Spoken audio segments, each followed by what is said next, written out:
Chapter 61. The maid bent down and carefully wiped the body and arranged the hair of the white-haired, lifeless mermaid. Yin Yuan saw that the old king's face even had traces of ulcers. This was definitely not a mark that would appear under careful care, but the clothes and things he wore were all luxurious, highlighting his noble status. Since this was the king's bedroom, it was not surprising who the mermaid on the bed was. Yin Yuan, I saw the mermaid king. Is he really sick? A player asked. Yin Yuan took a photo and posted it in the group chat. Oh my god, his face is so rotten, I almost vomited while eating. Chen Kuei was also shocked when he saw the photo. Is this really the mermaid king? Players and pets cannot share perspectives, but fortunately Chen Kuei has some painting skills. It can't be said that the painting is exactly the same, but at least it can be 70% similar. Xiaohong, is he the mermaid king? Chen Kuei pushed the notebook in front of Xiaohong. Xiaohong carefully identified it for a long time and nodded. The mermaid king has changed a lot. In his impression, this king should be vigorous and energetic. Even at his age, he still keeps the mermaids firmly under his control. Yin Yuan, someone is coming. A creaky sound of a door opening was heard in the empty bedroom. Someone pushed the door open. Yin Yuan turned his head and lowered his eyes to focus his gaze. People with sensitive senses can sense the gazes of others on themselves. Yin Yuan didn't know what the visitor was like, but it was always right to be careful. You go down first. The mermaid with dark blue hair looked around the bedroom and spoke to the maid. The maid bowed silently to him and left with the basin. The door closed again with a creak and the bedroom returned to silence.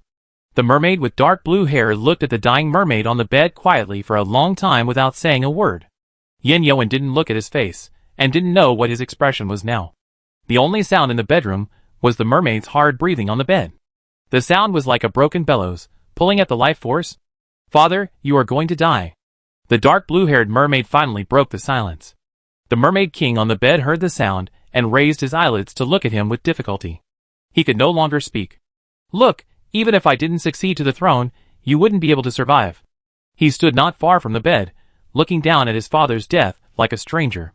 The mermaid on the bed opened her mouth and squeezed out two words with difficulty. Shui, Lian. The mermaid prince said in a gentle voice, you have eaten most of the deep-sea snow lotus. If you still want it, I can bring it all to you. Without waiting for the other party to be happy, he chuckled. But do you know why the deep-sea snow lotus can't save your life? It seems that he was pleased by the surprised expression on the other party's face. The mermaid prince answered the question he just asked, because I poisoned the snow lotus.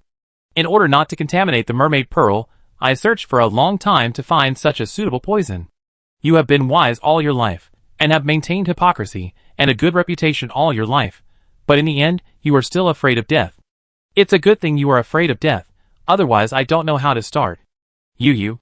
The mermaid king finally squeezed out these two words from his throat. These two words also became his last words. Yin Yuan's eyelids jumped, and he raised his eyes to look at the mermaid on the bed. His eyes were half open, his face gradually turned gray, and his life force was cut off. Seeing that the other party had died, the mermaid prince finally walked forward and came to the bedside. Before you died, I asked my maid to come and clean you up so that you could leave in a decent manner. I didn't want to kill you, but you've lived too long. He reached out to close the mermaid king's eyes. After doing this, his hand came to the mermaid king's heart, and the veins on his hand bulged, and his fingers had already penetrated the other's heart. The heart that had just stopped beating was taken out of the chest. The mermaid prince exerted force on his hand, and the heart was crushed alive. The mermaid pearl hidden inside the heart was exposed in the mincemeat. The mermaid prince pinched the mermaid pearl and looked at it for a few seconds before putting it into his mouth and swallowing it. Xiaohong, do you mermaids have a tradition of swallowing other people's mermaid pearls? The picture Yin Yuan sent back was too bloody. It was time for dinner, but Chen Kuei felt that he had no appetite. Xiaohong looked at Chen Kuei, and then at the mermaid king drawn in the notebook. Is he dead? Chen Kuei nodded. Your prince poisoned him and dug out his mermaid pearl and swallowed it. Chen Kuei thought Xiaohong would be a little sad if not angry. After all, this was the only mermaid he had ever praised. There must be some positive feedback to the other party, but Chen Kuei was wrong. The red mermaid had no emotions from beginning to end. On the contrary, he could remind Chen Kuei in return. He inherited the level of the old king. Chen Kuei, The mermaid's upgrade method is so simple and unpretentious. Chen Kuei quickly synchronized this news to Yin Yuan and other players. Free Arc Crew, 4873, hey, this mermaid is so perverted. Sailor Wuchi, rounding it off is cannibalism. Isn't this the eating habit of the mermaids? No wonder there are no children in the mermaid tribe. Sailor Chong-yun, the mermaid tribe will eat themselves to extinction sooner or later, and humans will win without fighting. They launched a faction war. Wouldn't it be just to turn us into mermaids and eat us? The group chat was full of ideas. Chen Kuei silently watched the various comments in the group chat. As far as she knew, the reason why mermaid cubs were scarce seemed to be that it was difficult for mermaids to reproduce. Not because mermaids were popular with eating children. But the difficulty of mermaid reproduction seemed to be a bit exaggerated. Could it be that the whole tribe is not allowed to go? Although the players talked about all kinds of weird topics in the group chat, in fact, they all knew that a war between the mermaids and humans was about to begin. In the organizer group chat, Su Zhe at Qinkui, the list of players who will be added to the ship has been confirmed. I will send the list to you. Qinkui needs to add the list to the crew system before these players can board the ship.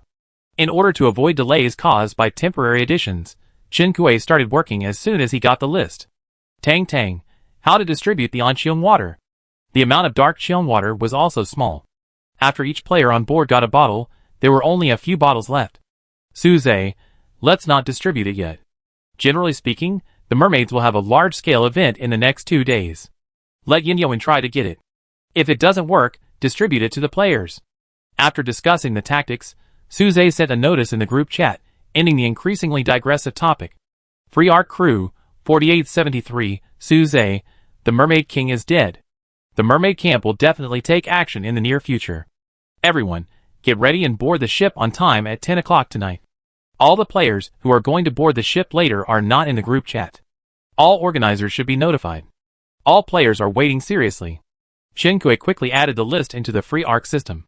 At this time, she didn't care whether she had an appetite or not. She took out 2 bowls of seaweed wontons from her backpack and handed one to Xiaohong. We are going to board the ship tonight. Please help me peel pine cones after you finish eating. Otherwise, it would be wrong to leisurely peel pine cones while marching to prepare for a serious faction war. Xiaohong took the bowl silently, wanting to say that he didn't like peeling pine cones. But Qinkui arranged it too naturally, and in the end, he finished the wonton silently, and continued to entangle with the pine cones. After dinner, Qinkui checked the supplementary list again, and after confirming that there were no omissions, he began to deal with the affairs of the shelter.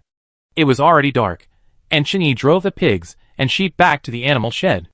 Qinkui added water to the animal shed.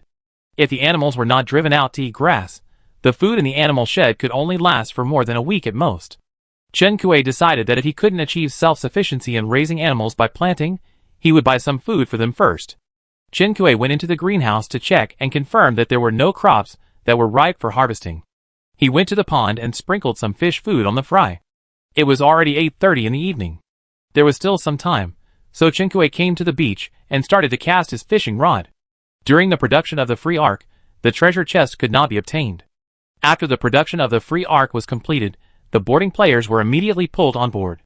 It has been so long since I fished for a treasure chest that Qinkui has forgotten that I can fish for a treasure chest.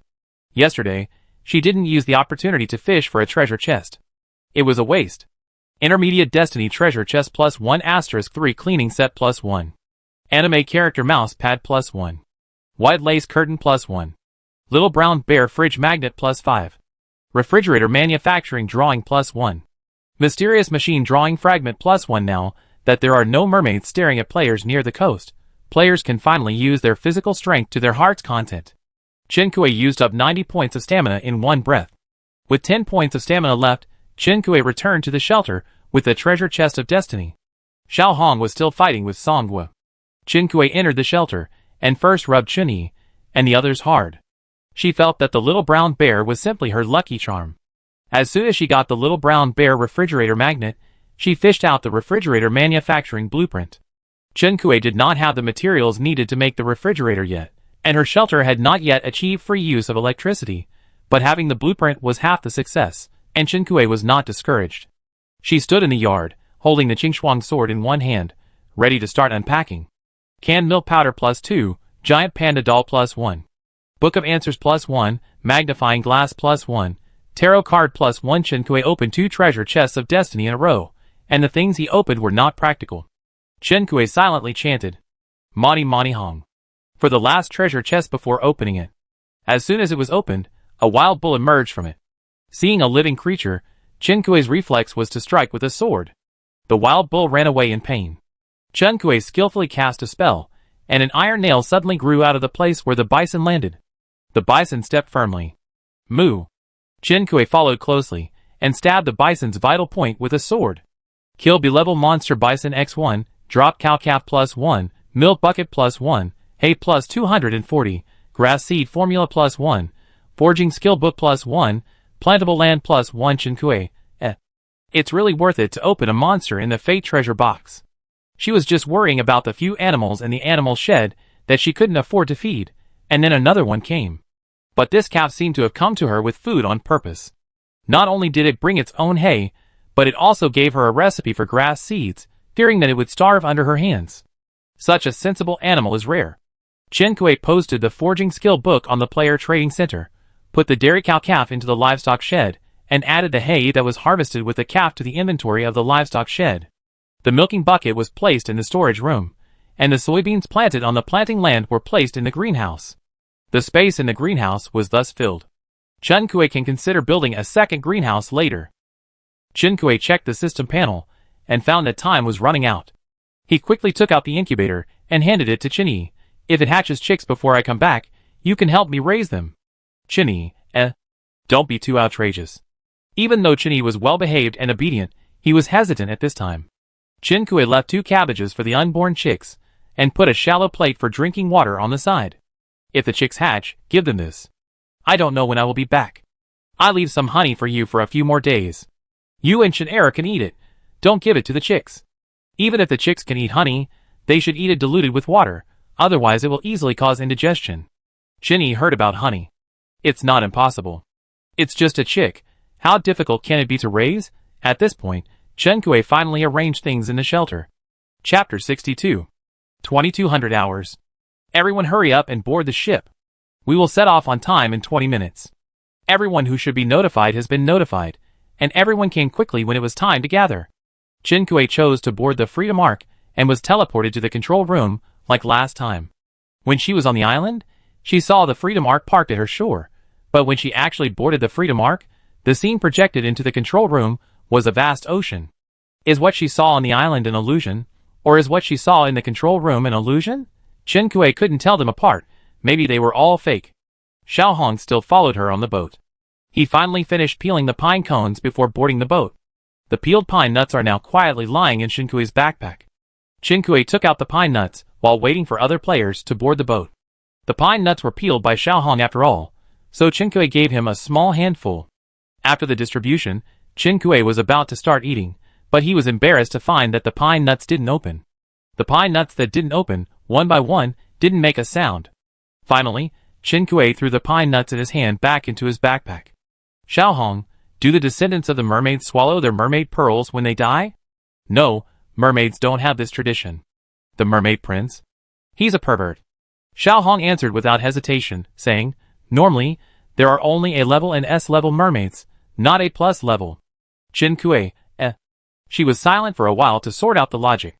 The mermaid prince and the mermaid princess are both A+ level, which means they have swallowed the mermaid pearls of other mermaids before? Does Xiao Hong hate them because of this? Chen Kui gave him a thumbs up. Xiao Hong, you have a strong sense of justice. The red mermaid glanced at her. He is not a justice fighter. Those 2 mermaids are thinking about digging his mermaid pearls, and he has to protect them because of his duty. If it weren't for the mermaid king, he would have killed them long ago. The chat ends here. Chen Kui glanced at the navigation information column of the Freedom Arkansas Freedom Ark number 0003. Captain, Chen Kui. Prophet, Chen Kui. Boarding personnel, 5135/5136, ready, new members 260/260 detected on board. Please set permissions for the new crew note. Captain, please sail carefully, the ship cannot be overloaded. Destination, XXX, Mermaid Palace, modifiable, ship broadcast, ready. Priest Q&A, 1/3, Prophet Authority, mode selection, sailing mode/stealth mode. Sailing time. The vacant position is Yin Yuan's, which means that everyone is now on board. Chen Kui synchronizes the authority of the new players with the original players, and the system automatically arranges the career selection. Chinkui clicks start sailing. The huge body of the Freedom Arc begins to move. After the Craftsman players completed the replenishment of the weapons needed for the battle section, the free arc system relaxed the players' freedom of movement a lot. At least after that, the players were no longer required to return to their work within 30 minutes. Chinkui checked the free arc sailing destination and various modes, and after confirming that they were correct, he washed up and prepared to go to bed. It was a pity that Xiaohong's tied house was still on the island, and he had only slept in it once. It would be great if he could take it with him wherever he went. After thinking about it for a while, Chinkui still fell asleep with good sleep quality. After Yan Yuanli broadcasted a shocking mermaid royal usurpation scene in the group chat, he saw the mermaid prince smiling and leaving the scene leisurely. Yan Yuan hesitated and did not follow him. Knowing that the mermaid prince was now S-level, he raised his 120,000 degree vigilance. Although he had not personally fought with an S-level mermaid, from the description of the battle scene with the red mermaid by other players, he was no match for an S-level mermaid. The invisibility cloak was not foolproof either. After the mermaid prince left, Yan Yuan walked up to the mermaid king and saw a red pearl beside his pillow. The color of the pearl was shockingly red, just as vivid as the blood that had just dripped. Yan Yuan leaned over to pick up the red pearl, but before he could check the details of the red pearl, his ear moved. He heard a movement outside the bedroom. His eyes passed through the closed bedroom door, and retreated to the wall again. Squeak! Several mermaid maids walked into the bedroom holding things. They moved quickly and silently throughout the process. The mermaid maids wiped the blood off the king's body and changed him into a clean and luxurious burial suit. The mermaid guards brought a coffin and moved the king into the coffin, posing with his hands folded. From the outside, the mermaid king lay peacefully in the coffin. Except for the maids and the mermaid prince present, no one knew that under his burial clothes, his chest was empty and his heart was missing. Yan Yuan watched the mermaid maids and guards deal with his body for a long time, and suddenly realized why he always felt something was wrong. The body of the mermaid king did not dissipate. They had killed many mermaids before, and at least one thing in this game was fair, that is death. Whether it is a player, a mermaid, or a beast, the fate of death is to dissipate in the air. Leave no trace. There are many guards around the coffin, and Yan Yuan has no way to confirm it again.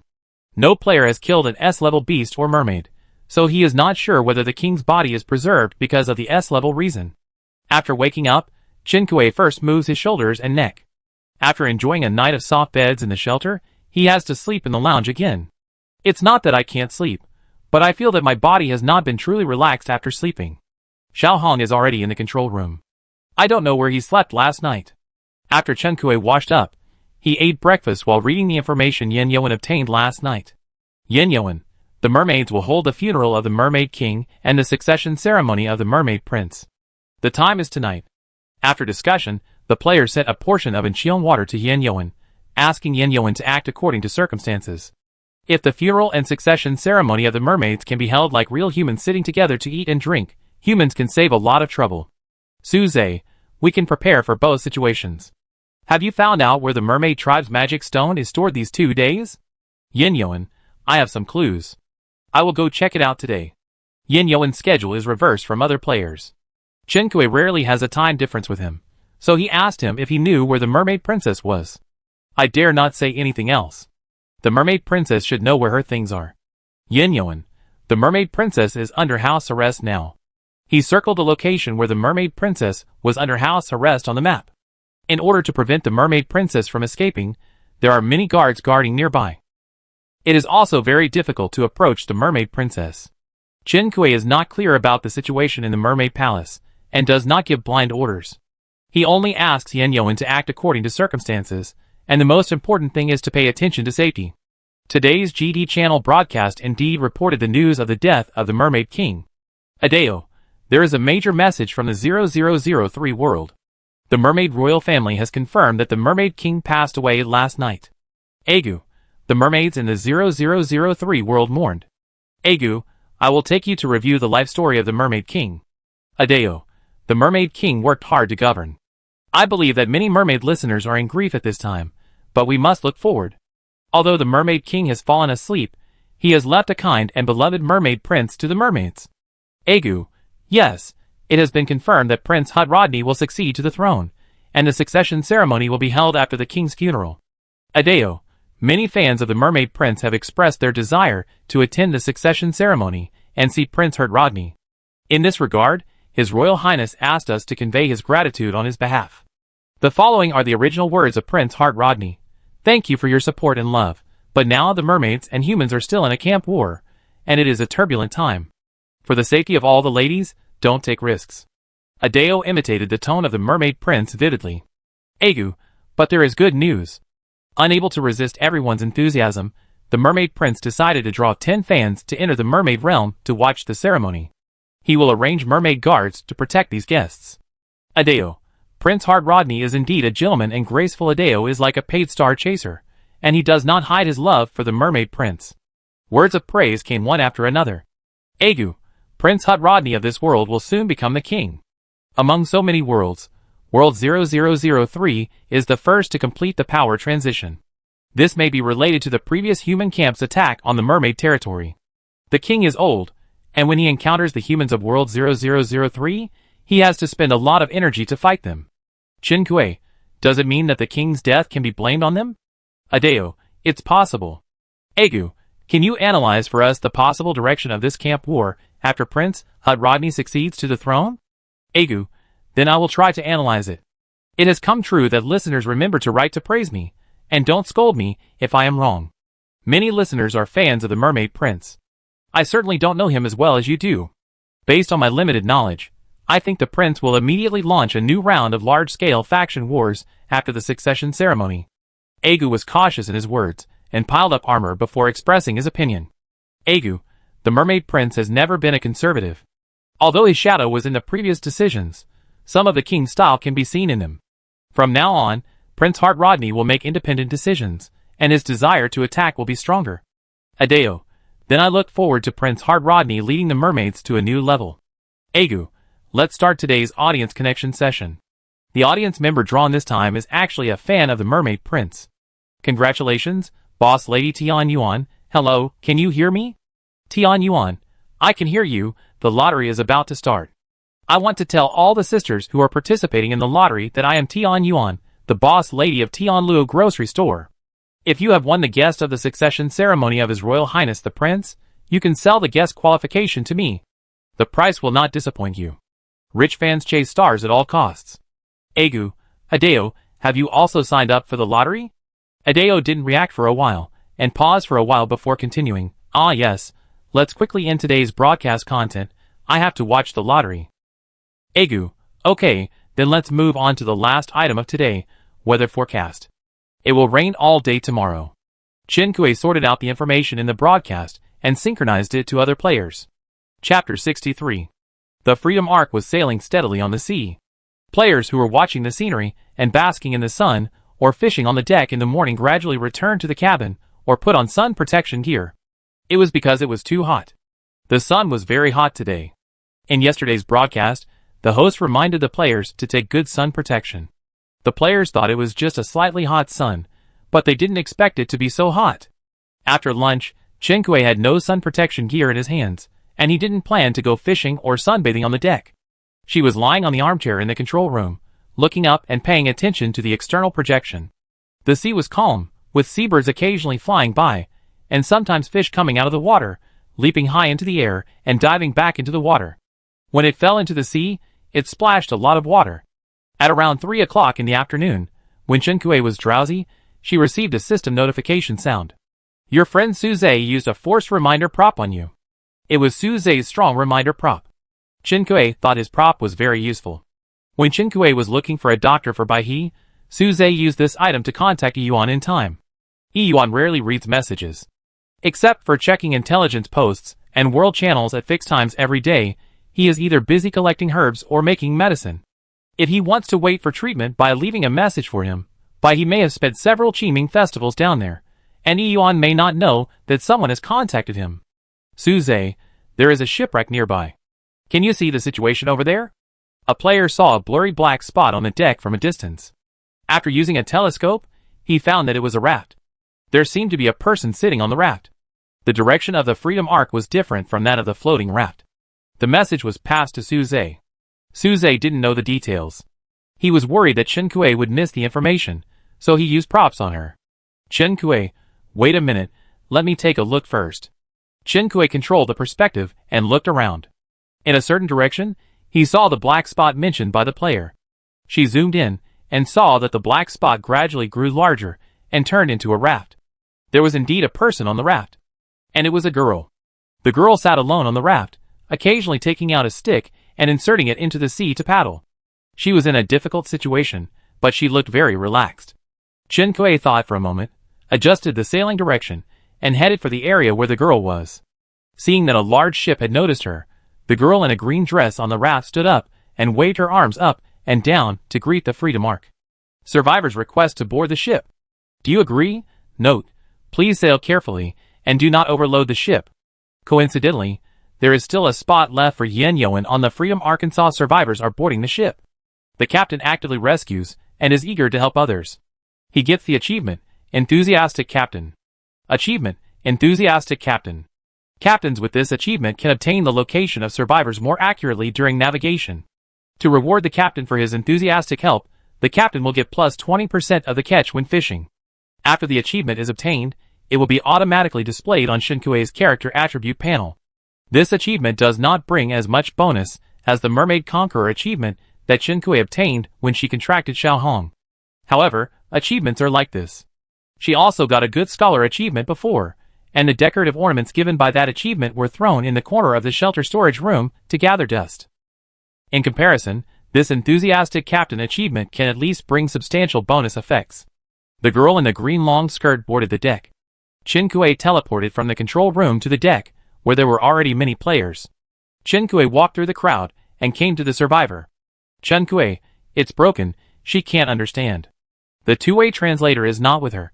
Qinkui now relies on the racial talent brought by the Mermaid Conqueror to communicate with Xiaohong, and Qinkui is helpless to communicate with species other than mermaids. Qinkui originally wanted to contact Yin Yoan and take the two-way translator to use for a few minutes, but she didn't expect that the survivor girl in a green dress handed Qinkui something. The survivor girl was dressed very delicately, with white three-dimensional flowers on her green long skirt and green eyeshadow on her almond eyes. When she saw Qinkui coming, the others took the initiative to make room for Qinkui, knowing that Qinkui was the boss. Seeing Qinkui looking at her with a confused expression, she immediately understood and took out a two-way translator and handed it to Qinkui. Qinkui? ? She took the translator and looked at the green skirt again. The green skirt raised her chin and motioned for her to use it. Thank you for saving me. Are you the captain of this ship? Qinkui nodded. Green skirt stood up. Great, my boat was attacked by octopuses and fell apart in the sea. Fortunately, I met you. I don't know what happened to these octopuses. They swam past my boat in groups and dismantled my boat without saying a word. Qinkui had seen in the projection in the control room that green skirt was sitting on a lonely raft. The raft was a part of the hull that fell apart. Qinkui, it's okay now. Do you need water or something to eat? Green skirt, no, I've eaten by myself. Where are you going? Can you take me to the mermaid land first? I pay you. The mermaid land is just the same destination as them, so it's quite convenient. Qinkui thought for a moment. It's not the same direction. Why are you going to the mermaid land? If it's urgent, I can take you there first. The green skirt was a little depressed after hearing the first half, but her mood instantly rose after Qinkui finished speaking. Prince Hudrodney will succeed to the throne tonight. I am a guest here to watch the ceremony. If I can't see the mermaid prince's succession ceremony, my life will not be complete, so it is really urgent. Please send me there. In addition to this two-way translator, I can give you some props as a reward.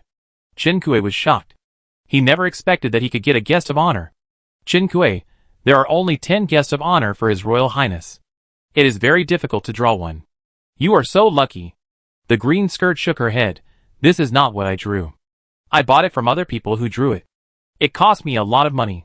You also know about this lottery event. Are you also a fan of Prince Hudrodney? After saying that, the green skirt looked at Qinkui warily and slightly distanced herself from her. She was afraid that Qinkui would be so upset that she would try to snatch her qualification to watch the ceremony. Qinkui looked at her and smiled kindly. Congratulations. Although the solution was wrong, the answer was correct. I'm not a fan of Prince.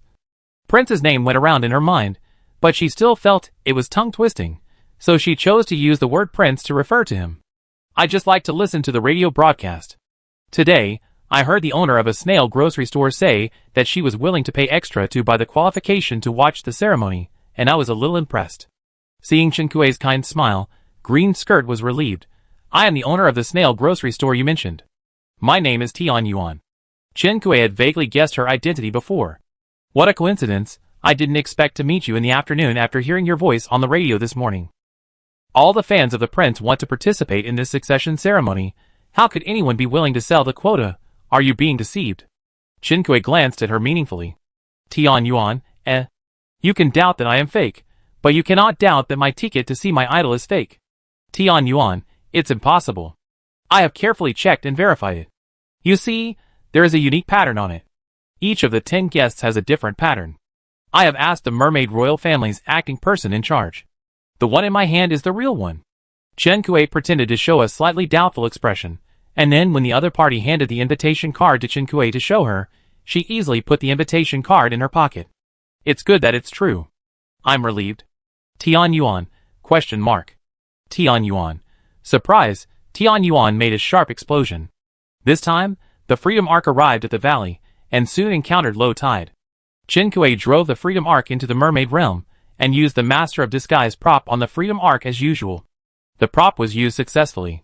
The remaining number of times the prop can be used, 1/3. Freedom Arc crew, 5136, Captain Chen Kuei.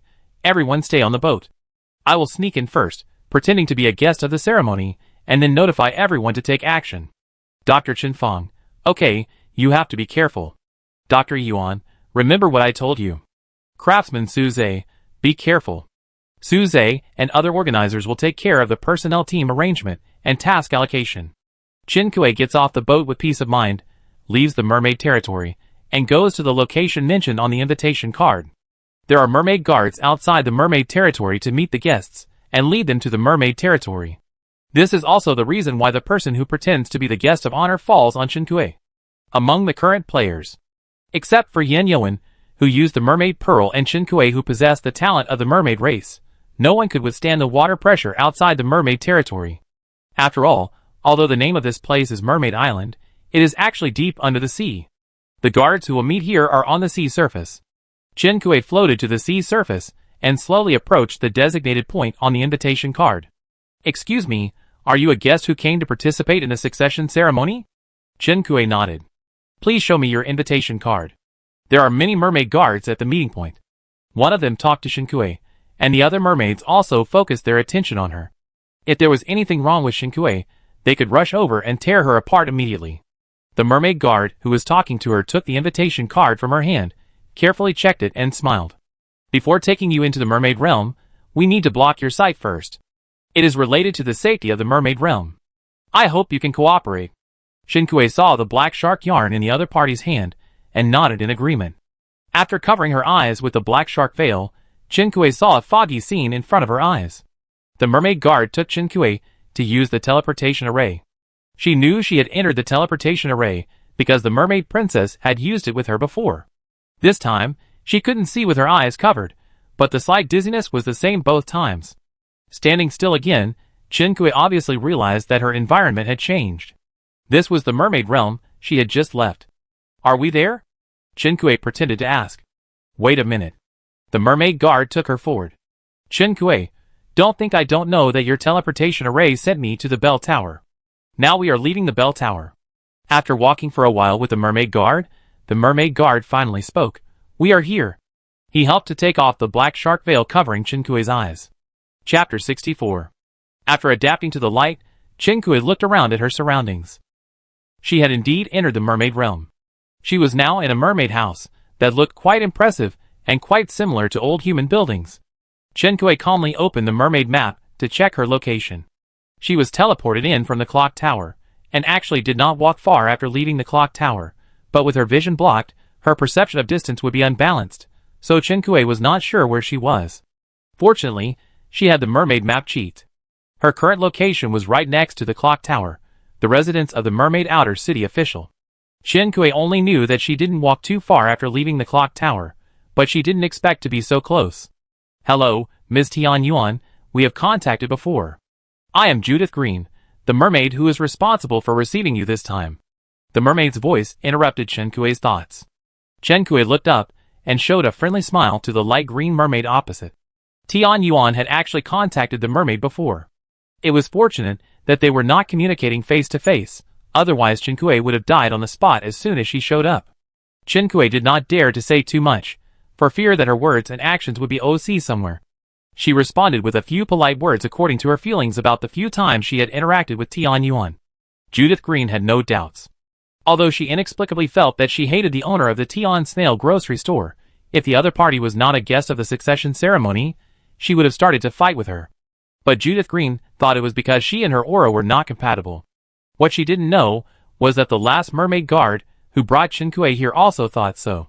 Chen Kui noticed that Judith Green looked kind, but her eyes were actually very subtle. She thought quickly about where she had made a mistake, and suddenly remembered that she still had the golden title of slave owner. She had been so comfortable with the title that she had forgotten to take it off. 80% of the mermaids hated her, so they must have disliked her. Even in such a situation, they can still maintain the demeanor of receiving guests. The mermaid guard and Judith Green are really well-mannered. Chen Kui quickly took off the title. Judith Green felt that she suddenly liked this guest. She looked Chen Kui up and down, and smiled and opened the topic. No wonder you like green, you look good in green. That's right, Chen Kui exchanged clothes with Tian Yuan before coming. Originally, I gave myself a psychological hint and told myself to be careful not to reveal the truth, but I didn't expect it to work, and put a layer of insurance on Chen Kui in an unexpected place. Judith Green obviously knew something about Tian Yuan, and she must have done some research privately after confirming the guest list. Chen Kui smiled and thanked him, and asked, "When will our succession ceremony start today? Do we have any activities before that?" Judith Green led Chen Kui out of the outer city official residence. The king's funeral has not started yet. After the king's farewell ceremony is over and His Majesty is buried, the succession ceremony will be held in the palace. Before that, Judith Green took Chen Kui to visit the mermaid realm and introduced Chen Kui to the architectural history and legends of the mermaid tribe. Chen Kui was worried that he would ask some common-sense questions that would expose his identity, so he just acted as a qualified receiver. "Are you hungry? I take you to dinner first, and the king's funeral will start soon after dinner." When it comes to dinner, Chen Kui's mind flashes to the scene of rows of mermaids sitting together waiting for the feast to begin. Good opportunity, Chen Kui readily agreed. Don't other mermaids want to eat? Chen Kui was taken to the dining area by Judith Green. The place was not small, but there were few people eating there. There were few people in the whole space. Judith Green, it is wartime now, and the war with the human camp has not ended. In order to avoid the despicable humans from poisoning, the prince ordered that large-scale meals are not allowed. She glanced at the people eating nearby and introduced to Chen Kui. Those who come here to eat are all guests of today's ceremony. If you need, I will take you to meet them, and get to know each other. Chen Kui, Chen Kui quietly put away the Anqiong water, and put on a fake smile. No need, you guys are busy today. Why don't you arrange a unified reception for all of us guests? Judith Green, this is also the prince's arrangement. I hope every guest can get meticulous and appropriate service. Because he was afraid that someone would sneak into the guests, he arranged for the mermaids to watch one-on-one throughout the whole process. Chen Kui sighed. Your Highness is really far-sighted. The meals provided by the mermaids were all raw seafood, and Chen Kui was not very interested in raw food. After reluctantly eating 2 sea urchins, he said he was full. Judith Green dutifully put down the food in her hand, and continued to visit the mermaid land with Chen Kui. In fact, they didn't visit for long because the funeral of the mermaid king began. It's time. Let's go to the king's farewell ceremony. The king's funeral was a little different from what Chen Kui imagined. The mermaids were huge, and those who could attend the king's funeral were carefully selected representatives from various regions. There was also a master of ceremonies during the funeral. The master of ceremonies' skin color was similar to the white skin of the royal family. Judging from his skin color, his status among the mermaids was much higher than that of Judith Green. The MC sang the life story of the mermaid king loudly, praising his diligence and love for the people, praising his various outstanding achievements during his reign, and praising him for still caring about the camp war and the future of the mermaids at the last moment of his life. The mermaid MC's singing was sad, sometimes passionate, and often low and gloomy. Chen Kui saw the mermaids attending the king's funeral bowed their heads and wiped their tears, and Judith Green's eyes were red when she heard it. In order to fit in with the group, Chen Kui bowed his head and looked sad. In fact, he was contacting Yin Yuan. Yin Yuan, I was also in the square, I saw you. It's just that there was always a mermaid following Shinkue, so he couldn't go to meet Shinkue. Shinkue, the mermaids don't have large gatherings, so I can't find a chance to get off. Yanyoan, well, I've synchronized the message to Suze and the others, and the Anqiang water has been distributed to the players. There's not much left after the distribution, and it's all here with Shinkue and Yanyoan. There aren't many bottles actually. Yanyoan, there will be a commotion here later, and I won't be here.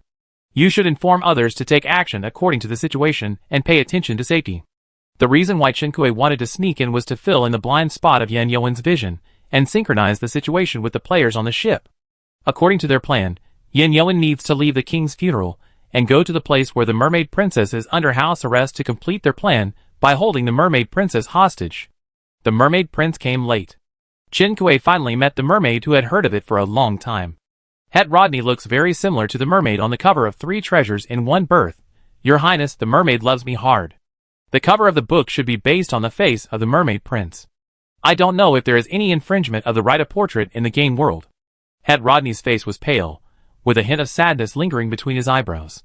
His handsome face was a little fragile, as if the death of the king had dealt him a heavy blow. Shinkue turned around and saw that the guests, who had dined before, were really distressed, wishing they could share his pain. The mermaid MC led the mermaids to review the anecdotes of the king's life and started the next process. The king's farewell ceremony. The king's body was displayed in the beautifully decorated mermaid house, waiting for the mermaids to complete the farewell ceremony. His body and coffin would be taken out of the mermaid realm by a specific mermaid and buried in the sea. With the erosion of time and seawater, the coffin finally rotted on the seabed, and the body returned to nature and participated in the ecological cycle. It can be regarded as an alternative sea burial. The mermaid house, where the body was displayed, had limited space, and the mermaids participating in the king's farewell ceremony could only enter in batches. Only the people of the mermaid clan can participate in this link, so... Shinkue turned her head and looked at Judith Green's still red eyes. Shinkue nodded in understanding. I wait for you here. Among the first group of mermaids to participate in the farewell ceremony was Judith Green. She glanced at Shinkue, who was cooperating well, and followed the farewell team into the mermaid house. Shinkue moved a little without leaving a trace, and walked to the edge of the mermaid group. Like other guests watching the ceremony, Shinkue focused her eyes on the mermaid prince. Everything seems normal at the moment. The handsome face of the mermaid prince looks quite pleasing to the eye. No wonder he has so many fans. If it were in reality, he would have won the Best Actor Grand Slam if he pursued his dream in the entertainment industry. Shinkue kept his eyes on Het Rodney's face, and successfully captured the change from sadness to astonishment on his pale face. Shinkue followed his line of sight, and looked at the farewell team coming out of the mermaid house. The speed of this farewell was abnormally fast to some extent. It was abnormal in the first place, so Shinkue was not surprised. Because Yanyoan didn't come here just to join in the fun. The mermaids who came out of the mermaid house were full of resentment, and their eyes were blazing with anger as they glared at Het Rodney. Many of them had already clashed with Het Rodney's guards, and were ready to break through the guards' encirclement and beat up the mermaid prince. This development was somewhat different from what Shinkue had expected. But seeing the intensification of the conflict on the scene, it was clear that the time had come. Freedom Arc Crew, 5136, Captain Shinkue, action. Tian Yuan, whose freedom was restricted, watched as the crew members disappeared from the ship one after another, as if they had received some instructions. Finally, a crew member scratched his head and looked anxious. Huh? Where is my bottle of Anqiang water? He looked around for 2 rounds, but couldn't find it. Forget it, never mind. Finally, this player also disappeared in the cabin. Tian Yuan, what are you going to do? Can you let me go first? In the square, some mermaids rushed forward to duel with the mermaid prince, and some mermaids were full of grief and anger, and shouted to the confused mermaids with tears in their eyes. Het Rodney killed His Majesty the King. The mermaid team was in an uproar. The MC who had just presided over the event saw this, and rushed into the mermaid house, where the king's body was displayed. The mermaids, who had reacted, also rushed into the mermaid house to check. The situation was out of control for a while. Some of the mermaids were confused, some were full of hatred towards Het Rodney, and some were eager to know what happened and looked around to ask questions. Some of the guards were dedicated to protecting Het Rodney, and some turned against him. Shinkue truly saw the prestige of the mermaid king among the mermaids. Just a piece of seemingly plausible information could cause such a big turmoil. The MC who had just rushed in to check the situation walked out with heavy steps. Chapter 65. He looked at Het Rodney with a complicated expression, raised his head, held back his tears, and declared hoarsely, "Our beloved king was killed by Het Rodney." At this point, the situation was completely out of control. Chun Kuei, what did Yin Yuan do? Although the effect was very good, it was completely different from what they expected. The most shocked person present was probably the prince himself. How could it be? How could anyone know? Het Rodney pushed away the guards, who were blocking his way, and the mermaids who were rushing towards him angrily. He also entered the mermaid house, where the king's body was displayed. The king's body should have been neatly dressed and lying peacefully in the coffin. The guards who stayed in the mermaid house silently guarded the king's body, quietly waiting for the people to say goodbye to the king, and then they would lift the king's coffin and leave the mermaid realm to send the king to his eternal resting place. The mermaid king was chosen by God. Unlike ordinary mermaids and other creatures in the world, the bodies of kings of all generations did not dissipate after their death. Of course, there are exceptions, but they are relatively rare. The mermaids regard it as a miracle, believing that it is a manifestation of the favor of the sea god. This is also the reason why the mermaid royal family is deeply loved. Therefore, the mermaids have their own set of procedures for burying the king. From the funeral to the farewell ceremony, and then to the burial at sea. The kings whose bodies have not dissipated in the past dynasties have followed this procedure. When Het Rodney entered the mermaid house, what he saw was the king's body with his chest exposed. The luxurious burial clothes that the maid had put on him were nowhere to be found. The coffin tilted sideways on the ground. The great king who was deeply loved during his lifetime lay naked, and without dignity on the platform, where the coffin was originally placed. It was no different from a pig lying on a chopping board waiting to be dissected. Even if Het Rodney looked down on the king's style, he had to admit that he had maintained his image very well over the years. The mermaids all respected the king, and he could not imagine that a mermaid would treat the king like this. If it was not a mermaid, but another race, with guards guarding, who would dare to desecrate the king's body like this, Het Rodney reached out and pushed the guard closest to him. The guard who was standing fell to the side after being gently pushed by him. He then realized that dozens of mermaid guards were killed silently while standing. Even so, why was he determined to have killed the king, even if the hole in his chest was exposed? What was the basis for saying that he had killed him? Het Rodney was almost going crazy. He wanted to go out and ask the guards to catch those mermaids, who wanted to disrupt his succession ceremony without any reason. He caught a glimpse of dark red from the corner of his eye. He looked closely. It was a pearl of startling red color. The red pearl was placed solemnly on the table. Het Rodney reached out to the red pearl on the table, and a hand next to him picked it up even faster. Het Rodney looked in the direction of the other person's hand, and met the cold gaze of the red-haired, golden-eyed mermaid. "Terikuzi? Aren't you dead?" Not many mermaids knew of someone like Terikuzi. The only person who knew that he didn't die in the human raid was the mermaid princess. But the mermaid princess would face house arrest when she returned to the mermaid realm, and she couldn't tell her rival Terikuzi that he was still alive. Therefore, to Het Rodney, he was already a dead man.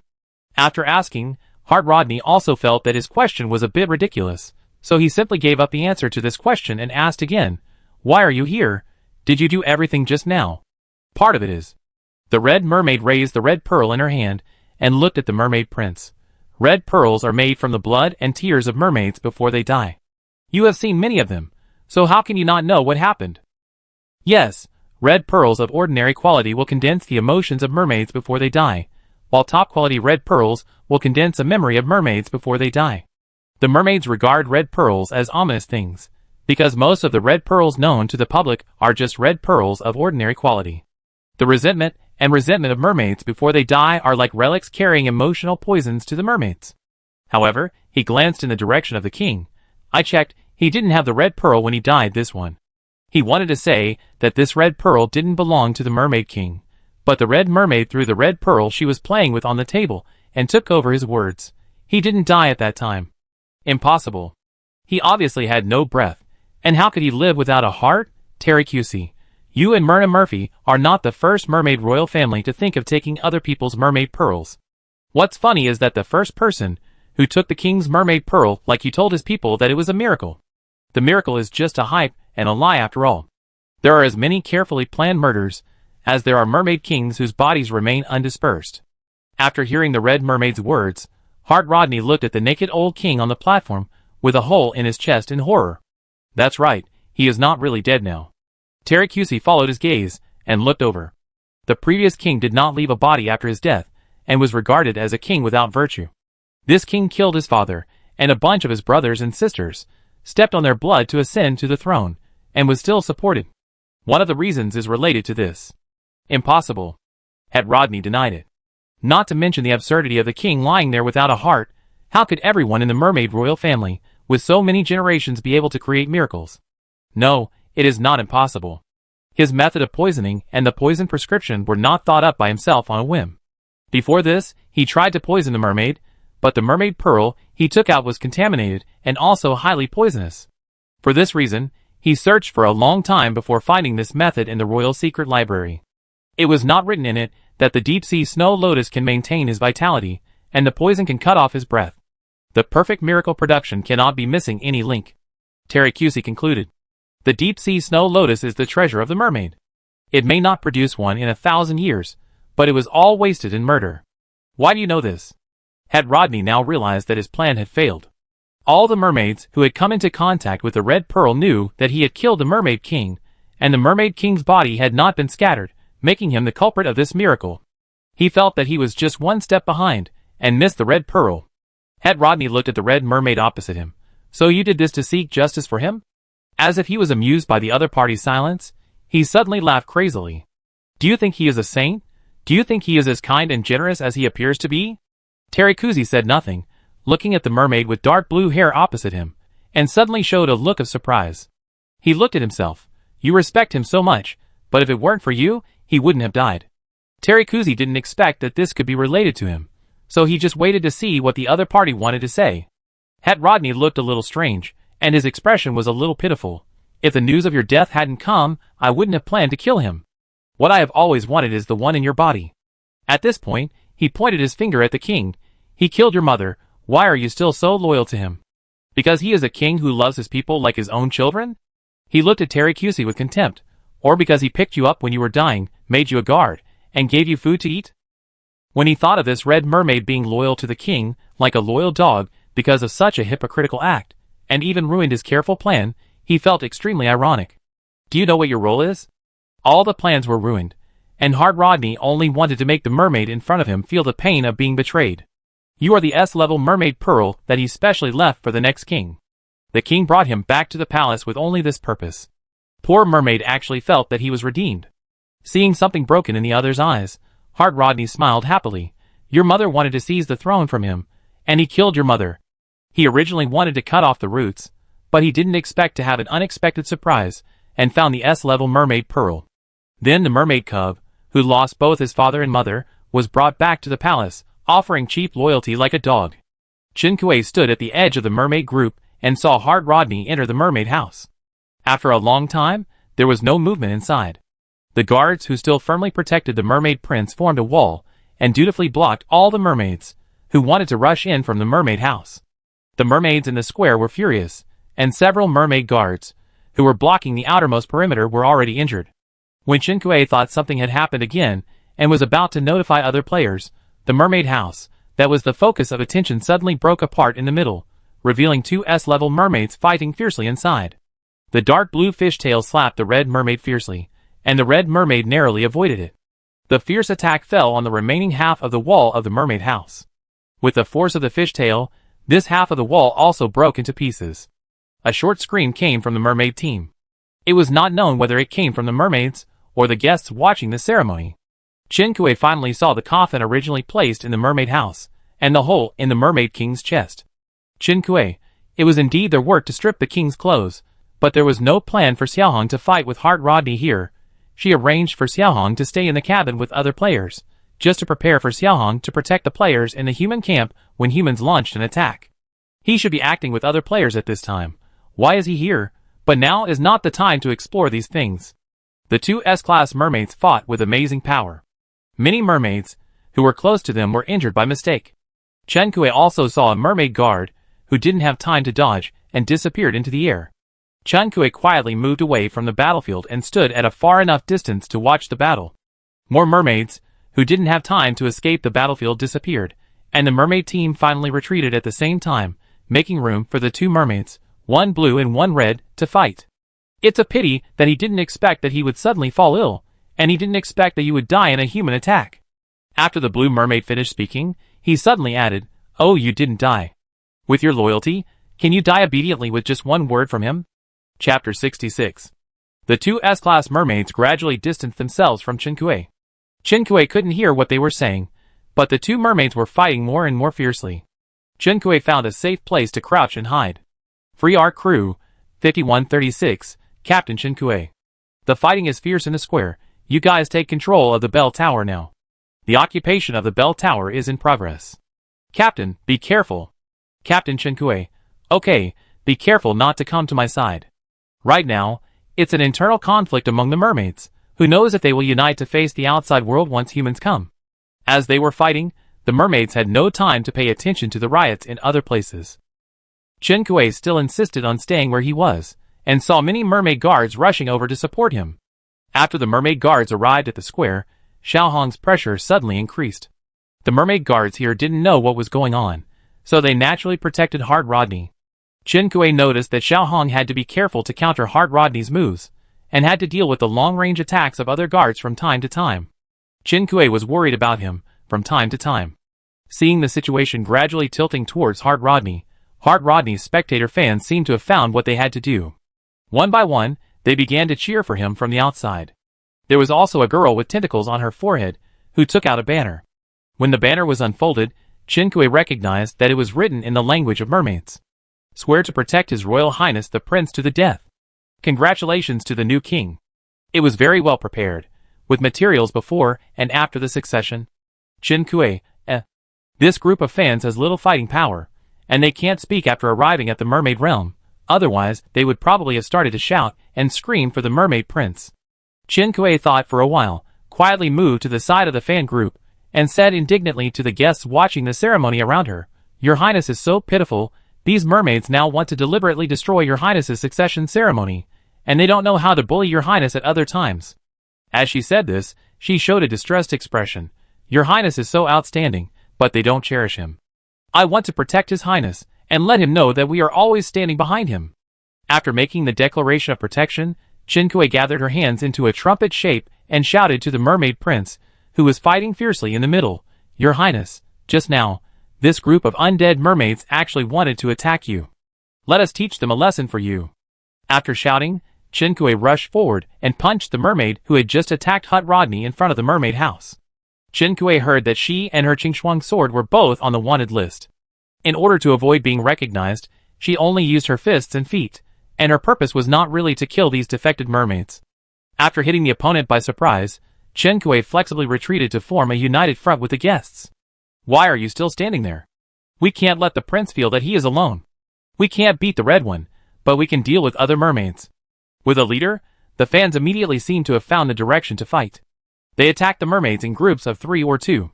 2 fans in the fan group thought this was inappropriate, but the other fans were excited, so they also joined the mermaid prince's guard team. Qinkui shouted to the mermaid prince again, "Don't worry, Your Highness. We will not let go of anyone who wants to harm you." During the interval between the battle between the mermaid prince and Xiaohong, he heard the movement from Qinkui and found that his guests were also fighting fiercely. This group of exquisitely dressed guests made the scene even more chaotic. The mermaid prince frowned and moved away from Xiaohong. The guests were not good at actual combat. When they encountered the warlike mermaids, even if several guests beat them together, some people were still injured. Hard Rodney was not touched, but felt a headache. But they said they would stand up for him, so he couldn't just turn a blind eye. In addition, he was the one who decided to put these guests into the mermaid realm. If something happened in the mermaid realm, it would be another trouble for him. Hard Rodney gave an order to the mermaid guards, who came over, "Go and protect the guests." When Qinkui saw the mermaid guards rushing over and blocking them from the mermaids, he knew that he had succeeded in stirring up trouble. Xiaohong glanced at Qinkui, then turned around and fought with Hard Rodney again. He could concentrate on fighting the mermaid prince, but he and the other party were both S-level mermaids, and their strength was equal, so it would be difficult to determine the winner for a while. This was Hard Rodney's home court. In the current situation, delaying time would be beneficial to other players, but not to Xiaohong. This group of supporting mermaid guards was distracted by Qinkui to protect the guests, but sooner or later there would be another group of mermaid guards coming to support them. Qinkui looked at the sidelines, and saw the MC and Judith Green fainted on the ground. The MC and Judith Green probably had some status, so after being knocked unconscious by the air wave, they were dragged out of the battlefield by other mermaids and properly placed aside. Chen Kui wanted to go over to take a look, but was stopped by the mermaid guards, who were protecting them. "It's dangerous here. Please don't walk around. The mermaids will escort you to a safe place." Chen Kui stopped when she heard that. This meant that she would have to leave here soon, and would no longer be able to know the mermaid prince's movements in real time. "Chen Kui, I'm worried about His Royal Highness. I want to stay here with him." Her words were unanimously agreed by the guests. "This is His Royal Highness's order." The mermaid guards were very determined. Chen Kui saw that there was no way back, thought for a moment, and pointed to the two mermaids on the sidelines.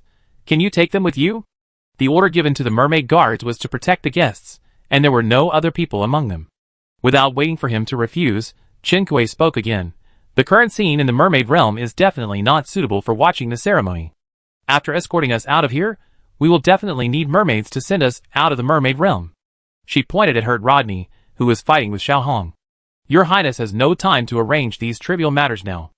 As a subordinate, the most important thing is to learn to share the worries of the leader." She pointed at the MC and Judith Green.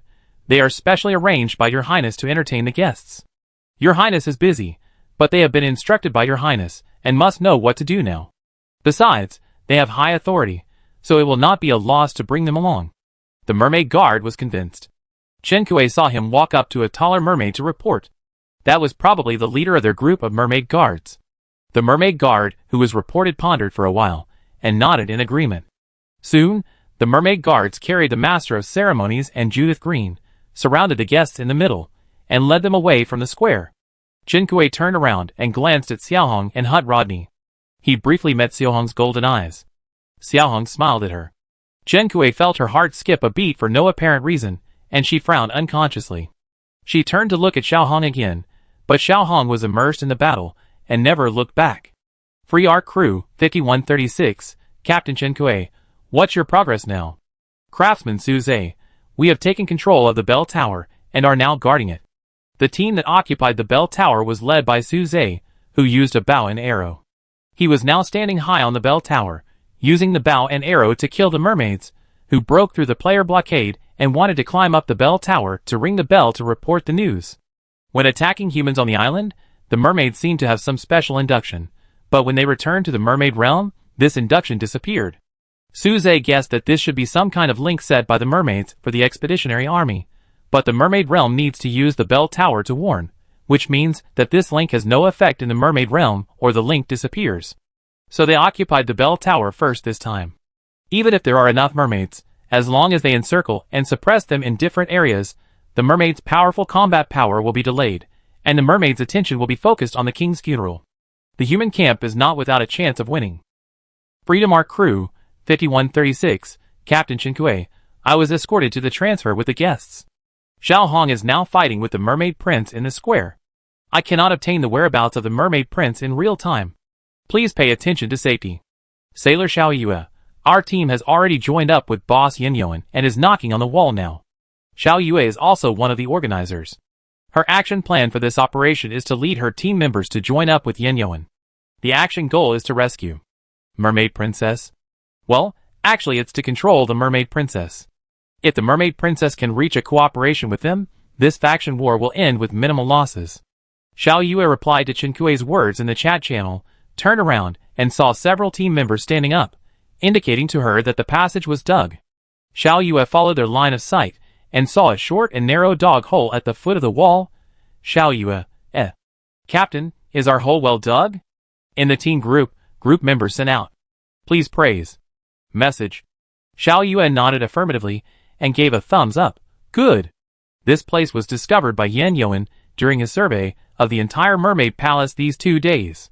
Digging a hole from here to enter the Mermaid Palace can avoid most of the guards, and it is not far from the residence of the Mermaid Princess. But even if it was the location he chose, when he saw this dog hole, Yin Yuan was silent for a long time. After Yin Yuan joined Xiao Yue's team, he took off his invisibility cloak. Xiao Yue turned his head to look at him, and pointed to the hole under the wall. Boss, you go first. Yin Yuan, What's more frustrating than having to go through a dog hole is that he has to go through a dog hole first. Yin Yuan silently put on the invisibility cloak and disappeared from the crowd's sight. After a while, 3 long and 1 short knocks came from the wall. This was the signal they agreed on in advance, indicating that it was safe and could pass through. Xiao Yue commanded the team members to pass through one by one, and those with high military power stayed behind to cover the rear. It feels like Boss Yin Yuan has suddenly become down to earth. A member who was covering the rear with her put his finger on his chin, looking like he was thinking about something serious, but in private he was sending her messages to chat about gossip. Such an abstinent and cold person actually dug a dog hole with us. Xiao Yue, you also tacitly agreed that what you dug was a dog hole. Everyone thinks so. The other party refuted, refusing to admit that he did not respect the fruits of others' labor. Xiao Yue, so her team members asked for her praise even if they dug a dog hole, right? Although she has always advocated encouraging leadership, she now silently reflects on whether her leadership style should be improved. Chapter 67. Xiao Yue was the last one to crawl into the cave. Before crawling in, Xiao Yue camouflaged the cave entrance to ensure that the cave entrance would not be discovered by the patrolling or passing mermaid guards. She crawled out of the cave entrance, and her group of team members, who were always asking for praise, were waiting for her outside. Xiao Yue noticed that there was still fresh blood on the wall not far away, and asked the team members, "Did you just fight with the mermaid?" The team member who crawled over first shook his head. "No, there was already when we crawled over. This is the mermaid killed by Boss Yin Yuan." "Xiao Yue, where is Boss Yin Yuan?" "He crawled over wearing an invisible cloak." Xiao Yue didn't see him at this moment. She wasn't sure if he was there, so she asked the team members who came earlier. "He said he was going to explore the way first, so let's wait for him here for a while. Yin Yuan had come here many times. He said he was exploring the way, but in fact, he was going to deal with the mermaids on the road first." Xiao Yue nodded and pointed at the bloodstains on the wall. "Don't just wait, clean up these traces." She was cautious by nature, and she dealt with all the clues that could be dealt with along the way. The team members received instructions and acted quickly. After a while, the bloodstains on the wall disappeared. Xiao Yue gave a thumbs up again. "Not bad, the efficiency has improved a lot."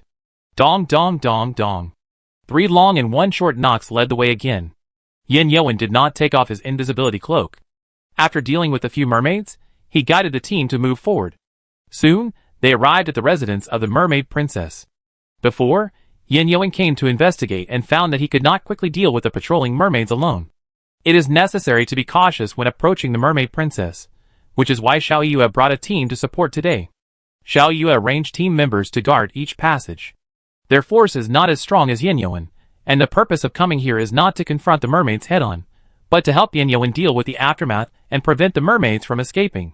Xiao Yue waited seriously at the passage, but waited for a long time, but did not wait for the fleeing mermaids. Did he solve all of them?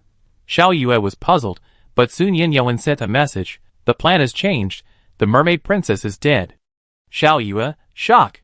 The core of their plan was the mermaid princess, but she died? When Yin Yuan saw that there were only a few mermaid guards left outside the mermaid princess's residence, he instinctively knew that the plan had changed. He had just come here before the king's funeral, and at that time the guards here were still very strict. Now there are only a few guarding here. Yin Yuan quickly dealt with these guards and entered the princess's residence, but only saw bloodstains on the ground. The mermaid princess was missing, and a golden pendant was lying on the ground.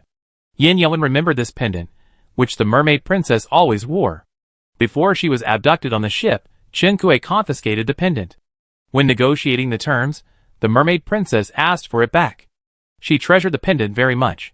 Yin Yuan picked up the pendant and thought of Het Rodney, who hurriedly came to the funeral of the mermaid king. At the same time, Het Rodney looked at the MC who had returned and the group of mermaids behind him, who were glaring at him with an ugly face. He knew that the appearance of the red pearl had disrupted all his plans. "Now that things have come to this, do you have any other choice?" Het Rodney sneered. "Milner Murphy is dead. Who else can lead the mermaids except me?" He was the only member of the mermaid royal family left. He would not let Milner Murphy, a competitor who threatened his position, live until now, and then join forces with some ignorant guys to destroy his succession ceremony without his knowledge. You actually killed Her Royal Highness the Princess." Judith Green's fingers trembled, obviously shocked by the news. When the host and his team returned with a large number of mermaids, Xiaohong and Hart Rodney stopped fighting at the same time. At this moment, Hart Rodney confronted the host and his team, and Xiaohong looked at the mermaid team boredly. Then, he saw Chinkue at the end of the team, with his dog waving at him secretly.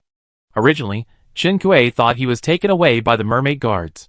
After losing sight of the square, he could only guess the direction of development by checking the status of the pet. But she forgot that they came from the direction of the bell tower, and if they were to be escorted out of the mermaid realm, they would naturally leave from the direction of the bell tower.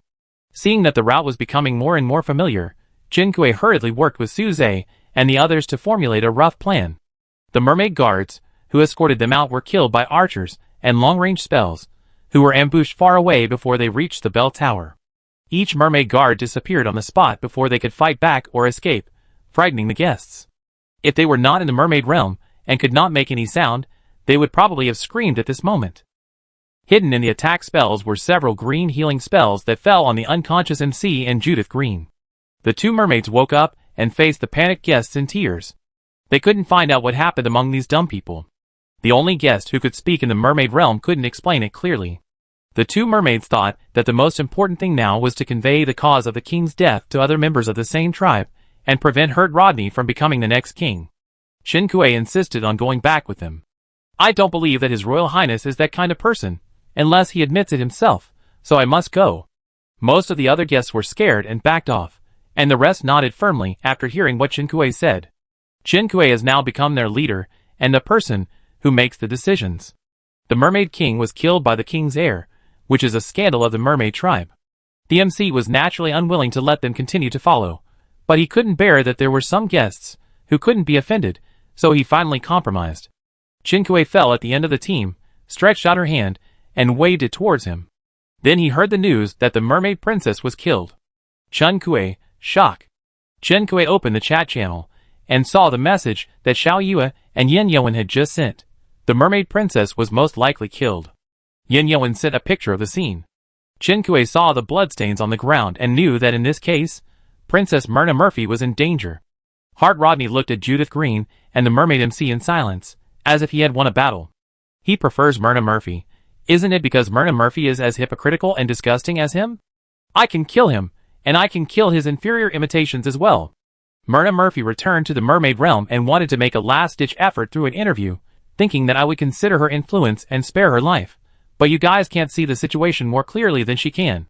The MC looked grim, but he didn't move. Chinkue's mind moved, and he quickly notified Xiao Yue.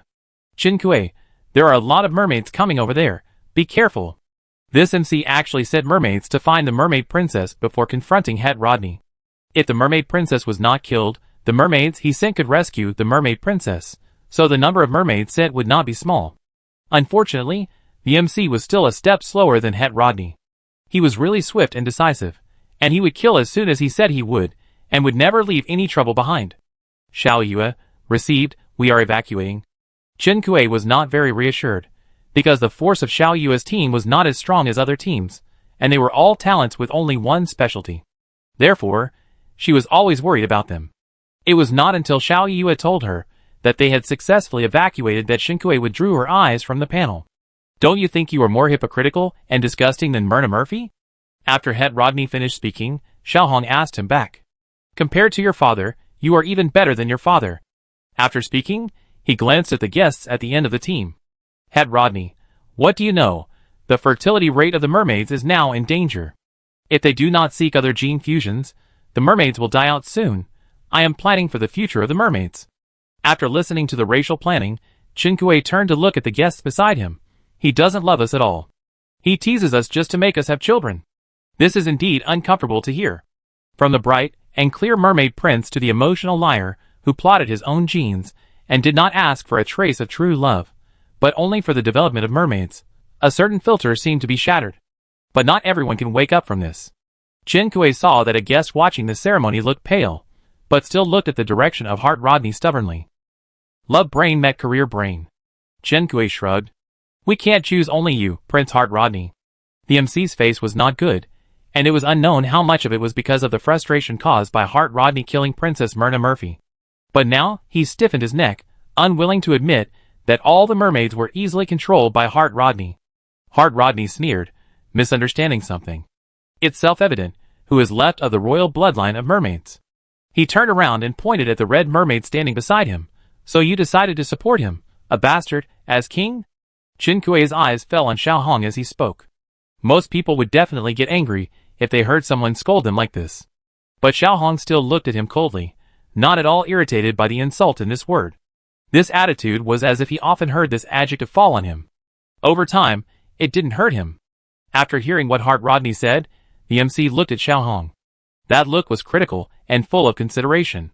It was as if he had been dug out of the trash can to replace something, and was annoyed by the fact that he was born in a trash can and the inevitable flaws on him. Terry Kuzi felt something welling up in his chest when he was looked at by that look. It was not until a familiar yet unfamiliar voice sounded that he realized that he had actually laughed out loud. He looked up at the group of mermaids in front of him and met their gazes. At this moment, he seemed to be a piece of trash that everyone wanted to weigh. There was no lack of contempt and frowns. Not many mermaids knew of his existence. But there were some vague rumors about him. A hybrid born from the illegitimate daughter of a former king and a human. A hybrid that survived because of the king's kindness and generosity. His eyes swept through the group of mermaids one by one, and finally met a pair of eyes. There was no such scrutiny and evaluation in those eyes, only hidden anger and worry. Qin Kuei was also looking at him. Chapter 68. In the center of the sight, the red mermaid looked a little tired, and his eyes fell back on the MC and Hart Rodney.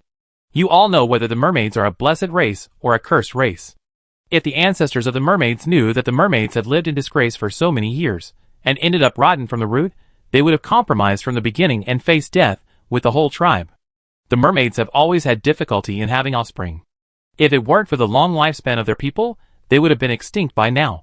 The first generation of mermaids were all human-like. After that, except for the royal family, which still retained human-like white skin, the skin color of other mermaid newborns gradually turned into different shades of green.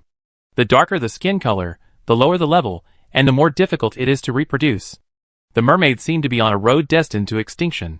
Therefore, the behavior of the royal family members a long time ago to have children was very popular with the mermaids. They believed that as long as they carried the royal genes of the mermaids could break the curse of extinction. However, the reproduction of the offspring of the mermaid royal family was not arbitrary. As the number of reproduction increased, the level of the offspring became lower.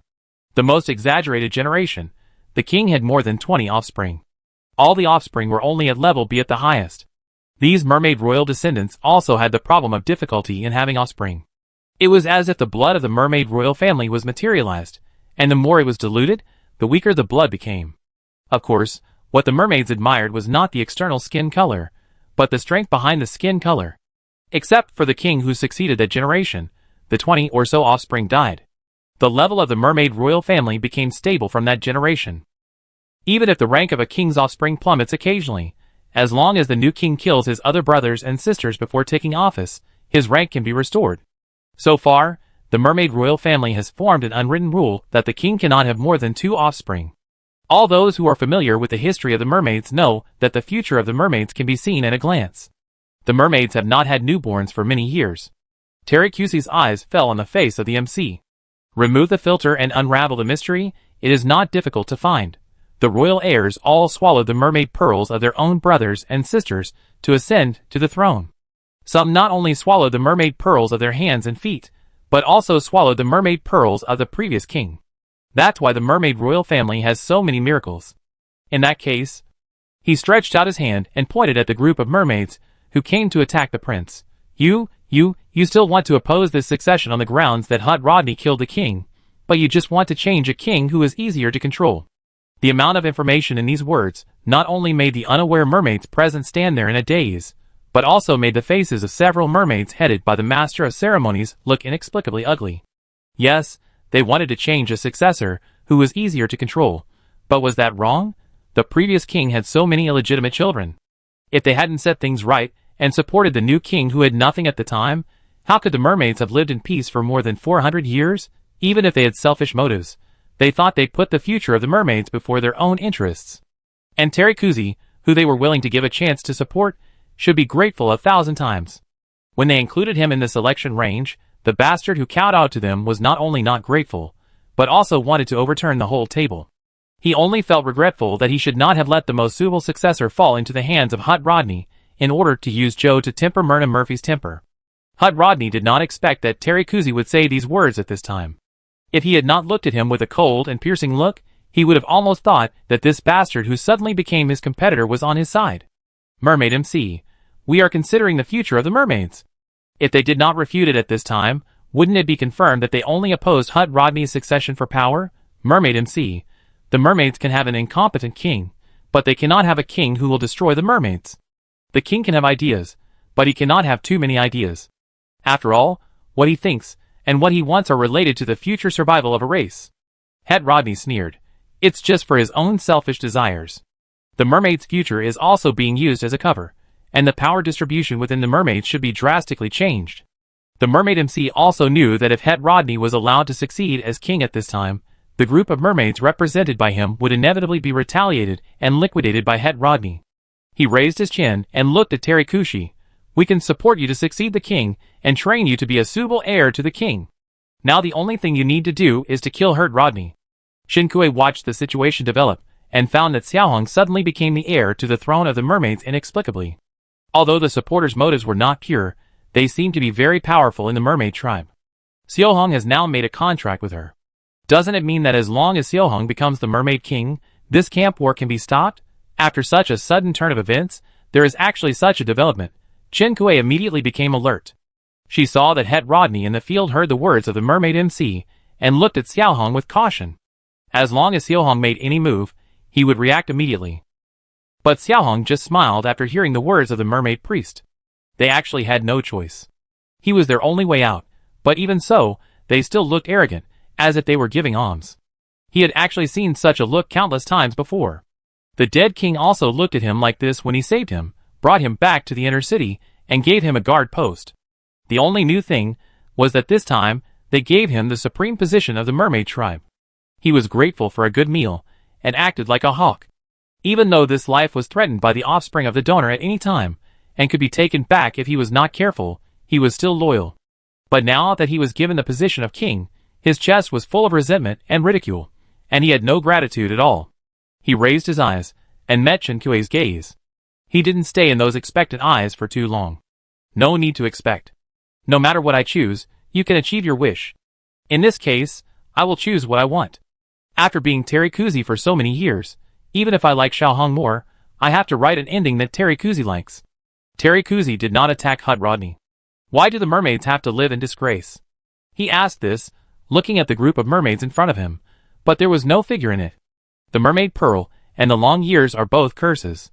The mermaids have been hiding in the mermaid realm for thousands of years, watching themselves go to destruction. This is the punishment of the sea god. In my 418 years of experience, there is no need for the mermaids to continue to exist. The ancestors of the mermaids may have been a symbol of resistance and a representative of courage, but after thousands of years of erosion, the mermaids have been rotten to the core. Even though he once offered his loyalty to the mermaid king because of his hypocritical kindness, he harbored a secret hatred for the mermaids. He looked at the stunned MC. The blood flowing in the veins of the mermaids is dirty. When his crazy human father went crazy, he would beat him without knowing the severity, but when he was sober, he would hold him and tell him word by word. The more noble the mermaid is, the more sinful he is. Het Rodney had a bad feeling when listening to what he said, and he frowned and reminded him, "Don't forget, you also have half-dirty blood in your body." Terikuzi did not refute. He looked at him. Humans and mermaids cannot have offspring. Do you know why I was born? There is not only reproductive isolation between humans and mermaids, but also between mermaids and other races. So the mermaid prince's plan is wrong in some aspects from the underlying logic. Why? The mermaid prince always thought that this was because humans and mermaids were of the same origin. This was the first time he heard that humans and mermaids could not reproduce. Terikushi patiently explained to him. Because of the heart of the sea god. Heart of the sea god? Shinkue, who triggered the keyword, looked at Xiaohong. The expression on the other's face seemed floating and illusory in the light of the mermaid realm that was always the same all year round. The heart of Poseidon is just a vague legend to the mermaids, so when they heard this word, the mermaids were full of surprise. The heart of Poseidon actually exists. My stupid human father used the heart of Poseidon to give me birth. As the prophecy said, the mermaids will indeed die at the hands of humans, but not today, nor in the future. From the day the heart of Poseidon was given life, the mermaids were sentenced to death. Is this his stupid father's love for the king's illegitimate daughter, or revenge on the entire mermaid race? He couldn't understand it anymore. That man was crazy most of the time, and he couldn't guess what a madman was thinking. What humans didn't know was that the mermaids had a prophecy that the mermaids would perish because of humans. Therefore, the faction war more than 400 years ago was not initiated by the mermaids because they couldn't stand the long-term slaughter of their own kind by humans, but rather a choice made out of fear of the prophecy. Whether the illegitimate daughter of the mermaid king and the human trader met and fell in love with each other for a purpose at the beginning is currently unknown. This faction war more than 400 years later was also caused by a prophecy. You mean? The mermaid MC's fingers were really trembling this time. If, as Terracusi said, he was the incarnation of the heart of the sea god. From the day he was born, the countdown of his life was the countdown of the mermaids. Terracusi looked at him. I didn't know what the heart of the sea god was for. It seems that the great mermaid king once saved the lives of the mermaids. You just said that the mermaids can have an incompetent king, but they cannot have a king who will destroy the mermaids. But the king who destroyed the mermaids already exists. It's not him, but the king who was overthrown hundreds of years ago. Thanks to half of his human blood, he can understand human language. Thanks to Chinkue for not avoiding him when asking the human priests, so he can learn the purpose of the sea god's heart at the same time as Chinkue, but there is no need to tell Chinkue all this. When he knew everything, Terracusi was thinking that he would have to say something on this day. Talk about the mermaid's debt to him, and his hatred for the mermaids and the man.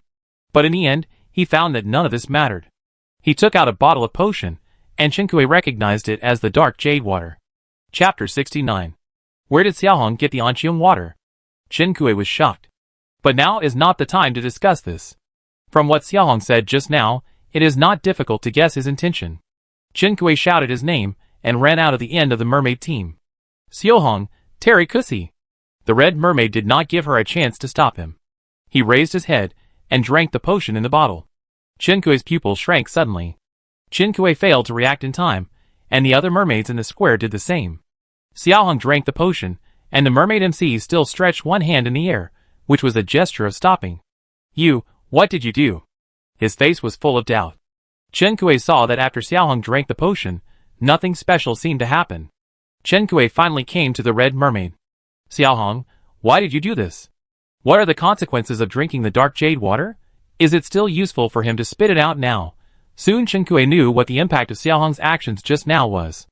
The dark jade water invaded the heart of the sea god, and the mermaid pearls that used the heart of the sea god as the source of the curse began to vibrate with painful hums. The mermaid pearls hidden deep in the heart gradually became black. The mermaids present seemed to be collectively affected by the drug, pinching their hearts with their palms and showing painful expressions on their faces. This situation occurred not only in the mermaids on the square, but also in other players. Free Art Crew, 5136, Dr. Chen Fong. What happened to the mermaid camp? They all seem to have a collective heart attack. Sailor Xiaoyue, it's the same here. Craftsman Suze, Chinkue, is there something wrong with you? Chinkue knew that the reason why the mermaid camp had such a problem was because Xiaohong drank the dark Qiang water. But unlike other mermaids, Chinkue looked at Xiaohong's expression. As the one who drank the dark Qiang water directly, his expression did not change much. Chinkue informed the others of the situation here.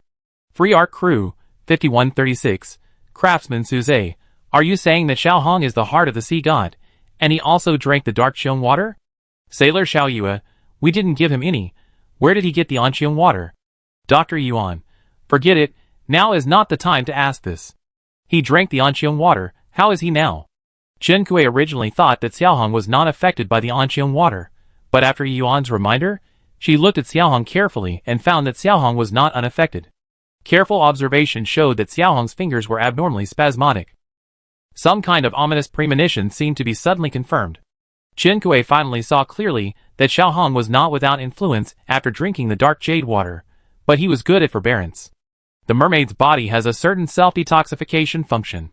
Except for some drugs that are not classified as poisons, it can basically eliminate the toxins that invade the body. But the dark jade water is obviously different from the medicine that affects the mood of the mermaid, such as the meta grass juice, and it is also different from the poison that the players on the island use to apply on the hidden weapons. The influence of the dark jade water on the mermaid is deeper, acting on the existence of the mermaid's core, the shark pearl. Chinkue looked up and met Xiaohong's golden eyes. Only then did she realize the hoarseness in her voice. Xiaohong, you. Xiaohong's golden eyes flashed. This is Terracusi's choice. It has nothing to do with you. Chinkue asked him about the heart of the sea god before, And he always avoided the question and only said that he didn't want to tell Qinkui for the time being. Because in his selfish heart, even if he had the idea of taking the mermaids to die together at that time, a certain secret desire for survival still pulled at his reason. In the end, selfishness prevailed. So when Qinkui built the tied house for him, he acquiesced. He decided to end it all today. Although his motive was revenge on the mermaids and had little to do with humans, to some extent, his actions helped humans end the camp war. In this case, the materials wasted in building the tied house will be regarded as his reward. His eyes fell on Qinkui, but his thoughts drifted to an unknown place until a roar brought his attention back. How can it have nothing to do with me? If Terikushi wants to die, then let him die. What does it have to do with Xiao Hong? I used a high-level pet contract and an item upgrade card to contract a pet. Who will compensate me for my loss if it dies? It seemed that he was just feeling sorry for the cost of his contract, but the red mermaid looked at her panicked and unconscious expression, and the heavy emotion suddenly became light. Maybe it was more than just emotion. Chinkui's figure gradually blurred in his sight. The mermaid pearls in the hearts of other mermaids finally couldn't stand the pollution from the heart of the sea god, and the dull mermaid pearls suddenly shattered in the heart. The mermaids, who just clenched their hearts, disappeared into the air one by one. In the mermaid palace, Yanyoan paused and took out the broken and shapeless mermaid pearl from his pocket. The originally clear and beautiful mermaid pearl was now full of dirt, and the fragments were scattered all over his hands. He opened the chat channel. "You traitor."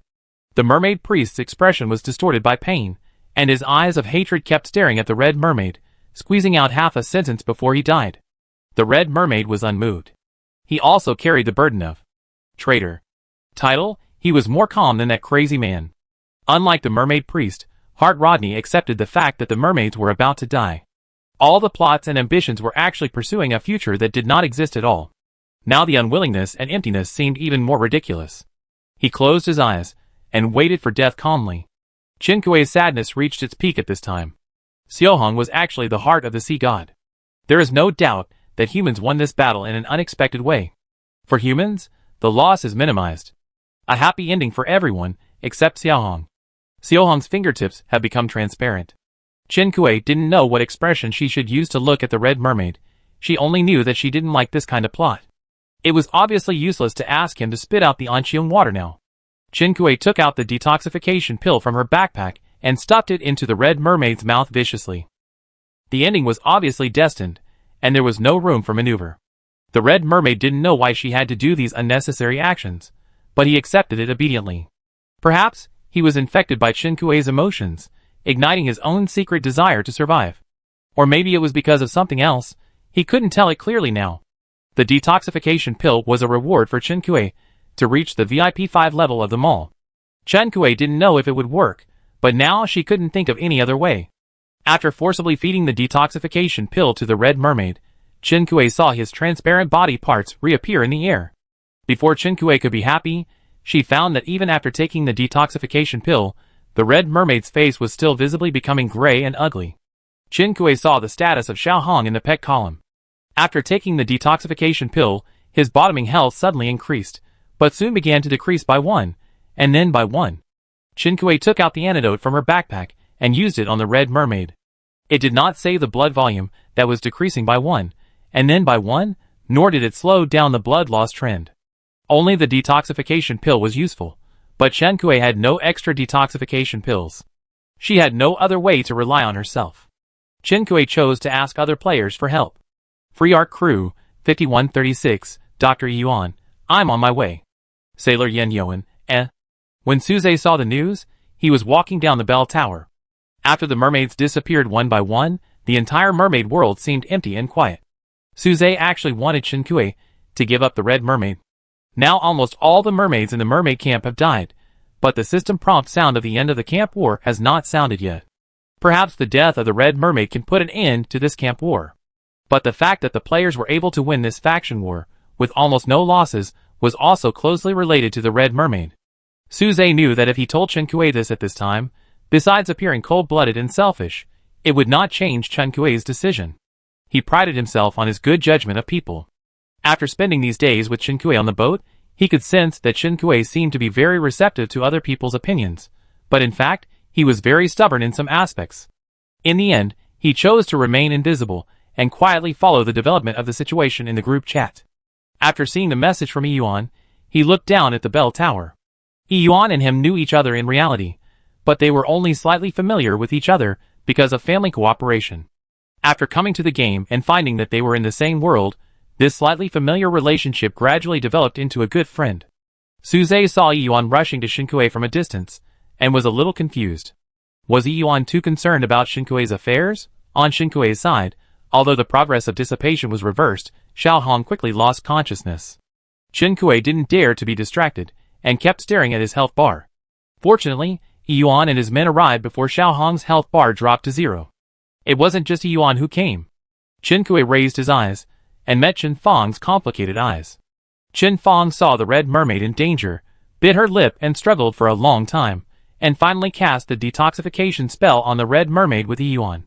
She had always avoided contact with this mermaid before, not because she was afraid of him, but because seeing him would remind her of the dead Captain Lei Feihong. But he is now a contract pet belonging to the human camp. Chen Fang was powerless before because of her weak strength, but now she has lost the position to do anything. Before, humans died because of him, and now humans are alive because of him. All these changes are so complicated that she doesn't know how she should feel when facing this mermaid now. Shinkue saw Xiaohong's health bar through the pet status bar, but Yuan used the healing spell, Resurrection. The title effect revealed his health bar.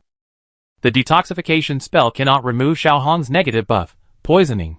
Yuan and Chen Fang used the detoxification spell, which could only temporarily raise the red mermaid's health bar, but the healing spells they used together were not even as effective as the detoxification pill. Xiaohong's health bar continued to drop. Yuan had seen this situation many times. According to previous situations, this person had been pronounced dead. No matter how many healing mages came, the result would be the same. He took out the silver needle bag and pierced the mermaid with a lot of needles.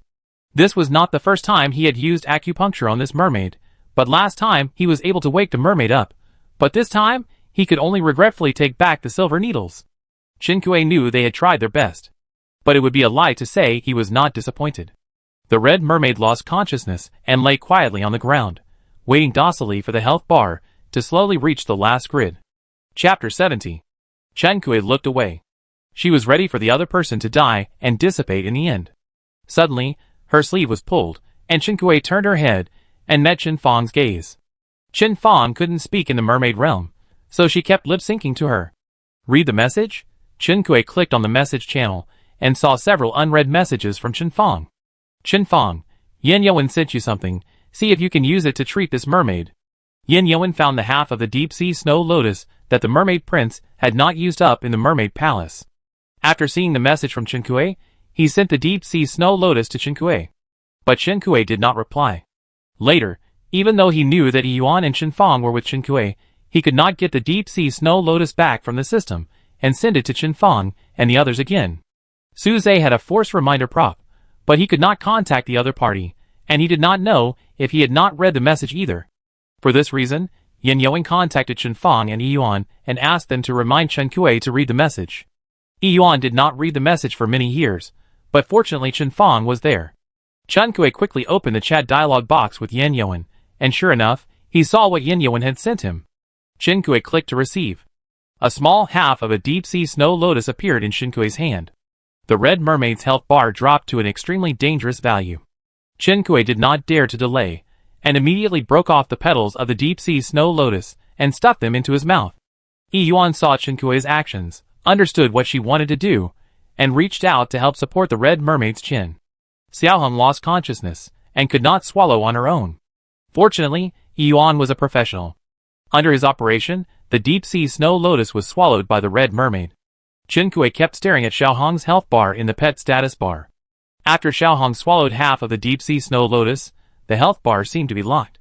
It did not drop any further, but there was no upward trend. Xiaohong was lying on the ground. Shinkue could see that there was still one bar left in his health bar, but he looked like he was dead, his face was gray, and there was no life. This state reminded Shinkue of the king. He also ate the deep-sea snow lotus, but the deep-sea snow lotus he ate was poisoned. All mermaids disappeared with the pollution of the dark jade water, but the body of the mermaid king still lay there quietly. Shinkue saw the hole on his chest before, and thought that it was because the mermaid pearl was no longer on him, so he was not affected by the dark jade water. Perhaps the effect of the deep-sea snow lotus and the poison was to lock his health bar and put him in a state of suspended animation. Chen Kui pulled Yuan and signaled him to look at the Mermaid King lying on the ground on the other side. Yuan followed her movement and looked over. When he saw the hole in the Mermaid King's chest, he was a little surprised. Logically speaking, if the heart is gone, it is impossible for him to be alive, right? But he did not refute Chen Kui. Following Chen Kui's instructions, he cast a spell on the Mermaid King. The green spell effect fell on the Mermaid King, and Yuan's expression suddenly became extremely strange. Chen Kui, how is it? It was too unbelievable, and Yuan cast 2 more healing spells to confirm it. He replied to Chen Kui, he is still alive. Similar to the situation of the Red Mermaid, although the health bar of this Mermaid King was very low, it did not drop, and there was no sign of recovery due to his healing spell. The only thing that was certain was that he was still alive, just like the Red Mermaid. The Red Mermaid could raise his health bar normally after removing the poison buff. In addition to removing the poison buff, the Mermaid King probably needed a heart transplant to have a chance of survival. Chen Kui was sure of this. The deep-sea snow lotus had indeed locked onto Xiao Hong's health bar. For now, she didn't have to worry about him turning into foam and disappearing like the mermaid in the fairy tale. Chen Kui almost jumped for joy. After a short while of being happy, she calmed down. The most urgent thing is to find a way to detoxify him. Chen Kui tried to move Xiao Hong, but gave up after trying twice. He looked at Yuan's body, and then compared it with Xiao Hong's sturdy figure, and finally chose to ask people to help in the group chat. Yuan, Inexplicably, I felt that I was silently insulted by those 2 eyes. Other players helped me move Xiao Hong onto the boat, and Chen Kui squatted next to the Mermaid King to study the half-dead corpse. The effect of the deep-sea snow lotus is so powerful that the Mermaid King can still live after his heart was dug out. Chen Kui took out his Qingxuang sword from his backpack and slashed the king's neck. No blood flowed out. In a sense, this body is as good as dead. There is no difference. After slashing the sword, Chen Kui turned his head and looked at Yuan. Yuan shook his head at her. This means that the health bar is still there, and the king is still alive. Chen Kui, So how can he be killed in this situation? Yuan also frowned, thought for a while, and asked, how did the mermaids bury their king? It must not be cremation. No matter how much the deep-sea snow lotus locks the blood bar, it is impossible for it to be alive after being burned to ashes. Chen Kui, they are buried at sea. Sea burial is indeed a solution. In the end, only a skeleton will be left, but sea burial takes a long time, and the players can't wait. In the end, the human camp unanimously decided to cremate the king in the mermaid realm to avoid more trouble. Chen Kui didn't know if the Mermaid King was still conscious in his current state. But when he saw the fire start, Chen Kui still felt nauseous. The flame spread over the Mermaid King's body, and the king was finally submerged in the fire. The fire burned for a full hour.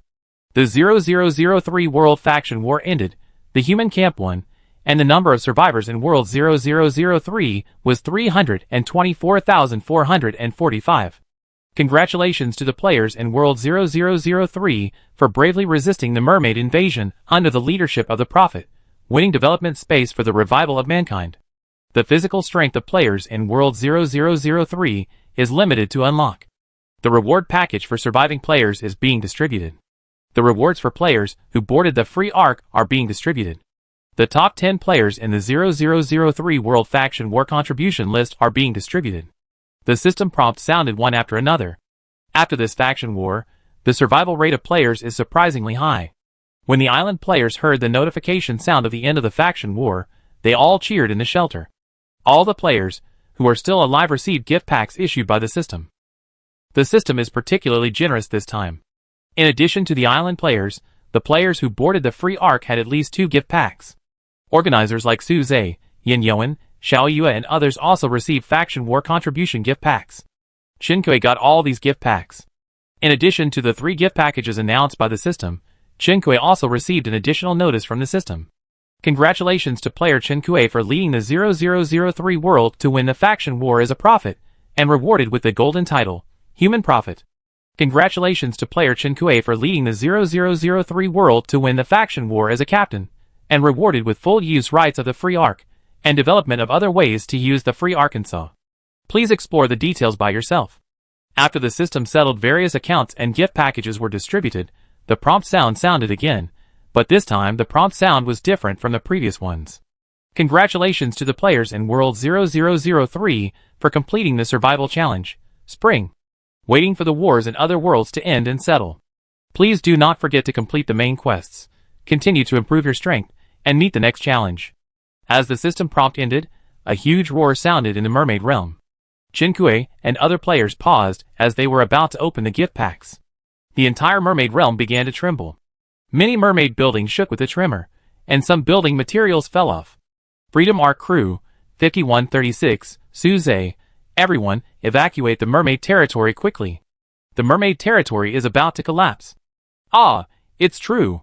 Everyone, hurry back to the Freedom Ark. Let's talk about the gift packs later. What's important now is to save your life. Chinkue, shocked. What a loss. She hasn't found where the mermaid's magic stone is. Before Chinkue could react, Chen Fong pulled her to the boat.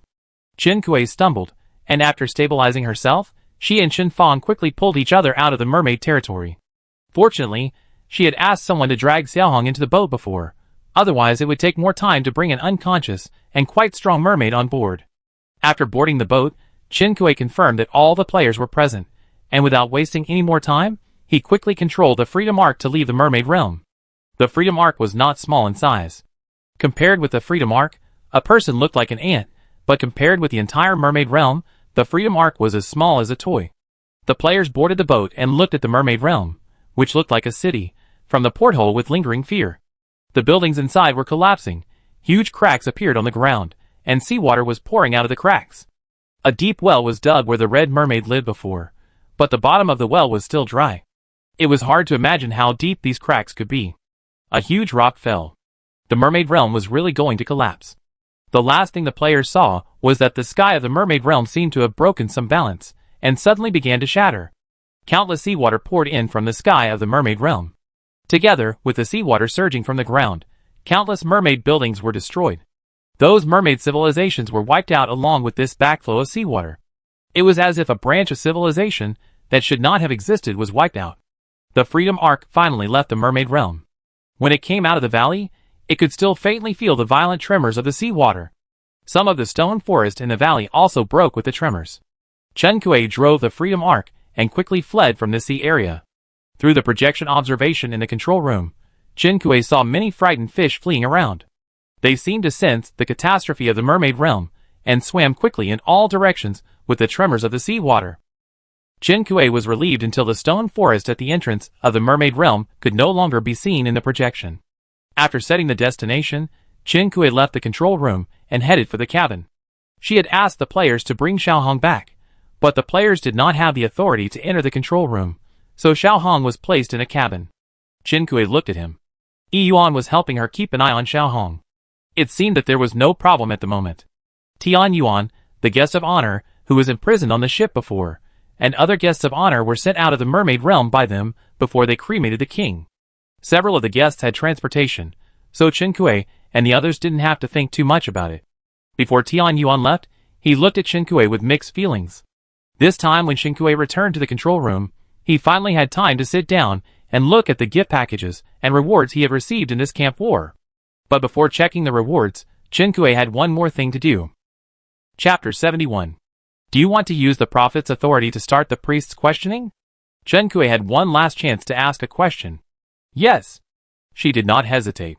The priest seemed to know that the camp war was over after he appeared this time. He looked around Chinkue. Finally, he reluctantly admitted, I was wrong. Even so, he did not have a good face for Chinkue. The camp war is over, what else do you want to ask me? Chinkue did not care about his cold face. I want to ask you, is there an antidote for Anqiongxue? Huh? Chinkue saw the deep wrinkles on the priest's face, and seemed to twitch slightly. He frowned. What do you want the antidote for the dark water? Chinkue felt relieved when he saw his reaction. You just need to tell me what the antidote for the dark water is. The priest looked at Chinkue without any warmth. He looked at Chinkue for a long time, and suddenly understood Chinkue's purpose. Are you trying to save the Red Mermaid? Yes, the end of the camp war was closely related to the use of the dark water by humans. Regardless of whether the Red Mermaid defected to the human camp or not, as long as he had mermaid blood in his body, he would be affected. Because of the other's face, he disliked the mermaid. At this time, Knowing that he would die under the dark water, he felt only joy. Why would he want the other party to be saved? Seeing that Chinkue acquiesced to his words, the priest sneered. A mermaid? It's dead, not to mention cutting the grass and eradicating the roots, but also want to save him, womanly kindness. He really couldn't stand this girl. Chinkue didn't want to tell him apart. From his appearance, he didn't seem to know that Xiaohong was the incarnation of the sea god's heart. Chinkue didn't say much about this. So what is the antidote? I don't know. Don't know, Chinkue retorted. It's impossible. If you didn't know, your first reaction wouldn't be to ask me what I want the antidote for. The priest looked at Chinkue with gloating. I said I don't know, I just don't know. Just like the prescription for the Anqiang water, I can only tell you where to get it. If you ask me what the prescription is, I can only tell you that I don't know. He can't lie, but he can only answer things within his ability. This doesn't violate the setting. Chinkue, but you must have a direction for detoxification. Just tell me what you know. The priest didn't refute this time. There's a saying that goes where there are poisonous snakes, there must be an antidote within 100 steps, which can also be applied to detoxification. Among the materials used in Anqiang water, there is something near the key material that can detoxify him. Chinkue, what is the key material? The priest raised his eyelids lazily. I don't know. He didn't even know the formula of Anqiang water. How could he know what the key ingredient was? Chinkue slapped the list of materials for making Anqiang water in front of him. Now that you know the formula of Anqiang water, tell me which one is the key ingredient. The priest scanned the list from beginning to end, then looked at Chinkue. I'm not a doctor, you ask me which one is the key ingredient, and I can't figure it out. Chinkue was so angry that he fell backwards. The priest asked and answered 3 times, and each time ended unhappily. This time was no exception.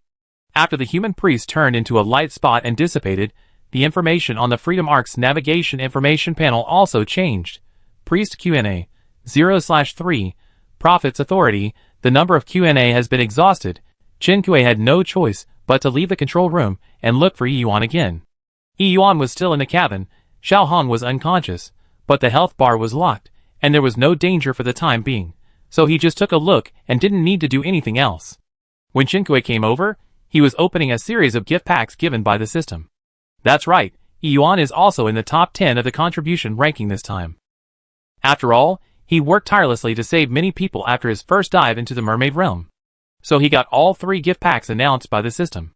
Seeing Chinkue return again, Yuan paused while checking the rewards. What's wrong? Chinkue took out the prescription for the dark Qiang water again, and put it in front of Yuan to discuss with him. I just asked the human priest, and he said that there is something that can detoxify near the key material. Which of these materials do you think is the key material? Yuan carefully read the prescription for a long time, and finally frowned, pointing uncertainly at the ghost whip on the list. From the perspective of medicinal properties, I don't know which one is the key material. After all, many of the medicinal materials here do not exist in reality. But judging from the price in the system mall, it may be this. Chinkue. It makes sense, I can't refute it. In the system mall, a ghost whip is worth 35,000 island coins. In reverse, this thing must be related to the key material. Chinkue was so surprised that he almost jumped up. She gave him a thumbs up and praised him sincerely. Are you a genius? Yuan, Seeing that Chinkue seemed to have found the direction, he praised him, and left the cabin excitedly, and returned to the control room. Yuan couldn't help but curl his lips. Soon, Chinkue's voice sounded on the radio. She broadcast to inform everyone that they needed to go to the Amadeo Trench before returning. Amadeo Trench was the valley where they went to pick Nita grass before. It was somewhat similar to the environment of the mermaid realm. Now that Xiaohong has drunk the dark Qiang water, it is still unknown whether his mermaid pearl is okay, and whether he can breathe normally in the seawater and ignore the water pressure as before. If it is in the Amadeo Trench, the environment there is not only friendly to humans, but also to Xiaohong, whose current situation is unknown. Chinkue modified the navigation coordinates, and found that it was about 4 o'clock in the morning of the next day. This time, they went to the mermaid realm to fight the mermaids, and their spirits were always in an excited state. After ending the camp war, they experienced a series of things, and their tense nerves never relaxed. Now seeing the time displayed by the system, the tiredness brought by not sleeping for a day and a night could no longer be ignored. Chinkue found that when she checked the gift package, her eyelids could hardly be kept open. She did not force herself anymore, went into the lounge, laid down and fell asleep. The players who could endure it checked the gift package first, and those who could not endure it like Qinkui, felt sleepy as soon as they relaxed their minds. The Freedom Arc carried this group of humans, who had just won the victory, back to triumph. No matter whether the players on the ship were in high or low spirits, it was silent and determined. Qinkui was half asleep when she was woken up by the alarm clock. It was the daily radio reminder. Qinkui felt that she had just fallen asleep and her eyelids could not open yet. But she knew that if she let herself fall asleep again at this time, she would definitely miss the broadcast. She could only get up with a painful face, go to the bathroom, and splash cold water on her face to barely wake herself up. When she sat at the work desk, Qinkui looked listless. Not sleeping well caused her to be full of low pressure, and she looked like a stepmother. Good morning, listeners. Welcome to Listen to GD channel, which brings you the latest gossip and weather forecast every day. I am Egu. I am Adeo. The familiar opening remark sounded. Qinkui yawned and opened his notebook to record today's information. Egu, today I bring you new information about the faction war. Wow, when I saw this news this morning, I was shocked awake. Adeo, I have to say, I am the same. This is simply too surprising. Before this, I didn't expect such a development. Egu, ha ha ha, I guess many listeners are scolding us for being mysterious.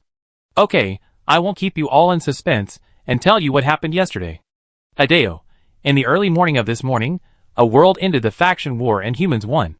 This world is 0003 world. Egu, everyone must be asking why we are so surprised by this news. To be honest, the 0003 world is not the first world where humans have won. Although there are not many, before the 0003 world, humans in other worlds have won the fruits of victory in this camp war. Qinkui thought they were fast enough, but she didn't expect that there were other worlds that were faster than them, and she didn't know how they did it. Qinkui checked the world rankings, but couldn't tell which worlds had won. As if she knew what the listeners in front of the radio were thinking, the female voice on the radio answered her question. Adeo, as for which worlds the human camp won, you will know after the camp war is settled. At present, the world with the least loss of the human camp in this camp war is 0003. Egu, the reason why we are shocked is not because of the extremely low casualty rate in 0003 world, but the direction of the war in this world. Adeo, that's right. One thing that is different from other worlds is that the Mermaid Prince succession event occurred in 0003 world, and humans launched an attack before the succession ceremony. Egu, history is repeating itself. I don't know why the mermaids in the mermaid realm didn't learn their lesson and let humans succeed in a surprise attack again. Qinkui, it's as if all their arrangements and deployments were in vain. Adeo, there were guests attending the ceremony for the succession of the prince. According to the guests, they have turned from fans of the mermaid prince to haters. Egu, Adeo, you are also a fan of the mermaid prince. What do you think now? Adeo, the situation is explained in the declaration of the guests, who stopped being fans. Let's not talk about this topic here. It doesn't matter what I think. Now is the white-hot period of the camp war. I can't give the listeners a hint of tendency. Egu, that's true. After all, we are a neutral radio program. In this 0003 World Camp War, the mermaid camp was completely annihilated. Many fans of the Mermaid Prince and Mermaid Princess wrote to us. Some declared that they would stop being fans and turn against the mermaids. Some could not accept the fact. Many fans also asked us to connect with Qinkui, the leader of the human camp in the 0003 world. Qinkui, huh? Me? Qinkui thought the host would immediately start the connection, but he didn't expect the other party to do what the fans wanted. Adeo, in response to the strong suggestions of the audience, our radio station decided to interview the second issue of the interview, which is Qinkui, the leader of the human camp in the 0003 world, who is currently the most popular. We will contact Qinkui later and invite her to participate in our interview program. Please wait and see. Normally, if you want to invite someone to participate in an event, the process should be to confirm with the other party, and then further promote it. This radio program seems to be a first come, first served, later reported, or too confident that it can achieve its goal. Anyway, someone from the other party will definitely contact her later, so Qinkui didn't care too much. Egu, then let's move on to the last item of today, weather forecast. Tomorrow it will be cloudy and then sunny. Everyone should pay attention to sun protection. Chapter 72. Today's broadcast ended, and Qinkui's mind cleared up a little after listening to the broadcast. Qinkui rubbed her face, and finally had the energy to open a few gift packs lying quietly in her backpack. Qinkui first opened the surviving player reward package. She just opened the system panel, and noticed that many players in the World Channel were sharing their unboxing situations. The contents of the gift packs were not a secret. Island coin plus 2,000, cement plus 200, glass plus 200, iron ore plus 200, instant noodles gift box plus 1. The players' survival gift packs were all similar. These things are quite generous rewards for ordinary players, but for Xinkue, the most valuable thing is 2,000 island coins, and the rest are better than nothing. Oh, except for the instant noodles gift box. She hasn't eaten instant noodles for a long time, and she still misses this bite occasionally. The second gift package is the boarding player reward. Xinkue only looked at the survival player reward before, and the boarding player reward is a little mysterious to her. Island coin plus 10,000, cement plus 500, glass plus 500, iron ore plus 500, shark silk plus 20, magic stone plus 10, bag of rice plus 1, barrel of oil plus 1. The boarding gift package is nothing new. The content is similar to the survival gift pack, except that the number of rewards has increased, and there is an additional shark yarn and magic stone in the category. Shark yarn should be a sewing material, but I don't know what it can be used to make. Even if Xinkue has lit up the weaving skill, with the material but no drawings, the shark yarn can only be thrown into the storage room to gather dust for the time being. Xinkue has eaten the bag of rice she caught before, and the items dropped by this gift pack are quite to her liking, but this gift pack is a bit useless for players without cooking skills. Xinkue has seen players selling bags of rice and barrels of oil in the trading system. A bag of rice can be sold for 300 island coins in the system mall. Players put it up for sale at a slightly lower price, which is a little cheaper, but not much cheaper. Xinkue bought 2 bags. Although it was cheaper than in the mall, she didn't need to stock up too much. Island coins were needed everywhere. Xinkue used island coins carefully, and didn't spend a lot of money to save a little. The last one to be opened was the contribution ranking pack. Xinkue originally thought that this pack was the same. Even if the contents were different from the previous 2 packs, the players on the ranking list should get about the same. Unexpectedly, the system prompt sound for opening the gift package is different from the previous 2. The first player on the leaderboard is detected, and the contribution value gift package reward is now matched for you. Island coin plus 50,000, shark silk plus 50, shark pearl plus 1, magic stone plus 50. Special reward for the leaderboard. Note, choose one of the 2. 1. Mood essence plus 10. 2. Candling water plus 10. Special rewards. Xinkue didn't know what others got. After the system prompt sounded, Xinkue didn't hesitate for a long time between the 2 choices. She felt that both were very high-level forging materials, but in the end, she chose the moon essence, which she needed to forge the golden bow and arrow.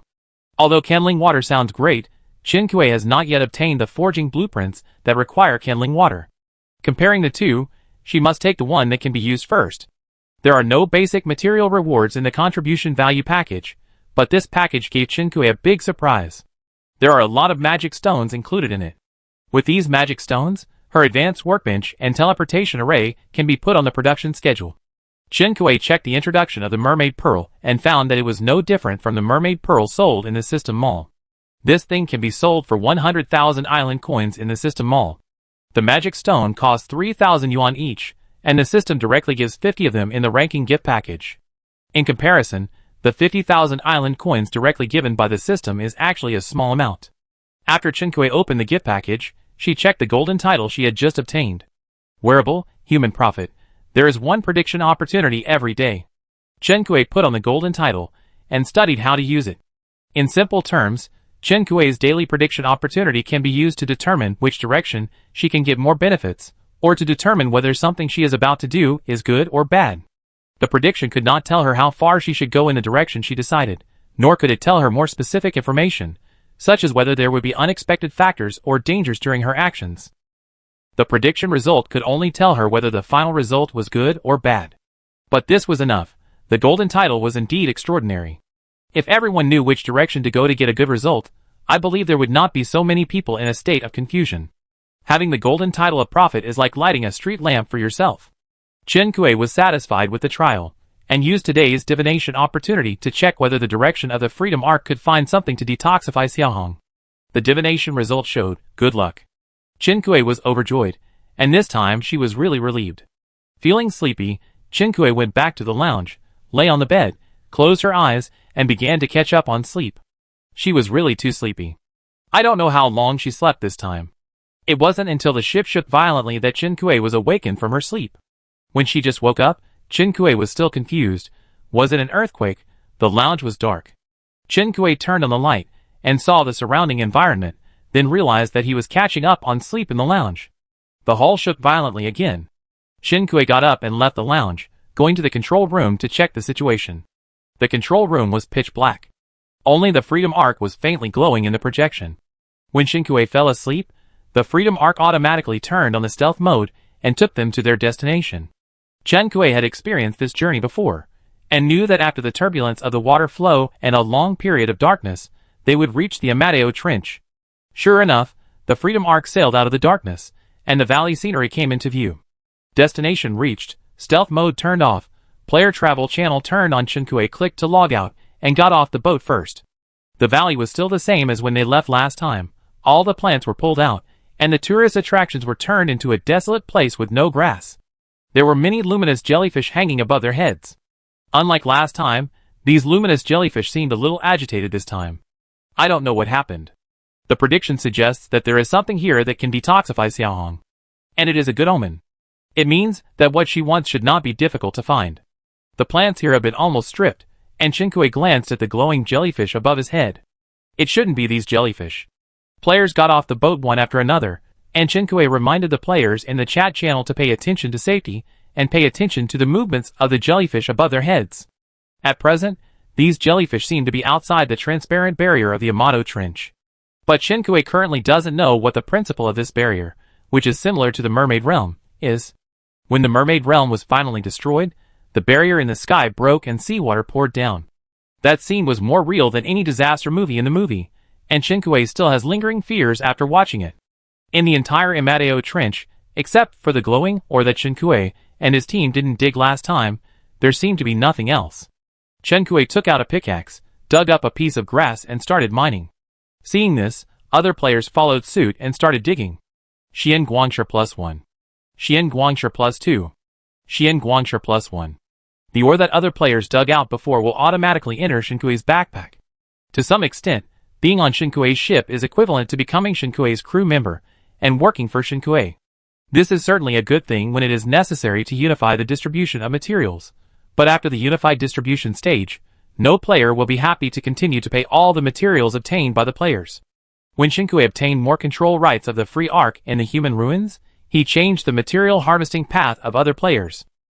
Now you don't have to worry about mixing with the ore dug by others, which means you have to count it again after digging and return the fruits of others' labor.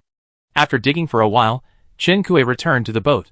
She wanted to try whether these stones were effective against the poison in Xiaohong's body. Negative buff, poisoned. Detoxifying, detoxification progress. 0.01% it works. Qinkui's eyes lit up. It turned out that this kind of ore could cure the ghost poison. Qinkui put all the shuangguang ore she had just dug next to Xiaohong, but she didn't see the 0.01% increase even a little bit for a long time. Qinkui, is it that the ore is not enough? Yuan, maybe it needs to be taken internally for the effect to be more obvious? Qinkui didn't know, but she was a little puzzled when she looked at the glowing stone in her hand. This stone is very beautiful, as if it has sealed the brilliance. When you hold it in your hand, you can see the light flowing faintly along the cracks of the stone. But no matter how beautiful it is still a stone. Qinkui looked at Yuan. How can I give it to him to eat? Yuan took out the tools. You can try grinding it into powder. Qinkui carefully handed the beautiful stone in her hand to Yuan, as if entrusting him with an important matter in life. I leave it to you. It's better to leave this kind of thing to professionals. Qinkui felt that she was suitable for that kind of mindless mining work. There were many players who mined with her before. Qinkui notified them on the radio, and this time, most of the awake players got off the boat. Fortunately, almost the entire valley here is covered with black light stones. Qinkui dug for a full 3 hours. As the players continued to advance in mining, Qinkui felt that the light in the valley was getting dimmer and dimmer. Until the light changed, Qinkui looked up inadvertently, and found that the light of the glowing jellyfish above her head had overshadowed the light of the valley. Qinkui dug nearly 600 black light stones, and put them in her backpack. At this time, she decided to stop and leave. But the other players were obviously not satisfied, and Qinkui notified them several times before they were willing to board the ship. While Qinkui was waiting for the players to board the ship, she saw in the projection that the glowing jellyfish above her head were more restless. As the light in the Amadeo Trench gradually dimmed, some jellyfish chose to leave. The light from the luminous jellyfish gradually dimmed, and the players gave up mining in the dim environment.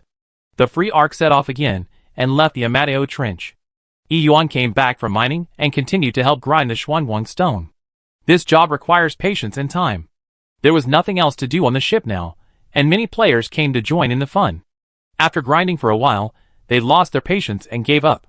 Yuan remained unmoved throughout the whole process. Qingque was amazed.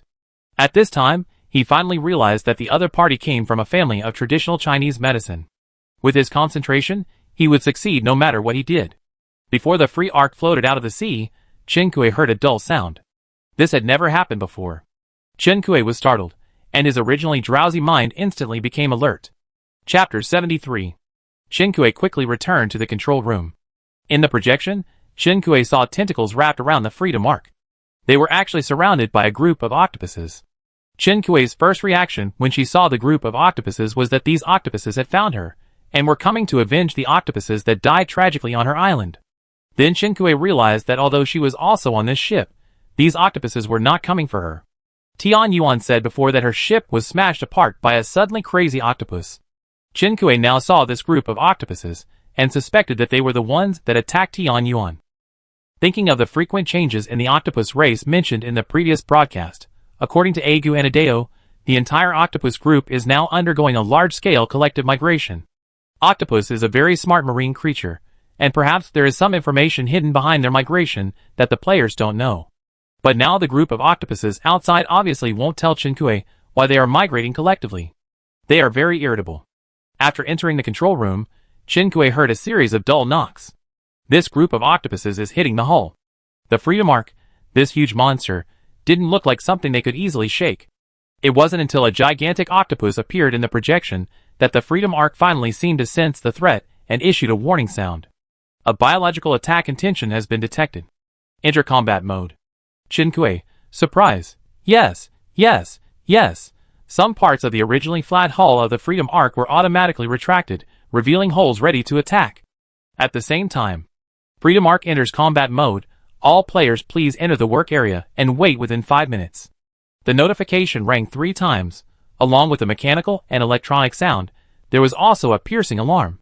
Some players had already seen the octopus through the porthole. At first, they were just surprised.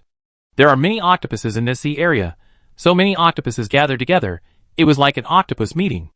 Not long after, a huge octopus swam over from a distance. Any creature will be terrifying when it is magnified to a certain extent.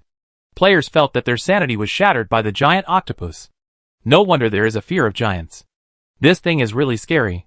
After the system notification sounded, most players looked at each other, not knowing what happened. After all, after sailing for so long, no matter how beautiful the scenery outside the porthole is, they are almost tired of it. So not many players knew about the octopus's attack at the first time. Fortunately, everyone has seen big storms. Suze quickly ran to the craftsman's studio, and many craftsman players were already there. Seeing Suze, the craftsman greeted him. Although he was somewhat well known before, his influence was mainly in the guild. After the faction war ended, he became one of the most core people in the 0003 world. Suze nodded in response, and opened the chat channel to understand the current situation. It was obvious that an octopus attacked the Free Arc. The Free Arc turned on the combat mode and fought back. The next task for the craftsman players was to replenish the weapons depot for the Free Arc in time. Qingque saw in the projection that sharp weapons flew out of the exposed holes of the Freedom Arc and flew into the octopus group. Blue smoke diffused in the seawater. That was the blood of the octopus. The octopus group dispersed in the storm attack. The giant octopus was still approaching. The attack of the Freedom Arc did not stop. The weapons flying out of the holes included sharp objects and round shells. When they hit the octopus, a small area of the sea would turn into a beautiful blue. The giant octopus stopped at a delicate position and confronted the Freedom Arc. This distance is just outside the range of the Freedom Arc's weapons. Qingque had a full view of the octopus's body in the projection. The octopus looked at the Freedom Arc, but the projection was so immersive that Qingque had the illusion that the other party was looking at him. Other players were just observing the octopus through the porthole, but Qingque seemed to be completely enveloped by the octopus's huge figure. When facing a mysterious and ancient creature, You can't help but feel awe. Chen Kui didn't know how long this octopus would live. When Chen Kui listened to a Gu and a Dallas radio program before, they mentioned that the lifespan of an octopus is about 3 years. According to common sense, 3 years is definitely not enough for an octopus to grow into such a behemoth. The giant octopus seemed to have finally measured the strength comparison between itself and the freedom arc. The color and texture of its skin changed. Complex patterns appeared on its body. Chen Kui didn't know the specific meaning of the texture on its skin in the octopus community, but as it changed, the situation changed. The normal-sized octopuses gave up attacking the freedom arc, obediently retracted their tentacles, and moved away from the freedom arc. They retreated to a certain position, just like the giant octopus, watching the freedom arc from a distance. Chen Kui, are they watching the freedom arc leave? Then the freedom arc's prompt sounded. The biological attack intention has disappeared, the combat status has been lifted, and the voyage continues. The prompt sound confirmed Chen Kui's guess. The octopus attack came with a whimper, and was inexplicable. Before the big octopus appeared, the freedom arc had no reaction even when attacked by normal octopuses. After all, given its size, even if the octopuses hit themselves with the outer wall of the ship and broke their heads and bled, the freedom arc would not be hurt. The only thing that could make it react was the giant octopus. But after the giant octopus came over, it weighed the strength of both sides, and finally decided to avoid the battle. From this, it can be seen that the quality of the octopus race is unknown, and it becomes stronger when it encounters a strong opponent. Chen Kui saw the freedom arc quietly sailing away from the group of octopuses in the projection. In the past, I only thought that the freedom arc was silent and reliable, but today Chen Kui inexplicably felt some calmness and composure. This group of players just fought with a legendary creature, the mermaid, and won a great victory. Of course, they are not afraid of the octopus at this time. The only thing that can bring psychological pressure to the players is the huge size of the giant octopus. Until the octopus disappeared in the projection, Chen Kui observed the projection for a long time, and confirmed that everything was normal before leaving the control room and going to the cabin where the red mermaid was again. Yuan just sent a message to tell her that he had ground out some black light stone powder, and asked Chen Kui to go and see if it would work if taken orally. Due to limited time, he could not grind out too much. Chen Kui watched him mix the black light stone powder with water and feed it to Xiaohong. Negative buff, poisoned. Detoxifying, detoxification progress. 0.04% good news, effective. Bad news, limited effect. Chen Kui pinched her brows. When you go back, put all the Xuanguang stones you have next to him. Just know that it works, and take your time. Yuan comforted Chen Kui. Chen Kui also knew this. She bought a set of tools according to Yuan's hand, and planned to grind medicine for Yuan when she returned to the shelter. Perhaps she was thinking wrongly. She should dig a pit on the spot in the Amadeo Trench and bury Xiaohong in it. There must be more Xuanguang stones there than what Chen Kui had. But now the place has been almost cleared out by the players, so digging a hole to bury Xiaohong at this time will not be effective. When the free ark returned to the island, it was already late at night. The players got off the ship one after another, and Chen Kui chose to log out again. This time, the free ark popped up a different prompt. It is detected that the faction war has ended. Do you want to turn on the easy storage mode? This seems to be one of the permissions of the free ark released by the victory of the faction war. There were always people on the ship before, and Chen Kui could not study it. Yes. The freedom ark glowed in the darkness. With Chen Kui's choice, this huge thing gradually shrank into a palm-sized boat model. Chen Kui played with the boat in her hand for a while, before checking the status of the animals in her shelter. Chen Kui noticed that the incubator she had given to Chinyi was on the ground. The incubator was open, but the eggs inside were missing. Was the eggs eaten? She never asked Chinyi what happened in the shelter, so she didn't know what happened. In the darkness of the night, Chen Kui did not check carefully, so she did not see that the vegetable she left behind was eaten up. Chen Kui put the model of the Freedom Ark into her backpack, and built a dense space for Xiaohong with Xuanguang stone by the pond, and put Xiaohong inside. If we only talk about the shape and not the purpose, the illegal building she built looks like a stone coffin.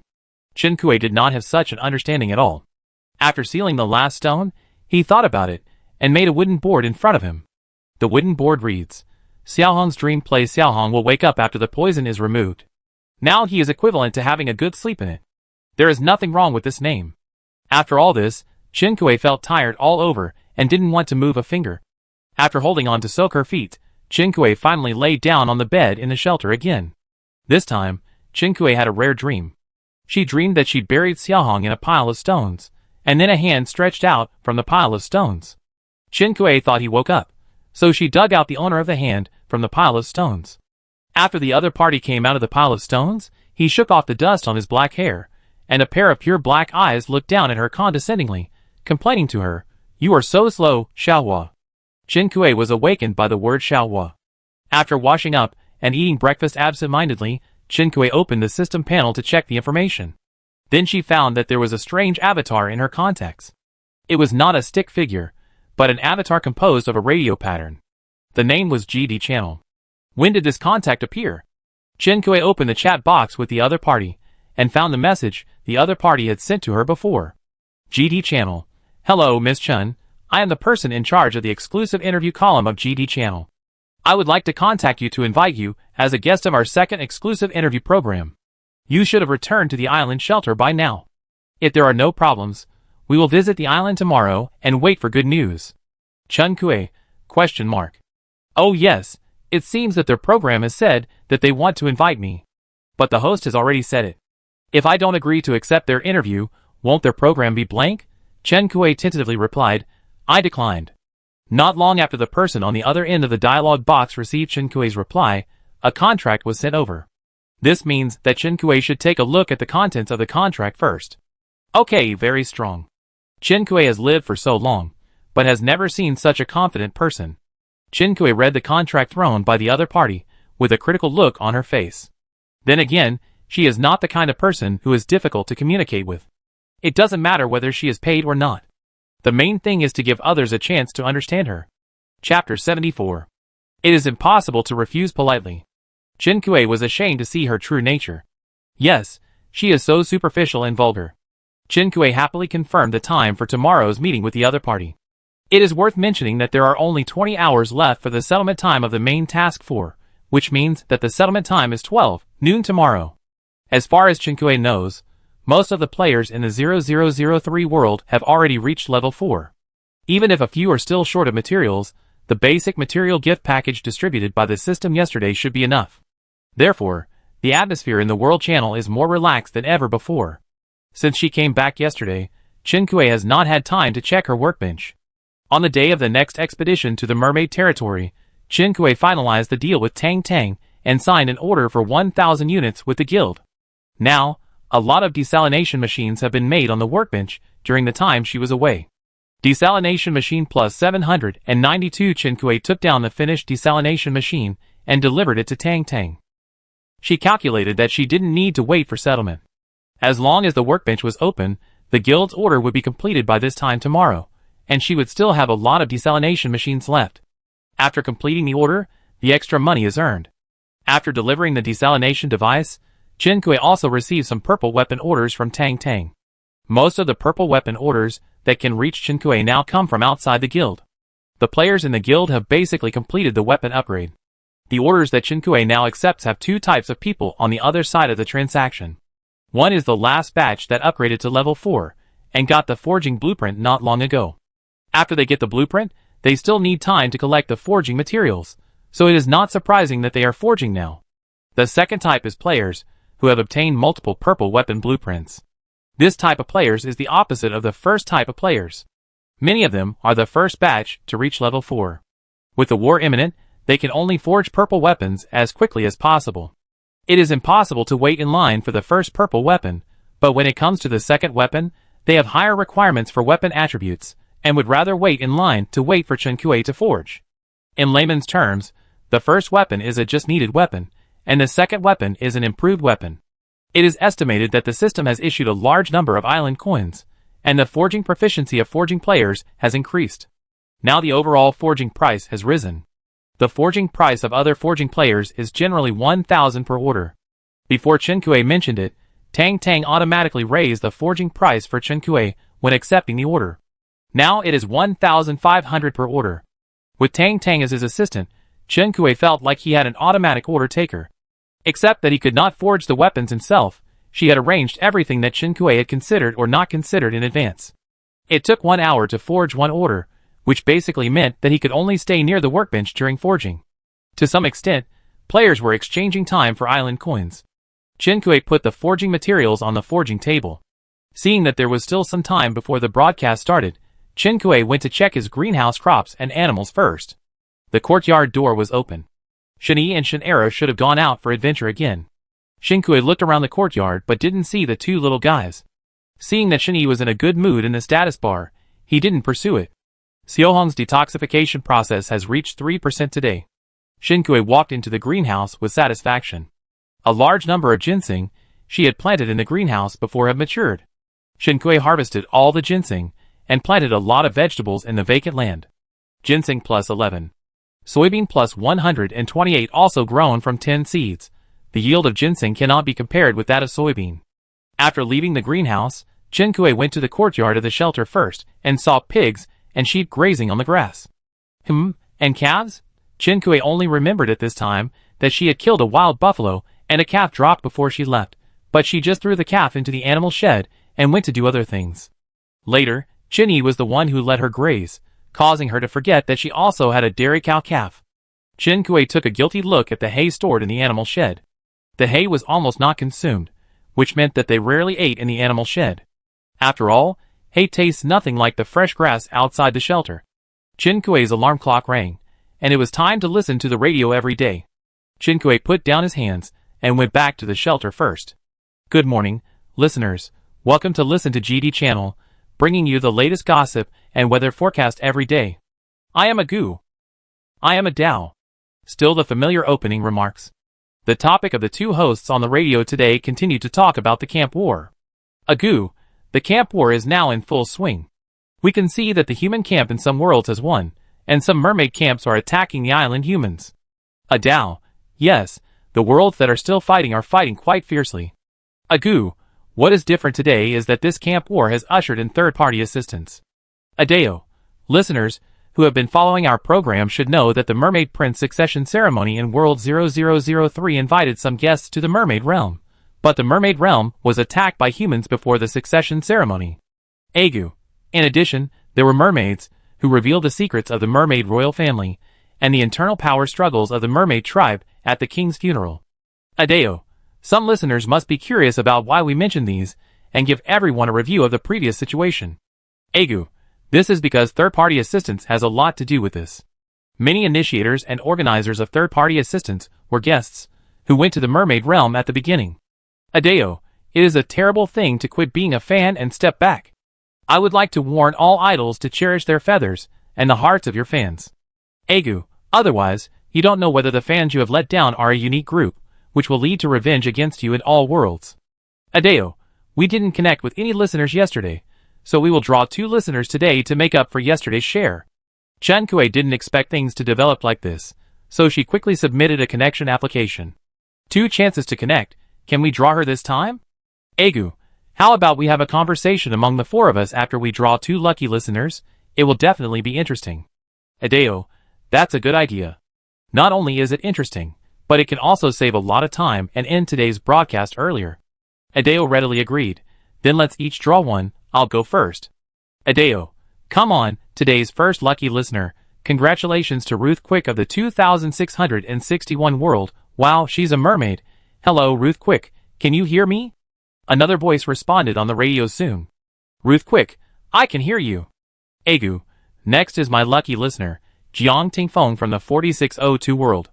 Chen-Kuei paused as she lowered her head to record the broadcast information, and she glanced at the radio.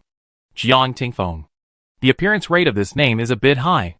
Originally, Chen-Kuei was a little disappointed that she didn't get to draw her name, but when she heard the list of the lucky listeners at the end, Chen-Kuei's slight disappointment disappeared.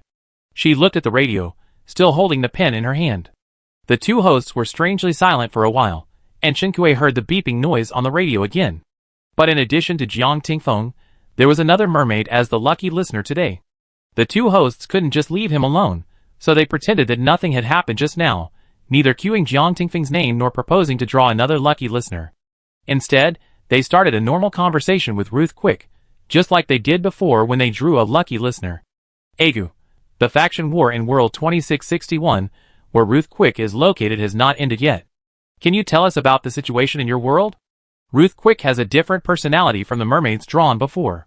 She seems to be very expressive. Of course, the prince of our world has been imprisoned by the king.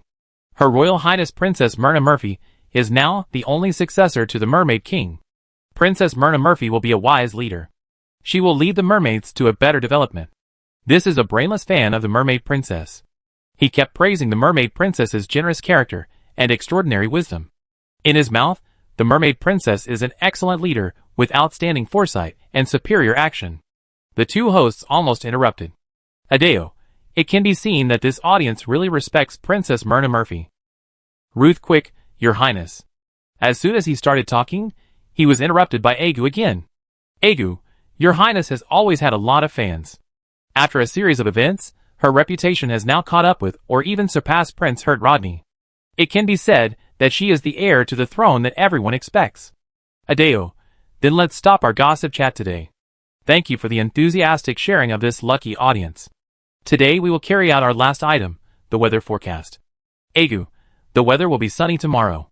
Dear listeners, please pay attention to sun protection. Ziz. The radio was turned off with the last noise. Chinkue's pen also stopped moving.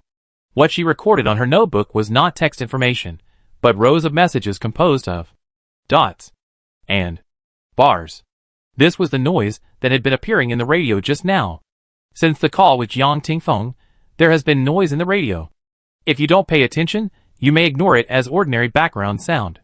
But Chinkue heard that the other party was using noise to convey information. It may be because it is inconvenient to talk. Chinkue sorted out the background noise he had recorded. Save me, I became a mermaid. When Chinkue translated the first sentence, he felt a tingling sensation on his scalp. The reason why the players in the defeated world are still alive was found. The human camp failed in the camp war, but there are still players alive on the world rankings because they found a way to avoid the war, leaving the human camp and achieving the condition of no human survives. Judging from the number of surviving players on the rankings, Jiang Tingfeng is not the only human who has become a mermaid. Chinkue thinks they may have become mermaids voluntarily. The method is also very simple. The system all sells Mermaid Witch's special medicine, and one special medicine requires 20,000 island coins. For ordinary players, 20,000 island coins are a lot, but for the top players, it is not difficult to earn 20,000 island coins. Chapter 75. Let's not talk about the negative buffs that humans will get from using the Mermaid Witch's special medicine, such as being unable to speak and losing strength. Just the problems that exist in the mermaid group itself are enough to give people a headache. Mermaids are a cursed race. Even in the early stage, mermaids have a long lifespan and stronger strength than humans. In the environment of surviving on an island, they can breathe normally in the sea. But the lives of the entire mermaid camp depend on the heart of the sea god. Regardless of whether this camp war is won or not, the mermaids will be extinct. The only difference is sooner or later. Humans took the special medicine, which can be said to have abandoned all the advantages of mermaids, and only picked up the disadvantages of mermaids. Chinkue still didn't know whether they would grow shark pearls in their hearts, like other mermaids after taking the special medicine. However, there was nothing that could be done. Chinkue thought that if these players were not desperate, they would not have come up with this solution. The mermaid camp's offensive was swift and fierce, and it was right to put survival first. In fact, even if Chinkue received the distress message sent by the other party, he didn't know how to help the other party. First of all, they are not in the same world now, and secondly, Chinkue doesn't know how to remove the special medicine of the mermaid witch. In this game setting, some medicines are not poisons, and antidotes are not omnipotent. Jiang Tingfeng sent a distress signal on the radio, hoping that others would help find a way to restore to human form. Now that they have turned back into humans, aren't the mermaid camps in their world alive? Chinkue thought for a while, and really couldn't think of how they would solve the situation after turning into mermaids. The notebook recording the broadcast information was put away, and Chinkue looked at the intermediate workbench that was still diligently making the desalination device, and decided to make the advanced workbench first. In addition to 50 gold ingots and 50 silver ingots, all other materials for the advanced workbench have been collected. Chinkue had previously made an appointment with Chen Fang to go to her island to mine. Now that she has nothing to do, she can use it to mine. Chinkue called Chen Fang on the friend channel. Fang, do you have a visitor quota today? Chen Fang, what a coincidence, there is one more. Do you want to come over? Chen Fang warmly invited Chinkue. It's just right, Akue, come quickly, I show you something. Chinkue initiated a visit application, and after the other party agreed, she disappeared from her shelter and came to Chen Fang's island. The scene flashed before his eyes, and when Qinkui looked up again, he saw a bunch of flowers and an irregular door plate hanging on the door. The door plate was written with blunt strokes. Welcome to Fong Fong's home. The shelter was completely in Chen Fong's style. Qinkui came to the door, and the doorbell for the visitor rang. After a while, the sound of da-da-da footsteps came from the shelter. Chen Fong walked out of the small house, and walked briskly to open the door for Qinkui. Qinkui looked at her pajamas and bunny slippers, and was a little surprised. Has your other visitor not come yet? Chen Fong, he went to mine by himself, don't worry about it, come with me. As she said that, she pulled Qinkui to her small house. Qinkui followed the force, and looked at the layout of her shelter behind her. Chen Fong's shelter had no greenhouse, pond, or livestock shed, and the courtyard looked very empty. More than a dozen arable lands were piled up next to the shelter, all planted with crops, not simply empty like the land in Yin Yuan's shelter. Huh? Qinkui looked at a corner of Chen Fong's courtyard in surprise. Chen Fong heard Qinkui's question and turned to look in the direction she was looking. That's my garden. I just built it last night. Qinkui, do you need a blueprint? Yes, it's easy to make as long as you have a blueprint. The materials are very common. It's obvious that Chen Fong wanted to show Qinkui not this garden. Akui, look. Entering the small house, Qinkui finally saw what Chen Fong wanted to share with her. An egg, Qinkui, what kind of egg is this? Chen Fong, I don't know. I got this from the Destiny treasure chest last night. Chen Fong simulated the hatching scene for this egg, causing the temperature in the shelter to be a little high. When Chen Fong mentioned the treasure chest, Qinkui realized that he had forgotten to fish for the treasure chest again last night. Since the creation of the free arc caused the players to close the way to obtain the treasure chest, Qinkui's habit of fishing for the treasure chest every day was broken. Now thinking of the treasure chest and supplies that he lost in vain yesterday, Qinkui felt a pang of heartache. Qinkui learned from his mistakes, and set an alarm for fishing for treasure chests.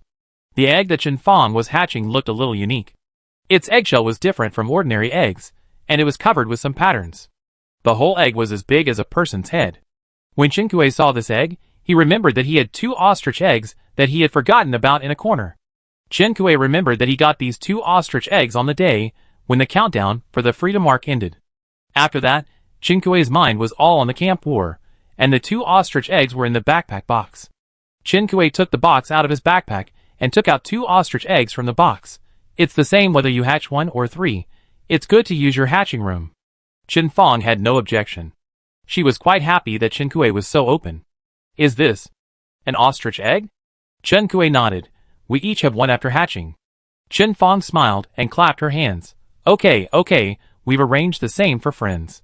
Qinkui finally found his rhythm at this time and sent Chen Fong 10 faders. I brought you a souvenir. To obtain resources on the island, one needs to give the island owner supplies in exchange. Qinkui has a good relationship with Chen Fong, so it is a bit awkward to talk about compensation. It is obviously inappropriate to come empty-handed, so Qinkui gave it to her as a souvenir. Chen Fong knew the value of the desalination device. It had just been put into the warehouse of the Qiushuixinghe Guild, and Qinkui had also given her one before. In addition to using the desalination device sent by Qinkui for irrigation and domestic water, Chen Fong also learned from Xiao Yue's post to make a few simple filtering devices to meet her needs. She was originally planning to bite the bullet and get another desalination device from the guild, but she didn't expect Qinkui to bring her 10 units today. Chen Fong. I'm really impressed. Qinkui, do you have relatives or friends who signed up for the Human Fortress project? Seeing Chen Fong nod, Qinkui smiled. If you can meet again in the future, you need a high enough homeland score to merge the islands. There are actually instructions on the forum about homeland scores, but the information in the post is definitely not as detailed as my Yangshu's booklet. Chen Fong has not opened any function area yet, and the progress is 0. I didn't find anyone in the 0003 world. Maybe in other worlds, there may not be a chance to meet again. Chen Fong was a little disappointed, and Qinkui patted her head gently. Anyway, prepare for the reunion first. Chen Fong nodded. Okay, thank you, Akui. When she thought about preparing for the reunion, Chen Fong's schedule suddenly became full again. Akui, how many function areas have you unlocked? Qinkui talked about his progress, and Chen Fong was surprised. You are so fast. Qinkui, just lucky. Are your relatives in the game? Chen Fong was curious. Generally, players who pursue home ratings work so hard because they want to reunite with their relatives in the future, but she has never seen Chen Kui get close to anyone. Chen Kui, he is my friend. He is not in the 0003 world either. In fact, I haven't received any news from him for a long time before entering the game. Chen Fang was surprised. Is it possible that he is not involved in the Human Fortress project? Chen Kui shook her head. She was very sure of this. He must be in the game. Chen Fang looked at Chen Kui for a long while. I feel like you have a good relationship. Chen Kui did not deny it. They both tacitly did not think about whether their relatives and friends were among the erased data in other worlds. There were many decorative ornaments in Chen Fang's shelter, and flower arrangements were placed everywhere. The entire shelter was decorated quite delicately by her. These are all wild flowers picked on the island. Chen Fang pointed to a decorative persimmon somewhere and said, not only does it look good, it's also edible, and it's very cost-effective. Do you like persimmons? There's a big persimmon tree on my island. The persimmon tree was not far away, so Chen Fang took Chen Kui to pick persimmons. The orange-red persimmons hung on the treetops, as beautiful as a painting. When Chen Kui and Chen Fang saw it, they only looked at the persimmons, and had no time to pay attention to the beautiful scene. Persimmon plus 41 Chen Fang also sent the one she picked to Chen Kui. I have a place where you can pick fruits if you want to eat them. Since you are here, you should bring some local specialties back. Chen Kui. Too enthusiastic. Chen Kui pretended to refuse for 2 rounds. Persimmon plus 48 it was time for lunch. Chen Kui returned to Chen Fang's shelter with a bunch of persimmons in her backpack. Lunch was provided by Chen Kui. Although Chen Fang also cooked, her cooking skills were not as good as Chen Kui's. Now that she could eat for free, there was no reason for her to be wronged. After lunch, the two finally got to the main topic of the day, mining. The gold and silver mines on Chen Fang's island are together. On the way to the mine, Chen Kui noticed that there were many trees on Chen Fang's island, but no stones. The hardest thing to find on my island is actually stones, which is very magical. Can stones be dug out from the mine? Chen Fang shrugged, almost no, every time I need stones, I can only trade with other players. Chen Kui thought that the reason why he and Chen Fang met was because Chen Fang wanted to exchange stones. Unlike Chen Kui's cave, Chen Fang's mine was on the ground. Chen Kui had heard the knocking sound of ding ding dang dang. She turned her head and glanced at Chen Fang. Next is another player who came to visit today. Chen Kui nodded in understanding, and the two of them went down the mine one after the other. They greeted the player who was mining, and then began to find an area to mine. Gold or +1, silver or +3. Gold or +2, silver or +2. Originally, the two were still chatting about random things, but as they dug, they gradually became fascinated. For a while, there was only the sound of ding-dong-dong in the mine. Chen Kui dug until about 8 o'clock in the evening, and the countdown for today's visit was about to end. The player who came first was nearly 3 hours earlier than Chen Kui. During their mining process, something happened that made Chen Kui a little concerned. The mine was not big, and the mining sites of the three of them were not far away. When the player hit a piece of ore, the angle was wrong, and the ore flew to Chen Fang's hand, and it happened to pass over the back of Chen Fang's hand. Chen Fang was in pain, and did not hold the pickaxe firmly. Seeing this, the player apologized with a guilty look on his face. Chen Kui went forward and took Chen Fang's hand to check. Fortunately, there was nothing serious, just a slight scratch. Chapter 76. The countdown for Chen Kui's visit is almost over. Chen Fang looks at the arc between her eyebrows and feels a little strange. Ah Kui, what's wrong? Are you reluctant to leave me? She winks at Chen Kui. Chen Kui comes back to her senses. I'm wondering if there are any hidden dangers in this visit function between players. If you have visitors on your island in the future, you must pay attention to safety. Chen Fang then knows what Chen Kui is thinking. The owner of the island can drive away visitors. If I find something wrong with the player on the island, I will drive him away immediately. It's okay, Ah Kui, don't worry. Chen Kui nodded. Her island had rarely received visitors, and the only time she received one, she was busy saving people, and had no time to study, so she didn't know the rules. After hearing what Chen Fang said, she felt relieved. Chen Fang gave Chen Kui the gold and silver ore she had dug this afternoon. Before Chen Kui could refuse, Chen Fang blurted out, "You always give me things, I have to give you something in return. I don't know what you need, but it's definitely right to give you gold and silver ore at the moment." In fact, if Chen Kui hadn't said he would come today, Chen Fang would have mined the ore herself and given it to him. She still remembered that Chen Kui went into the valley alone and carried her out. At that time, no one knew the situation in the valley, but Chen Kui still went into the valley without hesitation. Chen Fang's attitude in return was very firm. Chen Kui couldn't refuse the kindness, and finally accepted the ore sent by Chen Fang. Gold ore plus 422. Silver ore plus 710. The ratio of gold and silver ingots synthesized by gold and silver ores is 10-1. Together with the part she dug herself, Chen Kui has all the gold and silver ores needed to upgrade the workbench. The countdown ended. Chen Kui said goodbye to Chen Fang in the last second, and returned to his shelter in the next second. Chen Kui took down the desalination device, and raw materials on the intermediate workbench, and put the gold ore he had just dug on it. It also takes time to make gold and silver ores. It takes 5 minutes to synthesize a gold ingot or silver ingot. It takes about 8 hours for Chen Kui to make the 50 gold ingots and 50 silver ingots he needs. In order not to waste time, Chen Kui plans to synthesize the gold ingots first, and continue to put the desalination device on when she sleeps, and wait until Chen Kui wakes up tomorrow to continue synthesizing the silver ingots. After arranging the work on the workbench, Chen Kui put materials on the forging table again. It was already past 8 o'clock in the evening. Chen Kui took the lantern and went to the beach. He hadn't caught the treasure chest today. Intermediate Destiny treasure chest, night limited, plus 1*3 thermos cup plus 1. Foot soaking bucket plus 1. Mysterious machine blueprint fragment plus 1. Postpartum care for sows plus 1. Round fish tank plus 1. Down jacket plus 1. As usual, Chen Kui left 10 physical points and returned to the shelter. Chen Kui got a thermos cup and a foot bath bucket at the same time, and got a health care set. Including the mysterious machine fragment caught today, Chen Kui now has 4 fragments in his hand. Chen Kui clicks to view the fragment details. Mysterious machine blueprint fragments, 4 out of 10. Collect the fragments to synthesize the mysterious machine. Maybe it is a backdoor left by fate for you. Chen Kui was confused by the strange introduction.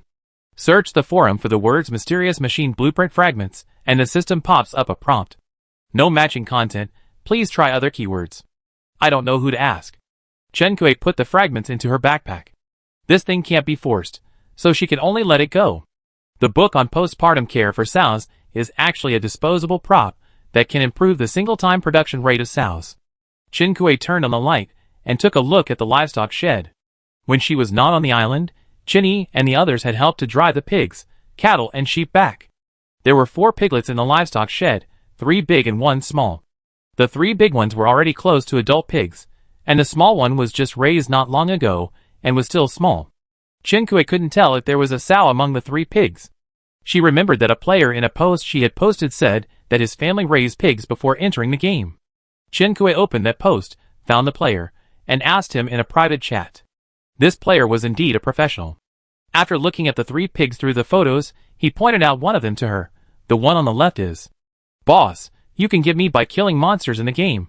Why are you wasting energy on raising pigs?" Chen Kui, good question. But the system dropped piglets and gave them to the livestock shed. The atmosphere is so good, it feels like it would be a waste if we don't do breeding. The other party thought for a while, and replied to Chen Kui, "Maybe the system dropped piglets for you to make rose-suckling pigs."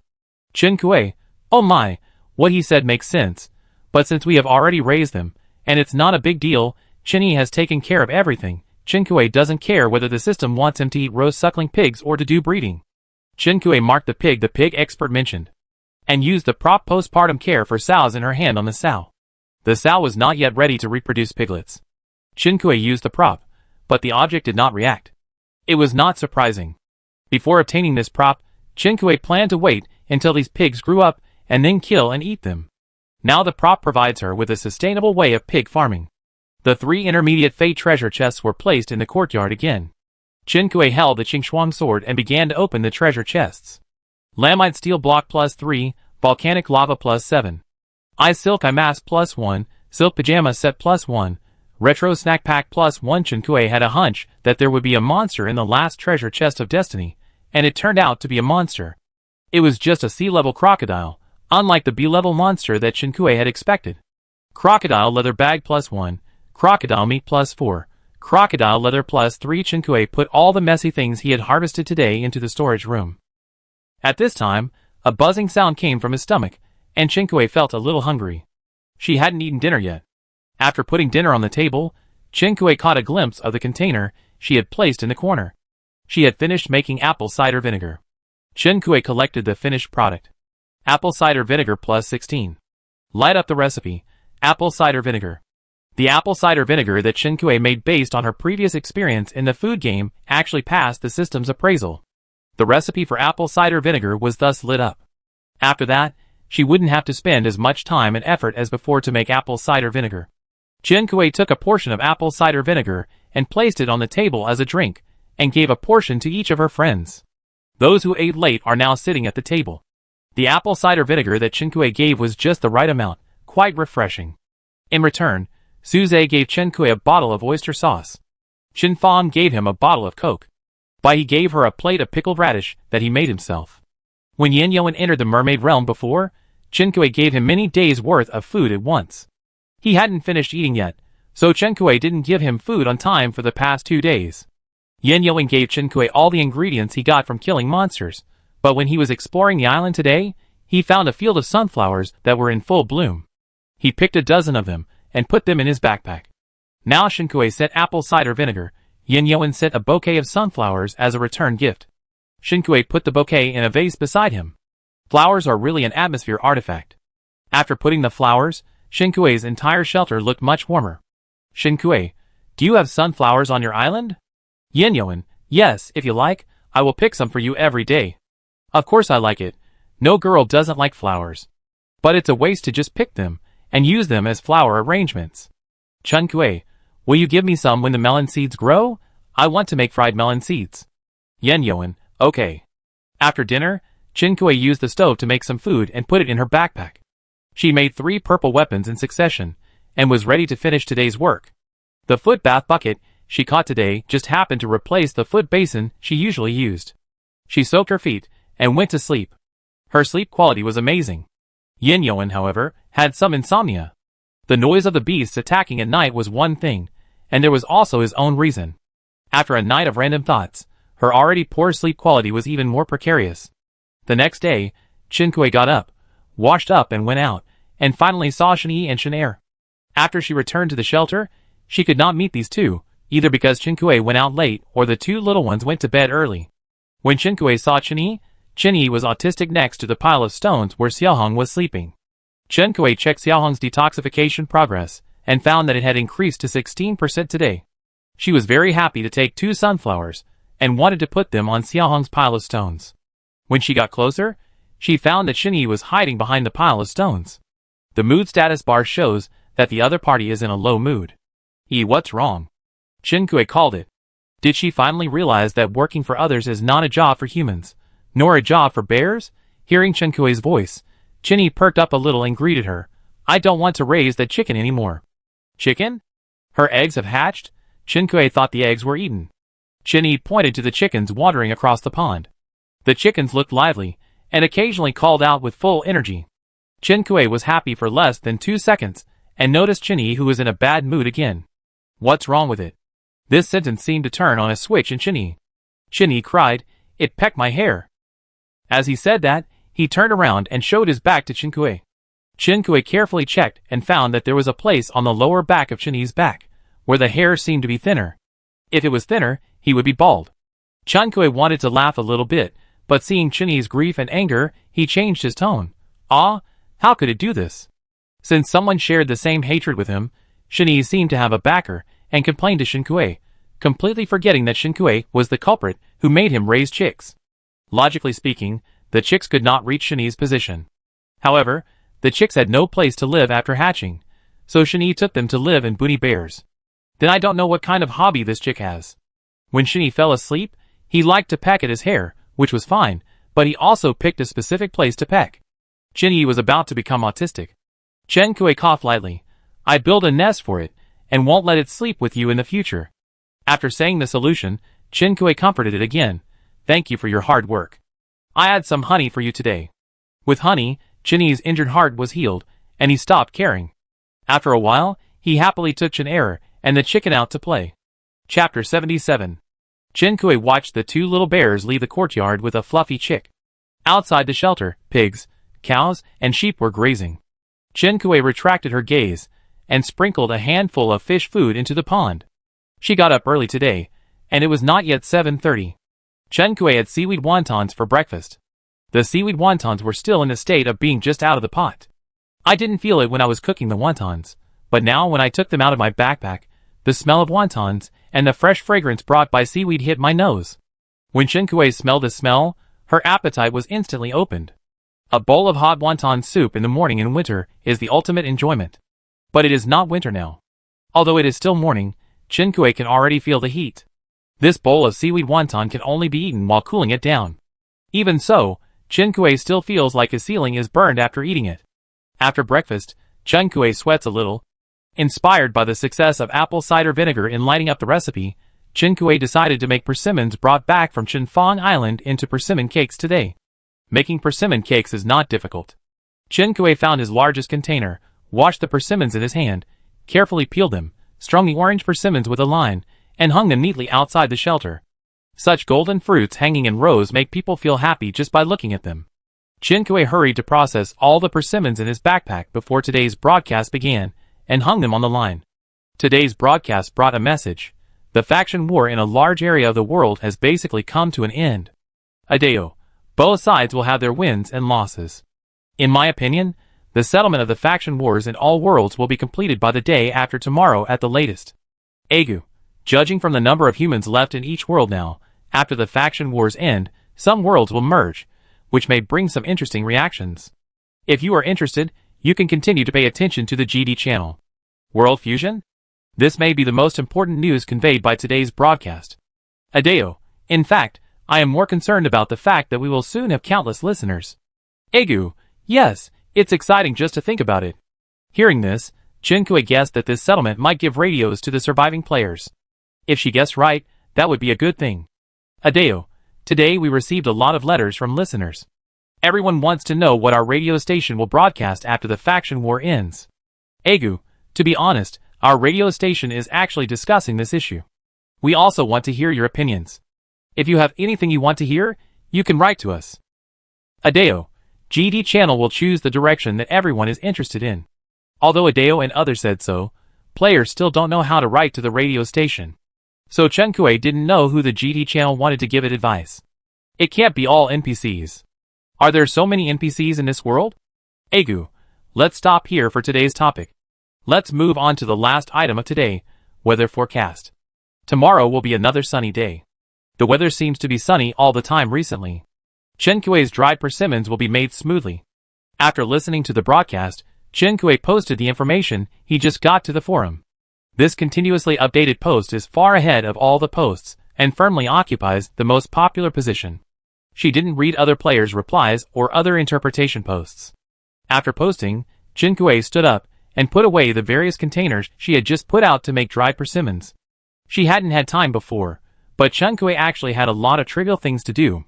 The first thing was to make grass seeds. When Qinkui obtained the dairy cow calf, she also obtained the grass seed formula. These animals now live on the grass outside the shelter, but Qinkui noticed that some of the grass had been eaten up. If Qinkui wants to raise these animals for a long time, he can't just rely on the grass's own regeneration ability. Moreover, Qinkui had previously guessed that the weather might change. There might not be fresh grass for them to eat in the future, and Qinkui did not have much hay to store. Therefore, Qinkui took advantage of today's free time to make countless grass seeds at once, and sow them all over the island. Grass seeds do not need special arable land to grow. After sowing, Qinkui saw the countdown for the growth of grass. Grass grows very fast, and can be harvested in 24 hours. Qinkui not only planted grass, but also planted the oak seeds he brought back from Yanyoan Island in a certain area of the island. After the last oak seed was planted, Qinkui glanced at the system time. 11:57. Qinkui waited for a while, waiting for the system notification to sound. Countdown ends. The number of survivors in World 0003 is 324,397. Main Mission 5. Build a Level 5 Shelter 719:59:59. The number of survivors in World 0003 ranks first in the world ranking, and all 0003 players are rewarded with 100,000 island coins, plus 1 self-selected functional area blueprint, plus 5 self-selected advanced forging materials, and plus 1 team card. World 0003 player contribution value ranking list updated. First place, Qinkui, contribution value 5631023. Second place, Yin, contribution value 912534. Contribution value rewards will be sent to the system mailbox. Players should check it. This time, the system gave a full month to build a level 5 shelter. Chen Kui checked the materials needed for the upgrade, and the quantity alone was several times that of a level 4 shelter. The rewards for the world with the most survivors this time were very generous. Chen Kui remembered that the world ranked first in the last settlement was 0291 World, and this time 0291 World was squeezed to second place by 0003 World where Chen Kui was. The world rewards obtained by the 0291 World last time must have been quite a lot. If they just did the main quest, the players in the 0291 World would have a higher starting point than the players in other worlds after obtaining the world rewards, and they would not lose too many players. But in addition to the main quest, they also participated in the faction war during this period. The casualties of the players in the 0003 world in the faction war were very few, which was a miracle among all the worlds with large casualties. Thanks to this extremely low loss of players, the 0003 world jumped from the 71st place on the list to the first place on the list. Now every player in the 0003 world gets 100,000 island coins, and the whole world is rich all of a sudden. Chen Kui guessed that the 0003 world is about to usher in inflation. This is a good thing for forging players. Many things given by the system can be selected by themselves. First of all, the function area is self-selected. Each player wants different drawings. This reward takes all players into consideration. After building a level 4 shelter, the fish pond in the water area is unlocked. Players can choose greenhouse drawings or other drawings such as livestock sheds by themselves. In this way, players only need to choose what they want. Chen Kui chose the poultry house construction blueprint. Now Chen Kui is also a chicken owner. Chen Kui's 2 eggs were not wasted, and the incubator hatched 2 chicks. But one of the chicks lived with Shani, which caused an irreconcilable conflict. Chen Kui also promised Shani today to build a chicken coop for the chick that loves to peck feathers. She originally thought of building a chicken shed casually, but she didn't expect to get the poultry house construction blueprint so soon. Chen Kui had all the materials needed to build a poultry house. Chen Kui did not hesitate. As soon as she got the blueprint of the poultry house, she returned to the courtyard and found a corner to start building the poultry house. Confirmed to make a poultry house, pinewood, 362/50 cement, 1153/100, clay 91/20, refined iron 24450/50. Chen Kui had all these materials. This was the first time that Chen Kui felt so rich. Chen Kui clicked to confirm, and a construction shed appeared out of thin air in the corner she had selected before. A familiar warning sign was erected in front of the construction shed. Construction in progress, please do not approach. 2 hours. The second self-selection is the self-selection of advanced forging materials. Chen Kui currently wants to make a golden bow and arrow, but at present, except for the essence of a month, other materials are not available. Chen Kui decided to find other materials first, and then use these 5 self-selected materials. This is equivalent to having a bottom line. The team card is the first time this item appears, but judging from its golden appearance, the team card is a top item. Chen Kui looked at the details of the team card. Team card, merge player islands. Note, only players with a home score of 100 can team up with each other. The introduction is very simple, but the information corresponds to the previous information. Homes can be merged after the score reaches 100. Achieving a score of 100 is a prerequisite. In addition to a full score of 100, you also need to have a team card item. The system generously gave each person one, and the upper limit of the team is 7, which means that after the players in the 0003 world team up with each other, there will be a lot of extra team cards. Chen Kui, this is the first time I have encountered a situation where high-level props cannot be used up. But this is a situation where only the players in World 0003 can digest the team internally. Thinking of the broadcast just now saying that the world will merge after the settlement of the faction war, Chen Kui knew that he was worrying too much. What high-level props cannot be used up? It does not exist.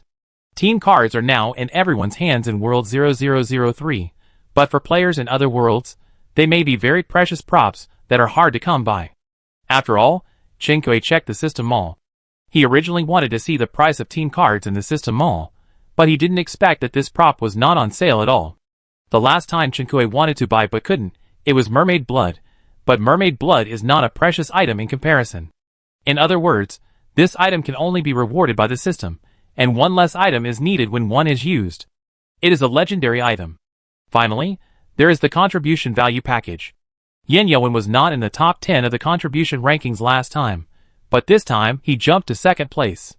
This is inseparable from his sneaking into the mermaid realm alone, obtaining the crucial red pearl, and the information he provided to the island players. The third and fourth are Yuan and Su Zhe. The contribution scores of the three of them are very close. Apart from the three of them, Chen Kui is very familiar with the other players on the contribution list, basically the organizers. Chen Kui didn't expect that there would be a contribution ranking reward at the end of the camp war, and there would be another one when the main task is settled. The top 10 players on the two contribution lists are almost the same group of people, except for some changes in the list and some differences in the ranking. It is equivalent to the top 10 players on the contribution list getting 2 contribution rewards. Chen Kui, good news, ecstasy. I don't know if there will be a third time. Although they are all contribution ranking rewards, the reward package this time is different from the last time. Chapter 78. Player ranked first in the world contribution ranking, rewarded with 200,000 island coins, 1 high-quality coffee tree, 1 copy card, 5 forging fluids, and 1 cooling bracelet. The island coins in Chen Kui's system mall are finally full.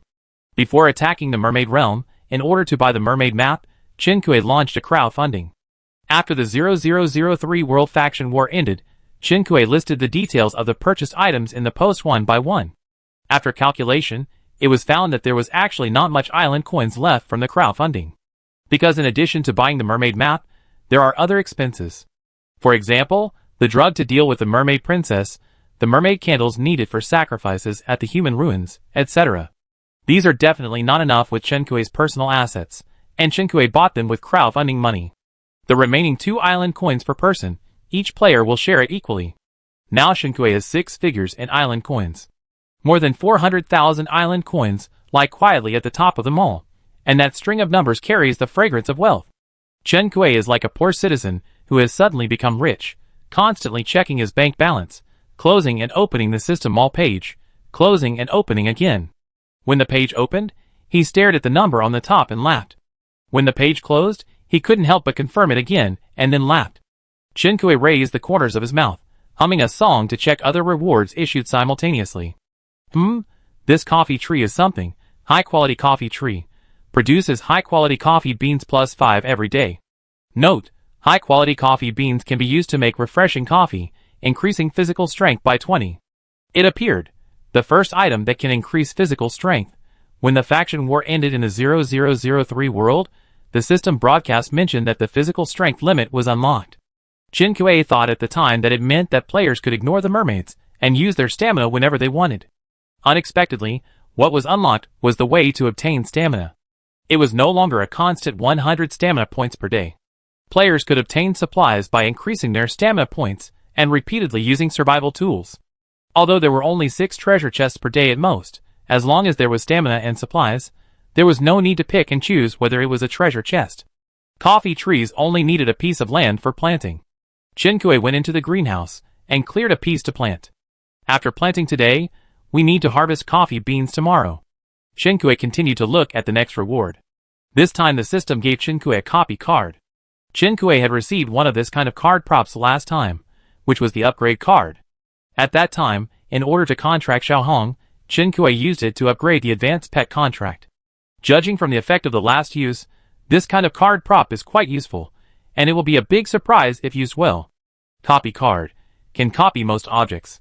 Note, if you choose to copy an upgradable object, the level of the copied finished product is fixed and cannot be upgraded again. After Chen Kui read the prop introduction, the light bulb in his head seemed to be suddenly lit up. That is to say, is it possible that her copy card can copy another shelter for herself? Copy failed. The selected target cannot be copied. Chen Kui. As expected, there is no such good thing. Although it seemed useless to make another shelter for herself, Chen Kui still couldn't help but try it. If it works, the system will send another confirmation reminder. As for why she wanted to try, it was because the prop introduction specifically mentioned the upgradable items. Chen Kui's first reaction was of course the shelter. If the shelter is not possible, then can the basic building be used? Are you sure to use the item copy card for the basic building advanced forging table? Note, the effect of this item cannot be revoked. Please use it with caution. Chen Kui. Surprise! It is actually possible to copy infrastructure. Chen Kui cancels the use. In this case, Chin-Kuei has to consider whether to copy the forging table or the workbench. Chin-Kuei's pain point in forging weapons is that the forging time is too long. It takes an hour to complete a purple weapon. If the forging table is copied, Chin-Kuei's order-taking efficiency can be doubled. Now the players in the 0003 world are richer than ever before, and taking forging orders will definitely make more money than before.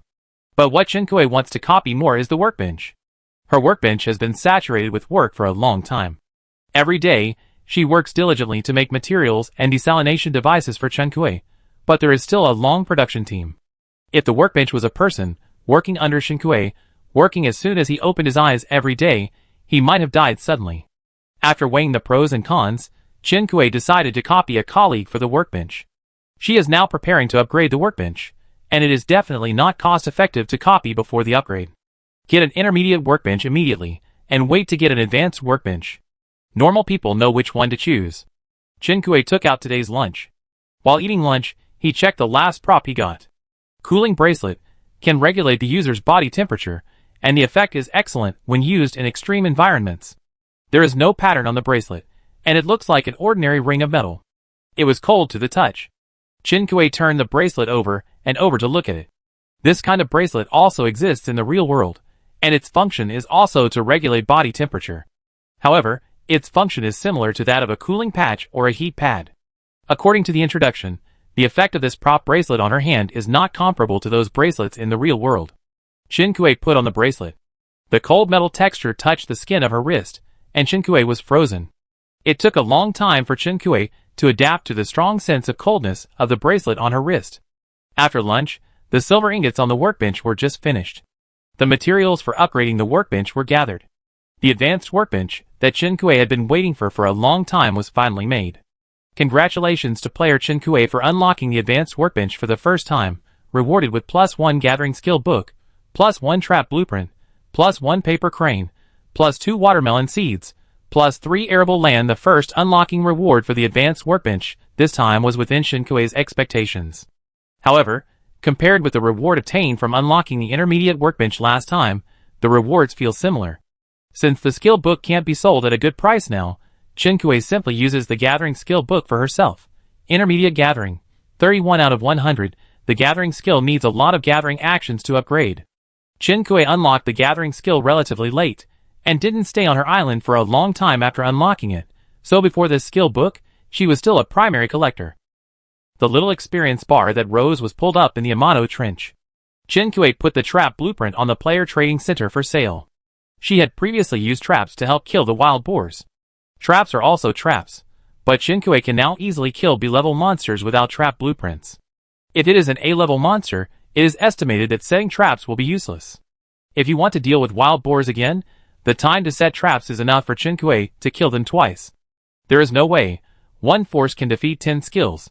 Chin-Kuei thought a little arrogantly. She can now kill the beasts that come to attack at night, and then say lightly, "Too noisy, I can't sleep."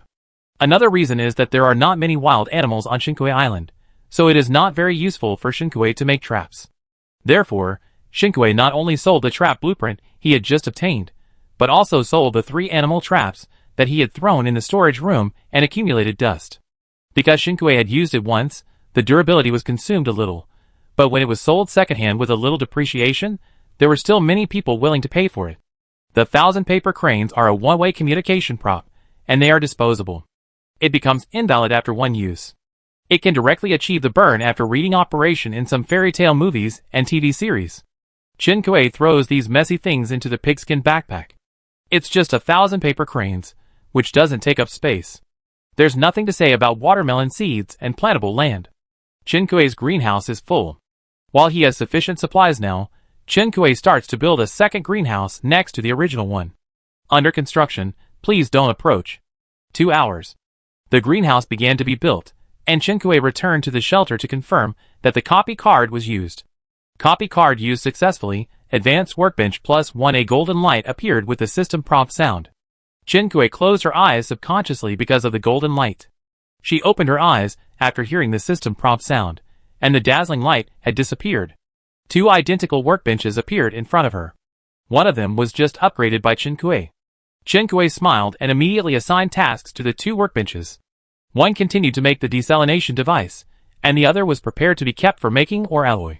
Among the materials needed for ore alloy, Shinkue has no shortage of iron ore and copper ore, but in addition to these two, he also needs tungsten ore and lead ore.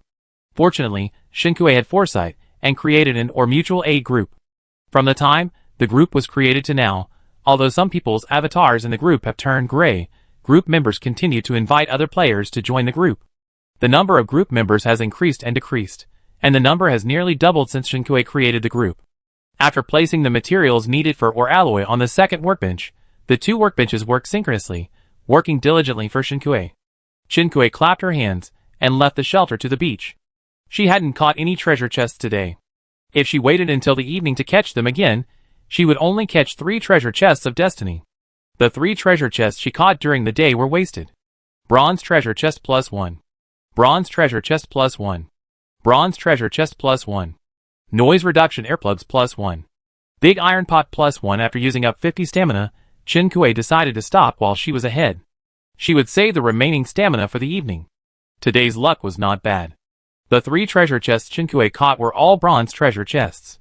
Pearwood +10, lightning wood +10, copper ore +20, rose stone +10, stone +50. Canned sweet wine +1, hot pot base +2, bag dumpling +1. After opening the box, Shinkue was quite satisfied. The weather was very good today, the whole sea was calm, and seabirds flew far away. The sand on Shinkue's beach had long been restored to its original state, and the pits left by Shinkue's sand excavation were filled. There were many coconuts on the beach. According to the principle of not wasting, Shinkue looted the coconuts that had fallen on the ground and were still hanging on the trees on the beach. Coconut +1. Coconut +1. After working for a while, Shinkue harvested more than 20 coconuts in total. Caught something on the sea from the corner of his eye, Shinkue stood up. In the distance, there was a blurry dot approaching the coast of Shinkue. As the distance got closer, Shinkue finally saw the dot clearly. It was a ship. The ship was not big, with 3 or 4 people sitting on it. In addition to these people, there were also some professional equipment on the ship. The people on the ship were a little irritated by the sun, and their palms were lightly blocking the sun on their foreheads. In a blink of an eye, Shinkue's island appeared in front of him, and he felt alive. Chapter 79. Shinkue stood on the beach, watching the boat approach the shore. The people on the boat saw Shinkue and waved to her. Shinkue immediately realized their identities when she saw the boat. Staff of the GD channel. Yesterday, Shinkue confirmed the time of landing on the island with them on the system chat page. Shinkue clicked on the system page. 15:21. They were quite punctual. Ms. Chin is so polite. She even came to the shore to greet us in person. Shinkue, Shinkue smiled guiltily.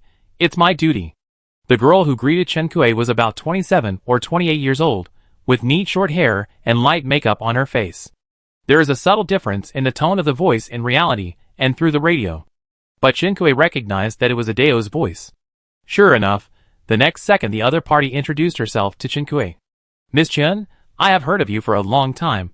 Nice to meet you, I am Adeo. The two shook hands briefly. The palm temperature of Adeo's palm was slightly higher than that of Shinkue. Shinkue was stunned for a moment.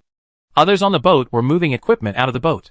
Seeing this, Shinkue led the way in front and led the group to their shelter. When they walked out of the courtyard, they bumped into Chinyi and the others who were strolling back from outside. Chinyi stopped when he saw the group of people on the opposite side. The yellow chick following behind him didn't react and bumped into his leg, then rolled on the ground, and when he stood up, there was some debris on his fluffy yellow fur. Shiji? A chick poked its head out from behind them. Shinkue passed by the big man Chinyi and saw Shin-Error following at the end of the team. The background of this scene was the pigs, cattle, and sheep that Shinkue raised. Your shelter looks very lively. Ah Dao naturally saw this scene. A man who came with Ah Dao on the boat was already quick to press the shutter. It was indeed very lively, and there was a person lying in the pile of stones in the yard. Shinkue led them into the courtyard. The others were fiddling with the equipment they had taken off the boat. Ah Dao looked at Shinkue. Can you take me to visit your shelter? Shinkue glanced at her companions. They didn't react and continued to debug the equipment mechanically. Of course. Shinkue smiled at her. This way, please. Ah Dao obviously wanted to talk to her alone, and Shinkue also wanted to test this host, who was biased towards players. The two walked and talked in the yard. Is this Making dried persimmons? Ah Dao pointed to the strings of orange fruits that had just been hung for a short time and asked Chen Kuei. Chen Kuei nodded. Yes, do you have experience in making dried persimmons? At this time, the persimmon cakes didn't look like persimmon cakes, so people who didn't know about it wouldn't react so quickly. A trace of nostalgia appeared in Adeo's eyes. No, but I have eaten persimmon cakes. I like them very much, so I went to learn about them. Chen Kuei, when the persimmon cakes are ready, I will send you some to try. See which one is better than the ones you have eaten before. Adeo was a little tempted, but finally wavered. Okay, let's add each other as friends. Chen Kuei agreed happily. With the persimmon cakes as an opening, Chen Kuei and Adeo became much more familiar with each other during the subsequent visit. What's in here? Chen Kuei glanced at the pile of stones with flowers on top. Oh, my friend Xiao Hong, he's been poisoned. Adao, I understand that you have a deep relationship, but would you be afraid to put this thing in the yard? Chen Kuei, afraid? She answered uncertainly. It's okay. Xiao Hong is very quiet, and won't make strange noises. Don't be afraid. Adao glanced at her and finally ended the topic. The two entered the greenhouse. Chen Kuei introduced her to several trees he planted in the greenhouse. This is a lemon tree, this is a coffee tree, and when I have more trees, I will make a special greenhouse. I am also human. Adeo said this without warning, interrupting her vision of the greenhouse layout. Chen Kuei retracted the finger pointing at the trees and looked at Adeo. Adeo has a face that is somewhat difficult to approach. It's not that she is ugly or beautiful, but she makes people feel distant for some reason. She is wearing a dark suit jacket, a basic t-shirt under the suit jacket, and a pair of jeans. It looks professional and casual. It matches the style of GD Channel. Chen Kuei once again carefully looked at Ah Dao's face and outfit. Ah Dao is also a human being. Isn't this a fact that can be seen at a glance? Chen Kuei's eyes were filled with this sentence. Do you think those people who came with me just now are human beings? Chen Kuei, what if it's not? Ah Dao shook her head. They are NPCs. Chen Kuei, shocked. Chen Kuei had always thought that they were discussing the issue of species. It turned out that it wasn't. No, it seemed that they were indeed discussing the issue of species, but there was a slight deviation in their mutual understanding. Correction, a big deviation. Chen Kuei, you mean? Ah Dao turned to meet Chen Kuei's eyes, and saw the shock in her eyes, and chuckled. Yes, that's what you understand. When she smiled, the sense of distance disappeared. Before meeting Ah Dao, Chen Kuei thought she should be a very cheerful and easygoing girl. After meeting, Chen Kuei found that she was rational and calm. In a sense, these two characteristics are not contradictory, but there is a sense of separation when they are placed on her. We are all human, but after entering the game, you become players, and I get the identity of NPC. The amount of information in this sentence hit Chen Kuei like a thunderbolt. Chen Kuei swallowed hard. Why? This question is too vague. Chen Kuei added, why did you become an NPC? Adeo, maybe it's because I am a member of the development team. Another thunderbolt. Development team member, Chen Kuei, are you saying that you are a member of the program development team of the Human Fortress Project? In this situation, Chen Kuei could only think of this identity as someone who would call him that. But Adao shook his head and denied Chen Kuei's guess. It's not the Human Fortress Project, but the Solitary Island game. The Fortress Project failed, the program was kidnapped. Ding! The game is online. The public beta of Solitary Island is launched, and all players are welcome to log on to the island. This is the complete sentence when everything started. Chen Kuei looked at Adao at this moment, as if he was looking at an existence that he could not understand. My mind went blank. Too many questions burst out at once, and the overload of information caused Chen Kuei to temporarily crash. Chen Kuei stared at Adao for a long time before finding his voice. Why did you kidnap the program of the Human Fortress Project?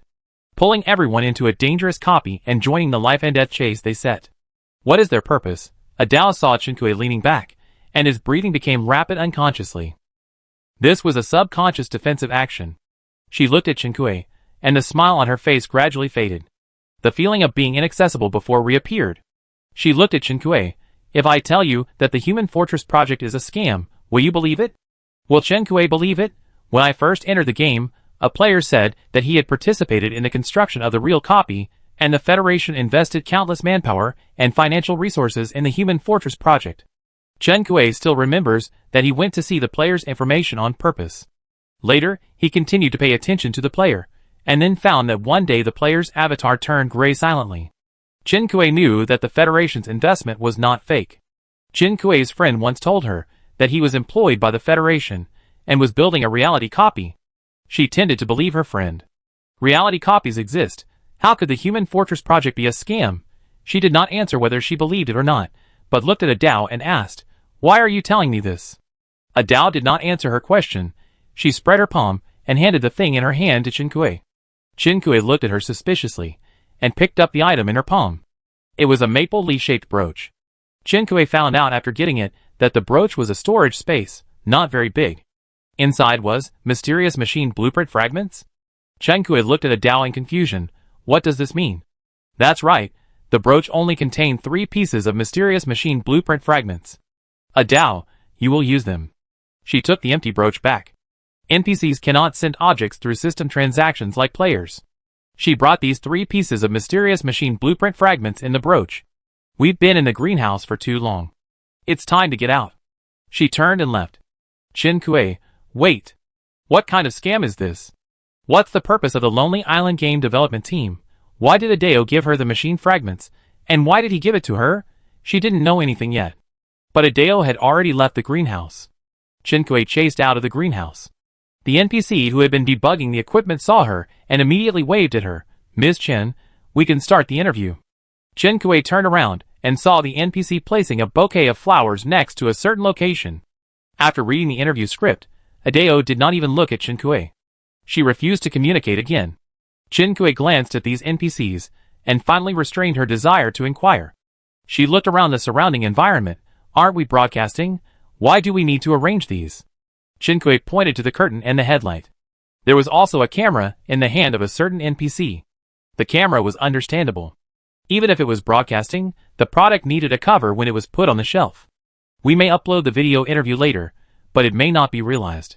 The leader said to shoot it just in case, otherwise we will have to come back to re-record it later. Of course, if the profit sharing is used, it will be the same as in the contract. The corresponding instructions can be found in the supplementary terms. Chen Kui. Okay. Chen Kui sat in the position they arranged and watched the assistant NPC adjust the headlight angle again, according to the instructions of the photography NPC. The photography NPC finally found a satisfactory lighting composition, with a smile on his face, and gave the assistant a thumbs up. These people look so alive. Are they all NPCs? Chen Kui looked at Adao again. In the end, what is the difference between NPCs and players? Aren't today's players also a bunch of consciousness data? Aren't these data all made by the Island game development team? Is Xiaohong the same? Adao finally raised his head from the script and met Chen Kui's eyes. When you reach the end, you will get all the answers. Teacher Adao, what are you talking about? The photographer didn't hear Adao's words clearly, and turned around to confirm. Nothing, let's start today's interview. She gave the other party a formulaic smile. Chapter 80. After the interview, the photographer arranged for Chen Kui to take photos in front of the newly built screen. It was sunset when the photos were taken. The sunset light matched the lighting they arranged, and the photographer took photos that he was satisfied with in a short time. The other NPCs in the GD channel were packing up their equipment. Adao finally stopped pretending to be unfamiliar with her. Although they were indeed unfamiliar. Adao stretched out her hand. Happy cooperation, Miss Chen. After Chen Kui stretched out her hand, the other party just gently squeezed her fingertips. A friendly reminder if I were you. Her voice was so low that it sounded like a whisper, and only Chen Kui, who was standing next to her, could hear it clearly. I will not tell any third party, who is not aware of our conversation today. Adao raised his finger, and made a gesture of silence. For our mutual safety. After saying that, she glanced at the other NPCs, who had already packed up their equipment and were ready to leave. Chen Kui figured out the warning implied in Adao's words, and pursed his lips. At this moment, she seemed to see undercurrents surging under the not-so-calm sea surface. Adao smiled, and waved to Chen Kui, looking forward to seeing you next time. When is the next time we meet? Chen Kui asked. The amount of information that Adao released today has not been sorted out yet. I wanted to ask again, but Adao refused to answer. But she chose to answer Chen Kui's last question. Adao, as long as you keep moving forward and walk in front, we will meet again. Chen Kui came to the beach again, and this time, he saw them off on the boat. It was getting dark. Chen Kui looked at the time, and found that it was almost 8 o'clock in the evening. Chen Kui took out the lamp to illuminate. After seeing them off, he started to cast the fishing rod on the spot. Intermediate Destiny Treasure Box, Night Limited, +1 * 3 Screaming Chicken Doll +1. Flying Chest +1 except for the treasure box, all the fish caught were toys. This reduced Chinkue's expectations for the contents of the treasure box. Her luck seems average today. Fishing Net Production Blueprint +1, Sorry +5, Bag Fish Bait +1. Silver or +10, Copper or +10, Obsidian +3. Silver Tableware +1, Fresh Keeping Bag +1, Ceramic Lunchbox +1. No monsters were found in the 3 Fate treasure chests, but the things found were all good and quite practical. Chinkue returned to the shelter and sorted the newly obtained materials into their proper places. The ore alloy on the workbench for making ore alloy has already produced more than 40 pieces. After the materials for the seed converter were gathered, Chinkue took down the remaining materials and started to make the seed converter.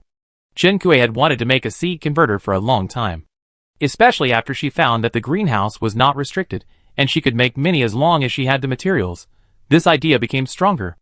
Although it took Chinkue a long time to gather the materials for the seed converter, it only took 5 minutes to make it after the materials were placed on the workbench. The advanced workbench and the intermediate workbench are the same in this regard, and there is not much difference. Even if it is upgraded, it cannot shorten the production time. It's just that there are more types of things that can be made. After Chinkue made the seed converter, he continued to put the desalination materials on it. Let the 2 workbenches start working together to produce desalination. The 1,000 desalination machines ordered by the guild have been made, and Chinkue delivered them to Tang Tang. But desalination machines are now in high demand, and each desalination machine can be sold at a good price. Not to mention that the players now have enough island coins, so no one should refuse to let them spend 2,000 island coins to buy one back to the shelter. This is also the reason why Chinkue still focused resources on the production of desalination devices after delivering the order. After the order was completed, Chinkue put all the excess desalination devices on the player trading center. Not long after they were put on the shelves, all these desalination devices were snapped up. Chinkue put the workbench aside and prepared to start making dinner today. Yes, Chinkue is not going to eat pre-prepared dishes for dinner today. Although these pre-prepared dishes have the backpack time stop function to lock in freshness, Chinkue wants to change the taste. She picked up a lot of coconuts on the beach today, and took them out together with the coconuts she picked up before, preparing to make coconut chicken. Because Chinkue insisted on lighting up the recipes, and cooking, and putting them in her backpack whenever she had time, Chinkue's cooking skill proficiency has reached Intermediate Cooking, 186 out of 500. Chinkue made all the coconuts in her hand into coconut chicken, and her cooking skill has increased to Intermediate Cooking, 211 out of 500.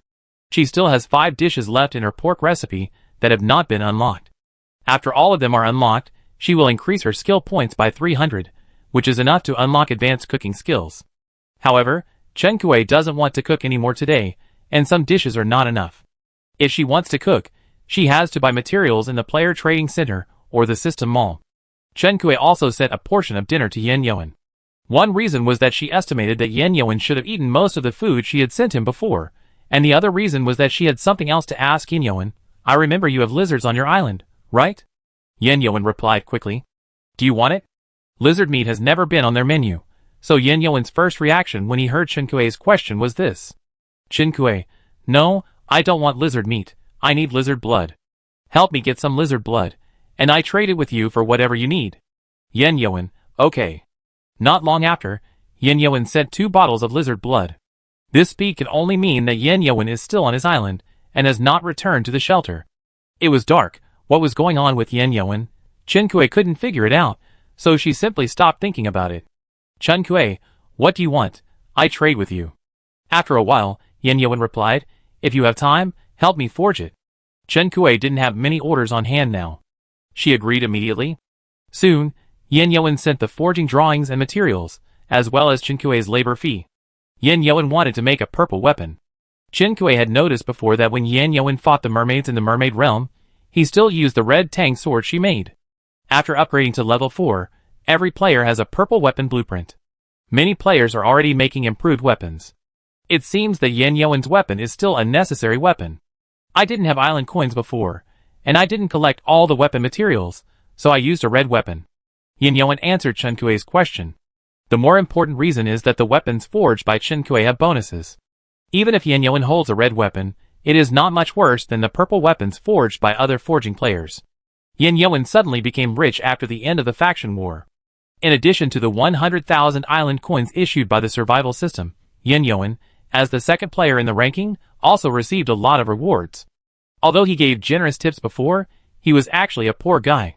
Poor, but generous. I don't know how he developed this consumption habit in the real world.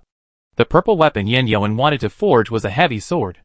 Chen Kuei didn't test the sword after making it because it was too heavy. It was good enough for Chen Kuei to lift it, and he didn't dare to expect to swing it. Chen Kuei's impression of the heavy sword was that it was swung in circles while shouting.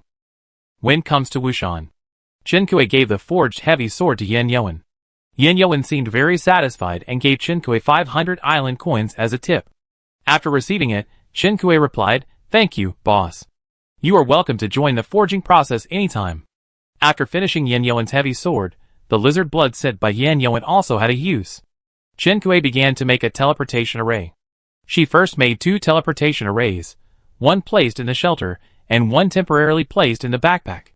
Chen Kuei used today's divination to ask if she could merge the island into her own island if she went to the human ruins now. The divination result was good.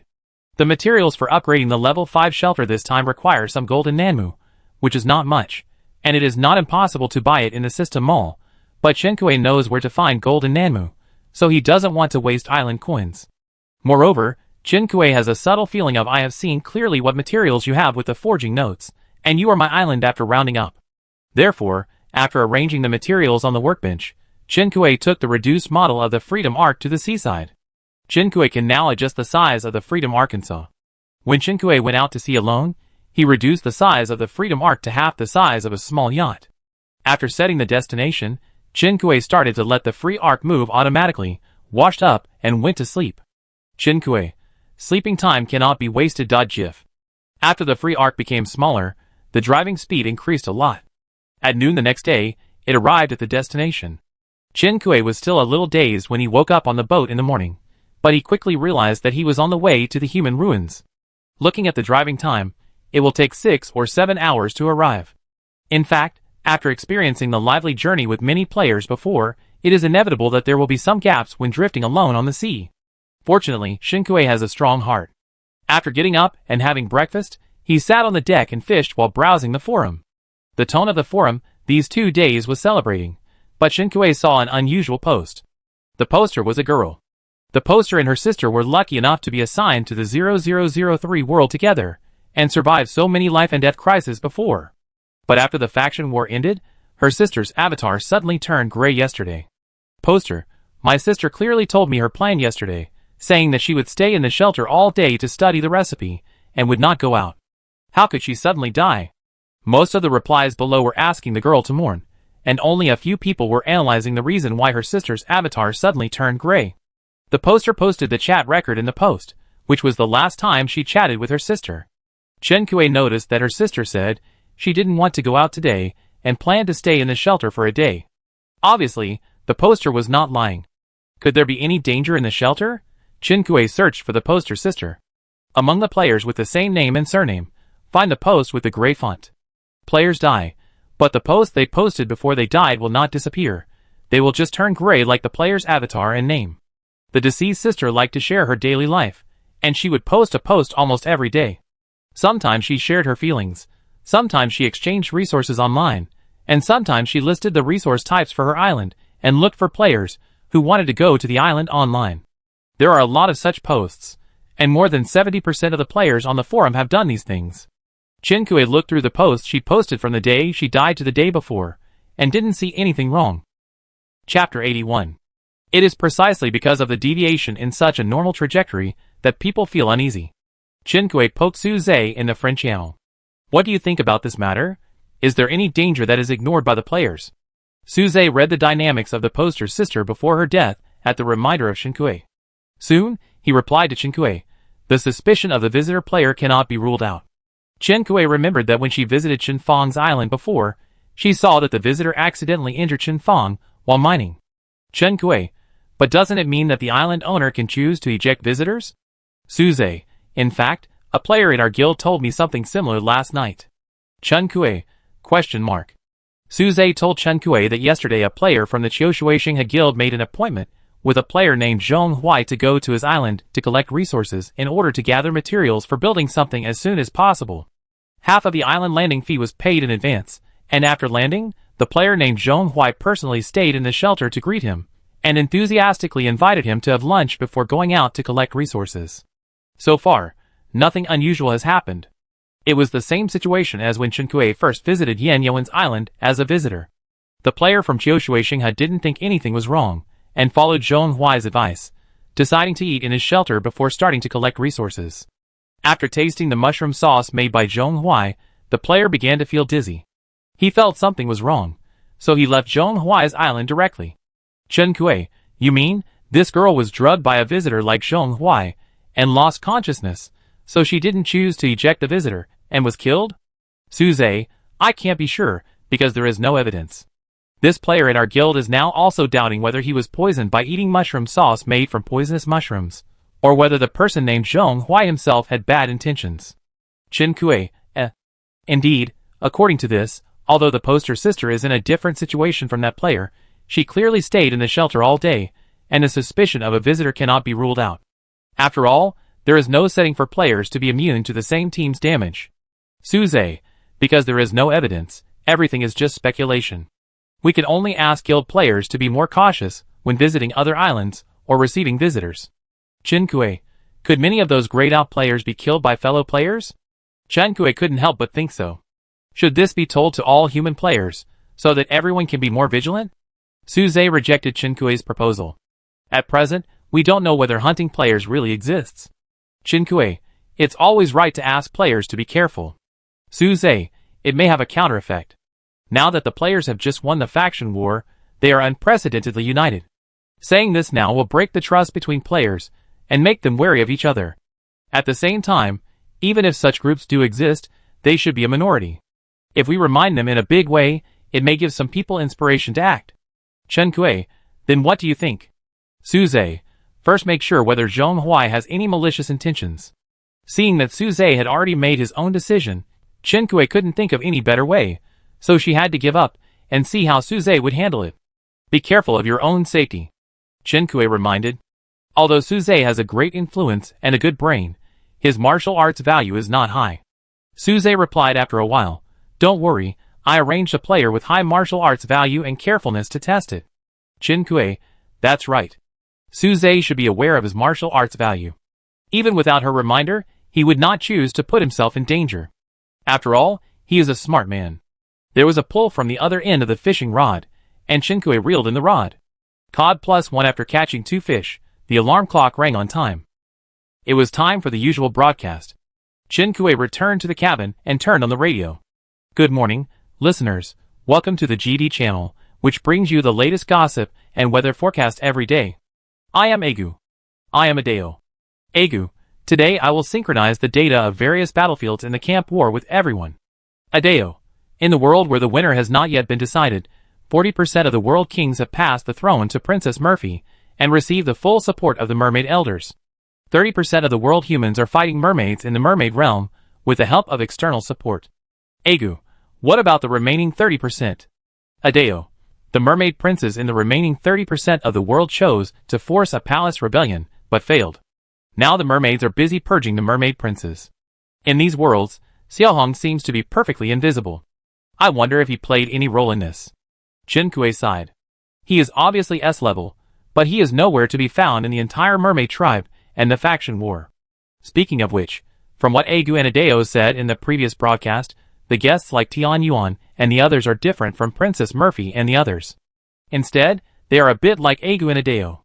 In every world, there is Myrna Murphy, a sick king, and Hart Rodney. But Tian Yuan and the others seem to be unique. Among so many worlds, there is only one Tian Yuan, only one Egu and a Dao. Of course, there is only one human player, but the difference between players and Tian Yuan and a Dao is that humans can only act in the world they're in. Tian Yuan and others can cross the world and go to where they want to go. Egu.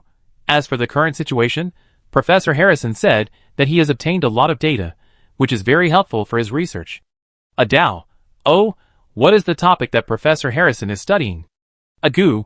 It seems to be related to the overlapping of royal power, Agu said uncertainly. Then, he changed the subject. You interviewed our next guest yesterday. How did you feel? Chen Kuei didn't expect that she would be mentioned. She tilted her head and looked at the radio, wondering what Adao would say. Adao, that's right. In response to everyone's strong request, we launched an interview with Miss Chen Kuei, who is now in the limelight. Don't urge me anymore. I just came back from her island yesterday. The content of the interview is quite interesting. You can look forward to it. Our second interview will be available tomorrow afternoon. Agu, Adao, tell us what kind of person is Miss Chen Kuei. Adao, let me keep you in suspense. If I use 4 words to describe it, it is well-deserved reputation. GD Channel hopes that the sales of this interview will increase, so it spares no effort to promote it. Chen Kuei was curious about what image she had in the eyes of other NPCs. Although she felt a tingling sense of shame now, she still hoped that this interview would sell well, just like GD Channel. Because in the contract she signed, Chen Kuei would share the sales revenue of the interview. On the day the interview was released, Chen Kuei would receive 100,000 island dollars from GD Channel as interview compensation. In addition, the sales revenue would be split 5-5 between Chen Kuei and GD Channel. If the interview sold for 1,000 island dollars, Chen Kuei would get 500. Who wouldn't be tempted by the money earned for free? Adao, Miss Chen asked me a question yesterday, and I think it is necessary to explain it here to everyone, so that many viewers who have the same question will not be confused. Chen Kuei asked Adao a lot of questions yesterday. If Chen Kuei had known that the other party didn't answer him at that time, he would not automatically answer it on the air now. Sure enough, the question that Adao answered was not what Chen Kuei was most concerned about. Adao, we hope that all listeners will vote for us and give us some suggestions, and we will make some adjustments to the content of the subsequent broadcasts. But before the end of the faction war, the voting channels and suggestion boxes for humans and mermaids are closed. If you want to vote, you can wait until all the worlds of the faction war are settled before voting. Thank you for your support. Agu, okay, let's go back to today's weather forecast. Tomorrow it will be sunny and turn to thunderstorms. For several days in a row, Chen Kuei finally heard different weather. It has been sunny for several days recently, and it is really hot. Rain can lower the temperature, and players will feel much better. Chen Kuei now has a cooling bracelet on her hand, so she is not afraid of the hot weather, but she did not miss the complaints of the players in the World Channel, and the scene where Chen Yi occasionally put her head into the pond in the shelter. After listening to the broadcast, Chen Kuei went to the deck to fish for a while. Until the ship docked. Destination has been reached. Before getting off the ship, Chen Kuei stood on the deck and looked at the island. Just like when Chen Kuei and his group left the island is still barren. After getting off the boat, Chen Kuei did not hesitate and tried to use the island merging stone immediately. Player confirms to use the island merging stone? It seems that the original island owner, the priest, has disappeared after answering 3 questions. The human site in front of him has no resources left, and it seems to have no value for merging. But Chen Kuei still insisted on his idea. Confirmed. Used successfully, the island is being annexed. 1 hour 59 minutes, and 59 seconds. It's still the familiar 2 hours. Chen Kuei stepped out of the dock and walked towards the sacrificial site he had visited before.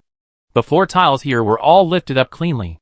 The player didn't control the strength when lifting the floor tiles, causing the entire ground to be bumpy.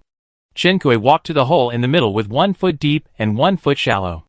The mermaid candles in the 2 grooves were still burning. During the day, the mermaid candles flickered and had little presence. It's not that no players have tried to take these 2 mermaid candles away, but after the sacrificial activities, these 2 candles were like growing in the grooves, unable to be taken out or extinguished. Chen Kuei planned to plant grass on this island after the islands were merged. After all, there is nothing on it now. Even if it is to wait for its resources to refresh again, it is not a bad idea to use it to grow something now. After looking at the original altar, Chen Kuei walked towards the area with the tomb underground. If you want to get the things inside, you must dig a hole or teleport in. But this place is obviously different from the empty tomb that the mermaid princess took them to. This is a formal tomb. No one will put a teleportation array in it. Chen Kuei took out the tools and started digging down. The hole produced by the system is very hardcore, but it is inefficient. Chen Kuei dug until his hands were blistered before he dug the thin layer of soil on top. Chen Kuei finally compromised and spent 2,000 island coins to buy a handheld soil drill in the system mall. Work efficiency instantly increased dozens of times. Island merger completed, players get a chance to move the shelter. Before Chen Kui finished digging the hole, the islands had already been merged. At the same time, a huge tremor came from underground. It was a bit like an earthquake. Chen Kui almost fell to the ground. The tremor lasted for about 10 minutes before it ended. It was a blessing in disguise. The pit that Chen Kui had not dug was shaken out by the earthquake. Chapter 82. Chen Kui clapped her hands, waited for the vibration to disappear, and entered the tomb from the pit. This should be a group of tombs.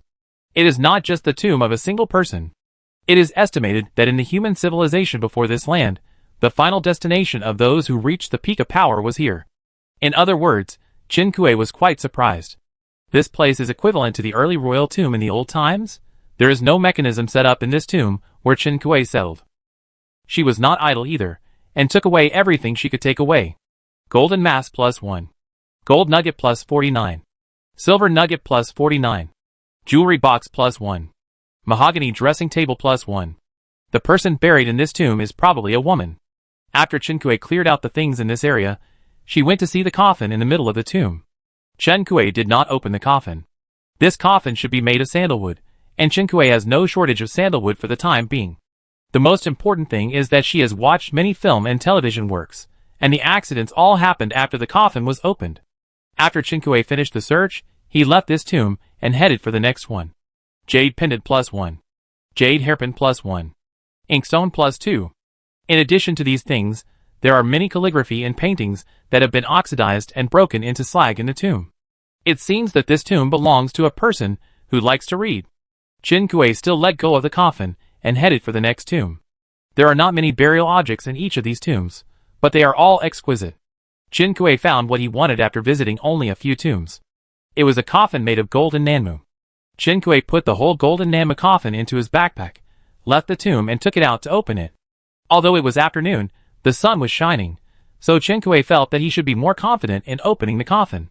There was not much golden nanmu needed to upgrade to level 5, and this coffin was made entirely of golden nanmu. Chen Kui estimated that after dismantling the coffin, he would get a lot of golden nanmu. The golden nanmu coffin was carefully opened under Chen Kui's expectation. Then Chen Kui was surprised to find that it was empty. Except for 2 pieces of burial clothes, there was nothing inside. Chen Kui thought about it, and it was right. The existence of the body of the Mermaid King could be regarded as a miracle, and it should be the same for humans. We are all a bunch of data, no matter whether we are human or mermaid. Dead is dead. This made Chen Kui's previous avoidance of those coffins below seem particularly stupid. But with the golden nanmu in hand, Chen Kui also obtained a lot of gold and silver nuggets, and the purpose of this trip has been achieved. Chen Kui did not go down to the tomb to open other things.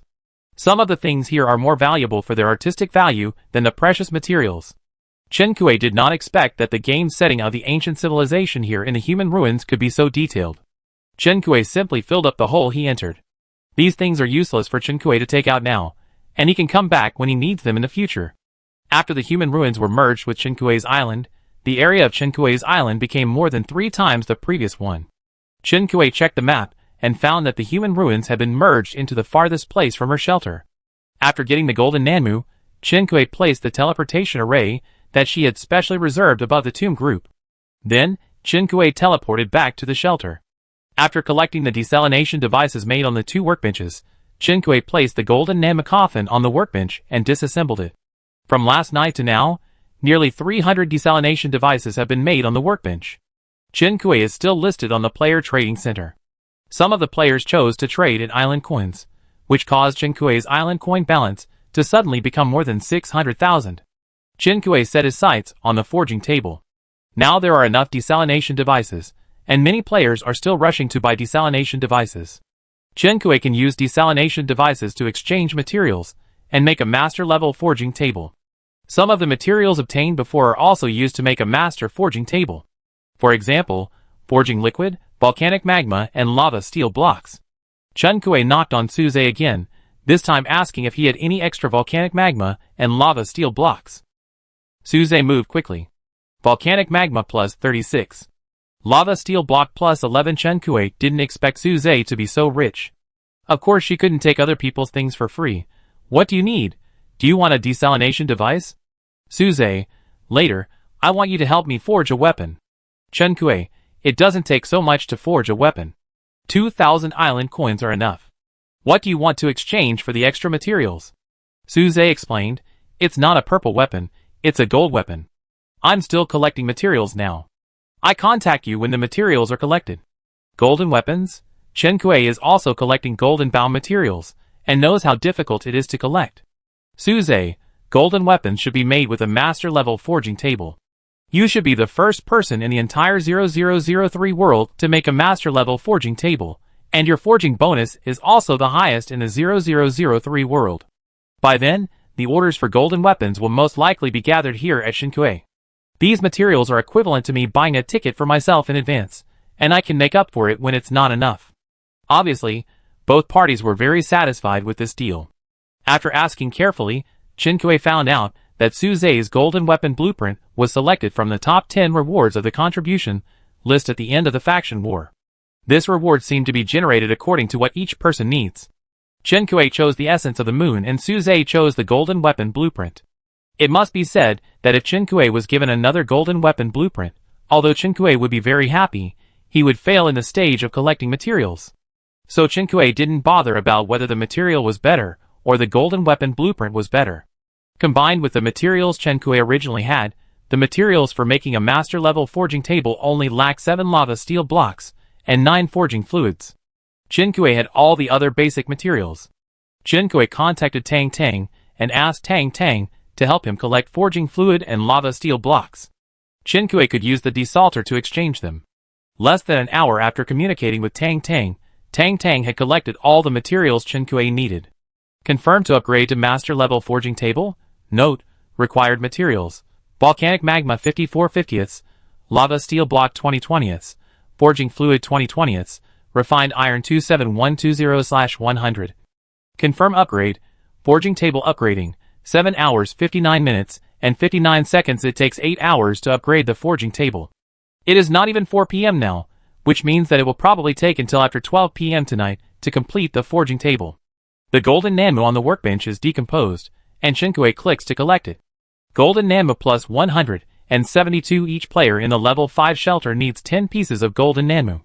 After this coffin is decomposed, it can satisfy 17 players. It can be said that this trip is quite cost-effective. Chen Kui checked the notes of the forging master and found that there were still golden Nanmu in the tomb. Chen Kui did not visit many tombs today, so it was normal to miss the golden Nanmu coffin. But now Chen Kui is not going to look in the tomb anymore, because Chen Kui has more urgent things to do. Yesterday, Chen Kui built a poultry house and a new greenhouse, but did not have time to inspect it. Today, the sign outside the construction shed shows completed. Chen Kui clicks to inspect it. Poultry house +1, livestock shed progress detected. Breeding area unlocked, home rating +20. Congratulations to the player for being the first to complete the construction of the poultry area. Rewards +5 eggs, +5 duck eggs, +5 goose eggs, +1 refrigerator. Has no one built a poultry house before? Chen Kui was curious. The blueprint for the poultry house was chosen by Chen Kui himself. Every surviving player in the 0003 world can choose a functional area blueprint once. Among so many people, there must be some who chose the poultry house. Although Chen Kui started to build as soon as he got the blueprint, he did not inspect it in time after the construction was completed. Instead, he came to inspect it the next day, so that he could get the first construction reward. Chen Kui understood that the system settled according to the completion time, not the inspection time. The weather was too hot, so Chen Yi and the others did not go out to play, but to cool off by the pond. Chen Kui sent the 2 chicks to the poultry house to let them know their new home, and then put the chicken and duck eggs that the system had just rewarded into the incubator. In the future, there will not only be chicken eggs, but also duck eggs. As for goose eggs, Chen Kui was a little hesitant. Chen Kui didn't know whether to hatch the geese and raise them together, because it is said that geese eat a lot, and the food rations of 3 big geese can match the food intake of a pig. However, Chen Kui now raises pigs as well, and lets them find grass outside to eat by themselves, without feeding them grain, which seems to be no difference. Finally, Chen Kui decided to hatch the goose as well. The goose seemed to be more domineering and more aggressive. Chen Kui was worried that it would bully the chickens and ducks he raised, so he planned to keep them a little apart when he raised them. The chickens, ducks and geese were all hatching, so Chen Kui's forage grass storage plan had to be put on the agenda as soon as possible. The materials needed for forage grass seeds were very simple. Chen-Kuei made a lot of them according to the grass seed formula today. He first harvested the forage grass seeds he planted yesterday, and then replanted a wave. Chen-Kuei wanted to plant the entire human ruins, but the area was too large. Chen-Kuei only planted half of the area by dark. Chen-Kuei felt that this was not going to work, as she had spent too much time on this. Grass seeds had to be planted, and forage had to be stored, but Chen-Kuei also needed to do other things. It would be nice if someone could help. Thinking of this, Chen-Kuei took a look at Xiao Hong's detoxification progress. 38%. I can't help for now. But when I completed the 4th level main task before, the system rewarded an NPC invitation letter. Chen-Kuei had never used it, but maybe she could use it tomorrow. You can use this card to hire an NPC to work for you for a day. Speaking of hiring, Chen-Kuei remembered something. She opened her character attribute panel to check. Sure enough. Golden title, wearable. After wearing it, the slave owner can assign tasks to the pet and obtain the ownership of the materials dropped by the pet after completing the task. Open the hiring system. You can issue tasks to hire NPCs for work. Chen-Kuei took this title off in the mermaid realm and forgot to wear it again. Before, Chen-Kuei's attention was only on pet assignment tasks and obtaining the ownership of the materials dropped by the pet after completing the task. Of these two, the most useful one should be the last sentence. Open the employment system. You can post tasks to hire NPCs for work. Chen-Kuei put on the title of slave owner. Employment system. Slave owners can hire one NPC to work for them every day, and different NPCs have different employment prices. To protect the human rights of NPCs, slave owners must provide 2 working meals for NPCs. After the NPC completes the work, the system will automatically deduct the salary and pay it. In addition, the NPC who completes the employment task will score the slave owner, and the slave owner's comprehensive score will affect the subsequent employment price. Please treat NPCs well. Chapter 83. The only person who thinks slave owners are good is probably the slave owner himself. Chen-Kuei, who has just been appointed as a slave owner, now feels that the world is bright. Chen-Kuei checked the employment prices of various NPCs in the employment system. There are 12 NPCs she can hire. The most expensive one costs 20,000 island coins a day, and the cheapest one only costs 500 island coins. The NPCs who cost 20,000 island coins have advanced skills, and can complete cooking, forging or other tasks for their employers. NPCs with 500 island coins have no skill bonus, and can only do relatively simple and unskilled work for their employers. Chen-Kuei plans to hire one with 500 island coins to try, and Chen-Kuei also has an NPC invitation card, which means that 2 NPCs can come to Chen-Kuei Island to help tomorrow. Chen-Kuei made up his mind and returned to the shelter to inspect the second greenhouse. Chen-Kuei transplanted all the trees he planted into the second greenhouse. Today, the coffee tree has borne fruit, and Chen-Kuei just picked the coffee beans and put them back into his backpack. Coffee beans +5 in the history of coffee. Coffee is no longer a simple drink, but a cultural symbol. Therefore, even though there were substitutes for a period of time, coffee is still active in the post-era. 5 coffee beans can make a cup of refreshing coffee. Chen-Kuei has not caught the treasure chest today. Currently, the only treasure chest he can catch is the Destiny treasure chest. Chen-Kuei did not delay any longer, and went to the beach to use up his stamina. Intermediate Destiny treasure chest, Night Limited, +1 * 3 Mysterious Machine Blueprint Fragment +1. Butter +1. Pineapple +4. Scissors +1. Coke +2. Bottled Body Lotion +1. After running out of stamina, Chen-Kuei collected his pole and returned to the shelter. It was still early, so Chen-Kuei opened the 3 treasure chests of Destiny first. The first treasure chest she opened this time encountered a monster. She was not ready yet. Chen-Kuei quickly closed the lid of the treasure chest. She took out the Qingshuang sword again, and killed any monster that showed its head in seconds. Kill the sea-level monster mutant seal, penguin ornament +1, eel +2, crab +2, clam +9, sea cucumber +2. All the drops from this seal were seafood. Chen-Kuei did not despise it, and opened the second treasure chest of Destiny after collecting it. Chili +12, pickled pepper in a bag +1, dried pepper +31. Pearl +3, coral +2, amethyst +1. The second treasure chest of Destiny is a pepper set, and the third one is more ordinary. After opening the box, Chen-Kuei took out dinner, and sent a portion to Yin Yuan. I have been busy collecting supplies recently, and now there are beasts attacking outside the shelter. But after dinner, Chen-Kuei did not choose to go out and fight with the beasts that attacked at night, but took a hot bath. Life needs a combination of work and rest. While taking a hot bath, Chen Kui felt that his tense nerves seemed to be softened and kneaded carefully. After taking a bath, every pore opened up and the whole body felt comfortable. After Chen Kui finished bathing and washing his pile of clothes, it was almost 12 o'clock.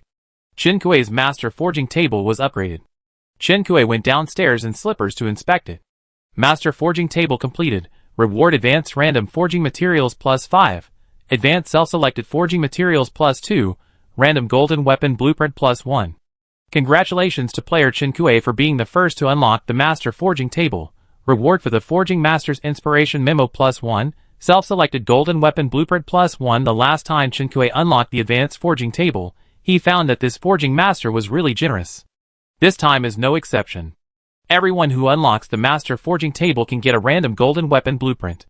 As far as Chen Kui knows, there are no more than 2 players in the entire 0003 world who have golden weapon blueprints. As for why Chen Kui knew it, of course, it is because these golden weapon blueprint players basically contacted Chen Kui and wanted Chen Kui to help forge them later. For this reason, Tang Tang also discussed with Chen Kui how many island coins it would take to forge a golden weapon. Among the players who came to find Chen Kui, there was even Ma Shuang. Ma Shuang was very low-key in the faction war. He was not seen making any noise, and he was not among the top 10 players in the contribution list. So when he came to find Chen Kui was a little surprised. It was not surprising that he chose to entrust instead of forging by himself, because Chen Kui's forging bonus strength was indeed unique among forging players. If Chen Kui and Ma Shuang were in the same situation, Chen Kui would also be willing to spend more island coins to find Ma Shuang. It is not easy to collect the materials of golden weapons, and it is understandable to find a forger with good forging bonus. Chen Kui was surprised that Ma Shuang had golden weapon blueprints. The golden weapon blueprints in the 0003 world are basically concentrated in the hands of the top 10 players in the faction war contribution list. Even among the top 10 players in the contribution list, not everyone has them. Ma Shuang has a low presence in the faction war, and he didn't expect that he could also have golden weapon blueprints. Ma Shuang and Chen Kui have a friend status, so he contacted Chen Kui directly. After Chen Kui and he finalized the forging cooperation, he asked him curiously, "Is your golden weapon blueprint a reward from the faction war?" Ma Shuang did not hide it. "No, it is the reward for my first red weapon forging." Chen Kui was the first player to complete the purple weapon forging. Unexpectedly, before that, Ma Shuang was the first person to get the red weapon forging. After completing the first red weapon forging, you can choose one of 2 rewards, namely, the purple weapon blueprint of your choice, and the random golden weapon blueprint. I chose the random golden weapon blueprint. Ma Shuang regretted it a little. If he had chosen the purple weapon blueprint, he might have been the first to complete the forging of the purple weapon. Chen Kui's golden title was obtained by unlocking the purple weapon. Unfortunately, he thought that the golden weapon was much more advanced than the purple weapon, and chose the former after hesitation. It was only after knowing that Chen Kui had obtained the golden title that Ma Shuang realized that he had made the wrong choice.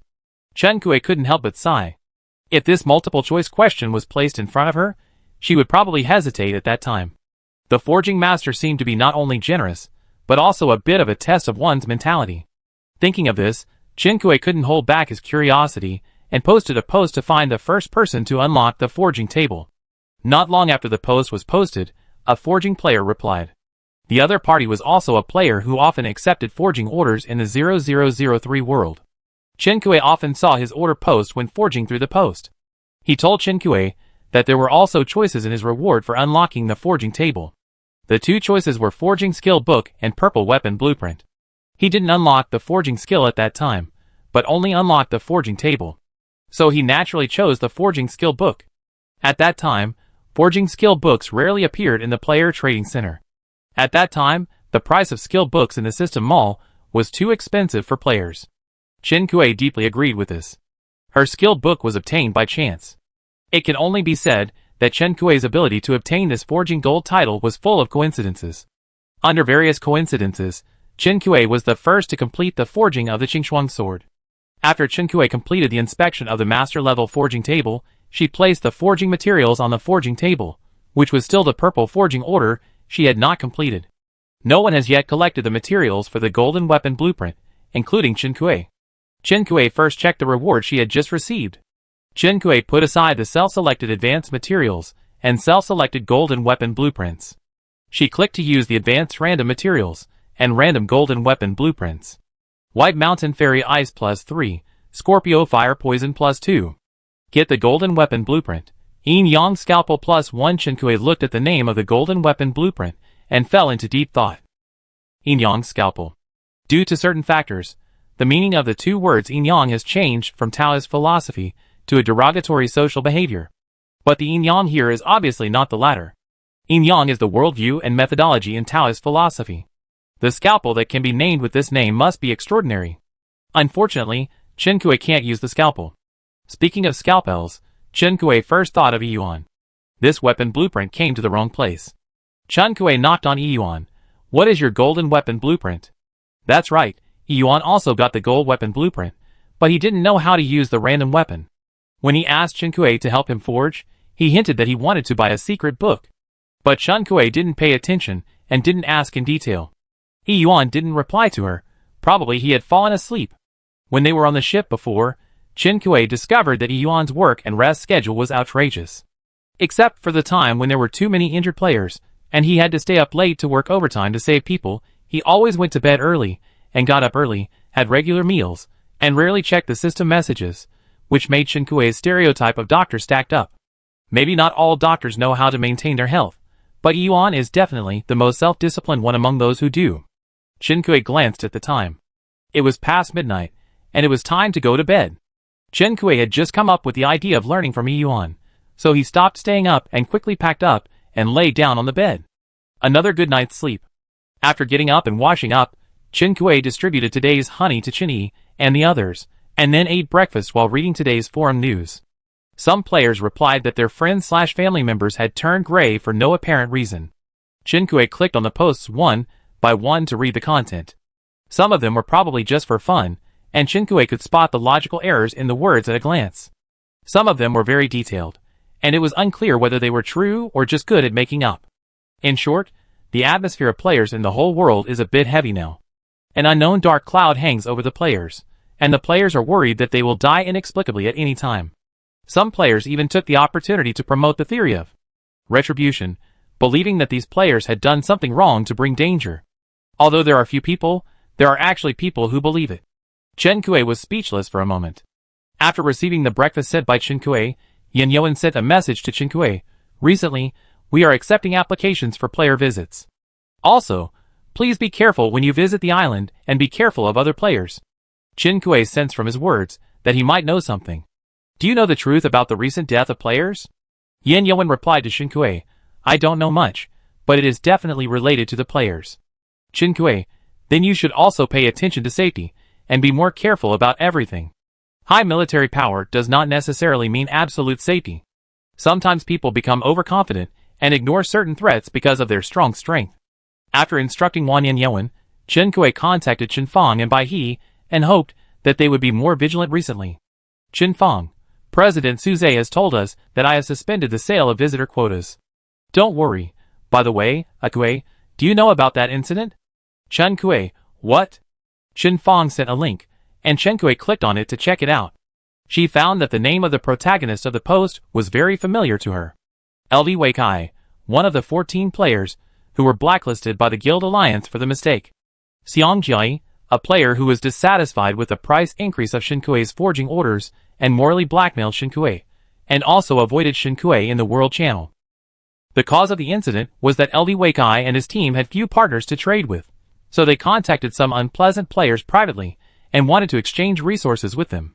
Of course, some of them agreed. After all, trading with these blacklisted players was more favorable. As long as it was not exposed, who would know that they had made a deal? Xiang Jiai is one of them. The change was that when they made the forging order, they chose the prepayment form. Xiang Jiai was not very satisfied with the forged product, and was unwilling to pay according to the agreed price. After Lu Weikai had communicated and argued with Xiang Jiai many times without success, he posted a message to hang up Xiang Jiai, in order to tell other players, Xiang Jiai is a bad person, and she has traded with blacklisted players privately, so she should be blacklisted as well. As he wished, Xiang Jiai was blacklisted and is now posting a complaint. Chen Fang, how is it? Are you relieved? Chen Kui, I'm relieved, But isn't this LV Weikai not very smart? Someone else, who was not aware of Shinkui, had the same question as Shinkui. Group chat, 14 Ming Peng, LV Weikai, are you mentally retarded? At LV Weikai, why did you hang Xiang Jiai? LV Weikai, she went back on her word, why can't I hang her? Let everyone know that we are not easy to bully. LV Weikai was very dissatisfied and felt that there was nothing wrong with what he did. Ming Peng was speechless. He had been somewhat blunted in this period of time. But now, he just wanted to lift LV Weikai by the collar and shake him upside down to see if he could hear the sound of water in his head.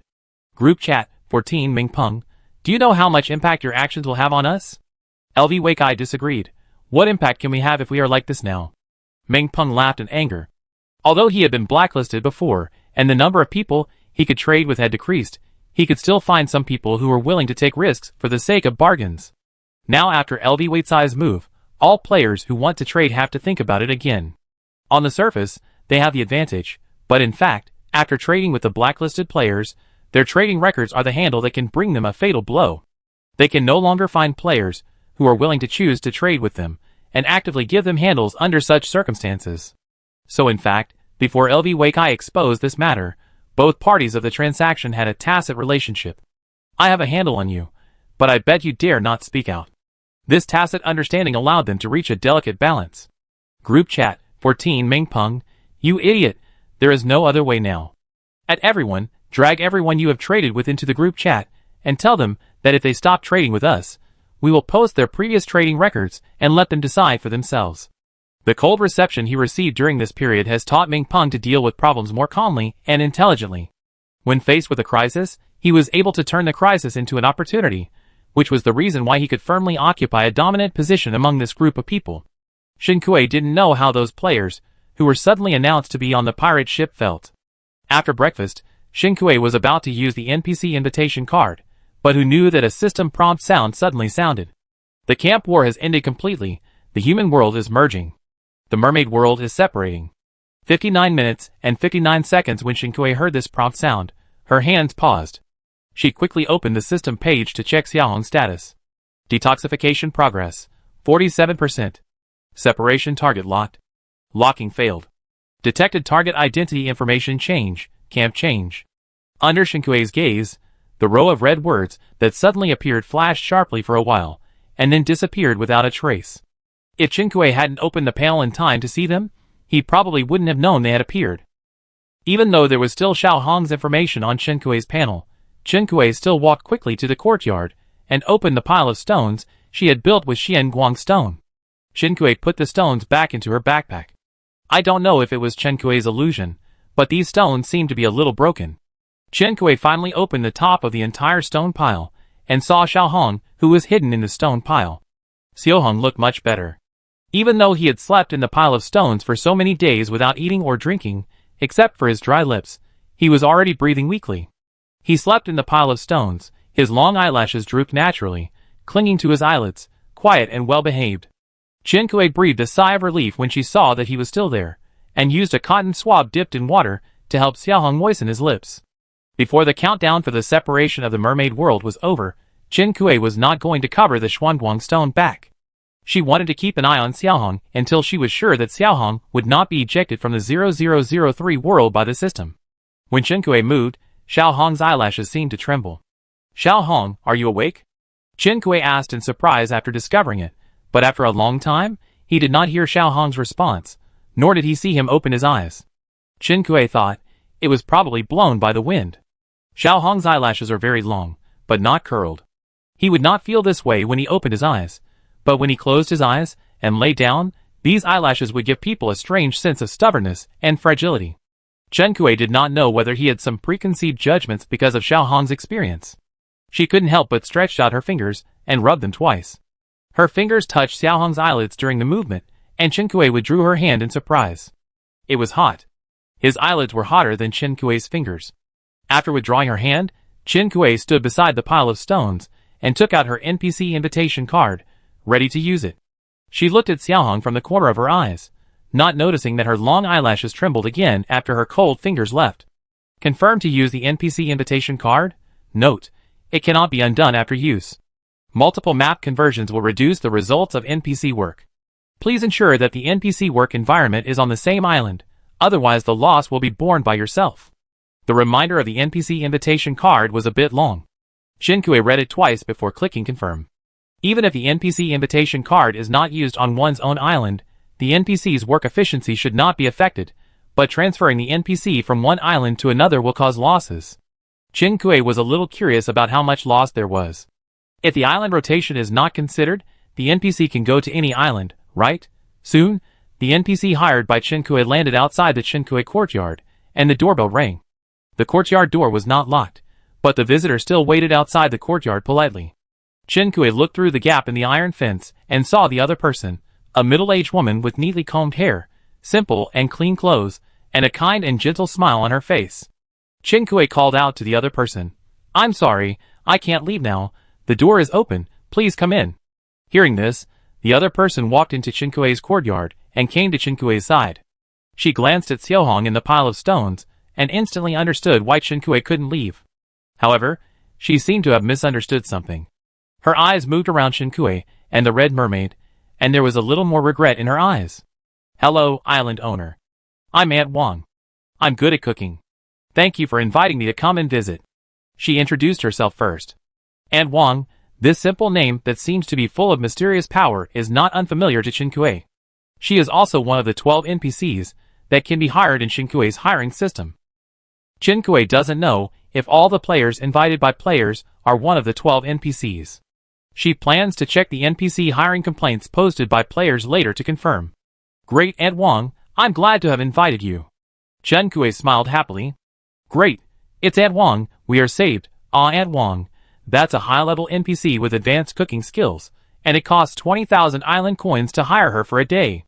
And now, she has summoned her with an NPC invitation card." Shinkue took out all the ingredients in her hand and handed them to Aunt Wang. Aunt Wang looked at the various meats piled up like a mountain, and Shinkue, who was still taking out vegetables, and her mouth twitched.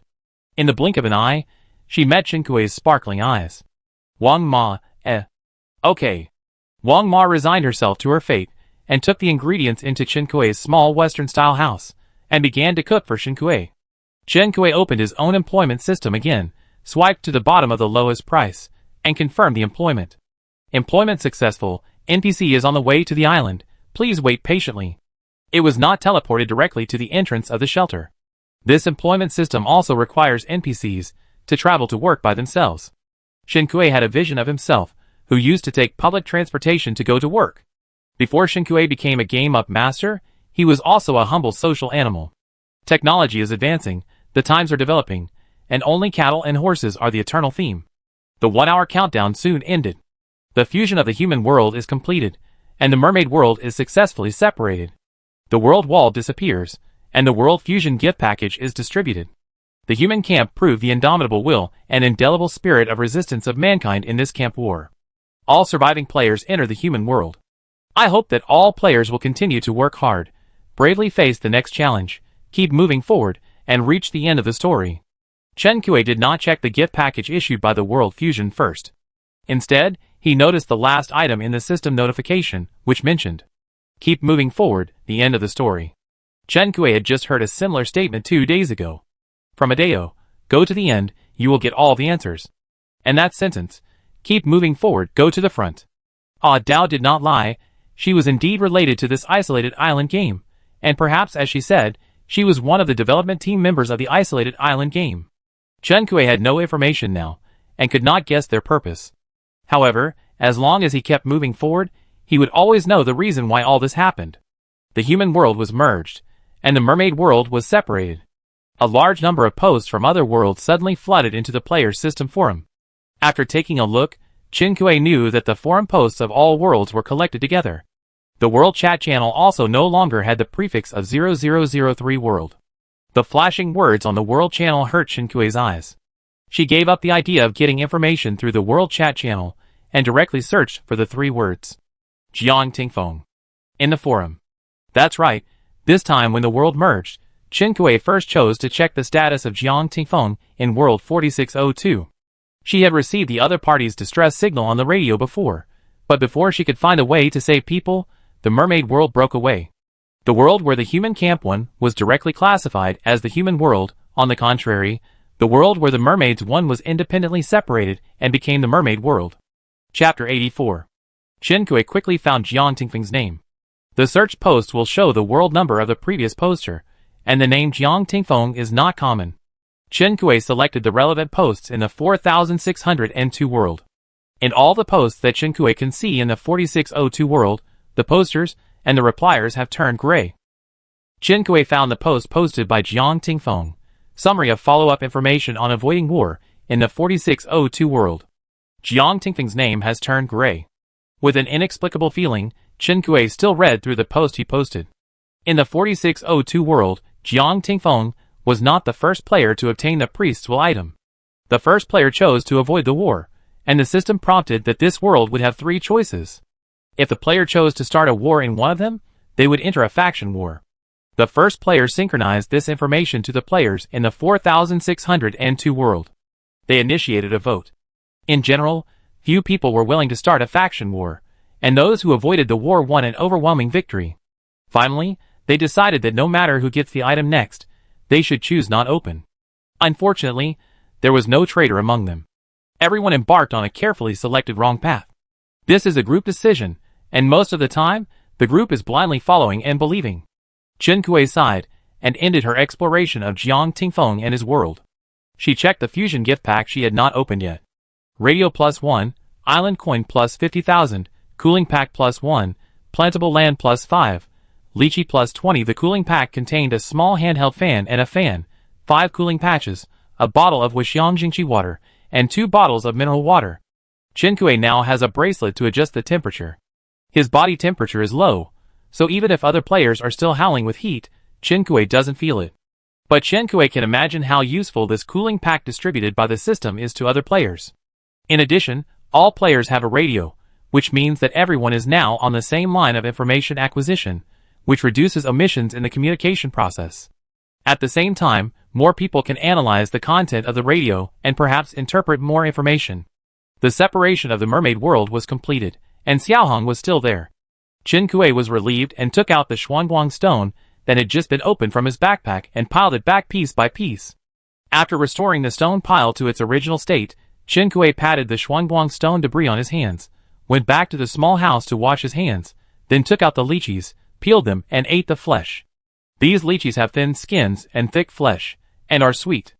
After Chen Kui ate too, his hands that had just been washed became sticky. Lychees are really delicious. Chen Kui squinted and thought, it would be great if I could eat lychees every day. Chen Kui opened the forum post, and it was obvious that everyone thought the same. A player with real planting experience posted a post titled Feasibility Analysis of Planting Lychee Trees from Lychee Cores. This post was quickly pushed to the top. Chen Kui read the post carefully, and it may take a long time for a lychee core to become a lychee tree, and the quality and yield are not as good as those of lychee trees cultivated by technology. But it is feasible. It's good that it's feasible. Chen Kui checked the system mall, and found that the crop seeds cost 5 island coins each, but the fruit seedlings cost 3,500 yuan each. It's not that I can't afford it, it's just that the free ones are more fragrant. The remaining 18 lychees were peeled, and the flesh was taken out by Chen Kui and put into the container, which was saved for later. The remaining pits were large and small, and Chen Kui selected 2 large and healthy pits, washed them and dried them. The system gave 5 arable lands this time. Chen Kui put one in the crop greenhouse and planted crops on it, and put the other 4 in the tree greenhouse. The 2 lychee pits still need to be soaked in warm water, so Chen Kui planted crops on these 4 plots of land first, and planned to free up these 4 plots of land when the lychee pits can be planted later. Tree species do not need watering, but crops do. Chen Kui made an irrigation device, and put it in the greenhouse.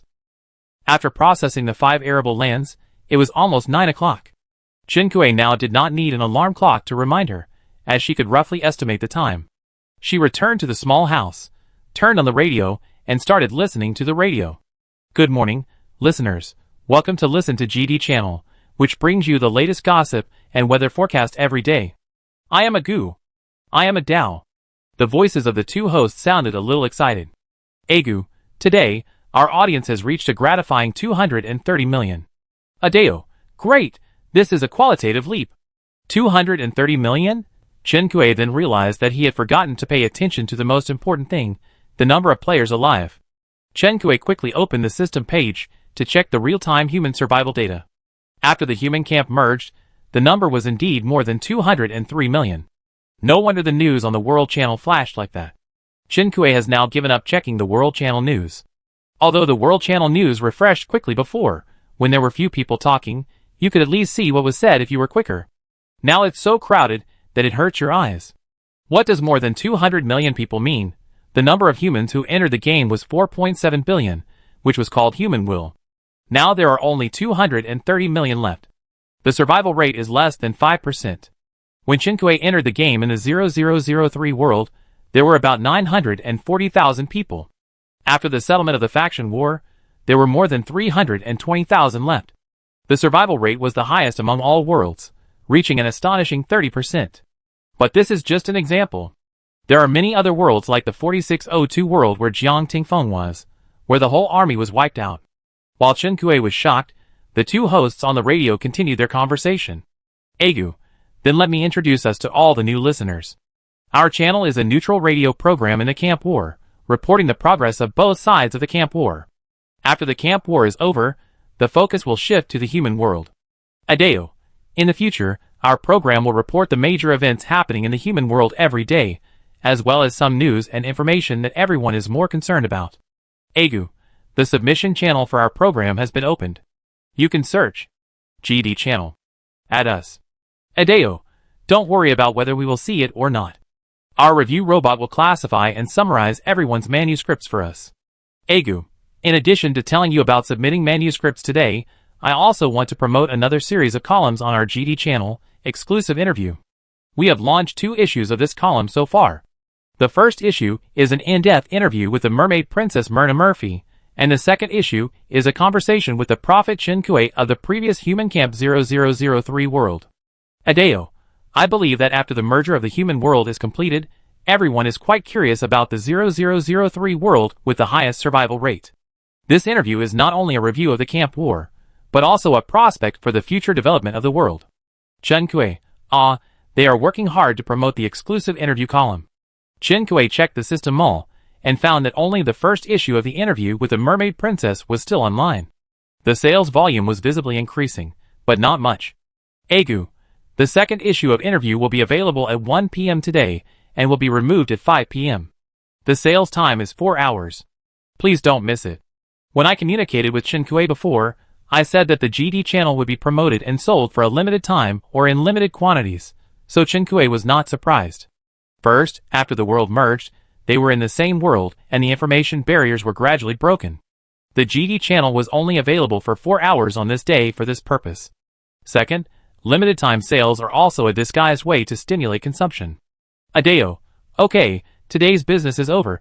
Let's move on to the last step, weather forecast. Agu, the weather has been getting hotter recently. Adeo, have you noticed? Adeo. Indeed, after all, spring is almost over, and summer is coming soon. You know the summer in our world. Agu. It's so painful. I want to hibernate too. It would be great to wake up and spend the summer directly. Adeo. I agree. Here is a friendly reminder to all listeners. Please stock up on food. Summer is here, and it's hard to live without enough water and food. Agu. No more talking. Let's end it quickly. I'm going to start shopping. Adeo. It will be sunny tomorrow. Please pay attention to sun protection. This is the first time that the two hosts have explained the weather conditions at such a length. Although they did not elaborate on what the weather will be like in summer, Adeo made a suggestion for players to stock up on food and water. The things in the mall seem to have always been there, and as long as the player has island coins, they can be purchased at any time. But Adeo made such a reminder, which means that there is a high possibility of changes in the future. There may be a situation where the player cannot buy even if he has island coins. Chen Kui now relies on cooking for 3 meals, and the water problem is solved by the desalination device.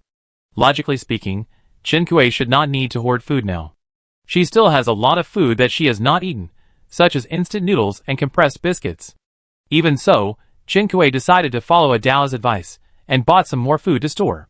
The food and water bought were packed in 2 wooden boxes, and stored in Chen Kui's backpack. With food and drink, he felt much more at ease.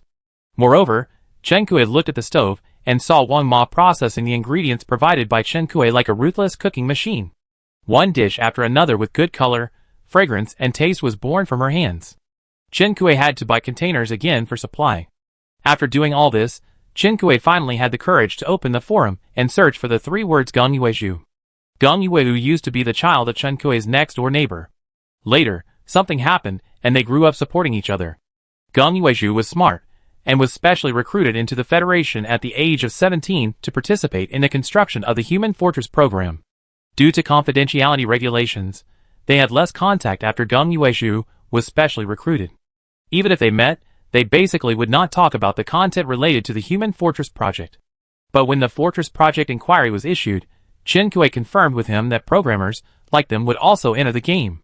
After Chen-Kuei entered the game, she never found Gong Yuezhu among the posters, so she guessed that he was not in the 0003 world.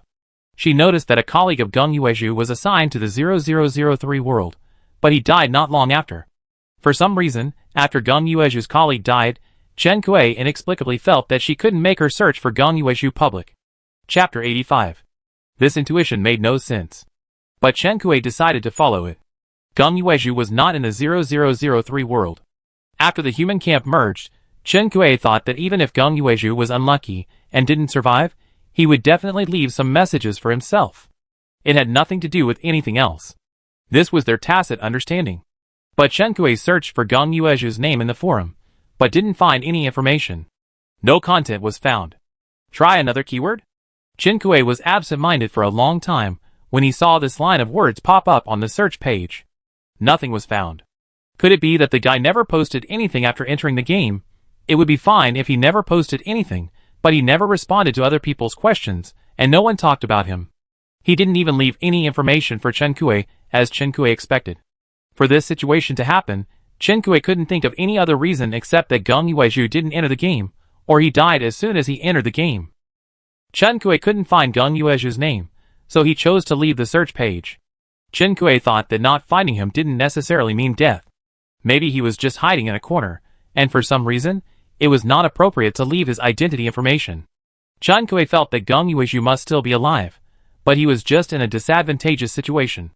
She contacted Tang Tang. Okay, if someone named Gong Yuezhu finds you through me, I will contact you directly. Tang Tang readily agreed. After the fusion of the human world, Chen-Kuei once glanced at his private chat. Then he closed it expressionlessly. Chen-Kuei's strangers' private chats increased, and more people contacted Tang Tang. In order to thank Tang Tang for helping her share this trivial matter, Chen-Kuei did forging for Tang Tang for free, and also gave Tang Tang a lot of basic materials, and 2 desalination devices. Although Tang Tang was employed by the guild, Chen-Kuei felt that dealing with so much irrelevant information every day would lead to work-related injuries. After chatting with Tang Tang, Chen-Kuei found that Yuan had sent him a message in the friend channel. Oh, Chen-Kuei asked him what his golden weapon was yesterday. If it was a sword, Chen-Kuei wanted to exchange it with him. Yuan, mine is a broadsword. Broadsword? Although it should be very exciting to use a broadsword to chop, Chen-Kuei bought the sword method. Chen-Kuei, the golden weapon blueprint I got is very suitable for you, the yin-yang scalpel. Chen-Kuei posted the blueprint in the chat box and sent it to him. The blueprint showed a simple scalpel, but the golden blueprint and the weapon name showed its extraordinariness. Yuan really fell in love with it at first sight. Chen-Kuei, I want a long sword. See if you can exchange it for me. You can exchange the long sword weapon blueprint with me. Yuan. Okay. Yuan is a tech geek who doesn't like socializing. Chen-Kuei imagined how he would grit his teeth and make up his mind when he agreed. Then he laughed at himself. Haha, it shouldn't be. Gritting his teeth and making up his mind is a bit of a break for Yuan. After this episode, Chen-Kuei's mood became much better. She took the fishing rod and hummed a song as she headed to the beach. She hadn't caught the treasure chest for today yet. Bronze treasure chest +1. Wooden treasure chest +1. Bronze treasure chest +1. Bag of mixed powder +1. Bag of ham sausage +1. Handmade beef balls +1. Energy drink +1. Canned black tea +1. Bag of instant coffee +1. Very good. She has everything to eat and drink, and her luck today seems good. Chen-Kuei drank the refreshing coffee she made yesterday. Stamina +20. 70 out of 100. Chen-Kuei continued to work hard and used her stamina several times. Decorative lantern +2. Flashlight +1. Daffodil flower box +2. Rose seed +1. Mysterious Machine Blueprint Fragment +1. When Chen Kuei caught this Mysterious Machine Blueprint Fragment, she was a little stunned. Chen Kuei had 4 pieces before, and Adao gave her 3 pieces. She caught another piece in the past 2 days. Now, with this piece in her hand, she already has 9 pieces of Mysterious Machine Blueprint Fragments. Mysterious Machine Blueprint Fragments, September 10th. Gather the fragments to synthesize the Mysterious Machine. Maybe it's a backdoor left by fate for you. Only the last piece is left. Chen Kuei stopped and prepared to use the remaining 40 stamina at night. Just then, Chen Kuei saw a dark shadow approaching her island on the sea. It was similar to the scene when Adao and the others landed on the island. It should be the NPC hired by Chen Kuei. Chen Kuei stood on the shore and waited for a while, and soon saw someone driving a small boat gradually approaching the shore. The man who came was a skinny old man with dark skin. In Chen Kuei's employment system, his title was Uncle Zhang. Chen Kuei waved at him. Uncle Zhang had no skills, but fortunately, what Chen Kuei needed him to do was not something that required skills. Chen Kuei handed Uncle Zhang a sickle and all the grass seeds in her backpack, and asked Uncle Zhang to harvest the grass she had planted yesterday, and then plant grass seeds all over her island. Remember to come to my shelter for lunch at noon, Chen Kuei instructed. I know. Uncle Zhang nodded to Chen Kuei with a sickle in his hand. He began to work. Chen Kuei was not someone who would stand here and supervise for nothing. She still had a lot of tedious things to deal with, so Chen Kuei said goodbye to Uncle Zhang and went back to the shelter. She first sprinkled 2 handfuls of fish feed on the fish in the pond, and then put forging materials on the master level forging table. Surprisingly, after the forging table was upgraded to the master level, the time it took to forge a purple weapon was shortened. It used to take an hour to forge a purple weapon, but now it only takes half an hour. Chen Kuei's current forging skill is Advanced Forging 4450/5000. Chen Kuei continued to work hard and continued to accept orders for forging. When she reaches the master level of forging, she can unlock the work area. Now Chen Kuei's 2 workbenches are making desalination devices, and the forging table is making weapons. Chen Kuei took out all the various drawings that she had put in a pile, and prepared to deal with what she could make now. First of all, the wooden bridge drawings and the pavilion drawings. The materials required for this require some effort. Wooden bridge production, 500 oak, 300 nails, 50 cement, 50 paint. Pavilion production, 200 oak, 120 nails, 100 cement, 50 paint, 50 tiles. Oak is available on Yanyan Island, and Chen Kuei's visit cooldown has also expired, but tiles and paint need to be synthesized on a workbench. Tiles can be synthesized by Chen Kuei, but the raw materials for paint require lacquer tree resin. There are no lacquer trees on Chen Kuei Island, and I don't know if there are any on Yanyan Island. If there are, Chen Kuei can visit once and buy them all in one stop.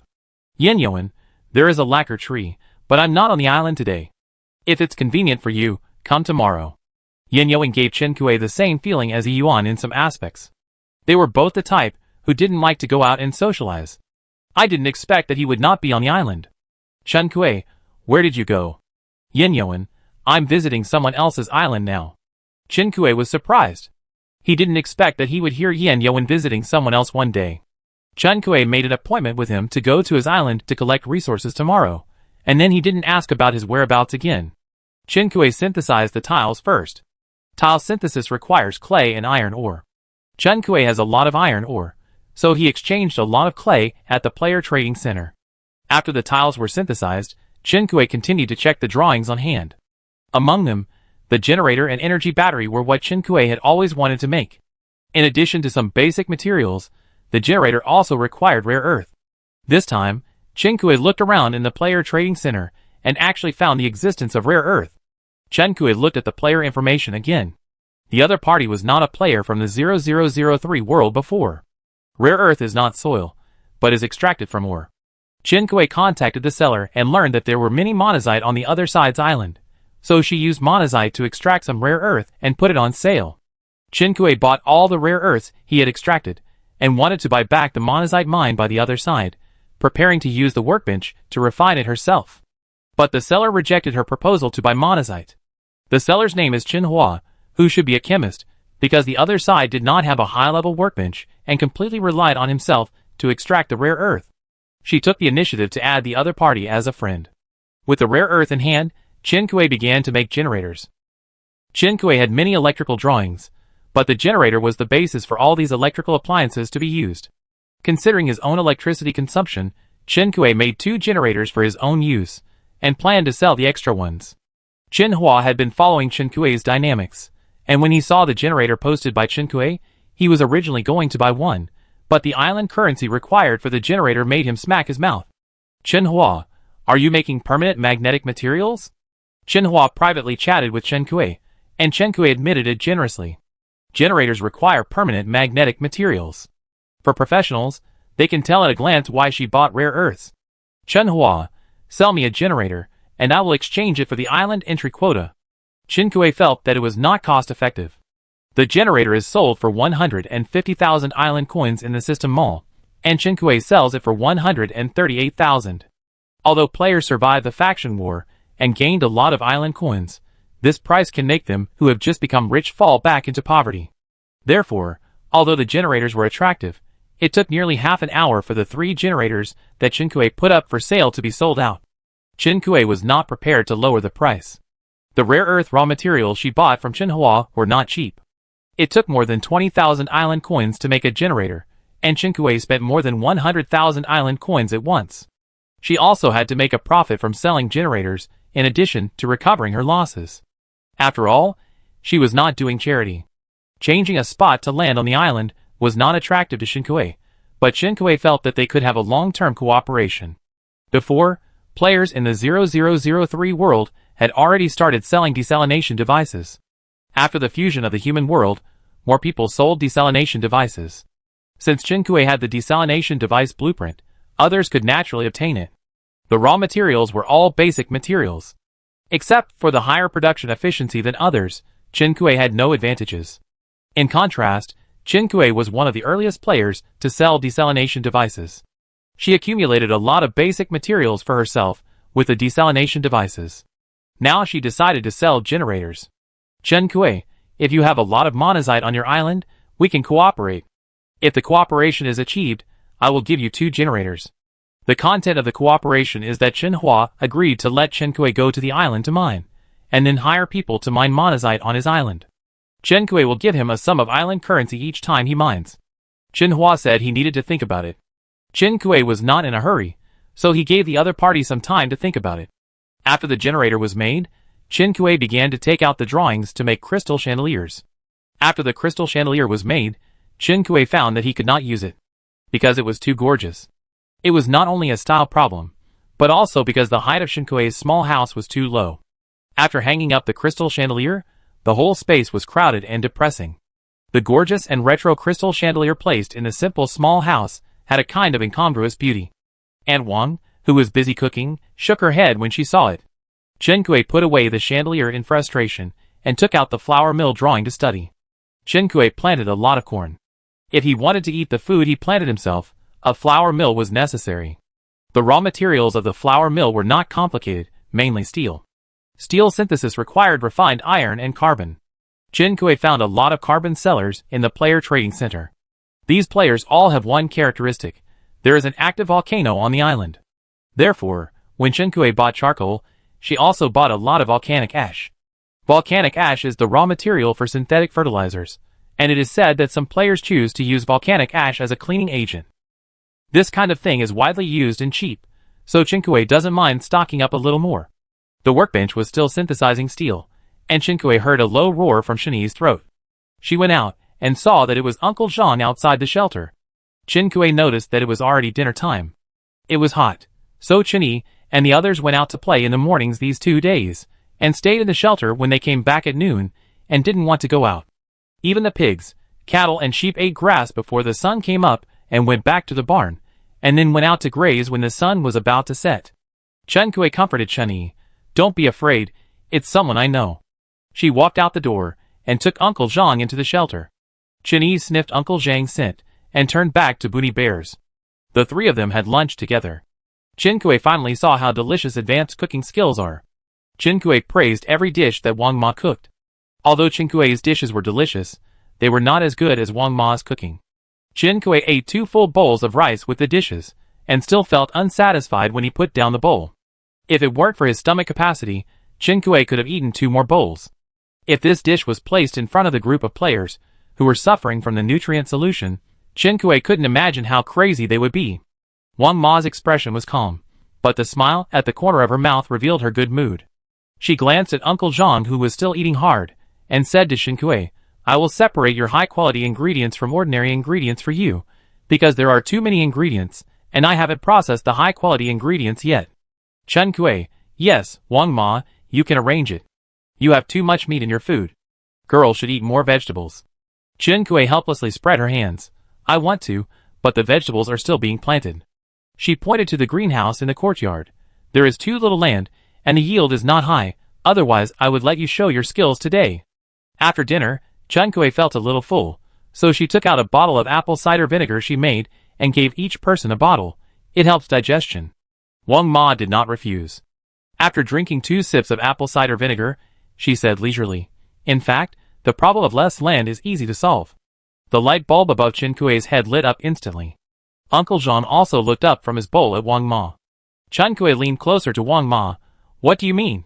Wang Ma narrowed her eyes, and gave Chen Kuei a look that could only be understood but not expressed in words. "Chen Kuei, I understand."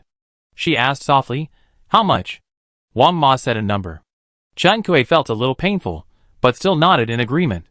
It's okay, I can make it back by selling a generator." Seeing that Chen Kuei was straightforward, Wang Ma didn't hide anything, and took out a piece of paper from her bag and handed it to Chen Kuei. Plantable land recipe +1. The system mall does not sell recipes. Even if it sells plantable land, it is sold for 5,000 island coins each. Chen Kuei stood up excitedly, and gave Wang Ma a thumbs up. The two added each other as friends, and Chen Kuei transferred 100,000 island coins to Wang Ma. "Wang Ma, the system does not allow us to trade privately, so don't make this public." Chen Kuei, She didn't expect that NPCs would have restrictions. She turned her head, and glanced at Uncle Zhang, who misunderstood her meaning and smiled innocently. "I keep it a secret." Chen Kuei felt a little sleepy after dinner, so he set an alarm to take a nap. Before going upstairs, he told the two to rest for a while before working. It was inhumane to go out to work under the scorching sun on such a hot day. When Chen Kuei came downstairs after taking a nap, Wang Ma and Zhang Xu were sitting on the sofa, one taking a nap, and the other sitting by the stove looking at photos. Chen Kuei glanced at the time and prepared to start working.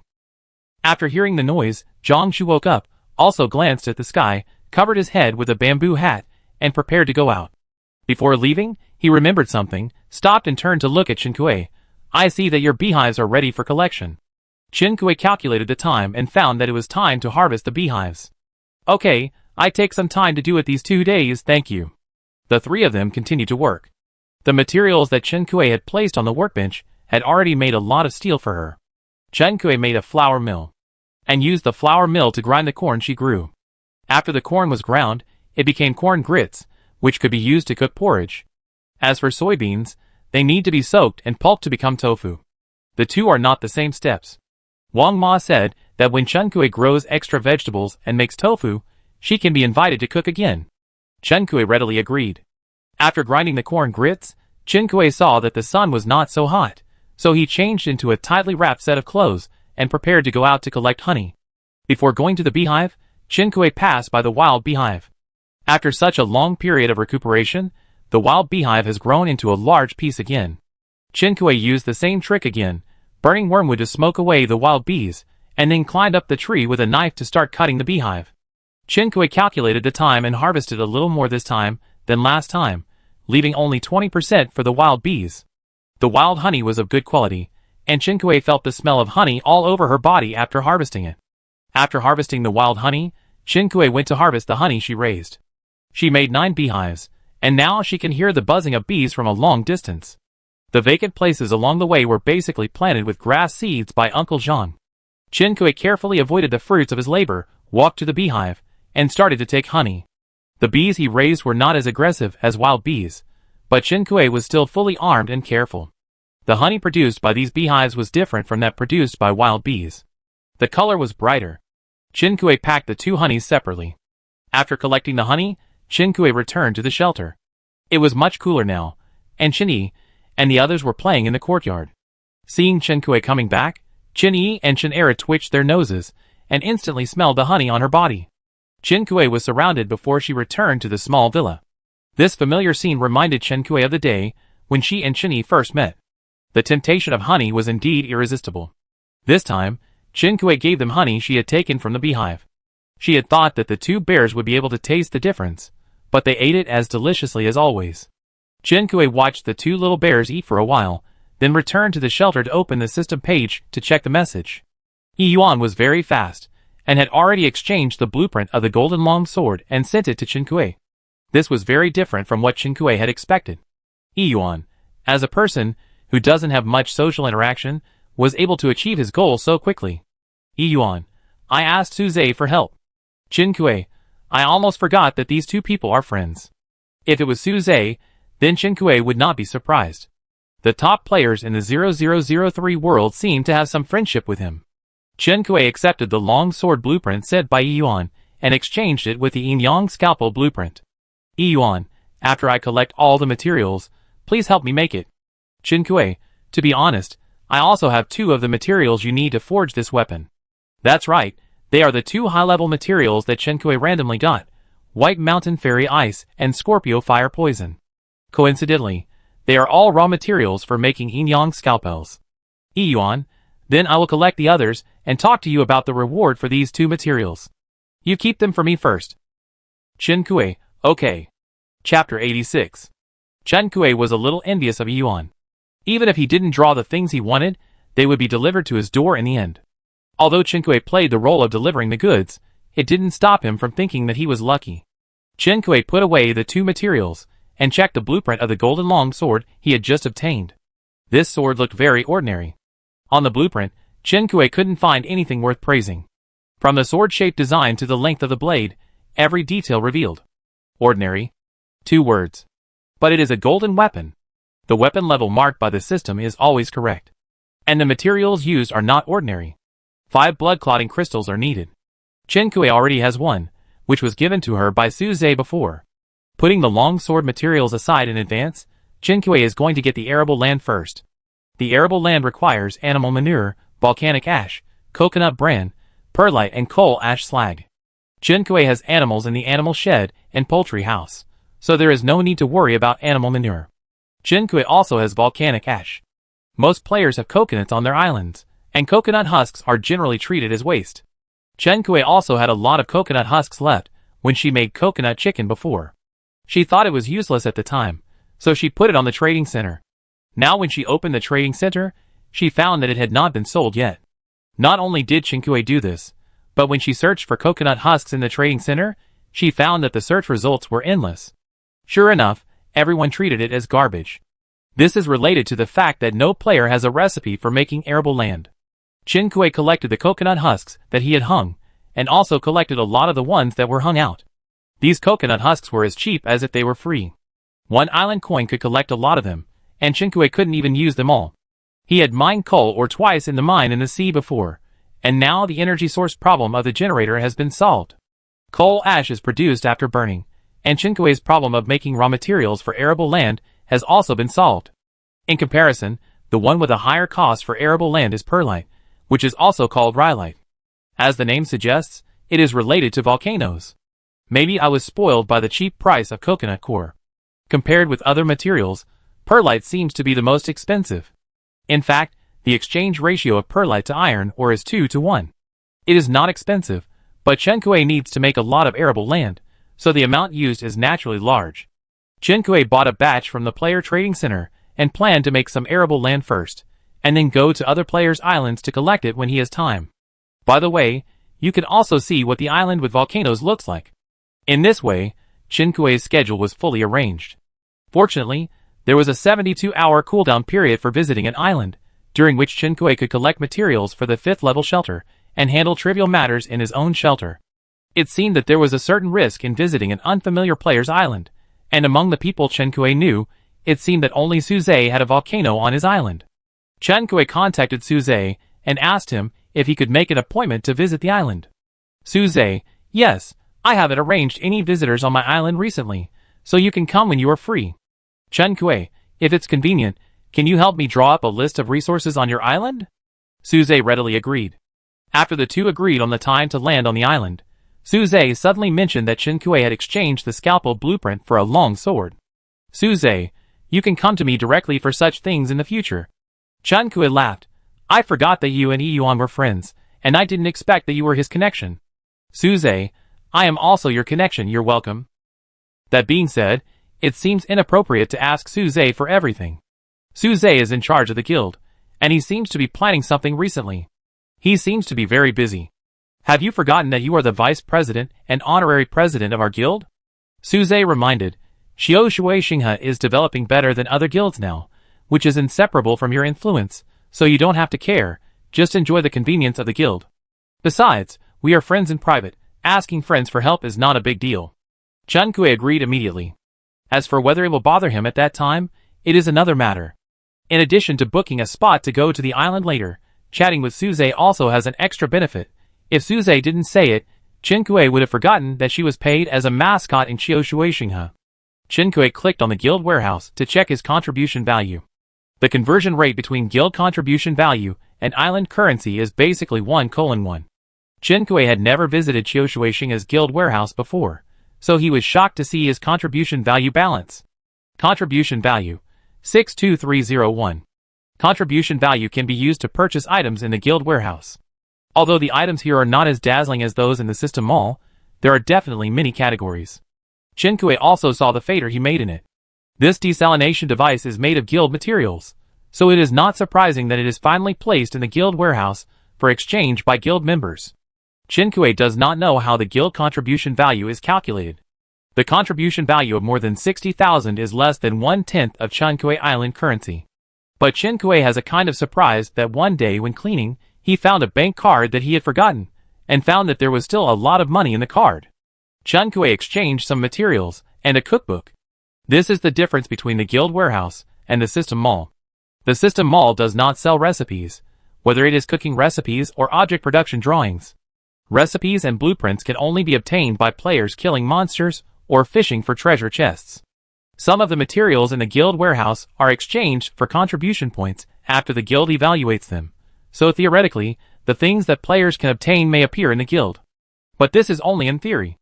Everyone wants to keep good things for their own use, and those that can be exchanged for contribution points should not be used. Chen Kuei compared the advantages and disadvantages of the system mall, the player trading center, and the guild warehouse, and finally decided to visit them in the future. The Xiao Shuixinghe Guild now has more than 1,500 members, twice as many as when they went to Mermaid Island. Although it is not the guild with the largest number of members, the strength of the guild members is not bad, and they are all elites. Now that the human camp world is integrated, Chen Kuei saw many guild expansion posts when he was reading the forum posts, but he didn't see Xiao Shuixinghe's. While Chen Kuei was looking at the guild warehouse, another player joined the guild. The recipe that Chen Kuei exchanged for contribution points was a fried rice recipe. It cost Chen Kuei more than 5,000 contribution points. Something so expensive is of course different from the recipes in the daily supplies. This recipe is the same as the pork recipe that Chen Kuei obtained before, and it is a prop. There are also 10 types of fried rice in it, and after all are lit up, 300 cooking skill points can be obtained. The reason why it appears in the guild is that the player who obtained it did not light up the cooking skill, and did not intend to do so. At present, cooking skills are still relatively useless for players. Soon after, Chen Kuei realized that this idea was wrong. Not only Chen Kuei, countless cooking players have ushered in their own spring. Chen Kuei closed the guild warehouse, and found a red dot in his friend message list. It turned out that Chen Fong sent him a message. Chen Fong sent Chen Kuei a forum post link. Chen Fong, Akui, be proud. Chen Kuei clicked on the link for some reason and understood why she said such a thing. Apologized to Chen Kuei. Chen Kuei knew the poster, by he. The post circled out the posts that had previously scolded Chen Kuei for starting a faction war that led to the deaths of many people. At the same time, he circled posts from other worlds. Coincidentally, Bai has circled the post from Jiang Tingfeng's world. Is the person who got the key item an idiot? Can you have some opinions of your own? You have to vote and drag everyone to death together. The poster's name has turned gray, and the repliers below are also gray. But after the human world merged, surviving players discovered this post one after another, so that this post was pushed up high. Baiha, it turns out that no matter what you choose, there will be people scolding you. Some people don't think everyone is blind. Now the dust has settled, But the posts you posted, and the posts you have uploaded will not be deleted. I ask you to have some shame, and post an apology yourself. Chen Kuei checked the people who replied to the post, and found that it was not only the 0003 world, but also many players from other worlds mixed in this post. Chen Kuei searched her name in the forum again, and found that in addition to the posts digging up her upgrade path, the interspersed worship and self-recommendation posts, and the previous slander posts, there are now many more posts apologizing to herself.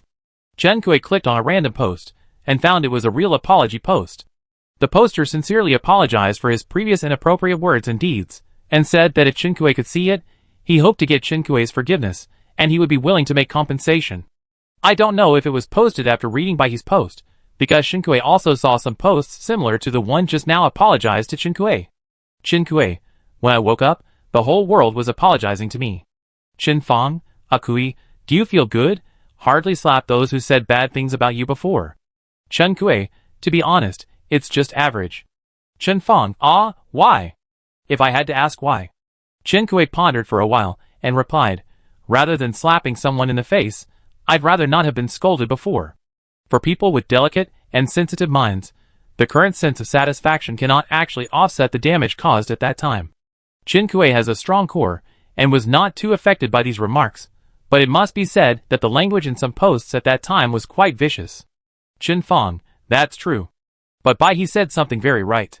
Facts have proved that no matter what you choose, there will be people scolding you. Akue, you don't have to take these people's words to heart. Chen Kuei, I know. If I cared, I would have been called autistic by now. Someone scolded Chen Kuei before. Chen Kuei's friend's first reaction was to not let her know, and deal with it in advance.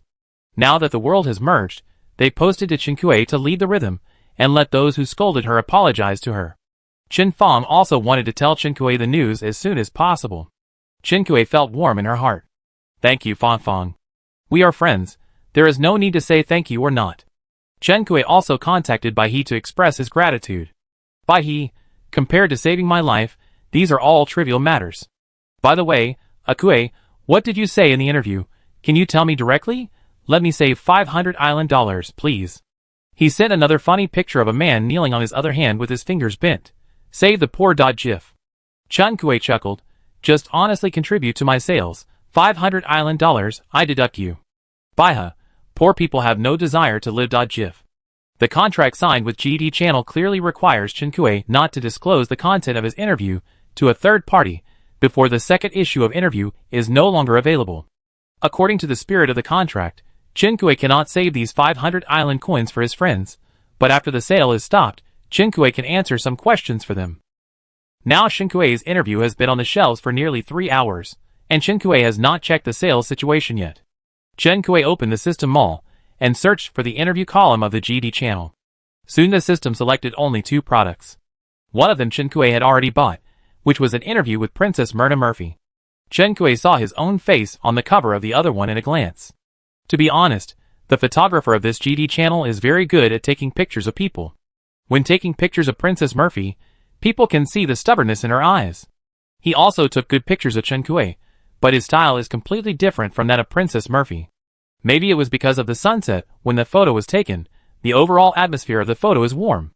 The orange light of the sunset hits Chen Kuei's side face. The contrast of light and shadow is soft, but it can highlight Chen Kuei's facial contours. In the warm-toned photo, Chen Kuei's eyes are firm but gentle, giving people a sense of calmness and tenacity. The sales of this interview have now reached nearly 1 million. Chen Kuei took out a notebook and calculated, if one photo sells for $500 island dollars, she can get half of the money, which means she has 200 million island dollars in just a few hours? Chen Kuei's scream startled Wang Ma, who was busy at the stove. Chen Yi and Shen Er, who were playing outside, were also attracted by the scream and rushed into the small house. Then the man and 2 bears watched Chen Kuei holding a notebook in one hand and a pen in the other, jumping on the spot, chanting, "Rich, rich." Chen Yi and Shen Er were stunned on the spot. When Chen Kuei saw them coming in, he threw the notebook in his hand onto the coffee table, picked up Shen Er, and lifted him up with both hands, like the Lion King. Today, we are all gathered here to celebrate that I have become a rich woman. Shen Er turned his head blankly in the air, and stomped his paws twice in vain. How about you put it down first? Shen Yi looked at the bear in the air and suggested.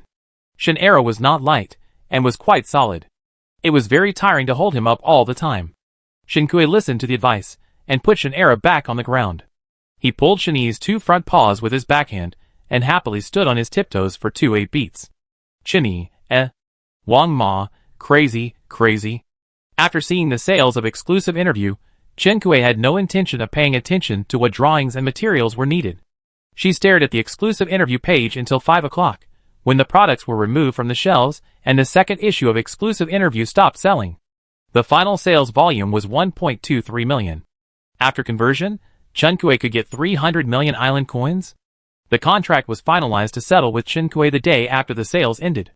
Today, Shinkui is still a rich woman in reserve. But this does not affect Shinkui's good mood. After another 2 8-beat dances, Shinkui hugged Shin'e and Shin'era and rubbed them. When Uncle Zhang returned to the shelter, she finally let the 2 little bears go. She restrained her smug expression and sat at the table with Wang Ma to prepare for dinner. In the evening, Wang Ma finally processed the high-quality ingredients of Shinkui, and tonight's dinner was made with high-quality ingredients. Shinkui hummed a song and picked up a chopstick of stir-fried beef. The fresh, fragrant, and tender taste instantly swept to Shinkui's cerebral cortex. The light bulb above Shinkui's head lit up again and again. Stamina +1. Chapter 87. After Shinkui ate several mouthfuls of food, the system suddenly prompted that Shinkui's physical strength had increased. Shinkui almost thought she had misheard. She opened the system panel and found that her physical strength column read, Physical strength 41 to 100, the physical strength really increased by 1.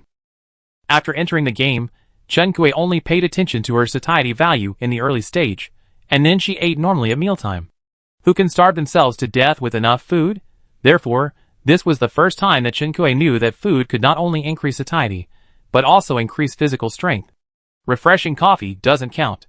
Shinkui pointed to the 3 dishes and 1 soup on the table and asked Wang Ma, "Are these all made with high-quality ingredients?" Wang Ma nodded and introduced them to Shinkui one by one. "The stir-fried beef you just ate is high-quality beef.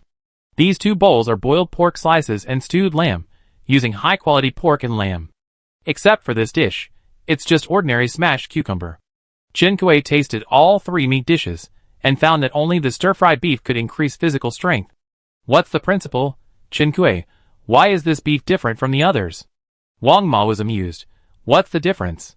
She and Uncle Zhang both tasted a few pieces, and said they didn't find any difference. Perhaps NPCs don't need to use physical strength, so they can't find the difference. Shinkui only added 12 to the end. She looked at her physical strength column, which showed 52, and put down her chopsticks with regret. It wasn't for any other reason, but because she really couldn't eat any more. After dinner, Wang Ma cooked for Shinkui for another hour, and her visit time for today was up. The same goes for Uncle Zhang. Even though he came later than Aunt Wang, the time he spent on the road was also counted. Aunt Wang processed all the ingredients she had for Shinkui. Uncle Zhang worked hard all day to plant all the open spaces, and pick some mushrooms for Shinkui. Now that the weather is getting hot, it is difficult to find mushrooms in the woods. It is amazing that Uncle Zhang can still collect a bunch for her. Shinkui was very satisfied with today's employment. Before leaving, he gave both NPCs a specialty, Shinkui's homemade apple vinegar. After sending the 2 NPCs away, Shinkui went out with a lantern to fish for treasure chests. After the generator was made, Shinkui's street lamp could be put on the agenda, but food should be eaten 1 bite at a time and things should be done 1 by 1, so there is no need to rush. After the victory of the human camp, there was no more fog or singing on the beach. Shinkui was on the coast, and saw the moon hanging obliquely on the sea. Today's moon is very bright, and there are few clouds in the sky. The sea surface was shimmering, and Shinkui began to cast the rod. Intermediate Destiny Treasure Chest, Night Limited, +1 * 3 olive oil +1. Garlic butter shrimp recipe +1. After fishing, Shinkui only had 2 stamina left, so he put away the rod and returned to the shelter to open the treasure chest. Chocolate +1, glass cup +1, bottled vodka +1. Vacuum cleaner +1, toilet cleaner +1. Shinkui opened 2 treasure chests, both of which were daily necessities. As soon as Shinkui opened the last treasure chest, he did not receive the reminder sound of the supplies, and immediately stepped back 3 steps. For a long while, there was no movement in the chest. Shinkui looked at the dark chest opening vigilantly, but did not move forward. After a while, a triangular snake head poked its head out of the chest opening, and spit out its snake tongue at Shinkui. Chun Kuei, my heart finally died. Kill the B-level monster short-tailed viper. Get Realgar wine +1. Snake venom +1. Snake slew +1. Chun Kuei didn't want to describe the battle process with this B-level venomous snake in detail. Even the trophies gave Chun Kuei goosebumps. Chun Kuei didn't hesitate for a second, packed up the trophies, and sent them all to Yuan. After Chun Kuei came to the island, her fear of snakes seemed to worsen. Although she didn't dare to move when she saw the snake, she couldn't calm down the goosebumps all over her body for a long time after killing the snake. Finally, Chun Kuei decided to go back to the shelter to take a bath. Yuan? Yuan actually saw what Chun Kuei sent him very quickly this time. Chun Kuei, you're welcome. Snake skin is a medicinal material, and many ingredients can be extracted from snake venom for treatment. Yuan hesitated and asked, is this considered? I'm generous. Chun Kuei took a hot bath for almost an hour before the cold feeling on the back of his neck subsided. Chun Kuei didn't want to go out again today, so he went back to bed and prepared to sleep after taking a bath. Before going to bed, Chun Kuei browsed the forum content for a while. The incident of the player's sister dying for no reason seems to be happening again and again. Chun Kuei found that there is another post that is specifically used to count the names of players who die for no reason and their whereabouts before death. Because except for the dead players themselves, no one else knows their cause of death. And based on the pattern of their whereabouts before death, some people have speculated that visitors were killed when they landed on the island. Recently, the number of people selling quotas for landing on the island has dropped sharply. Chun Kuei read for a while and fell asleep unknowingly. In the middle of the night, a new post was published on the forum, confirming the speculation of those players. There is a player hunting organization. Please be alert to everyone. Poster, Yen Yoan. The post caused an uproar among the players, and everyone was in danger for a while. Many players did not dare to sell or buy visitor qualifications. After all, they did not know whether the island owner or the visitor who was about to visit was a human or a ghost.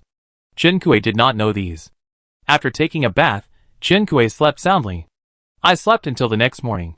When I woke up in the morning, the shock I had last night had subsided. After washing up, Chun Kuei went downstairs and started to eat breakfast. Before eating, I gave Yen Yoan a portion as usual. Today's breakfast was steamed buns. The skin was thin, and the filling was large. When you bite it, there is still soup flowing out. The flour was bought by Chun Kuei with island currency. Wang Ma said to make some steamed buns and siumai for her. In order to prevent Wang Ma from being in a situation where a good cook cannot cook without rice, Chun Kuei bought a lot of flour and glutinous rice flour. Facts have proved that Chun Kuei's decision is wise. The steaming meat buns were simply heavenly. After Chun Kuei finished her breakfast, she checked her messages and found that Yuan had sent her something. It was a cloth bag half the size of a palm, with patterns on it, and a hanging rope on the top. Chun Kuei looked through the bag over and over again, not knowing what was inside, and it smelled a bit strange. She sent Yuan a message. Yuan should have just woken up, and was checking messages at this time, and he and Chun Kuei were in sync. Yuan, it's a sachet, it can drive away snakes. Chun Kuei saw the sachet for the first time, and was instantly amazed. Just now, I thought it was a cloth bag with a strange smell, but now I feel it is completely different. Chun Kuei, did you make it? Yuan, is it strange? The snake-repellent herbs in it were all mixed by him last night. Chun Kuei, oh my god, who are you, the handsome, kind-hearted, skillful Huatua who saves the world? Quick, tell me about this cloth bag. Know how to use the sachet? Is it useful to put it in your pocket? Yuan coughed lightly. Hang it around your waist. It may not be very effective if you put it in your pocket. Chun Kuei tied the sachet to his belt with great interest, and walked around twice. Then he felt that his clothes did not match the sachet. It didn't matter. Chun Kuei happily walked around with the sachet for 2 rounds, and then he remembered that he had not thanked Yuan yet. As long as you can use it, you're welcome. Chun Kuei, yes. How did he know that I was afraid of snakes? In response, Yuan said that normal people are afraid of snakes. Basic operation, don't be stupid. After breakfast, Chun Kuei hummed a song while feeding the fish in the pond, and then went to the greenhouse to harvest the mature crops. After the flour mill was made, the corn and wheat crops planted by Chun Kuei could be eaten in many different ways. Take corn for example. Although boiled corn cobs are also delicious, who can resist a bowl of delicious corn porridge? Chun Kuei still had a lot of trivial things to do today, so she and Yen Yoan agreed to go to the island tomorrow. Shen Yi and Shen Er still took the pigs, cattle and sheep out to graze. These pigs have grown into adult pigs without knowing it. There is no point in raising them any longer. Just slaughter them, and you can have a pig-killing meal. I don't know if it was Chinkue's illusion, but the pig marked as a sow by Chinkue was bigger. Chinkue asked the pig expert for help again, and confirmed that the sow was pregnant. Good news. Her animal husbandry shed will welcome another litter of piglets. Chinkue hired Uncle Jean again today. As soon as Uncle Jean arrived at the door of the shelter, he saw Chinkue sharpening his knife to kill pigs and sheep. In the end, Chinkue only killed 2 boars. Pork plus 110, pig blood plus 27, pig liver plus 12, pig feet plus 8, pig head plus 2. Animal husbandry skill plus 200, intermediate animal husbandry 150/500. Killing your own pigs will drop many more items than killing wild boars. The system reported all the meat from the pig's body, including the pig's internal organs. Fortunately, when it came to Chinkue, the large and small intestines of the pig were cleaned. Chinkue had just asked Wang Ma to help him deal with the stockpiled ingredients yesterday, and now there are a lot more. The only regret is that there is no high-quality pork among so much pork. Uncle Zhang, those 2 sheep are almost adults. Aren't you going to kill them? Chinkue, no, I want to keep them for goat milk. At present, the 2 sheep in the animal shed will soon reach adulthood, and the cows should be later. Chinkue specially took out the milking bucket from the storage room. He was going to add a milking activity every day when they reached adulthood. Uncle Jean came early today, and Chinkue handed him a breakfast. Uncle Jean started to go out to work while biting a bun. After Chinkue killed the pig, today's broadcast started soon. Good morning, listeners. Welcome to Listen to GD channel, which brings you the latest gossip and weather forecast every day. I am Agu. I am a Dao. Agu, we have received many letters from listeners, asking whether the hunting organization that we are talking about now exists. A Dao, to be honest, this is also our concern. For this reason, we invited experts to study it, and finally concluded that it is true. Agu, the expert invited by our channel is a professor who specializes in human behavior organization and criminal psychology. His conclusion is, there is currently an organized hunting group that uses visits to the island to commit premeditated crimes. Adeo, their motives and target groups are currently unknown. Agu, in other words, it is not clear whether they are indiscriminate attacks. When Chinkue woke up, he found that everyone was discussing the hunting organization, and his understanding of this matter was still that the deaths of those players might be related to other players. Chinkue quickly opened the forum to search and urgently made up for the lessons. The first post he found was Yin Yoan's incredibly popular post, "There is a player hunting organization. Please be alert to everyone." Yin Yoan said before that he was on someone else's island. It turned out that he went to fish for law enforcement. There was another visitor on the player's island at that time. The island owner and the visitor were both members of the hunting organization. The island owner's name was Zhong Huai. Chinkue saw that his name was familiar, and remembered that the player from Chioshuishing had guild who was not sure whether he was poisoned by eating poisonous mushrooms before went to Zhong Huai's island. So the current situation is that Su Zhe and Yin Yoan have reached a cooperation, and Yin Yoan, as the skilled and careful person, went to test Zhong Huai. Then Zhong Huai really showed his hand. Because he failed to defeat the player last time, he had more experience this time, and found a helper for himself. Unexpectedly, he was no match for Yin Yoan, and was killed by Yin Yoan. Yin Yoan did not choose to withdraw from the other island, and Zhong Huai and his men probably wanted to kill him to silence him, so they did not choose to eject Yin Yoan from the island. As for the result, it is clear at a glance. After Chinkue finished his makeup class, his attention returned to the radio again. Adeo, it is not easy to survive until now. Everyone must pay attention to safety. Agu, yes, we must be on guard against others, but we must not have the intention to harm others. Adeo, finally, let's start today's weather forecast. The countdown to summer has begun. Are you ready to welcome summer? Agu, our GD channel has prepared a small summer surprise for listeners. Everyone can send us. Surprise. You can get it with just 2 words. How about it? Isn't it simple?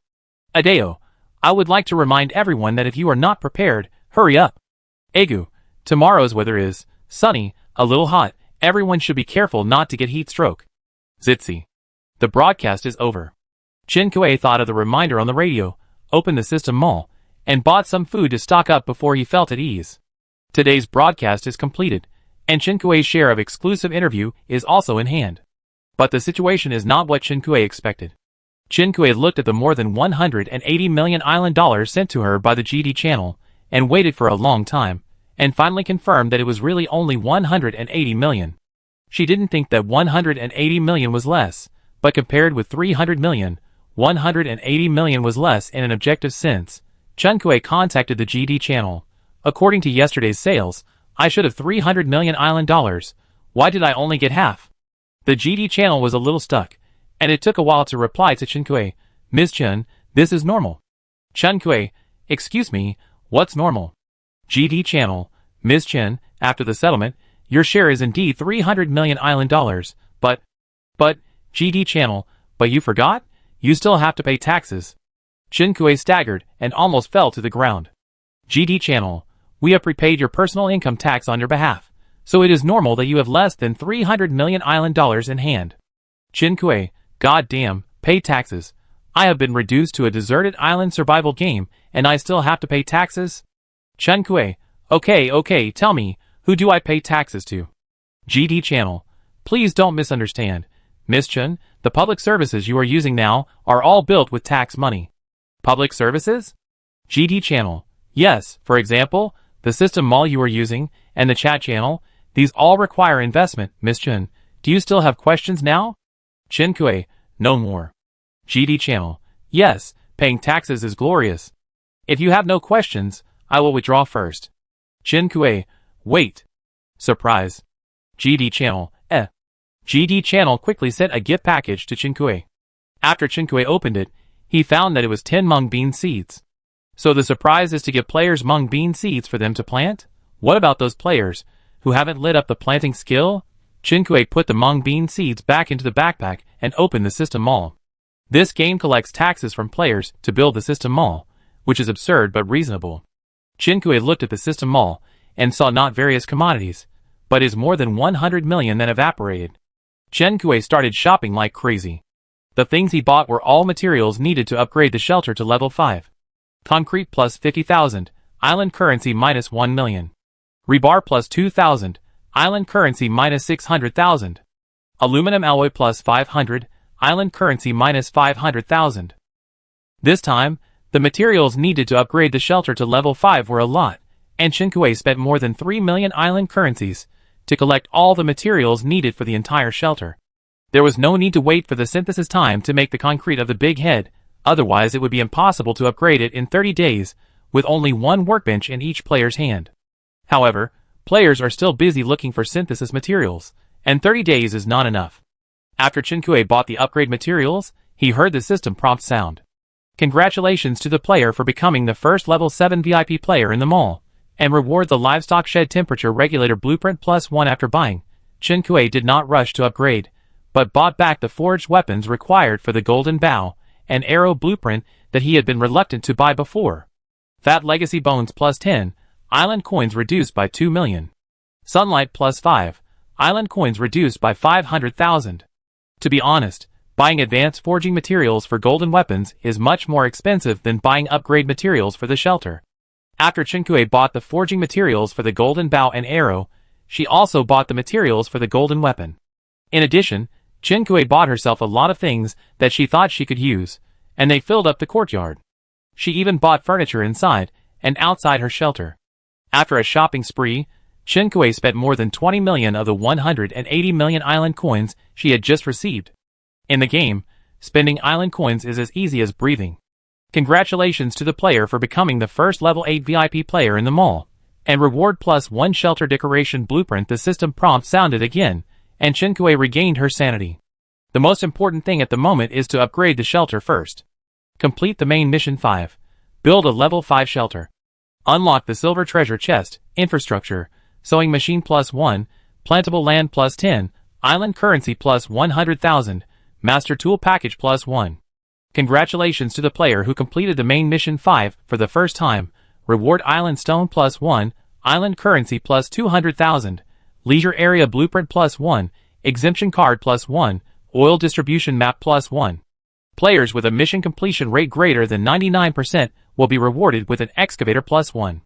In order to encourage players to complete the main mission as soon as possible, starting from the main mission 5, the number of completed players will be displayed in real time, and the completed players can choose whether to be anonymous.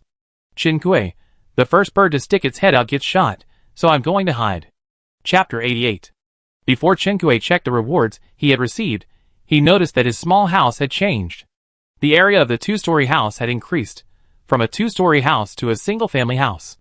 The house had increased in area, but the courtyard had not changed significantly. Chin-Kuei had carefully observed the outer boundaries of his shelter before, so he could now find that the shelter had actually expanded a little.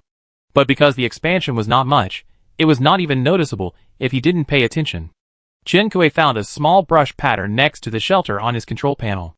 Chin-Kuei clicked to view out of curiosity. This was the shelter decoration blueprint she received as a system reward for becoming the first level 8 VIP in the mall.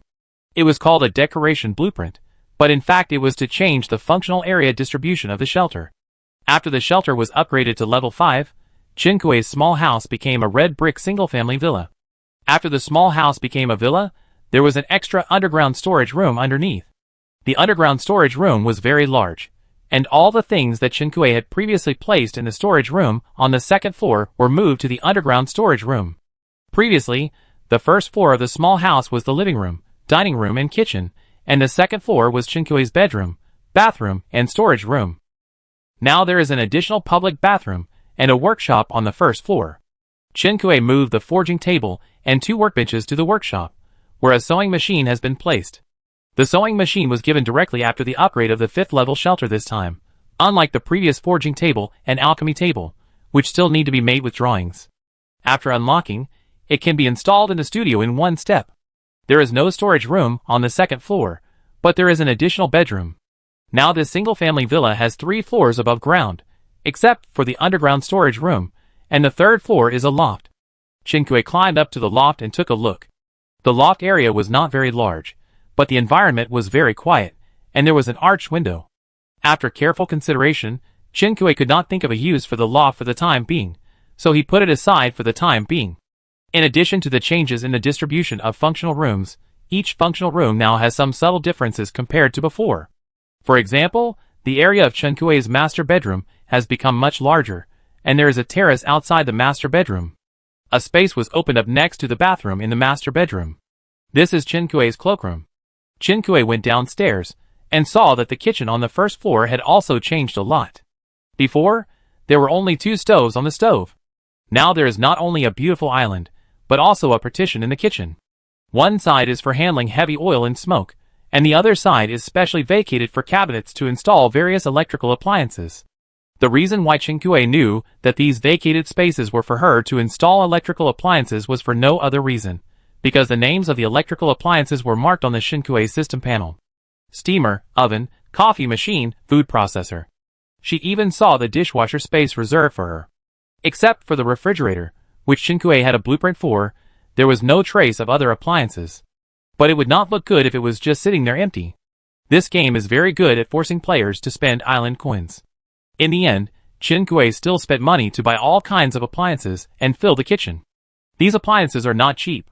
Chin-Kuei spent more than 1.2 million island coins to buy them all. The good news is that Chin-Kuei is now a rich woman, so she doesn't feel bad even if she spends money. The kitchen now makes people want to cook something.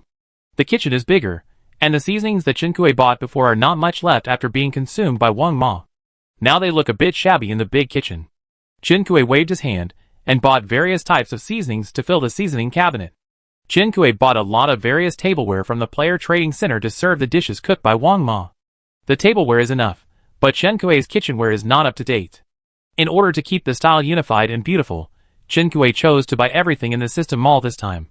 In addition to tableware and kitchen utensils, Chin-Kuei also bought the commonly used rice, flour, grain and oil, and put them in the cupboard.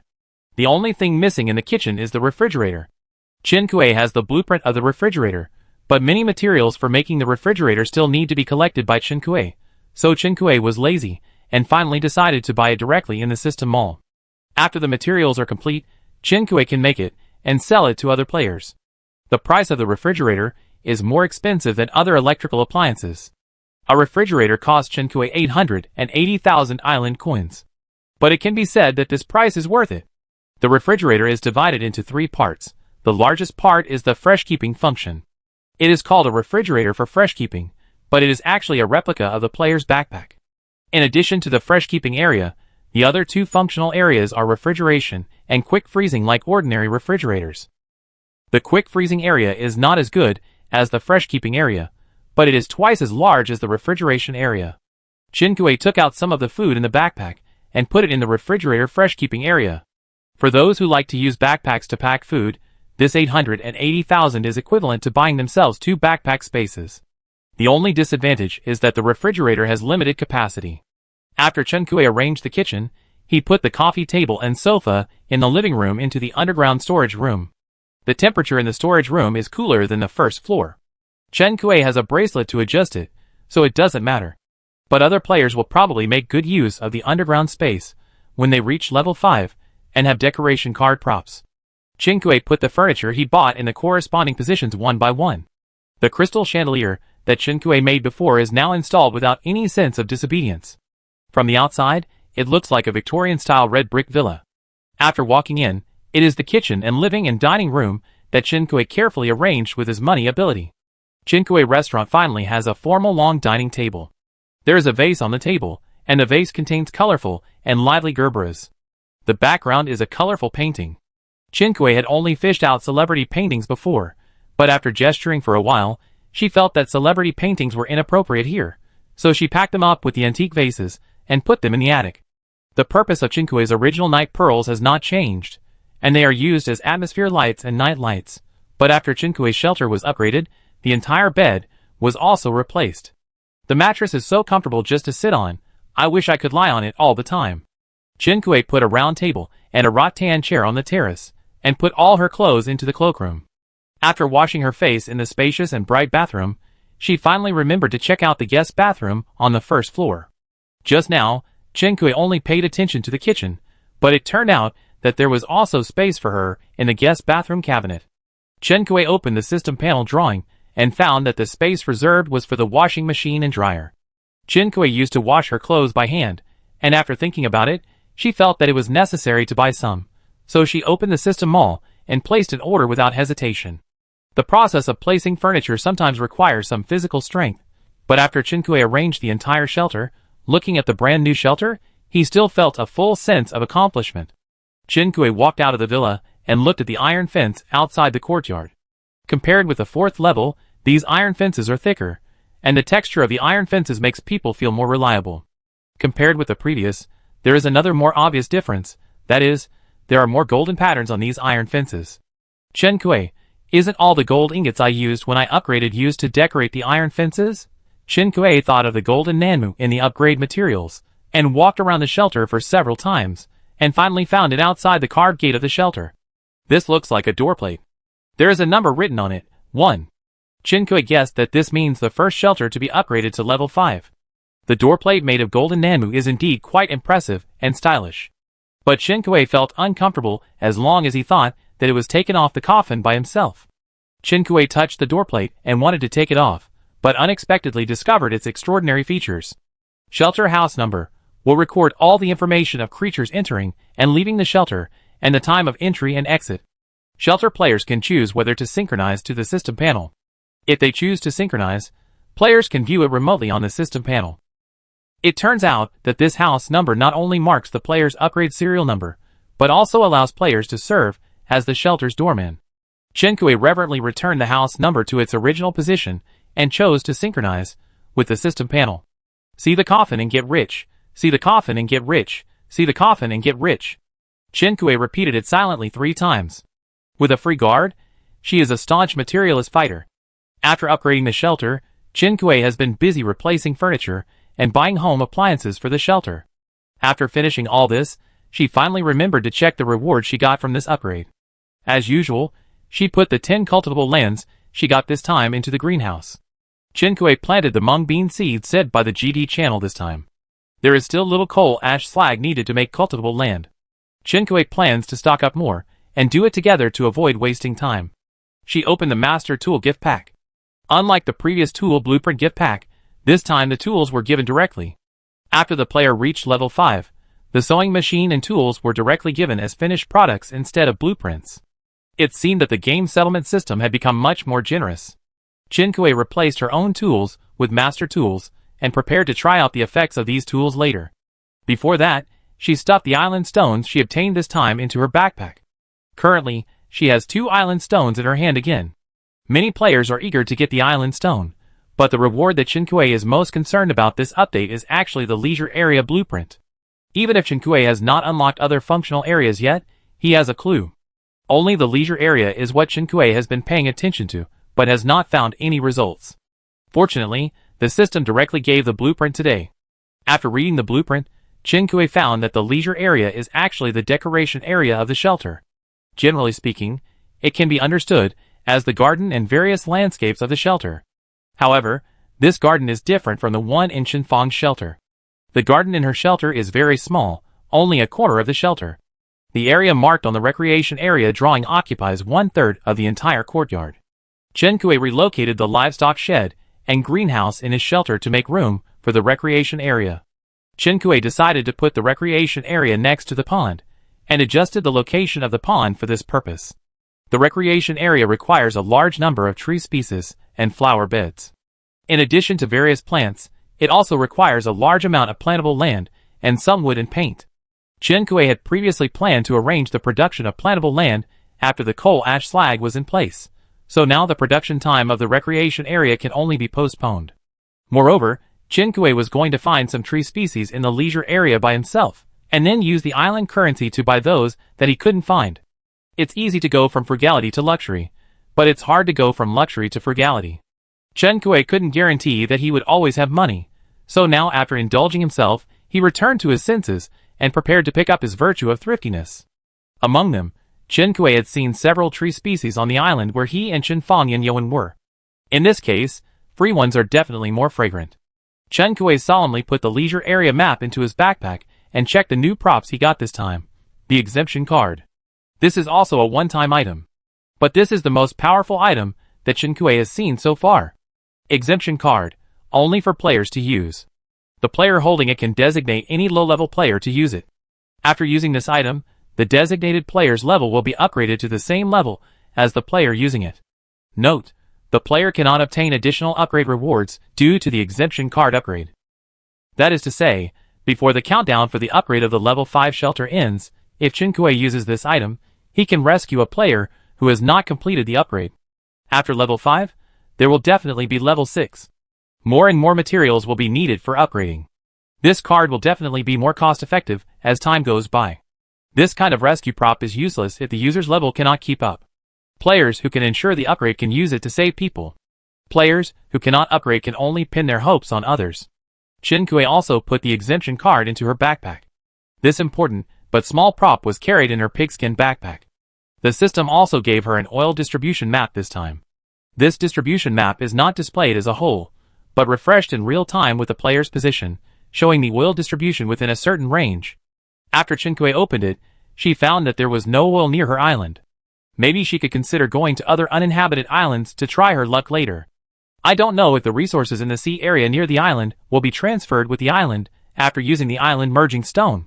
Speaking of uninhabited islands, Adeo had mentioned so many in the radio before. Even if there is no oil, it is worthwhile to merge the islands for the specialties on them. I just don't know if other players who own the free arc have taken action in advance. Chin-Kuei placed his golden bow and arrow drawings and forging materials on the master level forging table, and continued to put the desalination materials on the 2 workbenches, and then took the free arc model to the beach. In order to avoid forgetting to fish for treasure chests again, Chin-Kuei fished for treasure chests during the day first. Silver treasure chest +1. Silver treasure chest +1. Bronze treasure chest +1. Summer clothes drawing +1. Sunscreen +1. Sunscreen spray +1. Chin-Kuei has not used the refreshing coffee today. Chin-Kuei used the daily prediction and knew that he had good luck today, so he drank the refreshing coffee and cast 2 more rods. Rain boots +1, umbrella +1. Lighting rod drawing +1. The supplies caught today are either sunscreen or thunderstorm protection. But it's better to have something than nothing. Chin-Kuei took out the sunscreen and sunscreen spray and applied them to all the exposed skin, then clicked to use the free arc. Chin-Kuei took out the coordinates that Adeo had given her before, and first entered the coordinates of Yangmei Island. She didn't like eating Yangmei very much, but summer was coming, and if there were Yangmei, she could make some sour plum soup to store. And although she didn't like to eat it directly, she loved the taste of yangmei after it was frozen. She now had a refrigerator and an oven, and could also make dried yangmei to eat. If oil can be found in the waters near Yangmei Island, it will be even more surprising. Chen Kuei set her destination and then opened the forum. During the time when she upgraded and did not read the news and forum, other players who kept an eye on the system's trends were shocked by the new main task completion function.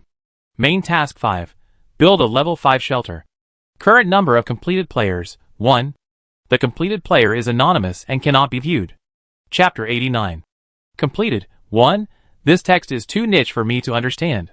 Open the market, come and guess who this 1 is. Report to the organization, there is a hacker. Chen Kuei flipped through 2 pages. The entire forum was discussing this matter. She was glad that she had the foresight to remain anonymous. In fact, if she had not cooperated with the interview of GD Channel, Chen Kuei would not have earned more than 100 million island coins, and would definitely be working for the 5th level shelter like other players. Therefore, when seeing these posts from other players, Chen Kuei wanted to tell them that, as one post said, she had cheats, and normal people should not use her as a reference. In the end, she chose to remain silent because she was afraid of being exposed. After browsing around, Chen Kuei did not see the post she was looking for, so she left the forum. There were unread messages from friends. Chen Kuei clicked on the friend page and found that several friends had sent him messages. Yin Yoan, this meat bun can increase physical strength? Chen Kuei checked the time he sent it, and found that the other party had just had breakfast. Please, it's too late to have lunch now. Who hasn't had lunch yet? Oh, it was her. She was so busy setting up the new shelter today that she even forgot to eat. It's over. When Uncle Zhang returns to her shelter after work, the sky will definitely fall. The employer didn't leave him any food, and the employer ran away. Chen Kuei quickly contacted Wang Ma and explained the situation, and sent a lunch to ask her to pass it on. Wang Ma basically has intersections with every employable NPC. When she was cooking at Chen Kuei's shelter before, she had counted the tastes of each NPC with her. Fortunately, she added Wang Ma as a friend, otherwise she really didn't know what to do now. Wang Ma, old Zhang is a quiet person, but he is still very honest. Don't worry, I have already conveyed lunch. It's not that I'm worried. Chen Kuei saw from the system house number log that Uncle Zhang left the shelter within a few minutes after returning. It is probably because he found that Chen Kuei was not in the shelter. It's really that Uncle Zhang is too quiet and has a low sense of presence. So Chen Kuei forgot about him unconsciously. The matter was perfectly resolved, and Chen Kuei could finally eat lunch at ease. She took out a portion of onion chicken thigh meat with white rice, ate 2 mouthfuls of rice, and picked up 2 chopsticks of meat. She was instantly impressed by the tenderness of the chicken thigh meat and the sweetness of the onion. The combination of the two is simply a perfect match. It is delicious, but today's lunch still does not increase physical strength. Chen Kuei also sent a lunch to Yin Yoan. She now feels like opening a surprise blind box when eating the food prepared by Wang Ma. Even if it is the same meat bun, you can eat 2 different versions with, and without physical strength bonus. Chen Kuei was quite open-minded. Of course, it was good to be able to increase physical strength, but it didn't matter if it didn't. After all, such delicious food, as long as there were no extra requirements, every time you ate something that could increase physical strength, it was a pleasant surprise. Chen Kuei, how much physical strength did you increase? Yin Yoan, one of the 2 buns can increase physical strength, and a total of 5 points of physical strength were added. Chen Kuei silently nodded a thumbs up. Maybe the food made by Wang Ma, with high-quality ingredients, has a certain probability of triggering the physical strength effect. As for the exact probability, it remains to be discussed. Chen Kuei never appeared when cooking by himself, perhaps because Wang Ma's skill is advanced cooking, and Chen Kuei has only reached the intermediate cooking level. After Chen Kuei finished the last bite of chicken leg, he remembered to check other friends' messages. Su Zhe, the player who completed the upgrade, is it you? Looking at the time of sending, it was not long after Chen Kuei completed the upgrade. Although some people guessed who it was in the forum post, some guessed it was Chen Kuei. But Chen Kuei didn't expect that someone would ask her in person. Chen Kuei chose to remain anonymous, but anonymity and lying are different in nature. She doesn't like lying. Chen Kuei, shoo, keep it a secret. This is what it means by default. Su Zhe, it's you, congratulations. Don't worry, I won't tell anyone else. Although in his opinion, not being anonymous can maximize the benefits, as a friend, he chose to respect Chen Kuei's wishes. Before asking Chen Kui, he was 70% sure that Chen Kui was the player. If you want to know why, when Chen Kui's interview with GD Channel started to be sold, Suze had a hunch. When he saw the completed one, his first thought was, it's true. After Chen Kui finished chatting with Suze, he saw Chen Fong's screen full of exclamation marks. At this moment, dialogue boxes kept popping up. Why is there such a big gap between people? I haven't prepared 1/10 of the materials yet, and the system told me that someone has completed the upgrade? Is this still a human? I'm broken. Who is this god? This is the first time that Chen Kui knows that words have emotions. Since Suze has already been told, Chen Kui is not going to hide it from Chen Fong. It's me. Chen Fong's passionate output seemed to be paused. Chen Fong, Chen Fong, Kui, are you kidding? Chen Kui, no, but I'm a special case. Normally, I wouldn't be able to upgrade so quickly. Just follow the steps, don't use me as a reference.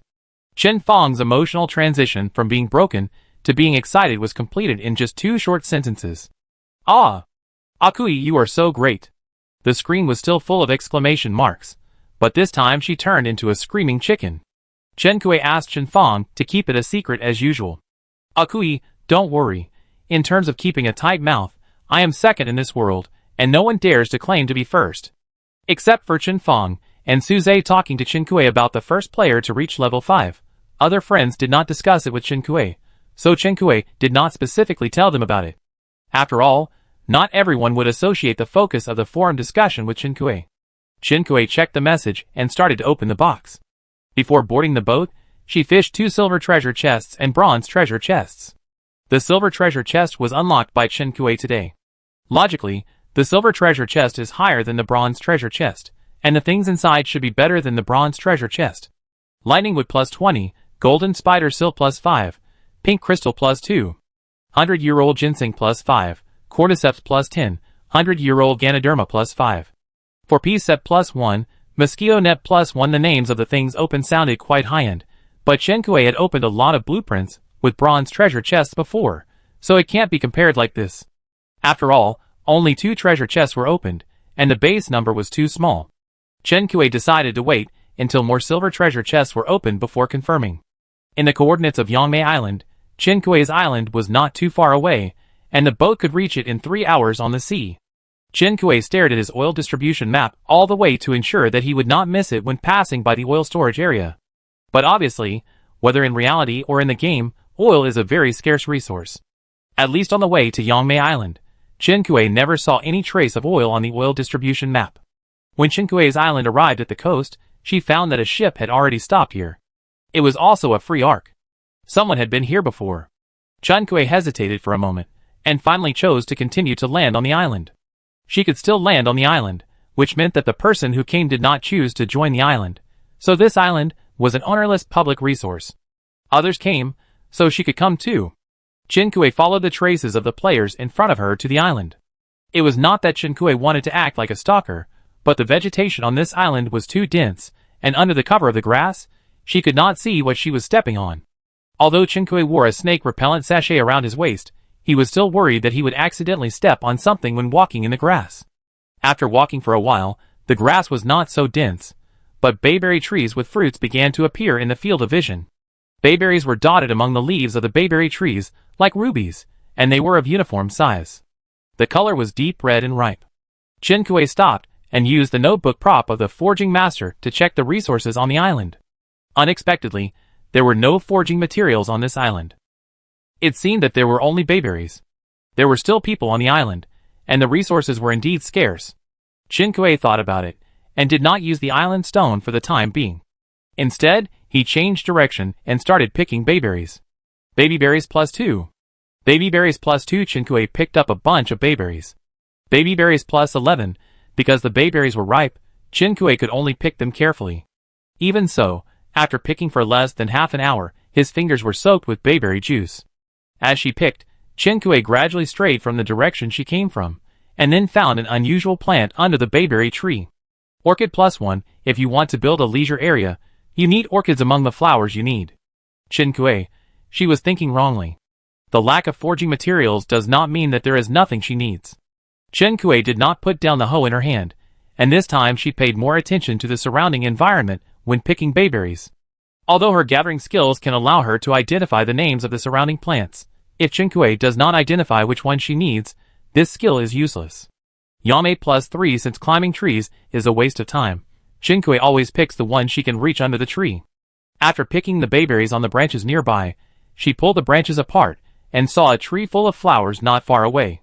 It was a crabapple flower. The scent of the crabapple flower is not strong, but fresh and elegant.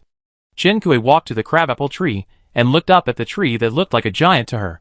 The tree was a good tree, but it was too big.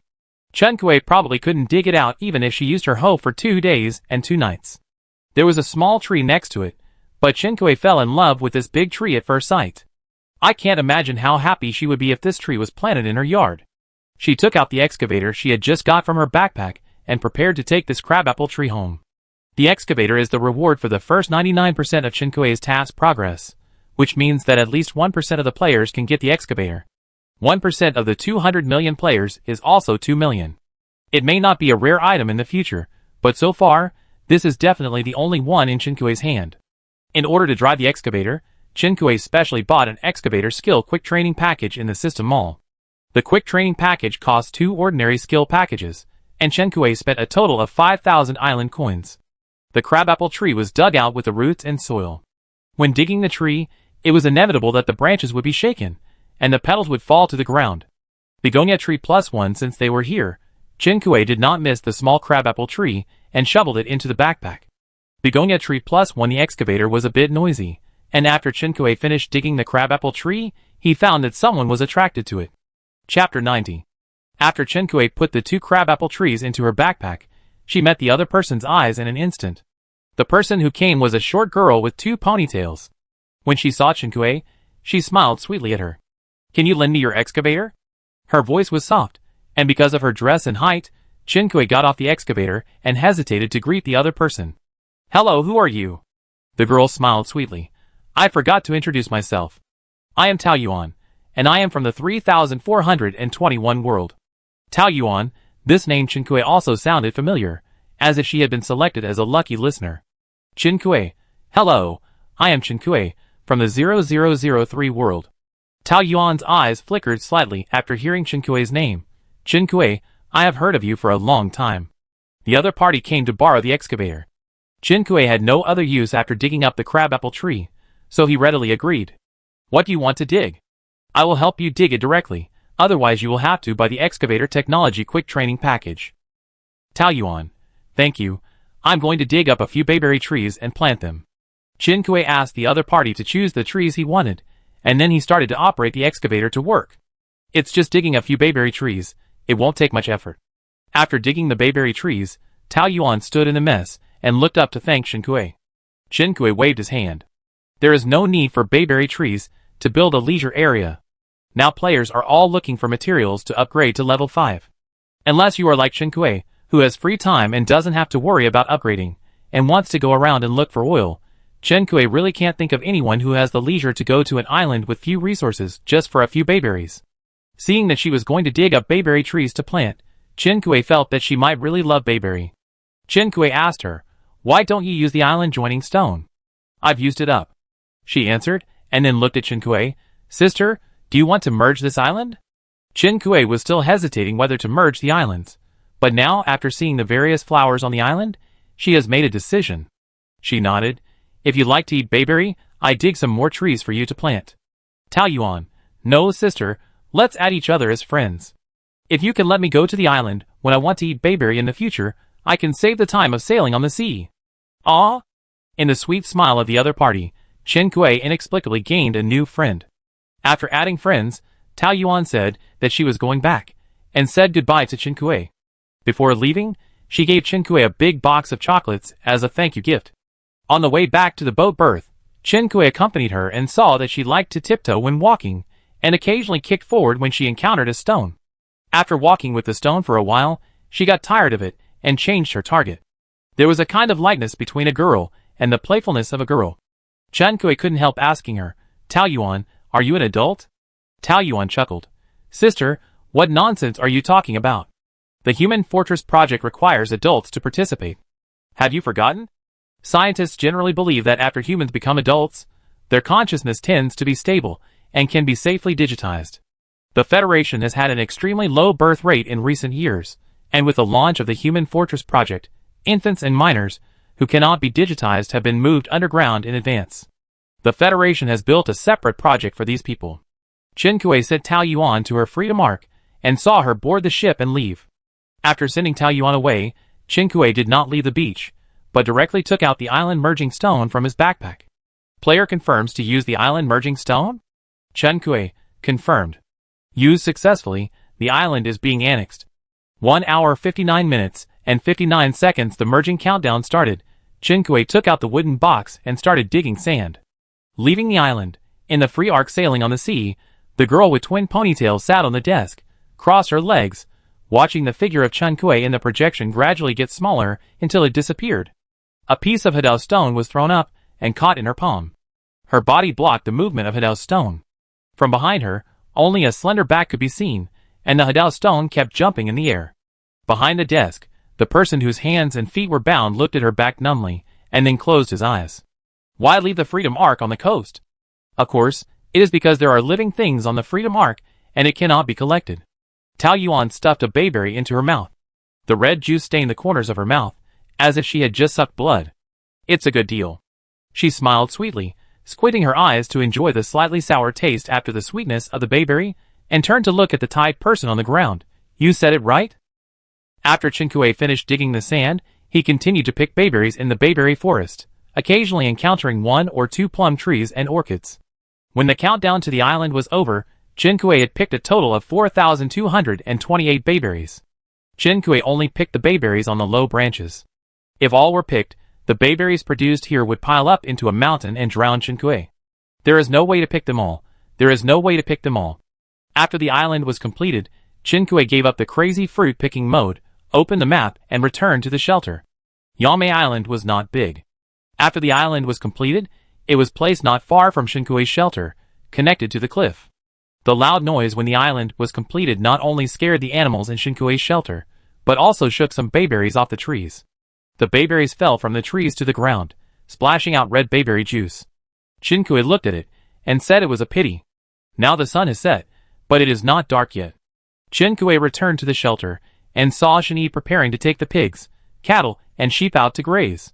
Chen Kuei suddenly had an idea and released the chickens in the poultry house, and took them to the bayberry forest. Chen Kuei pointed at the layer of bayberries that fell on the ground and said, "Let's change the taste today. Chen Yi, they are omnivorous animals, and bayberries are also on the menu, so Chen Kuei doesn't worry about whether they are to his taste." After arranging the fate of these fallen bayberries, Chen Kuei returned to the shelter to start processing the bayberries. Thanks to the fully functional kitchen now, Chen Kuei's inspiration for processing bayberries flashed in his mind just by entering the kitchen. Chen Kuei soaked the bayberry in salt water while preparing the container and finding the materials. At this time, Uncle Zhang came back and was stunned when he saw Chen Kuei's attitude of preparing to do a big job. Chen Kuei still remembered that she forgot about him and made him hungry at noon. After she apologized sincerely, she took out dinner from her backpack and handed it to Uncle Zhang. "Didn't you say 2 meals a day?" Uncle Zhang didn't take the food from Chen Kuei and asked her in confusion. When he came in the morning, Chen Kuei gave her steamed buns for breakfast. Although it was a little late at noon, she didn't miss lunch. When he returned to the shelter, he didn't see Chen Kuei, and thought that Chen Kuei was going to give him the second meal in the evening. "Chen Kuei, the buns in the morning don't count." Uncle Zhang smiled innocently, and finally took the food. "Will you hire someone tomorrow? Chen Kuei has to raise so many animals, and there will be a batch of poultry hatching soon. Chen Kuei has a long way to go to raise them. Therefore, he must hire more people. Tomorrow, I can only harvest the batch of forage planted today. Will you hire someone?" Chen Kuei was puzzled. Why? Tomorrow is the last day of spring, and the day after tomorrow will officially enter summer, so the grass cannot grow normally. Chen Kuei, shock. I didn't expect that I would hear such important news from an NPC. Chen Kuei had heard the weather forecast on the radio before, and knew that summer would soon arrive, but he didn't know the exact day. Now Uncle Zhang gave Chen Kuei a clear time point. There was even more information to be discovered in his words. "Chen Kuei, Uncle Zhang, what will happen in summer?" Uncle Zhang looked at her strangely. "Aren't you preparing for summer now?" He pointed at Chen Kuei's 70 to 80 kilograms of bayberries. "Chen Kuei, These NPCs can't get anything out of each other at the critical moment. Forget it, Uncle Zhang, you can come to my island tomorrow, help me harvest the grass, and then help me pick the bayberries. Okay. Chen Kuei sighed. I don't know how long the grass I harvested recently will be enough for them to eat. Uncle Zhang calculated and told Chen Kuei, it's no problem to eat until the end of summer. Chen Kuei, but I still have some chickens, ducks and geese that haven't hatched yet. How many? Chen Kuei, 5 each, a total of 15. If we only feed them with grass, it will probably be a bit of a stretch. Chen Kuei doesn't only have grass, she also has some hay, but the problem is that the sow in the animal shed is now in the state of holding piglets. Chen Kuei, forget it, I guess they will grow up and eat me before the end of summer, there's no point in worrying so much. After finishing his meal, Uncle Zhang asked Chen Kuei vaguely before saying goodbye, you traded with Wang Ma before and bought a formula. I also have a formula. Do you want it? What formula? Uncle Zhang handed the formula to Chen Kuei. Golden silk soft armor making formula +1. Chen Kuei, what did she see? It turned out to be protective gear. There are a lot of weapon blueprints in this game, but Chen Kuei has never seen a protective gear blueprint. Chen Kuei, Uncle Zhang, how much do you want for this blueprint? Uncle Zhang saw that Chen Kuei wanted to buy it, and immediately smiled and gestured to the latter. 500,000 island coins. This price. Is it too little? Chen Kuei spent 100,000 to get the formula for plantable land, but he felt that the armor was a bit expensive. Mainly because armor is very important to ordinary players, but Chen Kuei felt that he didn't need it much. Uncle Zhang shook his head, not a penny less. Chen Kuei hesitated again and again, but still couldn't bear to return the blueprint, so he transferred 500,000 island coins to buy the blueprint. Chen Kuei, Uncle Zhang, do you all have the recipe? Uncle Zhang, no, getting the recipe depends on luck, and not everyone is lucky. Okay. Chen Kuei put away the recipe for making soft armor, and continued to make her sour plum soup and dried bayberries. Even though Chen Kuei was quick, it was already past 8 o'clock in the evening when she finished packaging the finished products. In the courtyard, Chen Yi and the others had already driven back the pigs, cattle, sheep and chickens that were content with eating bayberries. Chen Kuei went to the greenhouse, and put the mature crops back into her backpack. Lettuce +6. Broccoli +4. French beans +5. After harvesting, Chen Kuei planted another batch, then came out of the greenhouse, left the shelter, and headed for the beach. She hadn't caught the fortune chest tonight. Intermediate fortune chest, night limited, +1 * 3 good dream aromatherapy candle +1. Sanitary napkin +2 good dream aromatherapy candle is a prop. Good dream aromatherapy candle, after lighting the candle, sleeping within a 5-meter radius of the candle can speed up the speed of falling asleep, and have a good dream during sleep. Chapter 91. Chen Kuei has a good sleep quality. This scented candle is not very useful for him, except to add a little sleeping atmosphere. Tomorrow, I will go to Yangyuan Island to get resources as souvenirs. For someone like him, who has trouble falling asleep, it is easy to bring souvenirs. After deciding the destination of the scented candle, Chen Kuei started to open 3 fate treasure chests. A crocodile crawled out of the first fate treasure chest. Chen Kuei has made a qualitative leap in both strength and mentality. When he saw various wild beasts and monsters, he didn't blink an eye and just picked up the sword to chop. Chen Kuei killed the crocodile with one sword and silently patched all wild monsters, except snakes. The crocodile was sea level, and except for crocodile meat and crocodile skin, nothing special dropped. Wang Ma had fried the crocodile meat that Chen Kuei gave to her before, but Chen Kuei hadn't eaten fried crocodile meat in the past 2 days, so he didn't know how it tasted. There were also wild monsters in the second fate treasure chest. But it was not as good as the one in the previous treasure chest, just a D-level wild rabbit. As soon as Chen Kuei opened the box, he saw something running out. It was so fast that Chen Kuei could only see its afterimage. If Chen Kuei hadn't had a bow and arrow, he would have let it run away. Chen Kuei pulled the bow from a distance and killed the hare with 1 arrow. Killing a D-level monster gives you +1 rabbit, +3 rabbit meat, +5 rabbit for the rewards for D-level monsters are meager. Chen Kuei went forward to retrieve the arrows and deliberately opened her system panel to check if she had forgotten to wear the unboxing gift B title. However, the title column on the system panel did show that she had worn unboxing gift B. Has this title been lazy recently? The 30% increase in the probability of appearance is not low. But it seems that it doesn't matter whether it is added or not. Chen Kuei muttered a few words and continued to open the third Destiny treasure chest. Mermaid Witch's tongs +1 according to Xiaohong, the mermaid witch has been dead for many years. After the death of the previous generation of mermaid witches, no other mermaids can inherit the witch career, so many of the mermaid witch's medicines have been lost. Chen Kui only saw the mermaid queen's special medicine in the system mall, but in fact this potion is just one of the works of the mermaid witch. The tongs pot that Chen Kui just opened is a prop. Chen Kui got it, and clicked to view the item introduction. The tongs pot of the mermaid witch. Mermaid witches of all generations have used it to make countless magic potions. After the mermaid witch died, the tongs pot and the treasure chest drifted in the sea for hundreds of years. Destined person, if you pick up this tongs pot, you can put a bowl of water in it every week. The magic potion left in it can generate random potions for you. Note, this potion is a potion work of mermaid witches of all generations. That is to say, a random potion is generated from the potion work library that the mermaid witches made before. After reading the item introduction, Chen Kui had only one question in his mind. Don't these mermaid witches wash the tongs pot after refining the medicine? Will the medicine made in this way not go wrong? Despite complaining, Chen Kui still found a safe place to put the tongs pot and added a bowl of water to it. The golden bow and arrow on the forging table has not been forged yet.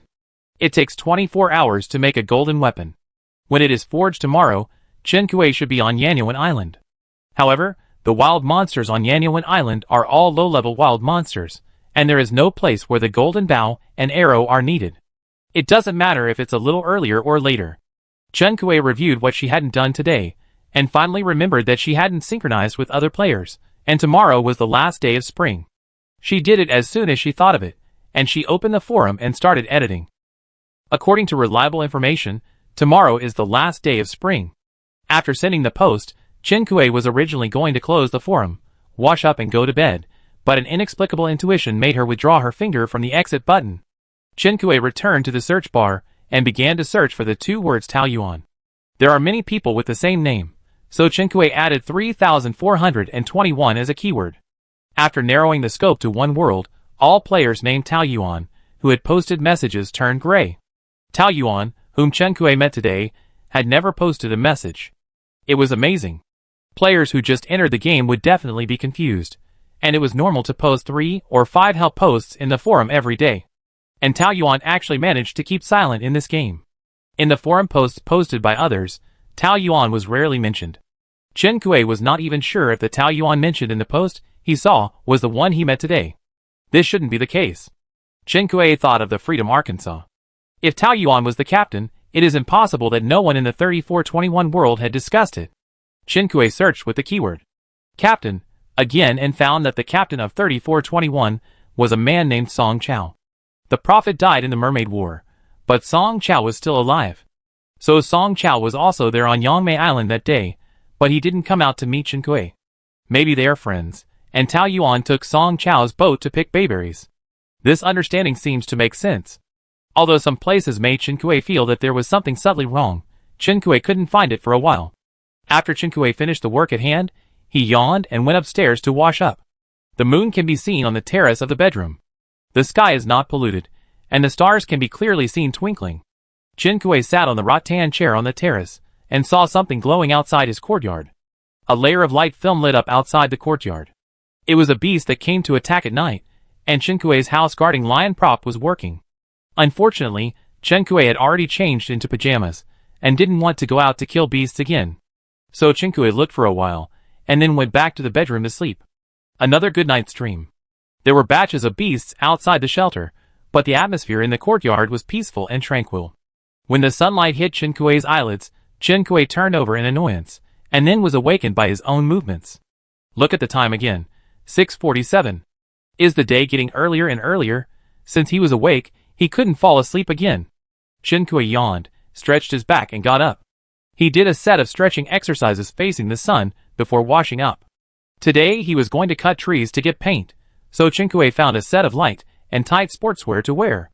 Breakfast today was steamed buns. You can chew whole particles in the steamed buns. It was pine nuts. It was very difficult to peel pine nuts before, but Wang Ma solved this problem with a glass jar and hot water. When you bite into the steamed buns, the taste of pine nuts overlaps with the soft and glutinous rice, and the finely chopped mushrooms are used as embellishment. After eating, the fragrance lingers on your lips and teeth, and the aftertaste is endless. This is a glutinous rice steamed bun. Aunt Wang made 2 kinds of steamed buns for Chen Kui, one with glutinous rice filling and the other with vegetable and meat filling. Chen Kui felt that 2 were not enough, so he took another one with vegetable and meat filling. In addition to minced pork and diced vegetables, the vegetable and meat steamed bun also had shrimps added to it. Chen Kui liked both steamed buns very much. Unfortunately, Aunt Wang didn't make much, so Chen Kui felt a little pain in giving Yan Yuan 2. Yan Yuan should not have gotten up yet. After giving him breakfast, Chen Kui began to deal with things in his shelter. The desalination device was still being made on the workbench. Chen Kui took it off and hung it on the player trading center. After taking off the desalination device, Chen Kui began to make the materials needed to upgrade the 5th level shelter. Both steel bars and aluminum alloys were needed, so Chen Kui worked on 2 workbenches separately. Now everyone was busy upgrading, and there were very few people willing to sell these 2 materials. Even if Chen Kui made them, she would have to wait for a while before she could sell them together, otherwise her anonymity would be broken. Do you want to start hiring? Chen Kui clicked to confirm. She chose to hire Uncle Zhang in advance, because it would take time for Uncle Zhang to travel to her island. If Chen Kui hired him late, it would be difficult to arrange her schedule today. Chenny and Chen Arrow were still sleeping, so Chen Kui first put some honey in a basin and a bowl for them. Chen Arrow had grown up a little, and the bowl he used before was getting a little small. After a few more days, Chen Kui had to change it to a bigger plate. The fish in the pond seemed to have grown up too. When Chen Kui threw fish food in, he vaguely saw a half-grown fish swimming by. When they were first put into the pond, they were still tiny fry, but now they are bigger than Chen Kui's palm. The lotus roots planted before now have many floating leaves. When the upright leaves grow out, it will be not far from the flowering period. For this reason, when Chen Kui was making the blueprints, he first thought of the wooden bridge and pavilion blueprints. The flowering period is just around the corner, and it is a pity that the pavilion has not been made yet. After feeding the fish, Chen Kui went into the greenhouse to harvest crops. This time, Chen Kui bought 15 watermelon seeds and planted them together with the seeds he got when he unlocked the advanced workbench. After such a long period of planting, Chen Kui's planting finally increased to intermediate planting, 236 out of 500. After Chen Kui starts to make planting land, Chen Kui's planting skills can be improved faster. It takes time to plant crops, and most crops can only get a little experience. Chen Kui planted ginseng before, and each ginseng gave Chen Kui 5 experience points. It shows that there are also ordinary crops and advanced crops among crops. But Chen Kui doesn't have so many advanced crops to plant, so he can only win by quantity. Coming out of the greenhouse, Chen Kui heard the cries of cows and sheep. Chinny and the others had woken up and were helping Chen Kui drive the pigs, cows, and sheep out to graze. Chen Kui had only taken a casual glance, but she found that the sheep's body shape was a little off. Chen Kui stopped and looked carefully, and found that 2 sheep needed milking. The sheep she raised were all adults. Chen Kui found the milking bucket and started to work as a milker. For this day, Chen Kui made up for the lessons in advance so that she would not be so flustered and at a loss. In addition, the steps of being a milker in the game were not as complicated as in reality, so Chen Kui did not spend much effort to complete the work of a milker. Chen Kui poured the goat milk into a clean container and put it in the refrigerator. She could figure out what to do with the goat milk later, but she had other plans for now. Chen Kui put the coffee beans for today in the shelter and saved them. Chen Kui used divination today, which showed that her luck was average, so she planned to save the coffee for later. She came to the beach, cast her rod, and started fishing for today's treasure chest. Silver treasure chest +1. Bronze treasure chest +1. Wooden treasure chest +1. It's been a long time since I caught a wooden treasure chest.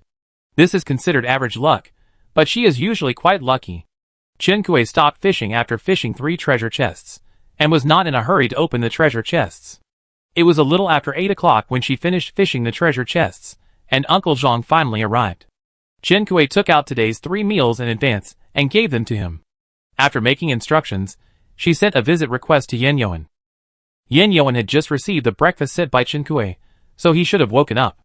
Therefore, after Chen Kui initiated the visit request, her eyes blurred, and then she heard the visit bell ringing. She was already standing outside the door of Yan Yuan's shelter. The speed was amazing.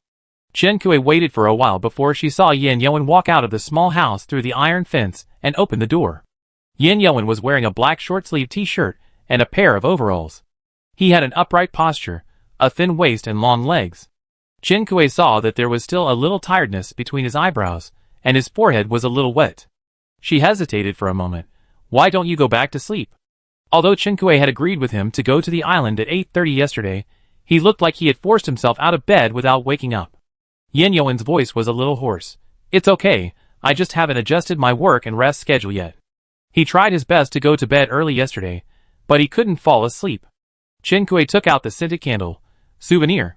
Yin Yuan took Chen Kui's souvenir, checked the prop's introduction, and raised his mouth slightly. Thoughtful. He said, paint is easy to be allergic. I prepared gloves, wait for me. Chen Kui nodded and looked at his courtyard. Compared to the first time she came here, there are many more things here, and the courtyard is no longer empty. Chen Kui saw that he also made a fish pond, and there were leaves of plants growing out of the water. It seems that he planted something in it like Chen Kui, but Chen Kui planted lotus roots, and Yin Yuan planted water chestnuts. Chapter 92. The water chestnuts have just grown out. Chen Kui took a look and still felt that his lotus was better. Not only was it ornamental, but the lotus roots and seeds were edible. Yin Yuan came out of the small house. He held 2 pairs of gloves and a peculiarly shaped machete in his hands. Okay, let's go. Chen Kui, have you had breakfast? Or you can have breakfast first, and I listen to today's radio program. Chen Kui took out the radio and shook it. After the world merged, everyone was given a radio.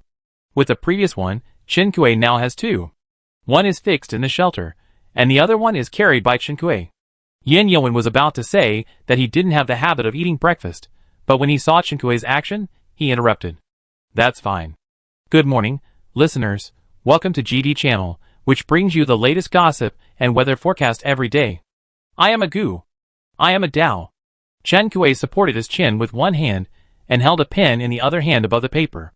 Yin Yuan brewed a pot of tea. While pouring the tea, he looked up at Chen Kui.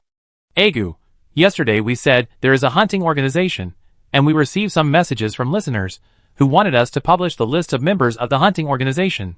Adeo, to be honest, this is really difficult for us. Although we know there is a hunting organization, we don't know much about it. Hearing this, Chen Kui frowned slightly.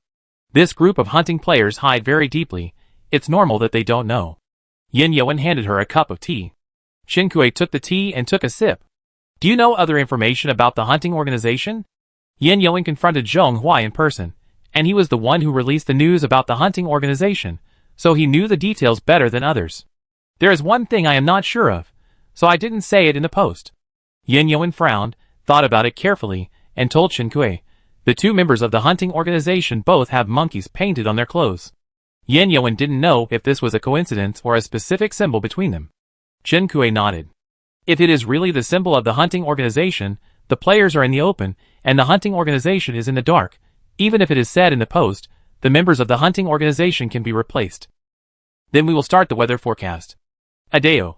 Tomorrow is the season change. Everyone please be safe when working outdoors. After listening to the broadcast, Chen Kui put away the radio and pen and paper.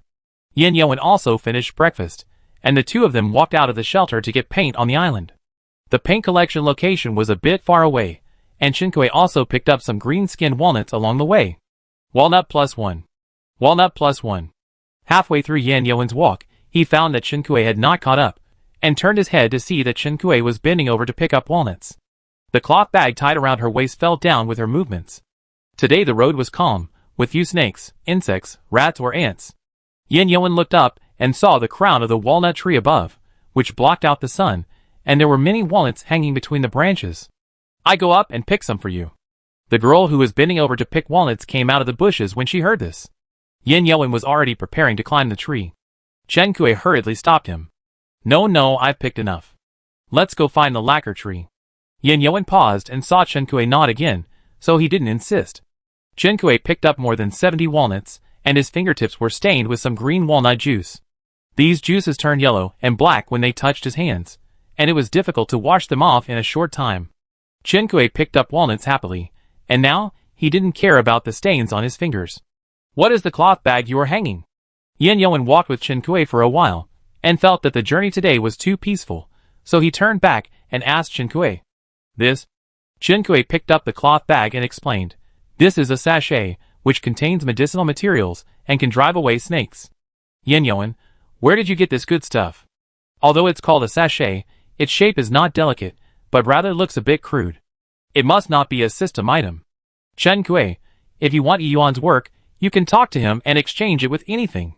Yin Yuan, that's not necessary, I'm not afraid of snakes. Chen Kui shrugged. However, why are you still afraid of snakes after all these years? Yin Yuan was walking in front of him, beating the grass. This made Chen Kui stunned. Did you know me before? Previously, Chen Kui thought he had recognized the wrong person, and Yin Yuan did not refute it, but now Yin Yuan's attitude made Chen Kui hesitate again. Well, when I was a child, I was in poor health and loved to explore the alleys, so I was surrounded by a group of half-grown children. I didn't surround others with other children. Chen Kui remembered that Yin Yuan said that he had beaten him, so Chen Kui naturally thought that he was recorded in the group of half-grown children who surrounded him. Yin Yuan, well, you were not among those children. Yin Yuan recalled the scene of their first meeting and felt nostalgic. You saved me with a boy named Wild Boar. I remember he called you Xiao Hua. After calling him this, Chen Kui confirmed that she and Yin Yuan had really met when they were young. She grew up with Gong Yuezhu.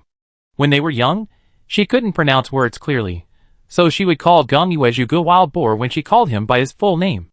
Later, when she pronounced words clearly, she would call him Wild Boar sometimes when she had a conflict with him. Gong Yuezhu smiled and called her Xiaohua. Xiaohua is a cow cat raised by a homeless old man near their community. It is quite hateful. Yin Yuan, later, I wanted to leave District 31 with you and travel around the world, but you refused. You beat me up. The girl's attack was quite heavy. He had been in poor health since childhood and had to lie in bed for 2 days before he could move. Why did I beat you? The boy named Wild Boar said, I will beat you up, and if you can beat me, you can take me with you. Yin Yuan thought of the smiling boy leaning against the wall. After you left, I started to exercise, because I didn't know your names, and I didn't hear from you later. At this point, he asked Chen Kui, World Fusion, have you contacted each other now? Chen Kui shook his head, feeling a little depressed. No. Yin Yuan fell silent.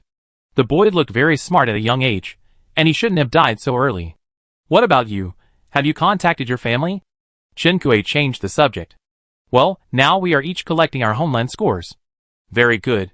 Being able to reunite with family is the greatest blessing in this game. We have arrived at the lacquer forest. The two did not continue the topic. Yin Yuan handed the gloves and tools to Chen Kui. Chen Kui took out the container and started to tie up the trees and cut the lacquer. This lacquer forest is not big, and there are only about 20 lacquer trees that meet the conditions for taking lacquer. Chen Kui and Yin Yuan worked together to deal with more than 20 trees and put the container away. The sun had already climbed to the middle of the sky. Chen Kui felt a little hungry, and when he looked at the time, it was time for lunch. She had an adjustment bracelet on her wrist, so she didn't feel hot, but she noticed that Yin Yuan's forehead was already covered with beads of sweat. Chen Kui, let's eat first. The sun was high, and Chen Kui suggested going back to the shelter to eat before going to cut oak. Yin Yuan had no objection. On the way back to the shelter, Chen Kui opened the system panel to check the message. Huh? Yin Yuan turned around and asked, What's wrong? Someone said they wanted to visit me on the island. The other party was Tao Yuan, who had just added her as a friend yesterday. Tao Yuan, sister, the radio station said that the season will change tomorrow, and it will be difficult to eat bayberries by then. I want to go to your island and pick some bayberries to store for later, okay? Tao Yuan's reason was reasonable, but Chen Kui frowned unconsciously. Yin Yi saw her expression and knew that the person who made the request was probably not someone she knew. He carefully advised, now is a time of trouble, and the hunting organization is eyeing you covetously. You should pay attention to safety and be more careful. Chen Kui knew this. Moreover, she was not on the island. Just in case, Chen Kui refused the other party's request to go to the island. Chen Kui, I'm sorry, Tao Yuan, I'm not on my own island today. I'm visiting other people. I still have some bayberries left. I share some with you when I get back. Tao Yuan took a long time to reply after receiving the message. Okay, thank you Sister Chen Kui. After the visit, Chen Kui and Yin Yuan returned to the shelter. They had braised beef and steamed fish for lunch today. Braised beef has a physical bonus, and Chen Kui and Yin Yuan each added more than a dozen physical points. After lunch, the weather was still very hot, so Chen Kui suggested taking a nap and going out after the sun went down. Yin Yuan had no objection.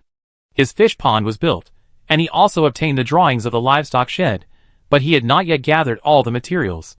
Chen Kui, what are you going to raise in your livestock shed? Yin Yuan, no feed, unlocking the livestock shed is just for the home raiding. Chen Kui, did you drop cubs when you killed wild monsters before? Chen Kui's current pigs, cattle, and sheep are all obtained by killing monsters. Yin Yuan killed no fewer monsters than Chen Kui, and even if the level was not high, there must be some drops. Yin Yuan nodded. Yes, roe deer and yellow cattle cubs dropped. Do you want to raise them? If so, he would give the cubs to Chen Kui. Chen Kui shook his head. I have too many animals in the shelter now, and there is not enough grass and feed. Yin Yuan gave up, entrusting the orphan to others. After resting for 2 hours and spending the hottest time of the sun, Chen Kui and Yin Yuan went out again and left the shelter.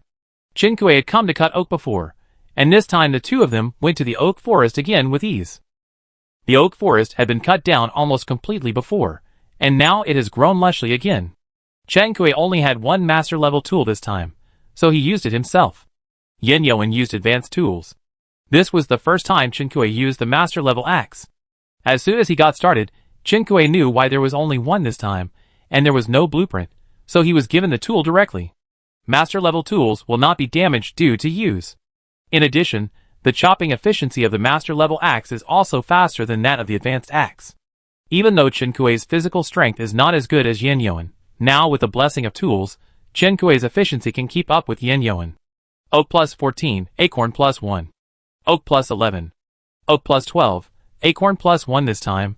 Chen Kui also obtained acorns when chopping oak trees. Like last time, Yin Yuan only had oak, no acorns. Chen Kui, it is said in the forum that only visitors can have a certain chance to obtain tree species when chopping trees on the island. Chen Kui had planted more than a dozen oak trees on his island before, but even if all of them were cut down, it would not be enough, so Chen Kui once again set his sights on the oak forest on Yin Yuan's island. Yin Yuan, would you like to cut down the lacquer trees after you collect the lacquer later? What we collected today is enough, but I need other tree species.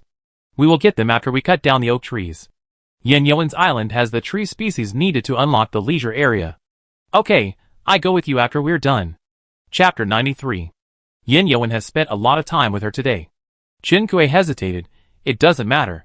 You can just mine and find materials to upgrade to level 5. You don't have to waste time with me. Although she just learned that she and Yin Yuan had crossed paths when they were young, it was precisely because of this that Chen Kui hoped that he would upgrade as soon as possible. Yin Yuan, it's not a waste of time. Don't worry about upgrading to level 5. I'm sure. Since he said he was sure, Chen Kui didn't worry too much.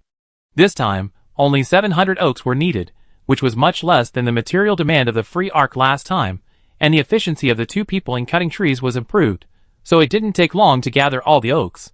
After Chen Kui and Yin Yuan compared the number of oaks in their hands, Yin Yuan asked Chen Kui, how many acorns did you get today? 13. Not a lot. Yin Yuan, do you want to cut some more oaks and get more seeds to plant back? Chen Kui thought about it and said forget it. If these seeds plus the ones on my island are not enough, I will stock up 2 more crops. That's right. The tree seeds obtained from other people's islands can also be regenerated when planted on your own island. The regeneration frequency is the same as the place of origin. The two returned to the lacquer forest. At this time, each container placed by Chen Kui was already filled with half a bucket of lacquer liquid. Chen Kui collected the lacquer liquid from all the containers and merged them together.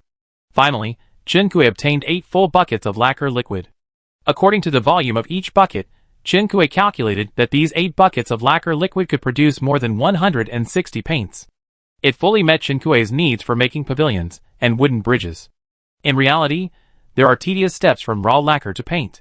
Fortunately, there is an advanced workbench in the game. As long as the raw materials are provided, a batch can be synthesized in 5 minutes using the advanced workbench. After the lacquer liquid is cut normally, the lacquer tree needs a long period of recuperation. But in the game, once the refresh time is up, you can cut the bark again to get the lacquer liquid, so there is no problem of recuperation. After collecting the lacquer liquid, Chen Kui and Yin Yuan got the leisure area materials together. They all want to improve the shelter score. Even if Yin Yuan doesn't have the leisure area blueprint now, it's not a loss to find materials in advance. There are magnolia trees and boxwood bushes on Yin Yuan's island. Chen Kui took out the excavator and dug up a thick and healthy magnolia tree. In the shocked eyes of Yin Yuan, Chen Kui also dug a tree for him with an excavator. Yin Yuan received the muddy magnolia tree and met Chen Kuei's eyes standing on the excavator. Those bright eyes were full of pride, and the little expression on her face said, "See, sister will not treat you badly." As lively as ever. Yin Yuan remembered the evening of separation when he was a child. When the girl with pigtails on her head won, she also raised her chin and looked proud. "See, I said you can't beat me, you go home quickly, I have to go to my mother, I don't have time to play with you." He lay on his back, his whole body aching, but his attention was firmly drawn to the sunflower hairband used to braid the girl's hair. Obviously, both the sunflower and the little girl were just individuals under the sun. But he actually felt that the little girl's whole body seemed to glow when she showed a proud expression. Chen Kuei jumped off the excavator. "We have dug up the bushes and magnolia trees, and I should go back. It's not time to land on the island today." Chen Kuei looked at the time. It was 5:24 p.m. "It won't take a while." Chen Kuei put the excavator back into her backpack. "Thank you for troubling me today. I send you some materials later. Although you can upgrade it sooner or later, upgrading it earlier will give you an excavator reward." She gave a thumbs up to endorse the excavator. "Awesome. Are you the number one in the forum?" Yin Yuan reacted instantly. Chen Kuei nodded and waved goodbye to him. "Let's go, bye." The next second, Chen Kuei disappeared from sight. Yin Yuan's eyes fell into the void. "You also said that it won't take a while." When Chen Kuei teleported back to his shelter, the golden bow and arrow on the forging table had already been made. Bow of Light +1. Congratulations to the player for completing the forging of the golden weapon for the first time. Reward Universal Materials +10. Forging Table Skin +1. Forging Skills +2000. Congratulations to the player for being promoted to a Master Forger. Note: forging will no longer increase skill points in the future. It is detected that the player has completed the master level of forging skills, equipped with a master forging table, and unlocked the work area. Homeland score +20. Congratulations to the player for being promoted to a master forger for the first time, rewarded with an independent design module. Congratulations to the player for winning the golden title, Forging Master Leader. When this golden weapon was transferred from the forging table to Chen Kuei's hand, the system prompt sound that sounded synchronously broadcasted for a full 5 minutes before completing the reward broadcast. Chen Kuei knew there would be rewards, but he didn't expect there would be so many. The name of the golden bow is the Bow of Light, and its appearance is very consistent with its name. The bow arm and bow string both emit silver light, and the bow tip is decorated with gold. Perhaps it was because of preconceived notions.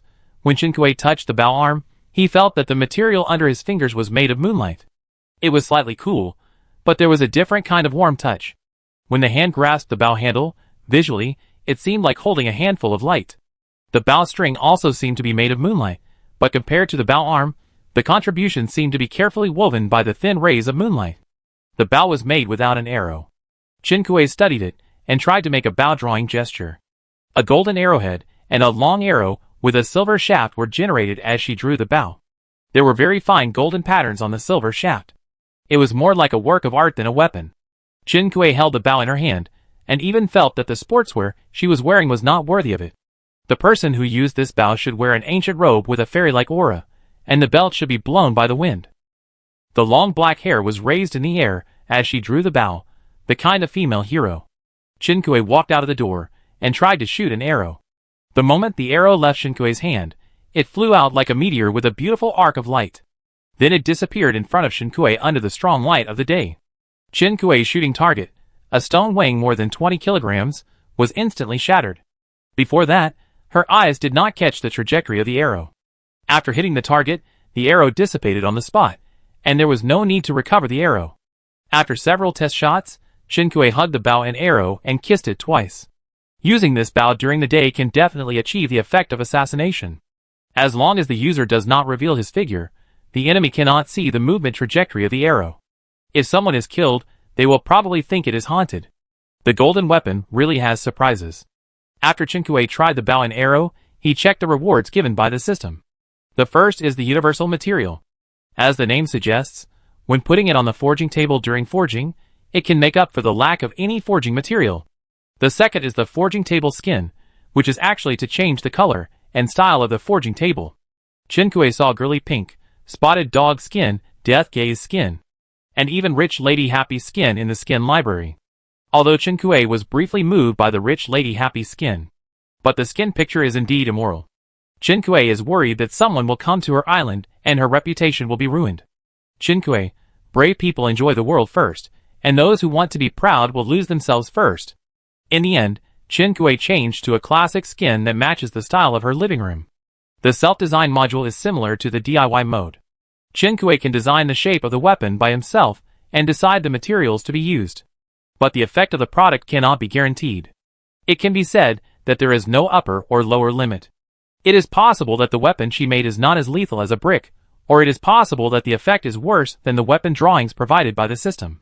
In fact, Qinkui thinks that the system drawings are already great, and she feels that she does not need DIY modules. But the rewards given by the system do not give her room to be picky. Finally, there is the gold title. Qinkui's previous gold title for forging was the successor of the Forging Master, and this time the seniority has been directly raised. Wearable, Forge Master Leader. Note, after wearing, the forged weapon increases the weapon attribute by 100%. Also a gold title, the effect of Forge Master Successor is to increase the weapon attribute by 50%. And Forge Master Leader directly increases the weapon attribute by 100%. Qinkui clicks to wear. Wearing failed. Note, only one title of the same type can be worn at the same time. Oh, the leader and the successor are fighting. Qinkui takes off the successor title and replaces it with Forge Master Leader. The bonus for advanced forging is 30%, and the bonus for master forging is 50%. With the title of Forging Master Leader, Qinkui's bonus increased from 80% to 150%. Qinkui swelled instantly. She put her golden long sword blueprint and materials on the forging table. The golden bow and arrow only get 80% bonus. The golden long sword can't be wasted. Qinkui synchronized the changes in her forging bonus with assistant Tang Tang. The weather is hot, it's time to raise the price. Not long after notifying Tang Tang, Suze received the news and was the first to send congratulations. After checking the series of rewards brought by the golden bow and arrow, Qinkui finally remembered to deal with the materials he had obtained on Yanyan Island today. The steel bars and aluminum alloy on the workbench were taken down, and Qinkui divided the paint liquid into 2 parts and placed them on the workbench. After putting them away, Qinkui looked at the sky and saw that it was already dark. Qinkui still remembered that he had not used up all his physical strength today, so he prepared to leave the shelter and go to the beach. As a result, he met Uncle Zhang, who had just finished work at the door of the shelter. Uncle Zhang handed over the forage grass and bayberries he had harvested to Qinkui. Qinkui remembered that she hired Uncle Zhang very early today. Normally, he had already finished get-off work and was no longer on Qinkui Island. Qinkui, Uncle Zhang, did you work overtime today? She was originally going to transfer some more island currency to him as overtime pay, but Uncle Zhang waved his hand and said, "No overtime, I gave myself 3 hours to rest." It doesn't matter if you rest in this weather. Qinkui just didn't expect that NPCs would adjust their working hours by themselves. Qinkui, okay, Uncle Zhang, I contact you if I need you in the summer. Uncle Zhang, in summer, if it's not the night shift, few people will accept the employment. You should pay attention to the employment time when you hire people. After Uncle Zhang finished speaking, he said goodbye to Qinkui and left. Qinkui restudied the employment system because of what he said. When hiring NPCs, you can choose the service time. In summer, NPCs tend to work the night shift, which must be related to the high temperature during the day. As for the effect of the night shift, Qinkui decided to try it tomorrow. She came to the beach again and started fishing for treasure chests.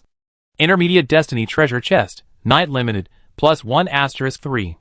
After fishing 3 treasure chests, Qinkui still had 54 points of physical strength, so she just used them all up. Canchili Oil +1. Facial Cleanser +1. Pure Cotton Men's Underwear Set +1. Hand Cream +1. Boxed Egg Tart Liquid +1. Chapter 94. No, she knew her luck was average today, but wasn't it a bit too much to catch a set of Pure Cotton Men's Underwear? This thing is worthless, and it's too much to sell it for that little island currency. It can't be given away, it's destined to be thrown into the utility room. Now Qinkui doesn't have time to specifically list many of the small things she catches in the trading center, so she just throws them into a corner of the storage room. She is like the old man and old woman in the old days, who loved to collect waste paper boxes and plastic bottles and stuff them into their homes. Only take it home, never throw it out. Qinkui had 4 stamina left, so she put away the fishing rod and went back to the shelter. Before she left Yanyan Island, she said she would send him some materials. Now she spent some time sorting out her own materials and gave them to Yenyoan. In addition to Yenyoan, several other friends also sent some. Mainly gold and nanmu, other materials are just incidental. Although the amount of gold and nanmu needed is not much, there are still too few ways to obtain it. There are only requests for purchase on the forum, and no posts for selling. After receiving the poverty relief from Qinkui, Qin Fang happily said that she had already reserved island coins to buy gold and nanmu in the end. Now she can use this part of island coins to buy other materials, and get one step closer to level 5. Qin Fang gave Qinkui more than 300 persimmons in return, as well as more than a dozen ointments and medicines she made herself. From stopping bleeding and healing bones to treating hair loss. Her ointments and medicines have various functions, and target a wide range of patients. Qinkui felt that he could not use them, but he could stock up some so that he would not be helpless if he encountered a situation like Baiha in the future. Compared with others, Suze could get gold and nanmu more easily, but he did not refuse Qinkui's kindness. Qinkui decided to visit the other island when the time cooled down next time, so he made an appointment with him in advance. After chatting with a few friends, the beast night attack began. Qinkui took the bow and arrow and went out to try it out. This bow and arrow can achieve assassination effect during the day, but it is dazzling at night. The beam of light cut through the darkness, like some special effect, brilliantly nailing into the target's body. The night attack beast exploded in the splendor, and then disappeared into the air with the light arrow. Kill a group of B-level beast hyenas, dog teeth +2, venison +5, night vision goggles +1.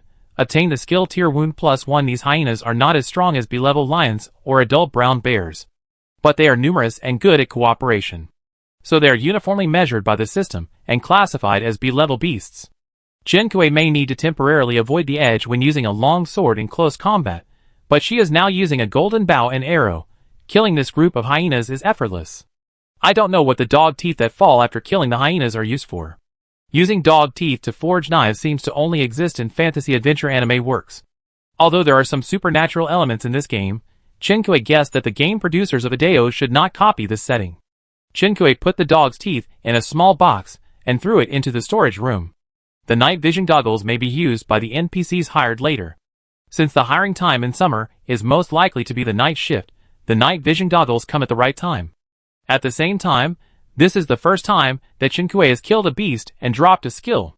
Even if it dropped before, it was something like a skill book, and skills are much more valuable than skill books. Qinkui now has a lot of island coins, but he can't chew too much, so he didn't buy other skills. The 100% hit rate and the cloud-breaking sword technique are enough, and the others are all sword, fist, palm, etc. This tier wound. Skills, the name seems out of place. Qinkui first searched in the system mall, and then found that the system mall did not sell this skill. Qinkui closed the system mall, and checked the introduction of the skill Tear Wound. Active skill Tear Wound causes additional bleeding effect to the target, slowing down the target's healing efficiency. After reading the introduction, Qinkui looked in the direction outside the shelter. The beasts encountered so far could not survive 3 rounds under her hands. This active skill seems a bit useless. Qinkui hesitated whether to sell it, but then remembered that he was not short of money now. The Tear Wound skill was retained. It was also okay. Although it seemed a bit useless according to the skill introduction, it was harmless. If the system rewarded Qinkui with a skill like Hyena Digging Anus, Qinkui would really vomit blood. It was filthy to use it, and it was shameful to sell it. Qinkui got up early today and felt very sleepy now, so Qinkui did not stay up late. When he felt sleepy, he chose to wash up and go to bed. In his sleep, Qinkui felt a little hot and kicked off the thin blanket. When Qinkui fell asleep, the green plants outside the shelter gradually became withered. The taller trees were fine, but the low shrubs and grass on the lawn showed a withered and scorched scene. So when Qinkui woke up and walked out of the villa, he saw the yellow outside and stood there in a daze. Summer is here. Qinkui was wearing an adjustment bracelet and didn't realize that the temperature had reached a very uninhabitable level. Qinkui's first reaction was that the animals in the shelter could only start eating the reserve hay or reserve grass. Usually at this time, Qinyi would have gone out with his brother and other animals to graze and explore. Today, Qinkui went out but did not see them. At the same time, the door of the shelter was tightly closed. It was closed when Qinkui returned to the shelter yesterday. Qinkui was not very reassured, so he opened the system panel to check Qinyi's status. The status bar was normal, but the expression in the mood bar was irritable. Chen Kuei stepped forward and tapped Bears with his fingers a few times. After a while, Chinny came out of Booty Bears with a gloomy look. Chen Kuei, what's wrong? Hot. You know, it's still morning. Chen Kuei frowned. Can I help you shave your hair? Chinny hesitated. It seems that it will become ugly after shaving. Although it is a brown bear, it actually has its own aesthetics. It needs to think about it. Chen Kuei went to the livestock shed and poultry house again and found that the animals were also in a state of depression to a certain extent. All of them were affected by the high temperature in summer.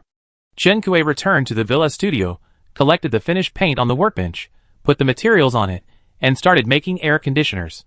The materials for making air conditioners are relatively complicated, and Chen Kuei does not have many of them. Therefore, Chen Kuei bought them all in the System Mall. The refrigerant was purchased by Chen Kuei at a high price in the System Mall under the guidance of Chen Hua, and then extracted with a high-end workbench.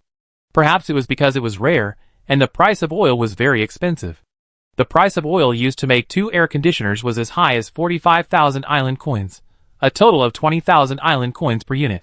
Together with the island currency spent on other materials, the cost of these 2 air conditioners is quite high. Chen Kuei put the materials and drawings on the workbench, then took out the seaweed wontons and started today's breakfast. Previously, Chen Kuei proposed to cooperate with Chen Hua, and Chen Hua said he would consider it. Now he asked Chen Kuei whether he would accept short-term cooperation. It is called short-term cooperation, but it is actually a one-time cooperation. Chen Kuei can go to the island to mine and bring people to assist in mining. As for whether he can go to the island again next time, it is up to Chen Ping to decide. In general, Chen Ping seemed to have given in, but in fact, he had not lost anything. The right to speak was still in his hands. Chen Kuei hoped that the other party would think about it again. Therefore, the topic between the two ended here. After Chen Kuei finished breakfast, 2 air conditioners were also made. Chen Kuei continued to put steel bars and aluminum alloy materials on the workbench, and then walked out of the shelter and arranged the 2 air conditioners in the poultry house and Bears. Finally, when installing Bears, Chinny seemed to have a more shiny fur. It brought the air conditioner into Booty Bears and properly installed it. Shen Arrow was lying on his back on the ground in Booty Bears, sticking out his tongue to dissipate heat. After the air conditioner was installed, Shen Arrow was resurrected on the spot. Chen Kuei put honey outside Booty Bears, and Shen Yi and Shen Arrow came out to lick it, and then immediately went back without stopping. Their thick fur was simply torture in the hot summer. After Chen Kuei settled them, and the animals in the shelter, he went to the greenhouse to check the status of the plants. The greenhouse was in a better condition, probably because the greenhouse itself has a temperature regulation function. The crops inside were not as scorched and withered as those outside the shelter, and they were still growing well. Chen Kuei took back the mature crops in the 2 greenhouses. Coriander +6. Carrot +7. Mint +14. After replanting, Chen Kuei went to the shelter storage room. She found the drawings of the temperature controller for the livestock shed from her own drawings inventory, and spent island coins to buy all the materials again, and made one on the workbench. This is exactly why she only made 2 air conditioners. This drawing of the temperature regulator for the livestock shed was a reward for Chen Kuei becoming a level 7 VIP in the mall. Chen Kuei had not gathered all the materials before, so she put the drawing aside temporarily. Now that the temperature regulator for the livestock shed was imminent, Chen Kuei no longer waited for the materials to be collected, and directly spent island coins to buy it, and put it on the workbench. Although she could also choose to buy a temperature regulator in the System Mall, just like she chose to buy a refrigerator instead of making it herself. But after calculation, the cost of buying materials and making it yourself using the drawings is much lower. After arranging the livestock shed, the radio alarm set by Chen Kuei rang. It was about 9 o'clock. Chen Kuei had been up until now. In less than 3 hours, he had spent more than 200,000 island coins. Good morning, listeners. Welcome to the GD channel, which brings you the latest gossip and weather forecast every day. I am Agu. I am Adeo. Agu, summer is here. Have you been startled by the sudden high temperature? Adeo, on the first day of summer, I believe many listeners have noticed the changes in the island environment. Yes, many crops and tree species no longer bear fruit in summer. Agu, due to insufficient supply, the summer mall no longer sells various foods. Upon hearing this, Chen Kuei opened the food list of the System Mall to check. Sure enough, all kinds of water and food in the System Mall were taken off the shelves. Even the seasonings were gone. Before, I only bought materials for making air conditioners and temperature regulators, and I didn't notice it at all. Chinkui rarely needed to buy food in the system mall before, so if others didn't tell her, she would probably take a long time to notice this problem. Chinkui couldn't help but feel lucky that she bought a lot of seasonings to fill the cabinet space because she saw that the kitchen space was too large, otherwise she would be worried about the seasoning problem now. Baiha, Akui, I have a lot of seasonings here, do you need them? Chinkui, how many do you have? Baiha sent a photo. 2 shelves were filled with seasonings. Chinkui, friend, are you going to wholesale seasonings? Chinkui, then I be polite. Baiha sent some to Chinkui. Some of these seasonings were caught by him, and some were bought in the system mall. Thanks to the unlocking of cooking skills, he fell in love with cooking by accident. Agu, however, with high temperatures, many wild animals and birds of prey will choose to avoid the heat during the day and not come out to move. Adeo, having said that, I still recommend that everyone try to avoid activities in high temperatures. The threat of wild animals and birds of prey is not greater than the threat of high temperatures. If you choose to move during the day to avoid wild animals and birds of prey, it is likely that the gains will outweigh the losses. Agu, yes, I hope we can all survive the summer. In addition, high temperatures in summer can easily cause food to spoil. Everyone must pay attention to food preservation and food safety. Adeo, then let's move on to the last item of today, weather forecast. The high temperature will continue tomorrow. Please pay attention to planning your travel time. After listening to the broadcast, Chinkui sorted out the various seasonings sent by Baiha in the kitchen. Because of the last reminder of the broadcast, Chinkui took off the adjustment bracelet and felt it, and realized that it was also a bit hot in his villa. Chapter 95. Chinkui thought about it, bought some materials in the system mall, and made 2 air conditioners in the villa.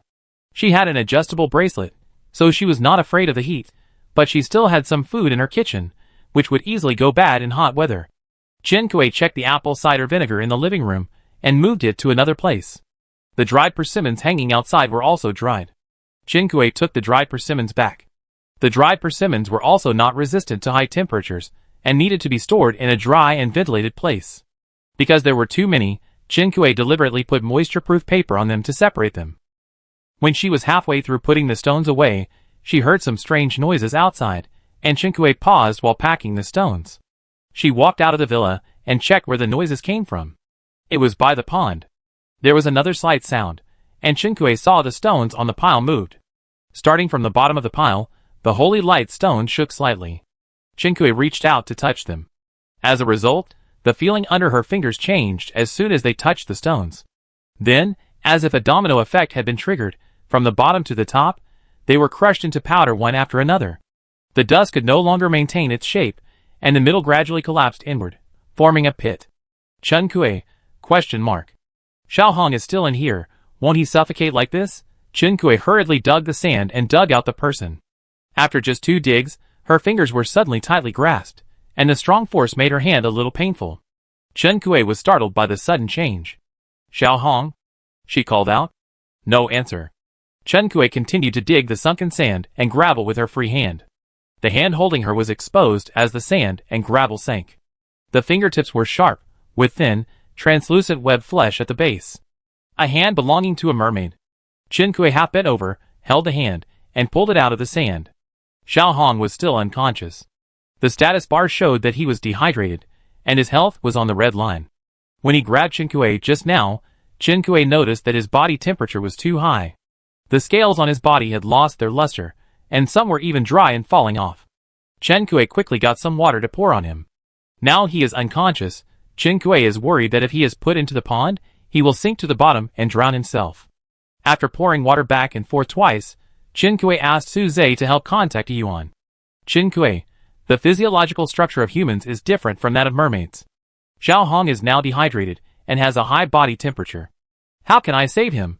Do you have more times to go to the island? Yuan just used the visit function to reunite with his family yesterday. Now the cooling time has not passed, so he can only remotely guide Chinkui's operation. Put him in the shallow water area and keep his skin and gills moist. I have 2 bottles of electrolyte water here. This is formulated for human physiological characteristics, and may not be suitable for mermaids. I have not studied mermaids specifically, and I don't have the conditions to prepare special preparations now. He needs to replenish electrolytes, but drinking this may have certain risks. I will send it to you, and you can decide for yourself. Yuan sent 2 bottles of electrolyte water to Chen Kui. If Chen Kui had faced the choice before, he might have had a difficult time weighing the pros and cons. The choice was much simpler. Chen Kui used divination. It was learned that Xiaohong drank these 2 bottles of electrolyte water, and the result was good. Chen Kui left, unscrewed the bottle cap, and began to feed water. When the red mermaid woke up, the sun was shining. Chen Kui squatted on the beach, wearing a big sun hat. She didn't notice that Xiaohong had woken up, and looked up at the position of the sun. Because her hands were inconvenient, she raised her hands, and wiped the sweat with her sleeves. Chen Kui was not hot, but the sweat all over her body was caused by her taking care of the mermaid's tail and fins. In order to keep the fish's tail and fins flexible, Chen Kui kept massaging and moving him. For those places where the scales have fallen off, oil and moisturizer should be applied for physical protection. Ordinary fish would be fine, but mermaids are not small. After a series of actions, she was exhausted. After wiping the sweat, Chen Kui turned her eyes, and met the mermaid's golden eyes. Are you awake? Chen Kui leaned forward and asked, Are you feeling uncomfortable? The mermaid still looked at her calmly, and there was an indescribable divinity in her golden eyes. He didn't speak, so Chen Kui checked the pet status bar by herself. No problem. His health increased a bit. It seems he is out of danger. Chen Kui waved his hand in front of his eyes. Did you get drugged? He grabbed the waving hand in front of him. The scorching sun shone on the sea, the leaves of the coconut trees had turned yellow, and the unpicked coconuts turned into a charred mass, and fell at the roots of the trees. Is it summer now? He spoke with a hoarse voice. Chen Kui, well, the first day of summer. According to the solar terms, today is the summer solstice. He was reborn in the summer solstice. It will be easy to deal with Xiaohong after she wakes up. Yuan gave her doctor's advice, and then retired. Chen Kui stood up and stretched his muscles, then took out his fishing rod. Wait a moment, I fish today's treasure chest first. Silver treasure chest +1. Bronze treasure chest +1. Silver treasure chest +1. Citrus gift box +1. Bag dried bamboo fungus +1. Chen Kui's prediction times have been used up, but judging from the treasure chest she caught, her luck today is not bad. Chen Kui took out the 6 treasure chests that she had caught yesterday, but had not yet opened. Yesterday's luck was average, so Chen Kui didn't open the treasure chests he caught yesterday. Today, he opened 9 treasure chests in one go. Chen Kui was ready to go, and did a pre-boxing ritual for himself. Box beer +1, Lao Baidon +1, cocktail +1. Salted duck eggs +5, candy dates +4, mugwort +10. Diamonds +5, gold or +10, silver or +15. Solar razor +1, cologne +1, eye cream +2. Sunglasses +1, sunscreen +1, swimsuit +1, folding chair +1. Bag of Lunko vermicelli +1, wet rice noodles +1, river noodles +1, vermicelli +2. After Chen Kui opened 6 treasure chests, he stopped to take a breath.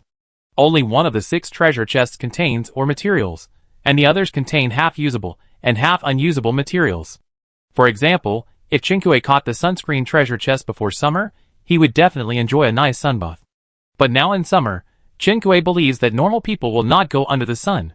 The remaining 3 fate treasure chests opened 2 monsters. One of the geckos jumped out like a flash of lightning the moment the treasure chest was opened. Chen Kui watched it jump to Xiaohong, and Xiaohong waved her hand, breaking the gecko into 2 pieces. Blackout curtain +1, Lily of the Valley wind chime +1. Kill D-level monster gecko +1, reward gecko cream +1. Kill B-level monster war eagle +1, reward eye of insight +1, adult bird wing feather +6, antelope horn +2, honey badger's blessing +1. This time, the B-level monster dropped 2 items, namely the eye of insight and the honey badger's blessing. The eye of insight is a one-time item that allows the user to see scenes thousands of meters away, and the validity period is 10 minutes. In layman's terms, it is a trial card for clairvoyance. The most commendable thing about honey badgers is their bravery, but the honey badger's blessing has nothing to do with this quality. This item can be used 3 times, and its purpose is to adjust the user's work and rest to the same frequency as the honey badger. Honey badgers are affected by their habitat and predation habits, and they are active at dusk and at night, and rest in caves during the day. Chen Kui doesn't quite understand the meaning of this item. As far as the item introduction is concerned, players can achieve it by staying up late and adjusting their work and rest. After opening the box, Chen Kui took Xiaohong back to the shelter. Xiaohong is still very weak, and needs to recuperate in the tied house. The weather is very hot, but the pond in Chinkue's shelter is not affected much. I don't know if it is the effect of the shelter or the temperature regulation function of the water area. Chinkue is going to the player trading center to exchange some electrolyte-rich food for Xiaohong, but when he opens the trading center, he finds that the prices of food on the shelves are outrageous. Including the ingredients that were previously unsaleable, they have now increased several times. Chinkue thinks that everyone should have a cooking skill book now. She searched in the system mall, wanting to see if the system mall would increase prices due to the popularity of the products. No content found. Try another keyword. What's going on? Chinkue then remembered to check the forum posts. It's so hot, I don't dare to go out at all. The cooking skill book is sold out and removed from the shelves. I was lucky to get a lot of desalination devices, and I'm selling them at a high price. Without the greenhouse, all my crops died. Where did the big guys get the greenhouse drawings? Summer brings a series of chain reactions. Some players did not select the greenhouse when they selected the functional area drawings, so now they cannot grow crops. Similarly, no one expected that the products in the system mall would also have inventory problems and be sold out by players. Players who bought them were full of joy, and those who did not buy them were like bereaved parents. None of the desalination devices that Chinkue made before were left. There are more people who did not buy them and are urging them to be put on the shelves. Compared with the previous spring, when food was abundant and the climate was pleasant, now it feels like the end of the world. Chinkue was worried that the crop seeds in the system mall would also be sold out, but when he opened the system mall, he found that his worries were justified. They are really sold out. There are only a few ornamental flower seeds left in the seed category. The system mall does not display the remaining quantity of goods, and you don't know whether the one you bought will be the last one. Chinkue had looked at the flower pots he placed by the fence, and the plants in them had withered. If I had known, I would have moved them to the greenhouse yesterday. Chinkue bought some flower seeds in the system mall, and then went to the player trading center to search for crop seeds. All the seeds in the system mall have been moved. 100 island coins for one crop seed. After passing through the hands of players, the value increased 20 times in a blink of an eye. Chinkue was dumbfounded. These players really know how to make money. Chinkue picked and chose, and bought some of each seed category that she didn't have, feeling distressed as she bought.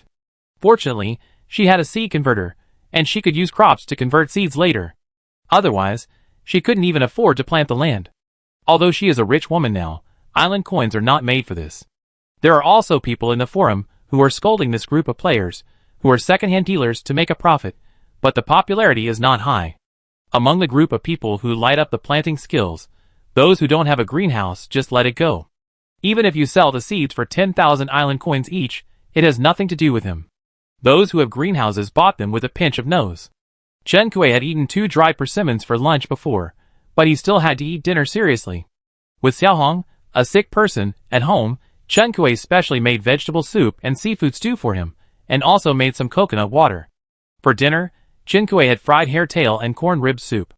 Perhaps it was a consensus that food was now in short supply, so when Chinkue set Yin Yuan today's dinner, he offered to pay extra island coins. Chinkue refused. Although vegetable food is more scarce now, Chinkue has never thought of raising the price and charging Yin Yuan more island coins. After dinner, the countdown for forging Chinkue's golden sword ended.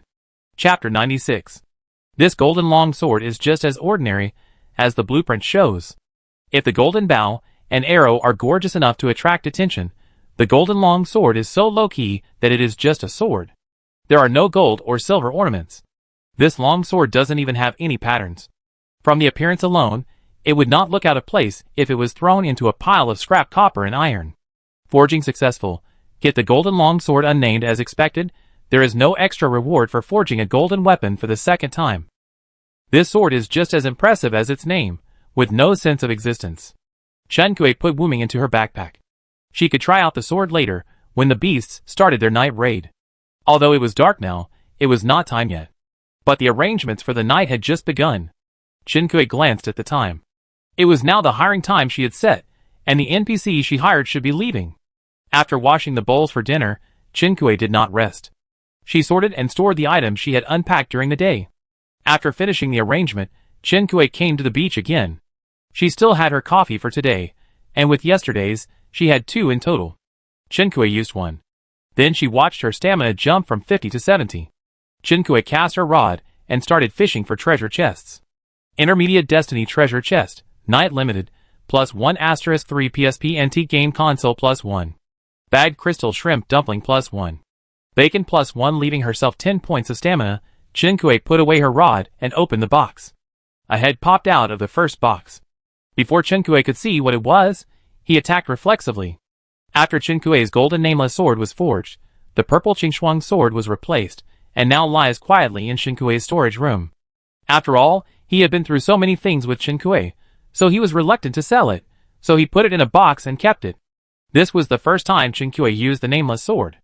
Player Chinkue killed the A-level monster Lisos X1, and the drops were Giant Stones +2, Lithium or +10, Tantalum or +5, Petrified Thorn Seeds +4, Lisos Stone Carving +1, Heart of Rock +1. Waited for a few seconds, but didn't get the title of opening box gift. As expected, the world is fused and the competition is fierce.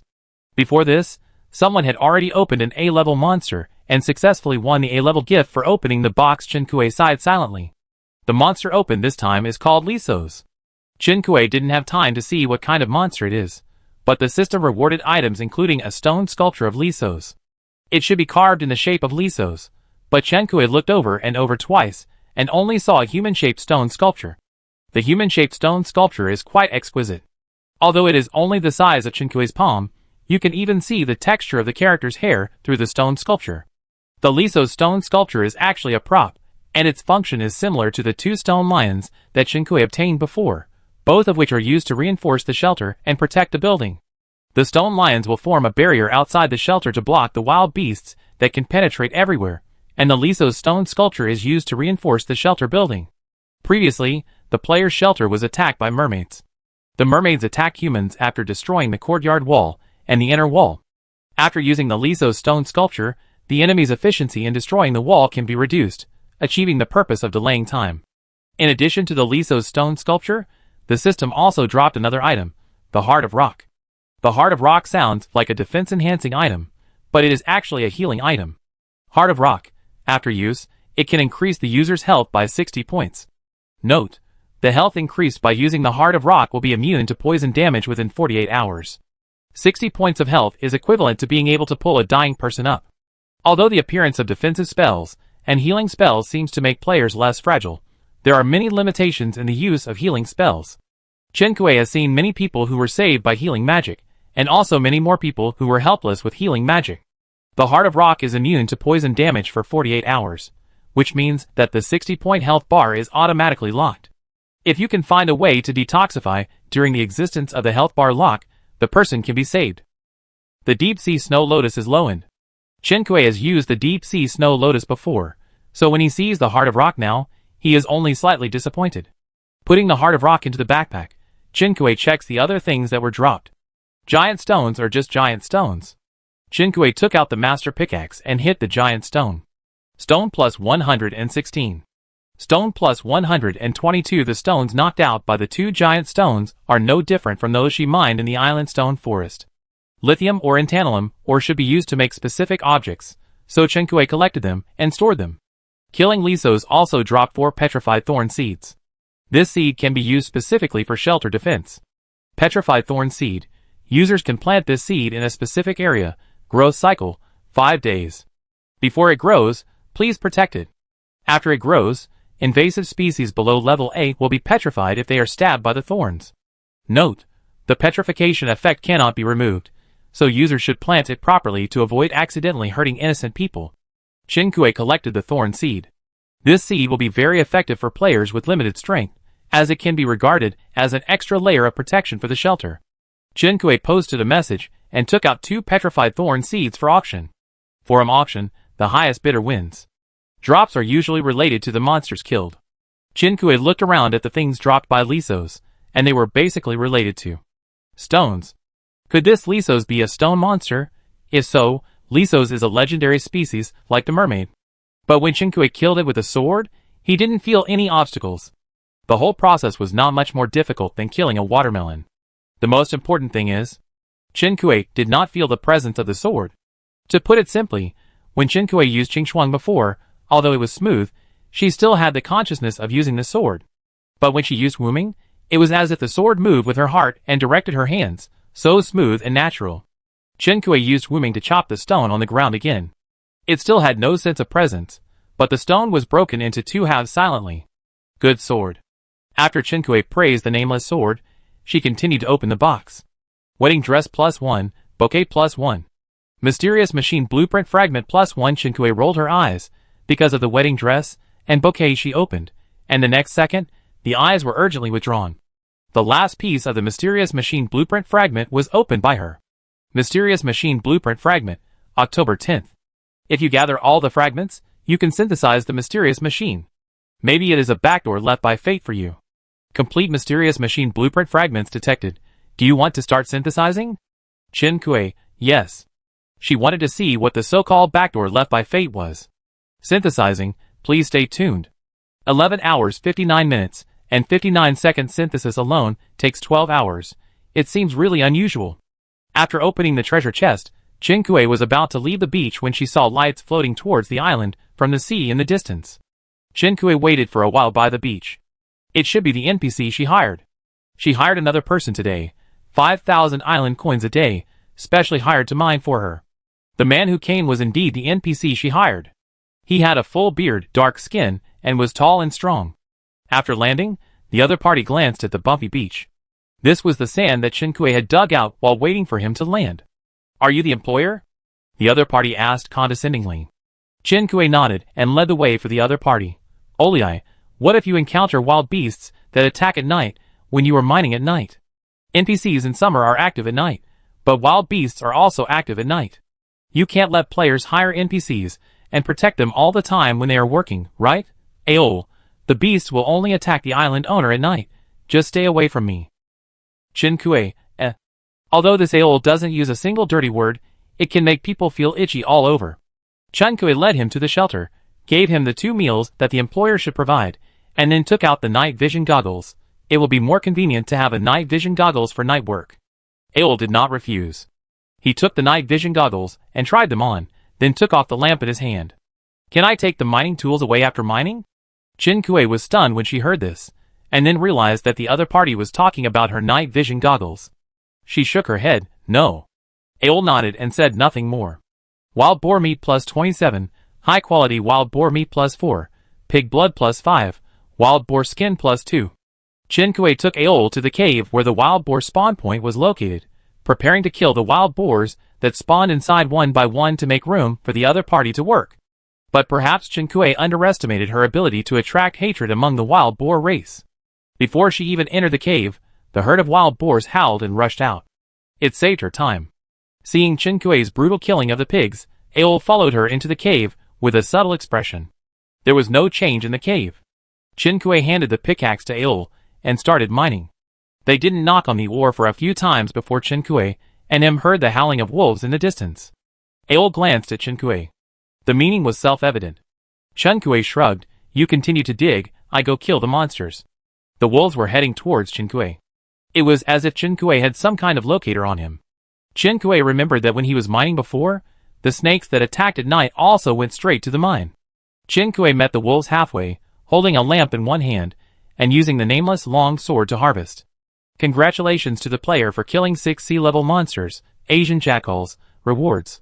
Lamb ribs +12, wool +7, carambola seeds +2, cactus fruits +3. After killing the wolves, Chen Kui did not choose to go to the mine again. She went straight back to the shelter. Perhaps because of the cup of refreshing coffee, Chen Kui was now full of energy. Perhaps she could take this opportunity to adjust her work and rest schedule. Most of the other players chose to act at night. After weighing the pros and cons, Chen Kui felt that it would be more beneficial than harmful to be on the same wavelength as them. Therefore, Chen Kui went back to the shelter and went to the bedroom on the 2nd floor. She took down the bedroom curtains and replaced them with blackout curtains. Then, Chen Kui went downstairs, took down the things on the workbench, and started making street lights. If you want to act at night, the infrastructure must keep up. With street lights, work efficiency can be greatly improved. Even if she uses the night vision goggles herself later, the street lights can also improve the work efficiency of NPCs. Do it as soon as you say it. The goal: to build an island that never sleeps. Chapter 97. A small street lamp, but the materials used are not simple. Chen-Kuei listed the various materials on the street lamp blueprint one by one, and went back and forth between the player trading center, the guild warehouse, and the system mall to search for materials. Some materials, such as metal concrete and other basic materials, are produced on Chen-Kuei's own island. Some materials are not available on Chen-Kuei's island, but she knows who can get them, such as galvanized steel. Chen-Kuei collected the raw materials and synthesized them herself. There are also some things that Chen-Kuei has no idea about, and he needs to use the forum and the player trading center to confirm before initiating a transaction. For example, semiconductor materials. After Chen-Kuei bought them, he purified them on his workbench. There are also some things that cannot be bought at the player trading center and can only be purchased in the system mall, so Chen-Kuei uses his money ability. Purchasing materials is a somewhat boring process. Chen-Kuei's nerves, which were previously excited by the refreshing coffee, have now calmed down, and sleepiness has gradually surged. Once again, because the chicken pecking at rice woke up halfway through, Chen-Kuei opened the system page to check the time. Normally, she would have fallen asleep at this time. No wonder she was so sleepy. Chen-Kuei did not insist, and took out the prop Honey Badger's Blessing. After using the prop, Chen-Kuei seemed to be injected with cool liquid from his temples, instantly awake, and his sleepiness disappeared. Changing to the work and rest of the Honey Badger, the day has just begun. Chen-Kuei put the raw materials collected from various channels on the workbench, and while making the street lamps, he moved the finished street lamps outside the shelter for placement. In order to make the street lamps beautiful and maximize the lighting function, Chen-Kuei even drew a sketch of the street lamp layout for the entire island. When arranging the street lights, waves of night attack beasts appeared, and Chen-Kuei stopped and killed the beast before continuing. After the last wave of beasts died from the nameless sword, Chen-Kuei finally installed the street lights on half of the island. The installation speed was not as fast as the production speed of the workbench. The workbench had already produced all the street lights that Chen-Kuei needed. Chen-Kuei glanced at the time. 6:41. The street lights were completed, and she moved the pavilion and wooden bridge materials to the workbench. The light of dawn gradually climbed up Chen-Kuei's villa, and Chen-Kuei temporarily put aside the remaining half of the work of installing street lights. She first walked around the greenhouse, livestock shed, and poultry house to deal with trivial matters. Coffee beans +5. Garlic leaves +11. Scallions +28. Carrots +6. Chinese cabbage +3. The pits left from eating lychees can also be planted. Chen-Kuei planted lychees. The goats were milked yesterday, so there is nothing to milk today. Chen-Kuei then checked the status of the cows and sows. It is estimated that the cows can be milked tomorrow. Although the sows look bloated, they will not give birth for a while. With the arrival of summer, the automatically delivered hay was consumed faster. After Chen-Kuei replenished the hay, she continued to check the poultry house. As soon as she entered the poultry house, Chen-Kuei saw 2 eggs on the hay. Both chickens were grown up. This was a sudden surprise. Chen-Kuei picked up the 2 eggs and put them in her backpack. If she had enough hay, she would choose to continue incubating and build a large farm for herself. But due to practical problems, Chen-Kuei was ready to serve the eggs on the table. There are chickens, ducks and geese that Chen-Kuei is hatching in the incubator. It is estimated that they will hatch in the next 2 days. After Chen-Kuei finished these trivial matters, he installed the wooden bridge and the pavilion. The wooden bridge extends to the middle of the pond and connects to the pavilion. The pavilion is built in the pond. Walking from the wooden bridge to the pavilion, the lotus leaves seen along the way are like a painting, beautiful beyond words. Sitting in the pavilion, the breeze with the water vapor from the pond blows across your face. It is indeed a good place to cool off. The lotus leaves in the pond have already stood up, and Chen-Kuei saw some lotus buds. Chen-Kuei had a lot of tung oil left from making the future arc, and she still had some raw lacquer in her hands. She walked around the pavilion and returned to the villa studio, where she immediately made a fishing boat. Chen-Kuei placed the fishing boat by the pond, and when the lotus flowers were in full bloom and the lotus pods were ripe, she could take the boat to pick the lotus pods. She could also catch the fish that had grown in the pond. After the fishing boat was finished, Aol also finished his work for the day. He handed the mined iron ore and copper ore to Chen-Kuei. Iron ore +2,241. Copper ore +1,703. When he returned the night vision device to Chen-Kuei, there was still some reluctance on his face. I have to say that the night vision device is indeed a good thing. The only drawback is that the price is not affordable. A night vision device sells for 750,000 in the system mall. If it is not too expensive, it would have been sold out long ago. After returning the work results and tools, Aol said goodbye and left the island. When using Honey Badger's blessing, I didn't feel hungry in the middle. Maybe Chen Kuei was too focused on installing street lights and ignored it. It was bright, and it was time for Chen Kuei to have breakfast as usual. Chen Kuei sent a copy to Yan Yuan as usual. Yan Yuan also adjusted his work and rest schedule to reverse the day and night, and because he had often adjusted his work and rest schedule before, he was now familiar with it. It was rare for the two to be on the same page again. Yan Yuan had finally explored his island before, and also discovered many new species, so that the ingredients he gave to Chen Kuei were much richer. For example, he had previously brought crayfish to Chen Kuei, and later not only crayfish, but also lobsters and tiger prawns. According to Yan Yuan, there was a freshwater pond on his island, far away from his shelter, separated by most of the island. So he rarely passed by, and when he passed by twice, he would specifically pick up some smuggled food from there. In addition to shrimp, the ingredients for Chen Kuei also include hairy crabs and blue crabs. After Wang Ma helped Chen Kuei prepare them, she put them in Chen Kuei's backpack. She hasn't eaten them yet, but now it seems that she has reached the point where she eats less and less. Because the pool on Yan Yuan Island is not big, the water in it is injected by a thin stream, and as a result, on the second day of summer, the pool has already dried up. If you want to eat shrimps and crabs in the future, you can probably only eat those produced in the sea. Chen Kuei secretly sighed. After breakfast, the countdown for the synthesis of the fragments of the mysterious machine blueprint ended. Universal Repair Machine Blueprint +1. Chen Kuei finally learned the name of the mysterious machine.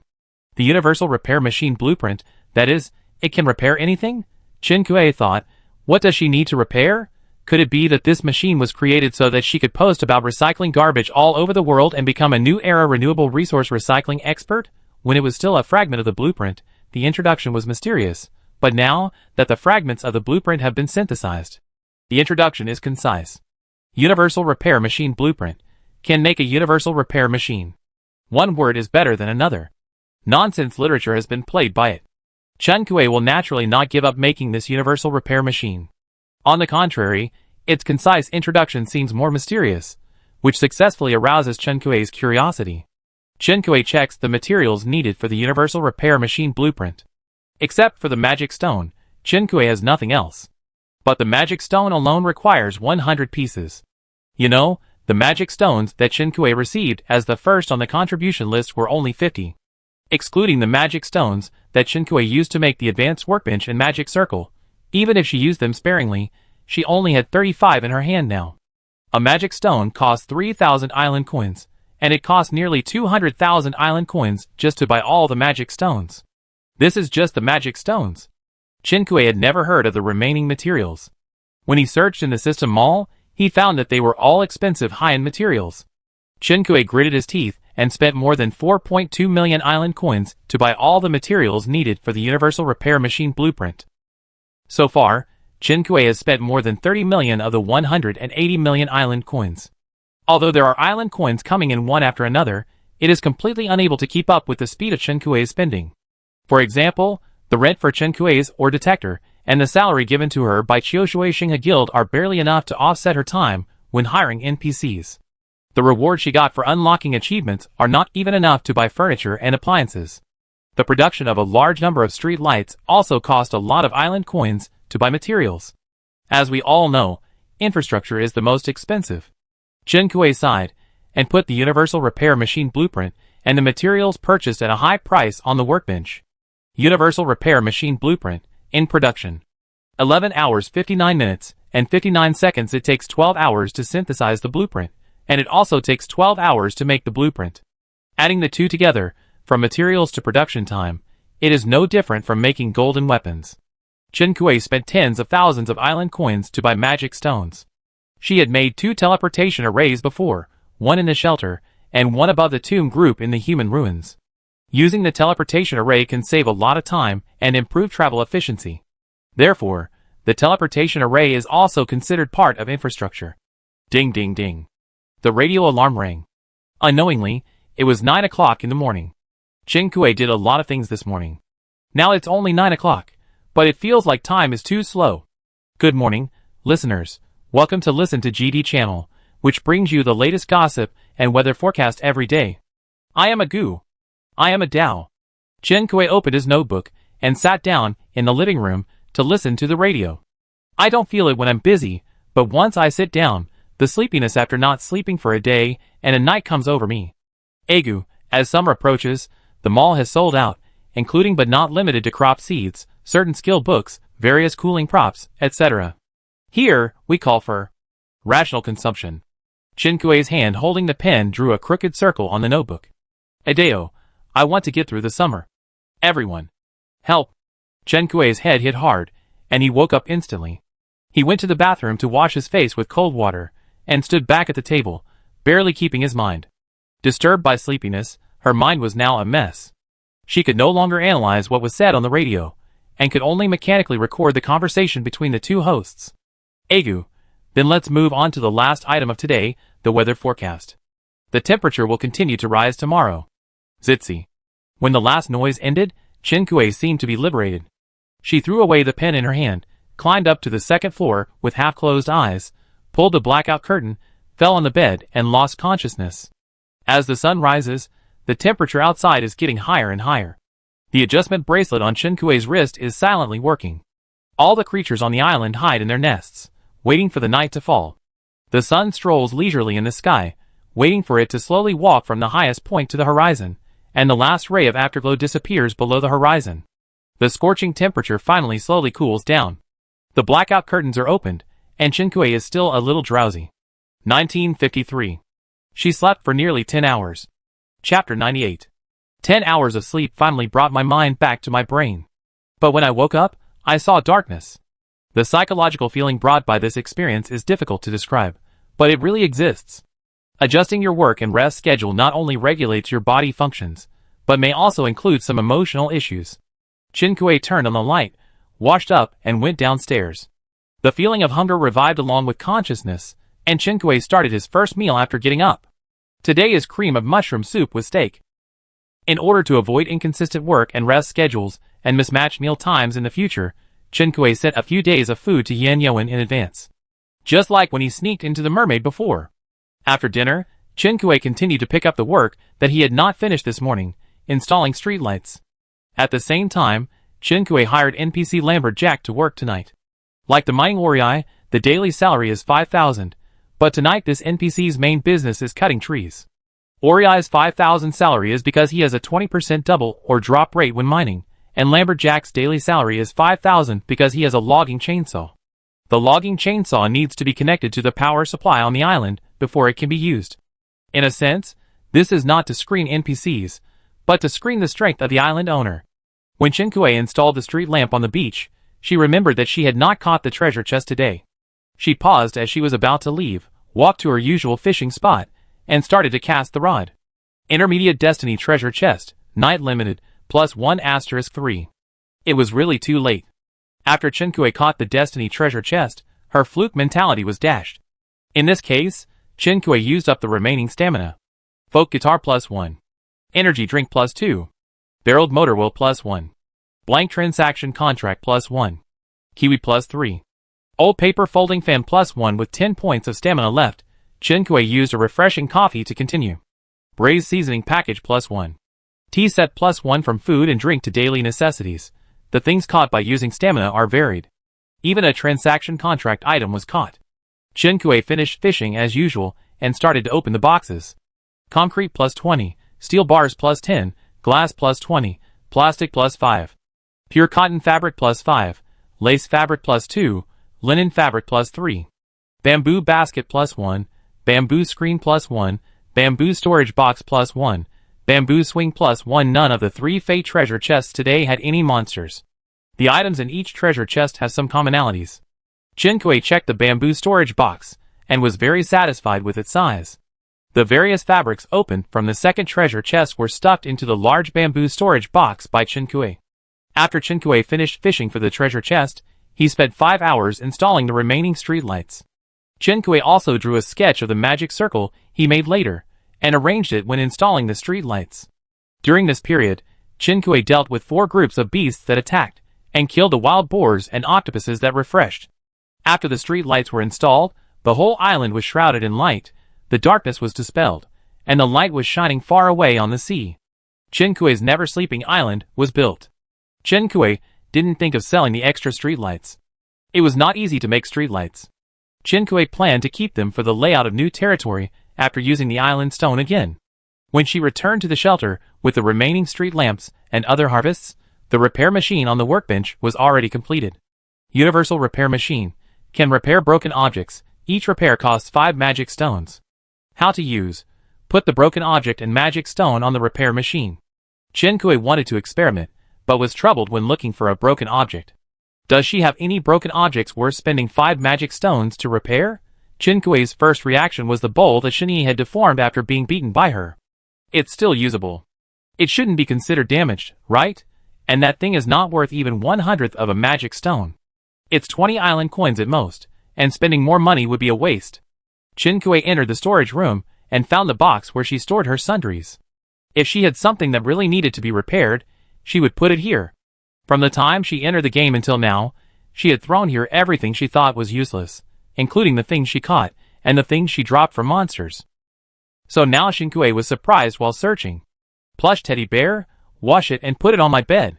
Tight clothes. I haven't worn them before, you can try them.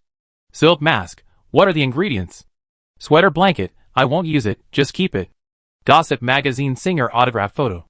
When she was about to turn to the bottom of the box, Chinkue found something marked as damaged, but she was not sure if it was worth repairing. Damaged CD. This thing should have been caught by Chinkue on the first day she entered the game. Before entering the game, Chinkue also caught garbage in the game he played, so Chinkue completely regarded it as marine garbage. I didn't throw it away because I was short of supplies when I first entered the game, and I had a little environmental awareness. Although the ocean is seriously polluted in the real world, it is still clear and blue in the game. Later, I had too many things to sort them out, so this broken disc was kept in the pile of groceries. If you think about it carefully, except for the first day I caught this ocean garbage, I didn't encounter any broken discs later. In a sense, this broken disc also has unique properties. She seemed to have caught something later, but when she thought about it again, the thought that had just flashed through her mind had disappeared without a trace. Chinkue knocked his head. Dead brain, think quickly. It turns out that this flash of inspiration is like a key that was casually lost at home. You can't find it by searching carefully in boxes and cabinets. Only at a certain moment can you find it lying in an open drawer. Chinkue gave up embarrassing his memory, and put the damaged CD under the light to examine it carefully, noticing some pattern engraved on it. But the disc was too badly damaged, the pattern was mottled, and half of it was missing. It was difficult to recognize. Chinkue finally decided to repair it. Before that, Chinkue searched the player trading center and the system mall to see if there were any optical drive devices for sale. Since it was a disc, there must be content inside. If she couldn't know what was inside after repairing it, these 5 magic stones might as well be used to splash water to hear the sound. There was indeed a player in the player trading center who was selling external optical drive devices, 1 island coin each, and they were treated as garbage. After buying the optical drive, Chinkue searched for a TV set, and this time bought it in the system mall. It cost Chinkue 12,000 island dollars. I heard from the staff of the GD channel that the TV set might be used later, so Chinkue didn't hesitate too much when buying it. Repairing the damaged disc. 23 hours 59 minutes and 59 seconds. It takes a whole day to repair the disc. Chinkue simply put the universal repair machine in the studio, and the bamboo storage box containing various fabrics was also placed next to the sewing machine in the studio. Chinkue stuffed the shark yarn into the storage box. They are all fabrics. Which one is more noble than the other? Chinkue has never used this sewing machine since she got it, because the sewing machine is the same as the forging table. After having the infrastructure, the relevant skills need to be unlocked. At the same time, after the forging skills and textile skills are unlocked, the corresponding weapon drawings or design drawings are also required. The only things she needs to use the sewing machine are the diving suit set drawings, and the gold silk soft armor production formula. Chinkue saw that other players had hung cotton t-shirts and corduroy trousers production drawings in the trading center. This kind of clothing is non-essential. Sometimes players can get it in the daily supplies obtained from the treasure chest. Just buy the finished products in the shopping mall. Few people would go out of their way to buy blueprints and make their own food. Therefore, when players talk about various skills, they always exclude textile skills. Although cooking skills were at the bottom of the contempt chain before, they were at least on the table. Now there are players with advanced cooking skills, who are slowly using their expertise to make food with high-quality ingredients. Even though the probability of dishes increasing physical strength is uncertain, players are gradually changing their views on cooking skills, and even advocating them. Textile skills have never been on the table. Protective gear sets are rare, and not many players know that making protective gear requires textile to reach the master level. Chen Kui returned to the living room and picked up the notebook she used to listen to the radio from the table, wanting to see what she had copied during the day. Then she realized that she had overestimated herself. What is written here? Never trust the notes you write when you are half asleep and half awake. What death? 26 what? Chen Kui identified the handwriting for a circle, and then gave up helplessly.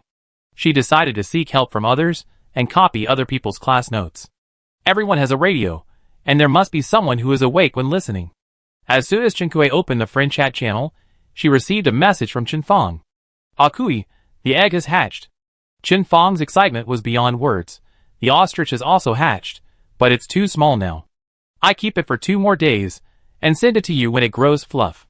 Chen Fong was worried that the ostrich was too small for Chen Kui to keep alive, so she thoughtfully prepared to keep it for her for a few more days. Chen Kui, have you given it food? I still have some feed left. By the way, has your other patterned egg hatched? What is it? She still had some pig feed in her hand, but she didn't know if the ostrich could eat it. If there was really nothing to give it, Chen Kui thought it was okay. Chen Fong, I cut some grass for them, which is enough for now. The large patterned eggs have also hatched, but I don't know what species the thing that hatched is. It looks a bit like a bird and is very ugly. Chen Fong looked at the flesh-pink creature trembling on the table in front of her, and wrinkled her nose. Unknown creature, infant stage. Note, this creature prefers meat. Chen Kui, try to keep it first, just in case there is a surprise.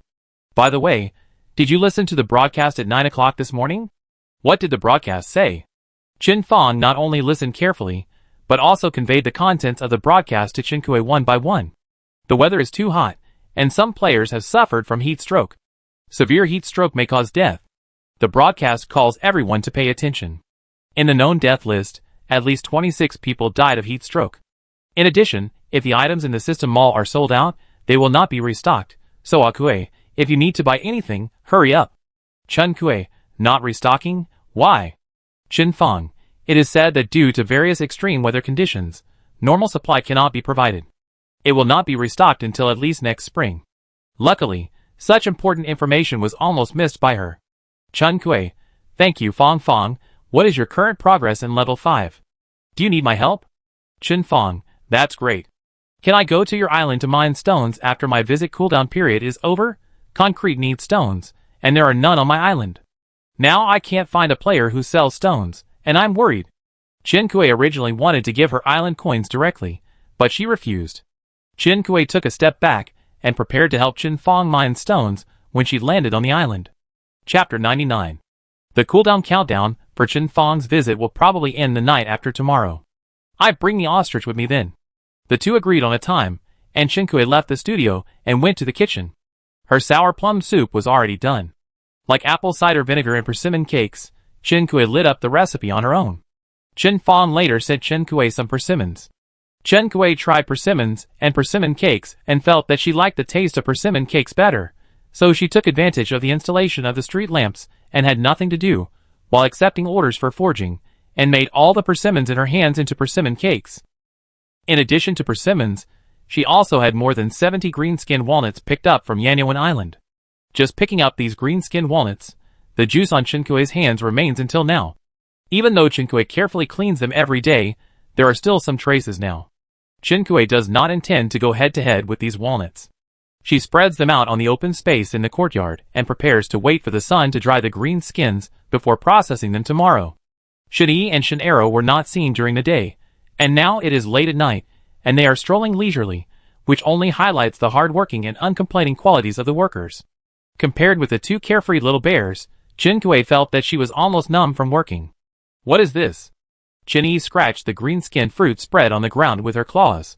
Walnut. I haven't seen it before. I picked it up on other islands. We don't have it on our island. Chen Kui explained patiently.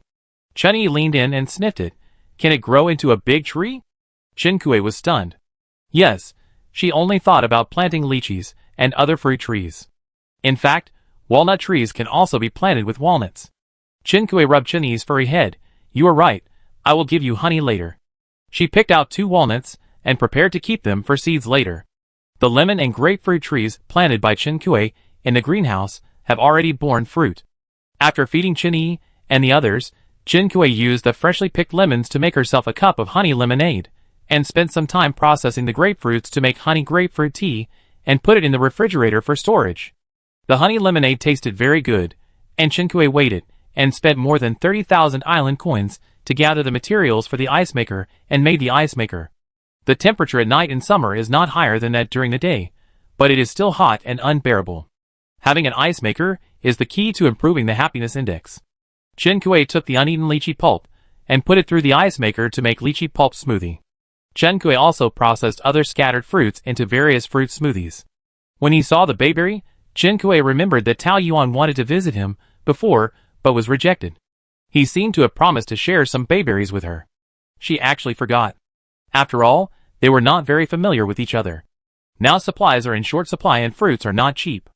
Chen Kui didn't want to break his promise, but he didn't want to give too much, so he gave the other party 2 kilograms symbolically. Uncle Zhang picked a lot for her on the last day of spring. Chen Kui took some to make sour plum soup and dried bayberries, and the rest to make canned bayberries. The first 2 lit up the recipe, and were easy to make, but the latter canned bayberries took Chen Kui nearly 2 hours. There are still more than 20 days before the level 5 settlement, and it is not clear what the upgrade materials for level 6 are. Chen Kui thought about it, and decided not to stock up on upgrade materials, and buy them when needed later. In terms of island coins, no one has more than her. She has already reached level 5, so she doesn't need to worry about survival for the time being. If she stockpiles without thinking, not to mention buying out all the materials in the mall, at least a lot of inventory will be consumed. She only stockpiles for comfort, and it is not certain whether she will use it or not, but if other players have materials that cannot be obtained, she hopes to use island coins to buy materials for upgrading. There may be players who lose their last hope because of her behavior. Although there are players who buy out seeds and resell them at high prices, fortunately, the price of upgrading materials is not as low as crop seeds. There are still only a few people like Chen Kui who have huge sums of money. Chen Kui believes that she is not a kind and selfless person. The greatest kindness she can do at this time is to leave some opportunities for others to survive, and wait for the conditions for the 6th level upgrade to come out before buying materials. Because she slept during the day, Chen Kui was energetic all night. When Lumberjack came to the shelter to say goodbye to Chen Kui was making goat milk cheese. He handed the fruits of his labor for the night to Chen Kui. Pine plus 1,682. Red oak plus 218. Iron birch plus 1,021. Chen Kui was very satisfied and gave him a box of persimmons and 2 bottles of sour plum soup as work benefits. Lumberjack was very happy and said that next time Chen Kui hired him, he would bring some local specialties to Chen Kui. Not long after Lumberjack left the shelter, it was dawn. Chen Kui put all the prepared food and drinks into the refrigerator and went out to the beach to fish. Silver treasure box plus 1. Bronze treasure box plus 1. Silver treasure box plus 1. Steamer plus 1. Chocolate plus 2. After the chocolate was caught, she immediately opened one and stuffed it into her mouth. She hadn't eaten it for a long time, and she was greedy. Chen Kui saved 50 physical strength and started to open the box. Sapphire plus 5, Pearl plus 1, Amethyst plus 2, Turquoise plus 2. Iron or plus 31, Silver or plus 11, Coal or plus 40. Tiramisu plus 2, Jelly plus 1. If you can catch food every day, there is no need to worry about the system mall no longer selling food. But people's luck is unpredictable. In a game full of accidents, no one can guarantee what will happen tomorrow. After fishing for the treasure chest, Chen Kui returned to the shelter for breakfast. After adjusting his work and rest schedule, Chen Kui put the time for breakfast before the broadcast started. In this way, after eating and listening to the radio, you can go to sleep. Adeo. Yesterday we talked about heat stroke and death. Today, let's talk about how dry weather will increase the frequency of wildfires. According to statistics from the GD channel, there have been many wildfires. Agu. Fortunately, there were no casualties. If you have lush plants near your residence, you must take protective measures. Due to the dry weather, many herbaceous plants died. Woody plants are more drought resistant because of their large size and deep root system, but compared with spring, the entire forest is now piled with thick fallen leaves. It can't withstand a spark. The area around Chen Kui's shelter was originally grassland, and the area close to it was eaten clean by pigs, cattle and sheep, so there is no need to worry about wildfires. If her shelter is surrounded by woods, Chinkue will need to cut out a piece of land to avoid fire. Adeo, if there is water on the island, be careful of water pollution caused by drought. Agu, in short, I wish you all a safe summer, and then the weather conditions. The temperature will continue to rise tomorrow, so everyone should pay attention to avoiding the heat. I didn't expect that after listening to the broadcast and searching the forum, some players actually entered an island with fresh water at the beginning. Chinkue saw players looking for fresh water everywhere before, and thought that everyone was short of water and food at the beginning. I didn't expect that there are so many people posting about seawater backflow in the forum now. These people may be the ones who quietly posted water and put it on the shelves when the world was looking for fresh water. In addition to the forum posts about seawater backflow, the most popular posts at present are the high-priced transfer posts of desalination devices and how to solve the drinking water problem in the face of water pollution. The former posters are some speculators, and the latter are players with rich experience in outdoor survival. Among them, the one that Chinkue was familiar with was Xiao Yue, who originally belonged to the 0003 world. After the world merger, Xiao Yue's fan base has not decreased but increased. As far as Chinkue knows, the current scale of her guild is similar to Su Zhe's Qiu Shui Xinghe. Although the extreme high temperature has brought about water pollution problems, at present, it is still much easier for players who have freshwater resources to obtain water resources than those who buy equipment or make their own freshwater devices. It also indirectly shows that Chinkue is very impressive to be the first to complete the construction of the fish pond. She was not the first one to unlock the level 4 shelter. It was unknown whether there were people who had unlocked it earlier and had fresh water resources on the island. But she got 20 tons of water first. After watching it, Chinkue was glad that she had made so many desalination devices to make fresh water for herself. After the broadcast, Chinkue yawned, went upstairs to wash up, and closed the blackout curtains again to sleep. Player Chinkue initiated a visit application. Do you agree to allow the player to go to the island? Visitors are being teleported to the island. The next second, the visitor looked at the island owner outside the shelter. That's right, today is the time that Chinkue and Suze agreed to visit the island. Chinkue woke up after a nap, arranged all the affairs in the shelter, and then applied for a visit. Unexpectedly, Suze was outside the shelter when she teleported over. Chinkue, puff! She pointed at Suze's dirty face and asked, "What's wrong with you?" Not only was his face dark, but his white shirt was also so dirty that the base color could not be seen. It was rare to see Suze in such a miserable state. Suze sighed helplessly. I was almost burned by fire and just escaped back. Chinkue turned his head and saw half the sky was bright in the distance. The fire was still burning. Chinkue frowned. Is it so serious? Suze, fortunately, I put a teleportation array over there, otherwise I couldn't escape from such a big wildfire. The good news is that through this wildfire, he knew that the teleportation array has a certain fire resistance property. Chinkue sat and waited for a while, and Suze packed up and returned to his calm appearance. Let's go, I take you to see the volcano. Chinkue looked at the wildfire. Isn't it still burning? Suze pointed in another direction. The volcano is over there. The wildfire has nothing to do with the volcano. The two places are separated by half an island. The volcano has been quite quiet recently. I have used the prediction props. At least it will be safe in the next 2 days. Suze brought it and explained, like a qualified tour guide. There are no street lights installed on his island. Chinkue is not familiar with the road conditions, so she brought night vision goggles herself. She hired Aol tonight because the whole island was equipped with street lights, even in the mines. Chinkue felt that night vision goggles were not needed for mining, so she brought them herself. That's the volcano. After walking for more than an hour, Suze finally stopped and pointed to the mountain in the distance to introduce it to Chinkue. The color of this mountain is black, gray and brown. Chinkue and his friends can collect volcanic ash at the place where they are standing now. The environment near the volcano is harsh, but some ferns and moss shrubs can still be seen growing tenaciously. Suze handed over a resource distribution map. This is what I compiled myself, it may not be complete. You can find the resources you need according to the map. It would be even better if you can find other resources to help me improve the map. Chinkue took the map, and Suze made detailed marks on the map. He had been exploring his own island for so long, but this was Chinkue's first time on the island. The last sentence was just a polite remark. Suze still needed to dig sand and gravel, so he handed the resource distribution map to Chen Kui and left. In return, Chen Kui lent him his excavator. After Suze left, Chen Kui began to collect supplies according to the points marked on the map. Volcanic ash plus 6. Basalt plus 8. Basalt plus 4. Calcite plus 21. Obsidian plus 3. Volcanic ash plus 11.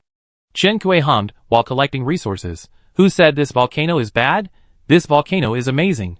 The volcano brings a wide variety of resources. Chen Kui was grinning from ear to ear just by collecting materials from a distance.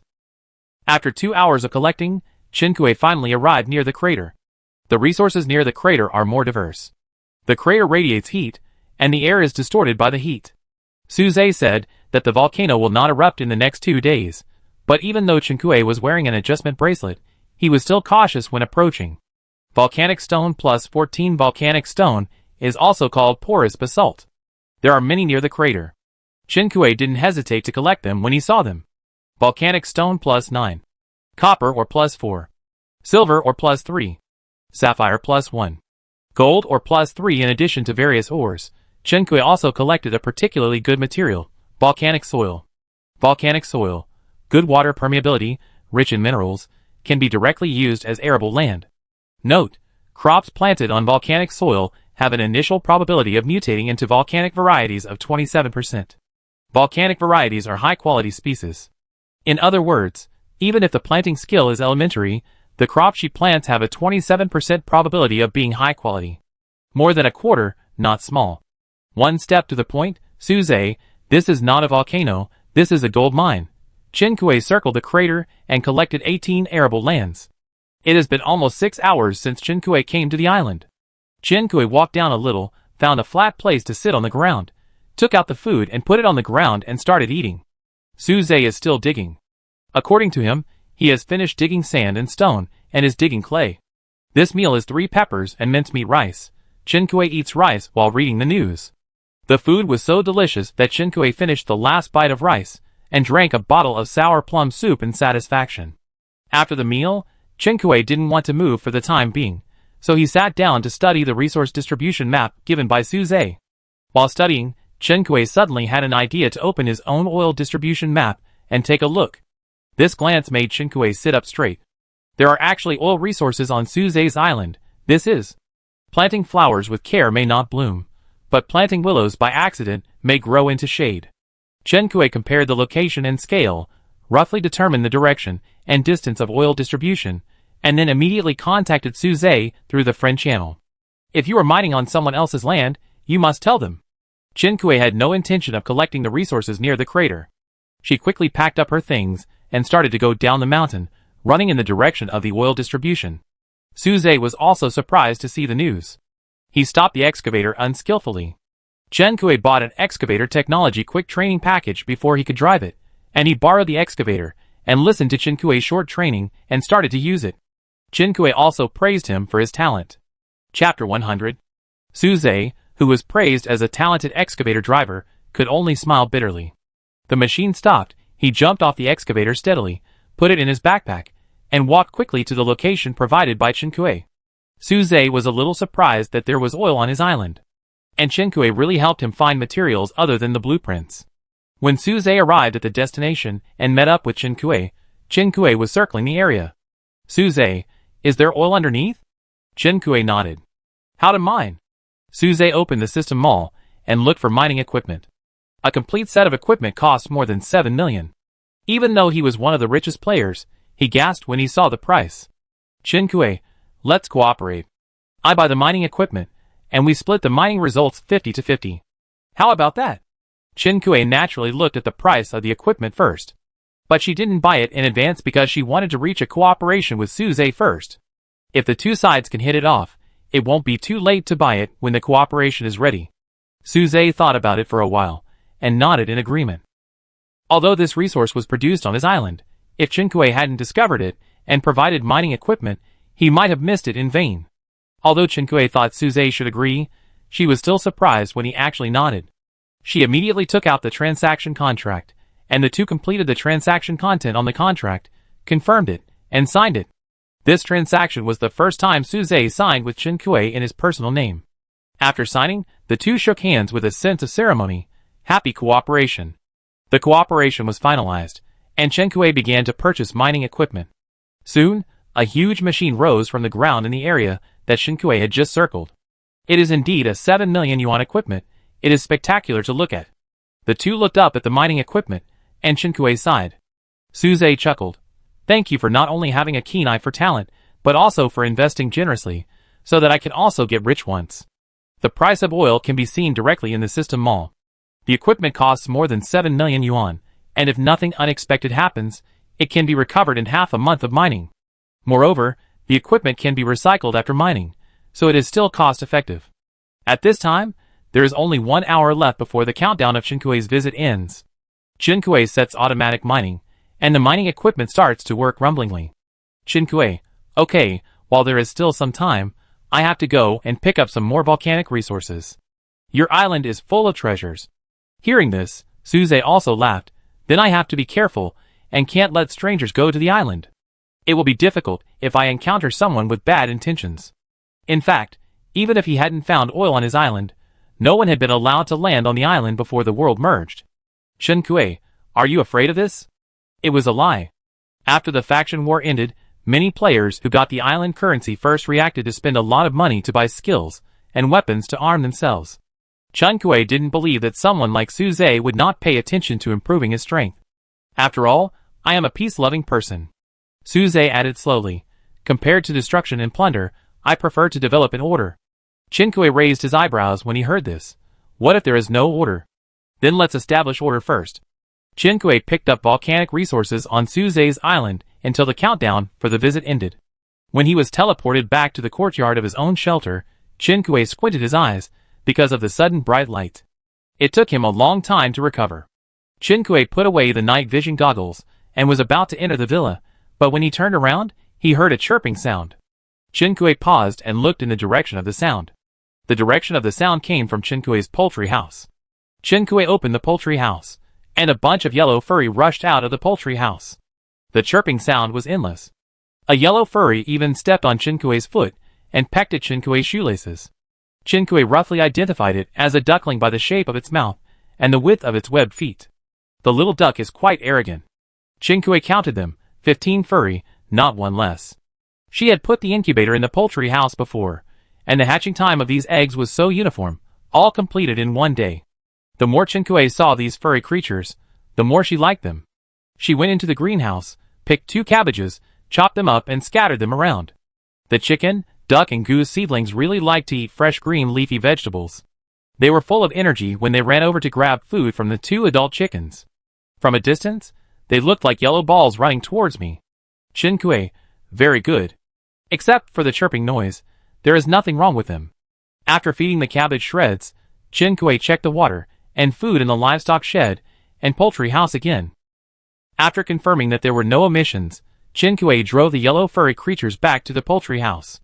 It's not that Chen Kuei couldn't stand them wandering outside, but they had just been let out to feed the cabbage shreds for a while, and they had already been defecating in Chen Kuei's yard without restraint. Chen Kuei chased them back, and shouted to them not to move around, while being careful not to step on them. Finally, after chasing them back and closing the door, Chen Kuei finally breathed a sigh of relief, and secretly vowed to throw the cabbage leaves into the poultry house in the future, and not let them out to mess up his yard again. Chen Kuei, wearing a mask of pain, cleaned the courtyard before allowing Chen Yi and the others to continue walking. She added, in addition to chirping, this group of yellow furry creatures also don't care about hygiene.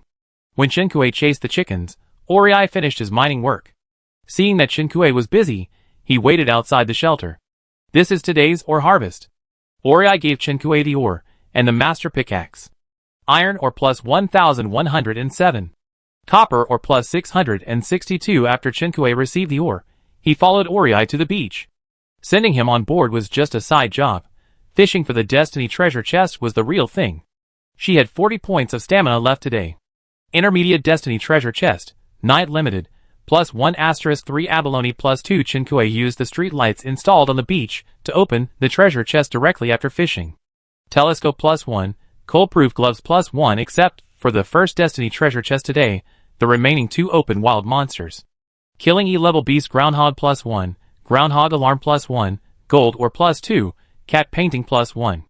Killing D-level beast Grey Wolf +1, Wolf Hair +4, Wolf Meat +2, Morning Glory Seeds +1. All of them were low-level monsters.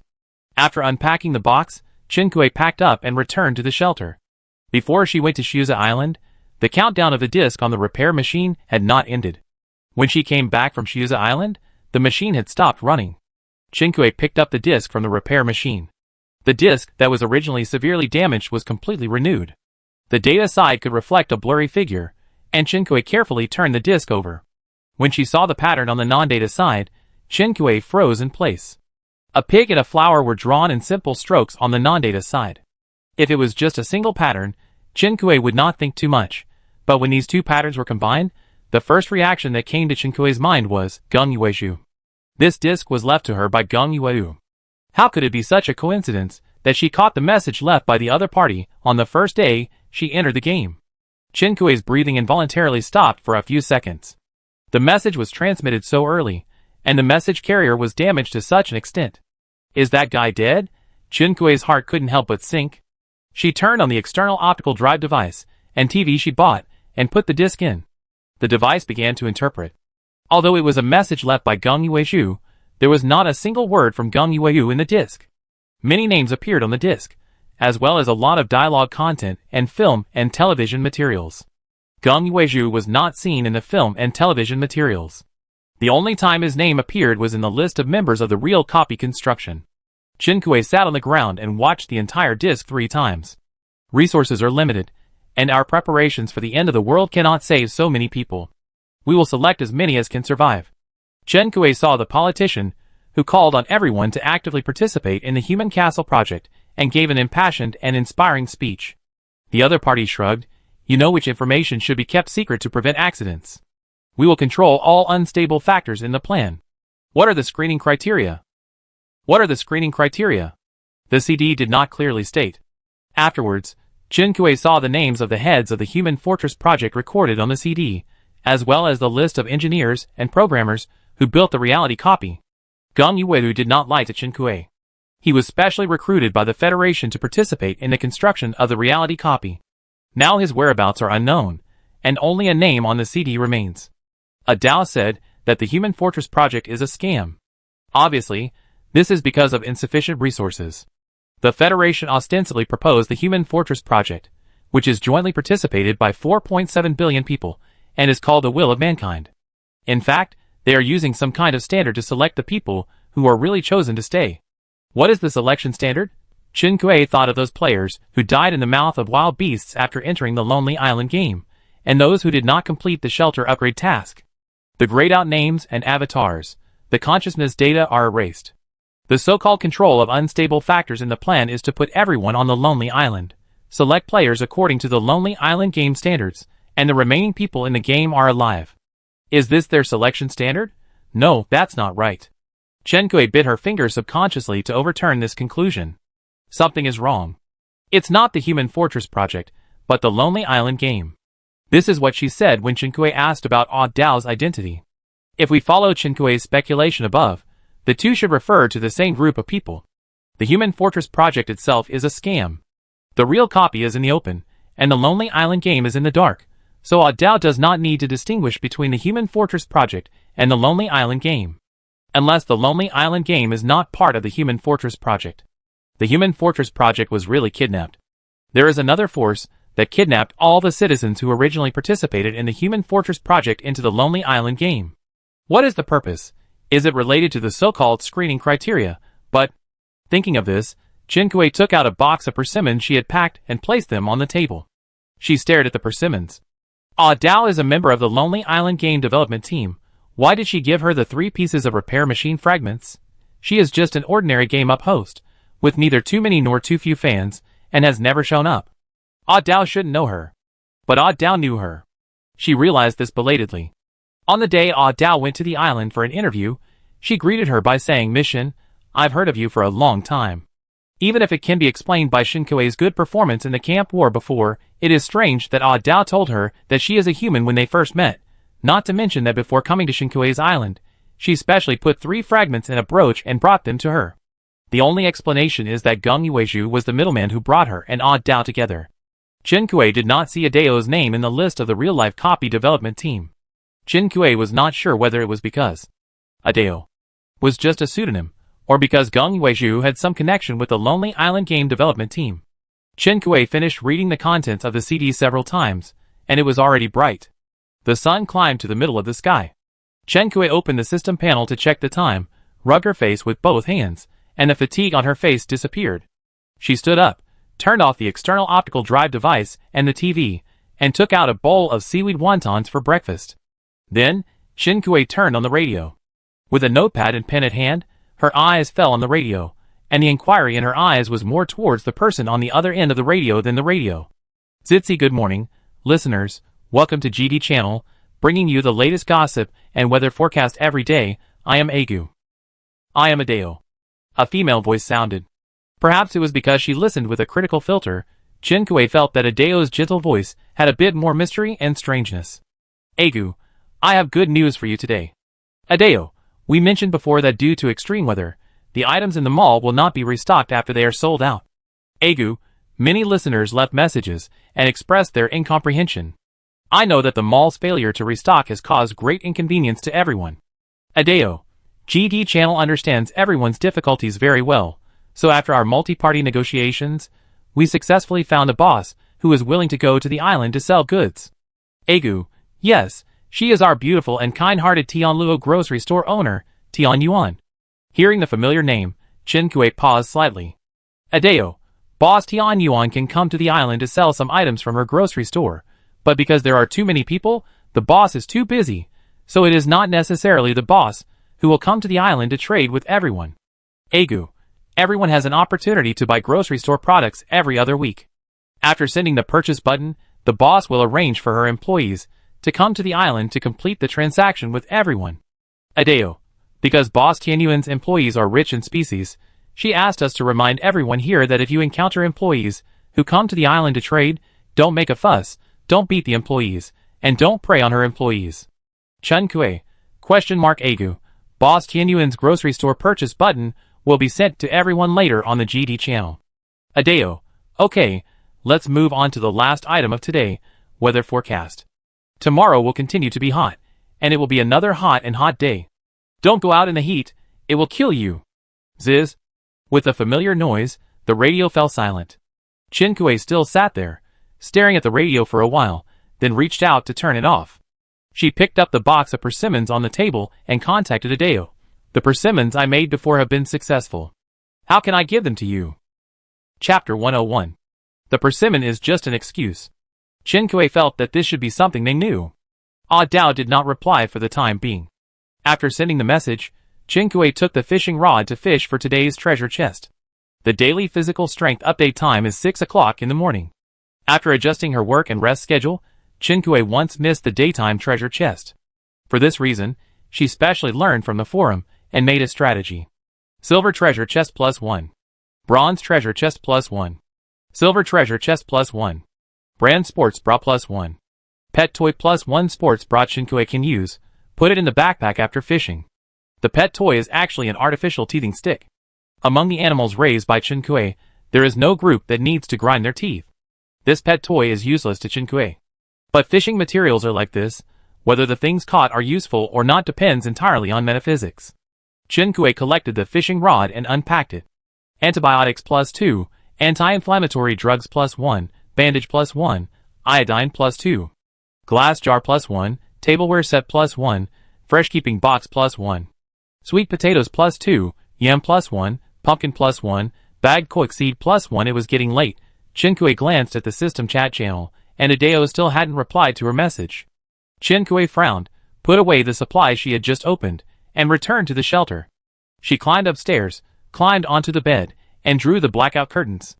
Perhaps because she was thinking about something, her sleep quality was greatly reduced this time. She tossed and turned for a long time, and couldn't fall asleep. But she had plans tonight, so she needed enough sleep. Qinkui forced herself to clear her mind. When she woke up again, it was dark in front of her. Qinkui drew open the blackout curtains, and the street lights outside illuminated her bedroom. Qinkui walked to the terrace and looked down. Shen-Yi and Shen-Ero were already tumbling in the courtyard. The red-haired mermaid was soaking in the pond. Perhaps he felt Shinkui's gaze, so he looked up and looked at Shin Kuei from a distance. He had been staying in the Haichao house before, and now he could come out. It seemed that he had recovered. Shin Kuei glanced at the time displayed by the system. 1934. It was almost the time she and Shin Fong had agreed on. She quickly washed up and went downstairs. After choosing the NPC to hire today, Shin Kuei went to the beach and fished out today's treasure chest. Intermediate Destiny Treasure Box +1 * 3 Long Windbreaker +1. Casual Pants +1 At this point, today's physical strength has been almost used up. Player Shin Fong has initiated a visit application. Do you agree to allow this player to land on the island? Shin Kuei clicked to agree, and at the same time put away the things he caught, and hurried to his own shelter. Outside the shelter, Shin Fong had successfully landed on the island, and was looking around. Fong Fong. Shin Kuei had just called out when she saw Shin Fong turn around and looked at her, with a blank expression. Shin Kuei, what's wrong? Nothing, I just feel like I've come from District 19 to District 1.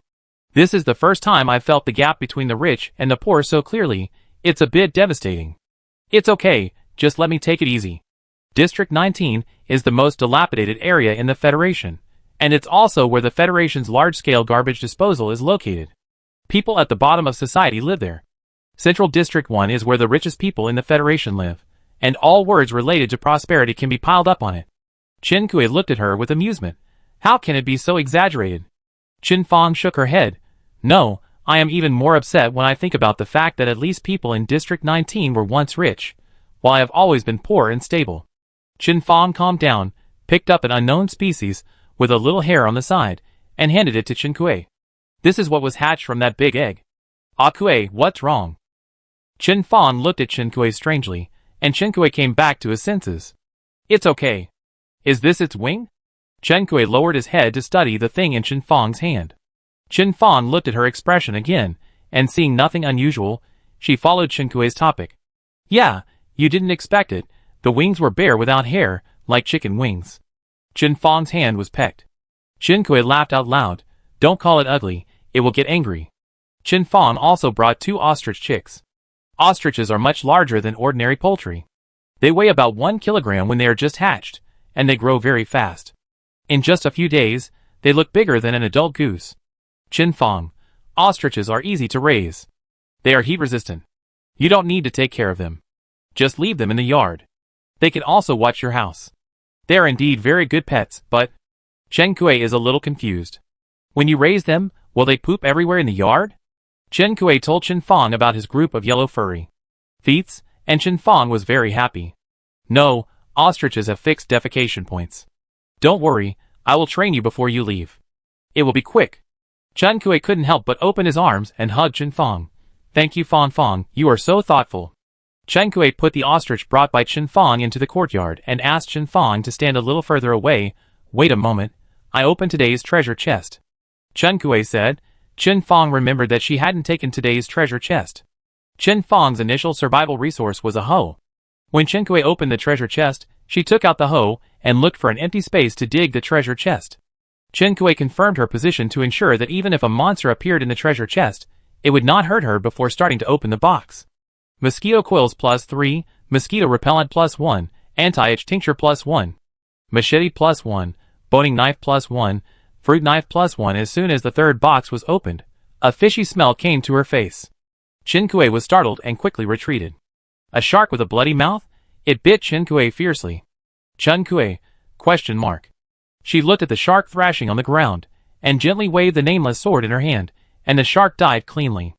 Kill B-level monster tiger shark +1, get giant fish tank +1, shark fin +2, shark cartilage +1, shark liver oil +2, shark skin +4, shark cub +1, bag fish food +3. Scare yourself. No matter how powerful it is still a creature in the water, and can't make any waves on land.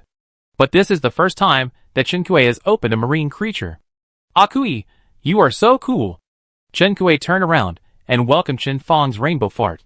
Shin Fong seemed to have some strange filter for her. She could find something to praise Shin Kuei for doing anything. Although Shin Kuei had to admit that it felt great to have a little fangirl. No wonder the tyrants liked to listen to slander. Shin Kuei coughed lightly, and showed her his nameless sword at Shin Fong's request. Another round of exclamations.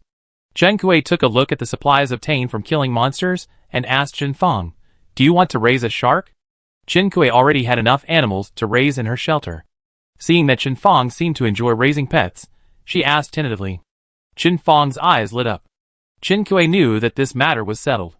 She handed the shark cub and the fish food to Chen Fang. "I don't know if the shark I raise is ferocious. Do you have a pet contract? It's safer to sign a contract." Chen Fang happily put it in her backpack. "Don't worry about letting me take care of it. I'm very good at it. When I raise it, I bring it back for you to see." "What kind of adoption family-friendly declaration is this?" Chen Kui, "Okay." After Chen Kui's treasure chest was opened, Chen Fang started to open the box. 2 monsters appeared in the treasure chest that Chen Fang dug out. Chen Kui stood aside and helped her solve them. After the 2 of them opened the box, they returned to the shelter to eat together.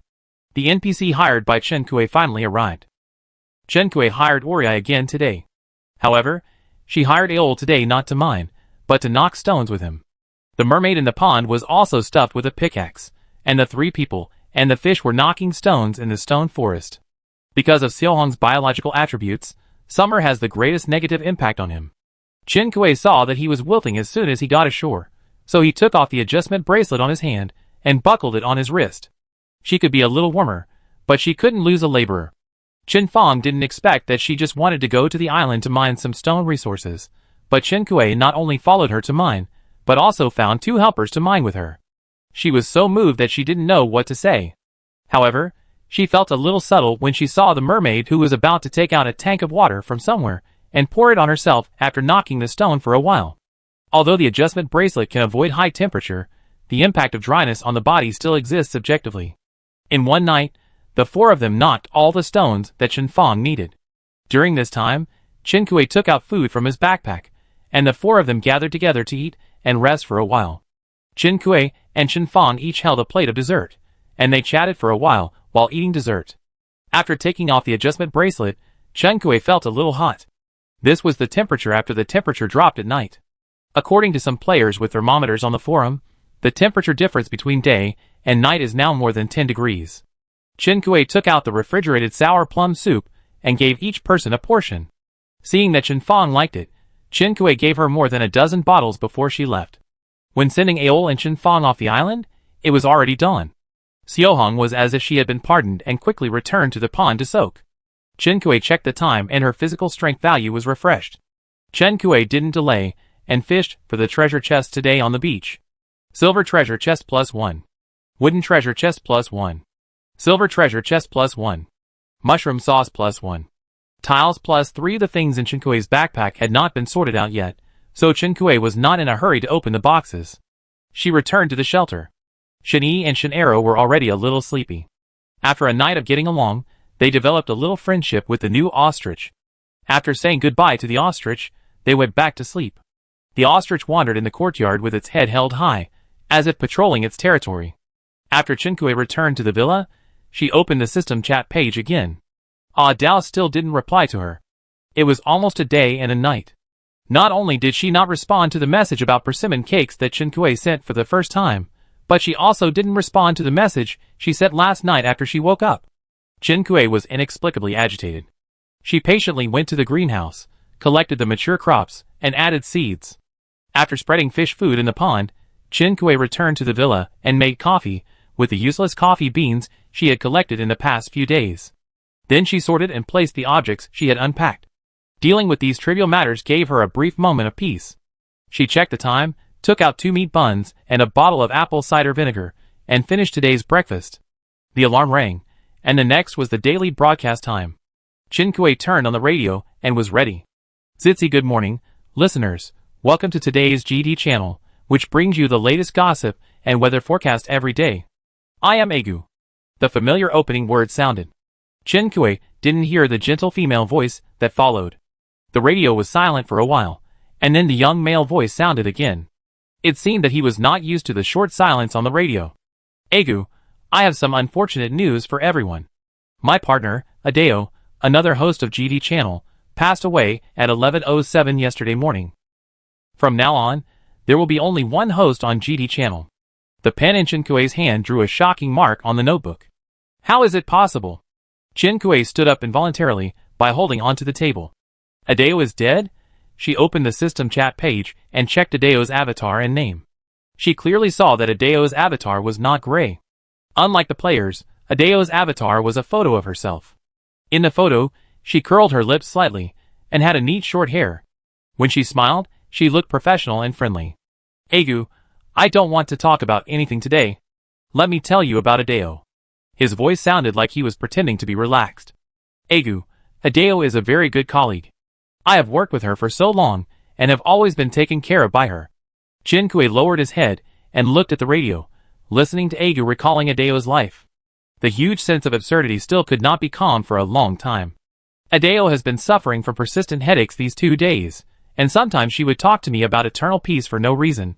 I should have noticed something was wrong earlier. Egu's voice was full of self-blame. Chinkue still didn't believe it. According to Egu, Adeo committed suicide? This is even more impossible. Although she and Adeo had only been together for a short time, based on her observation, Adeo was definitely not someone who would commit suicide.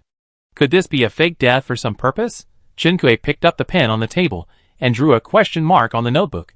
Egu, I hope Adeo has obtained the eternal peace she wants. Let's start the last item of today, weather forecast. The high temperature will continue tomorrow, which will bring many adverse effects. Please pay attention to safety. Ziz. The noise disappeared, and the radio returned to silence. Chinkue reached out and turned off the radio. She opened the chat channel and stared at Adeo's chat box for a while. Is she really dead? Even if it was just a fake death, she would not reply to the message she sent.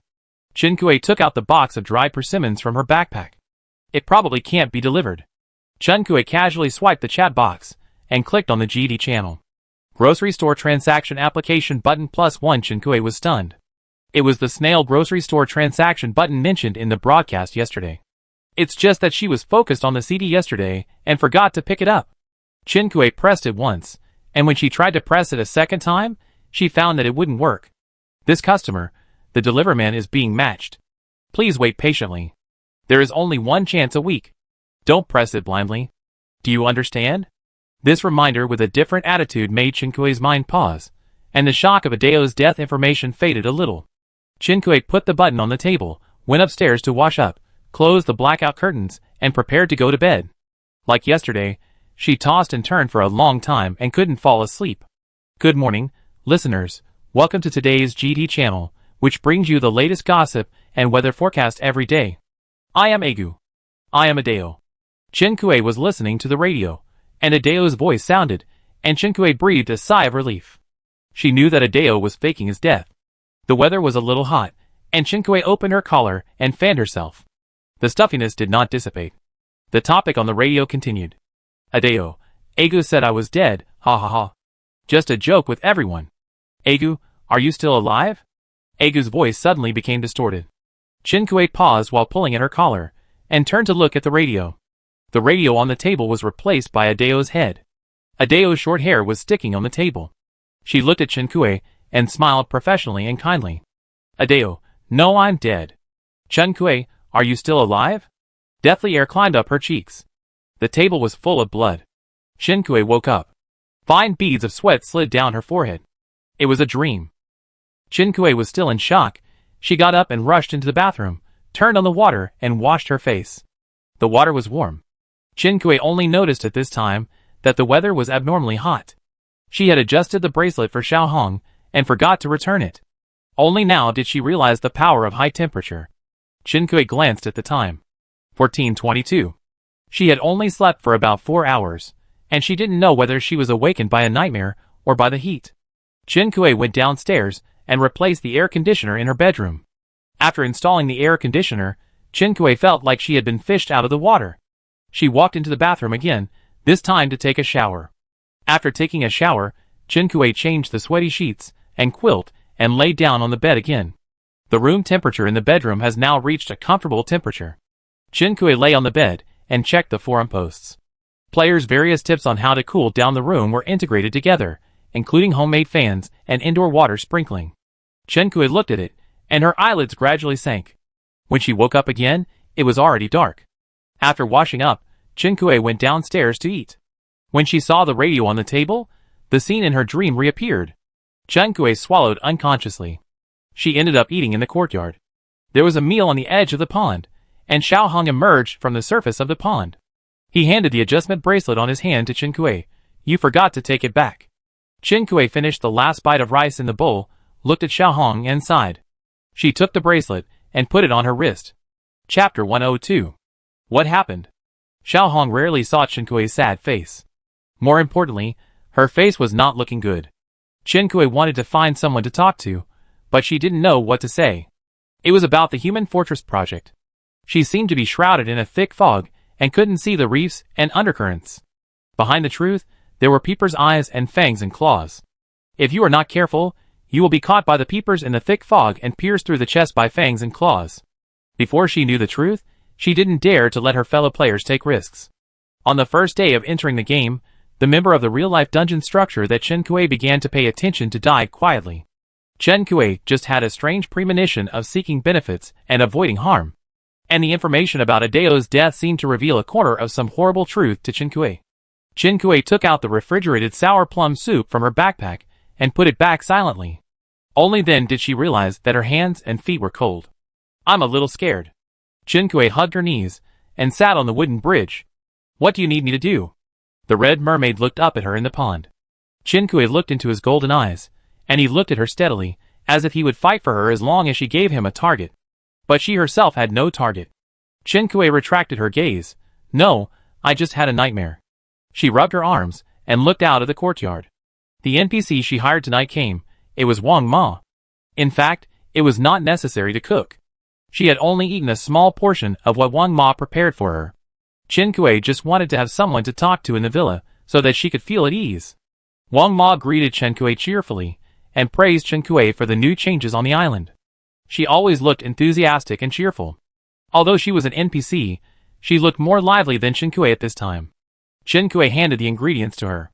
Wang Ma walked into Chen Kui's villa with ease, washed her hands, and began to prepare the ingredients around the kitchen. Chen Kui felt a little relieved when she heard the faint sound of water and containers colliding in the villa. She stood up and patted the dust off her body. Okay, you eat quickly, I'm going to work. The moon is very bright tonight.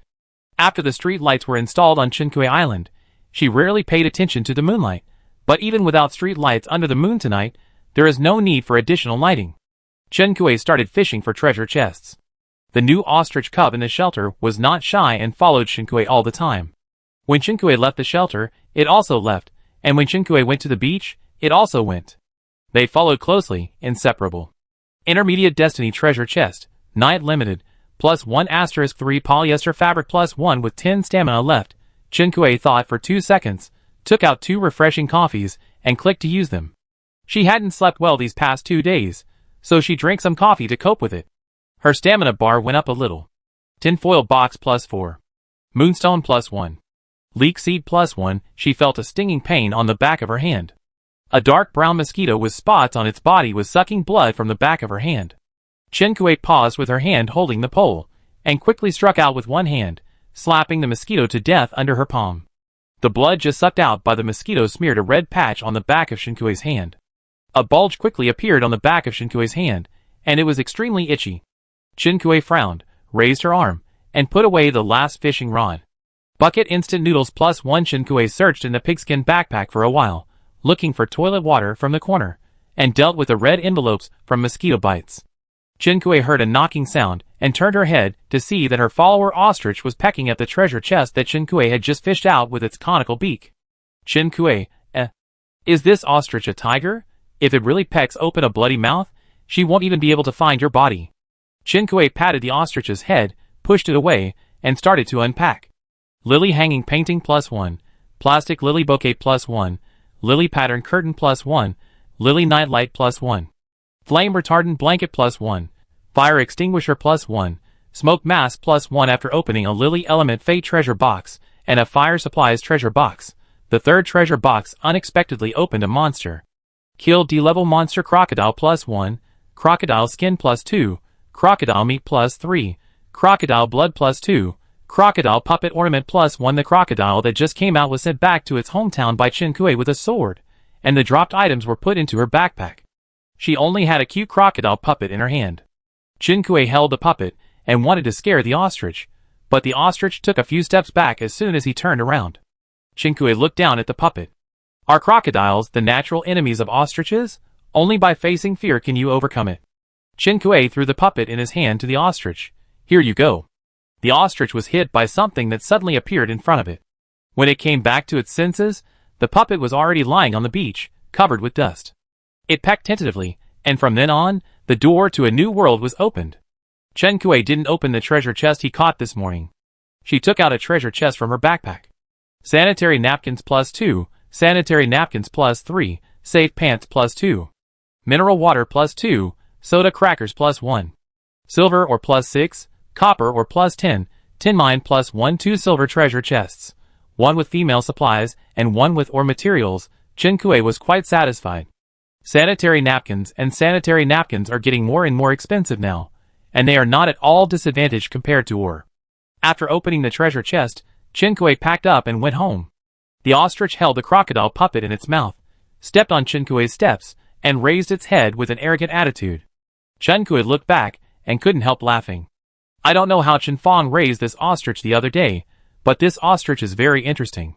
After returning to the shelter, Qinkui went into the villa to put away the things he caught, and the ostrich followed him into the villa. While picking vegetables, Wang Ma looked up and threw a vegetable leaf to it with a smile. With Wang Ma in the villa, Qinkui didn't plan to go out today. She put a stool between the workbench and the forging table and started to take orders for forging. Before, Qinkui used the workbench to forge the 5th level upgrade materials.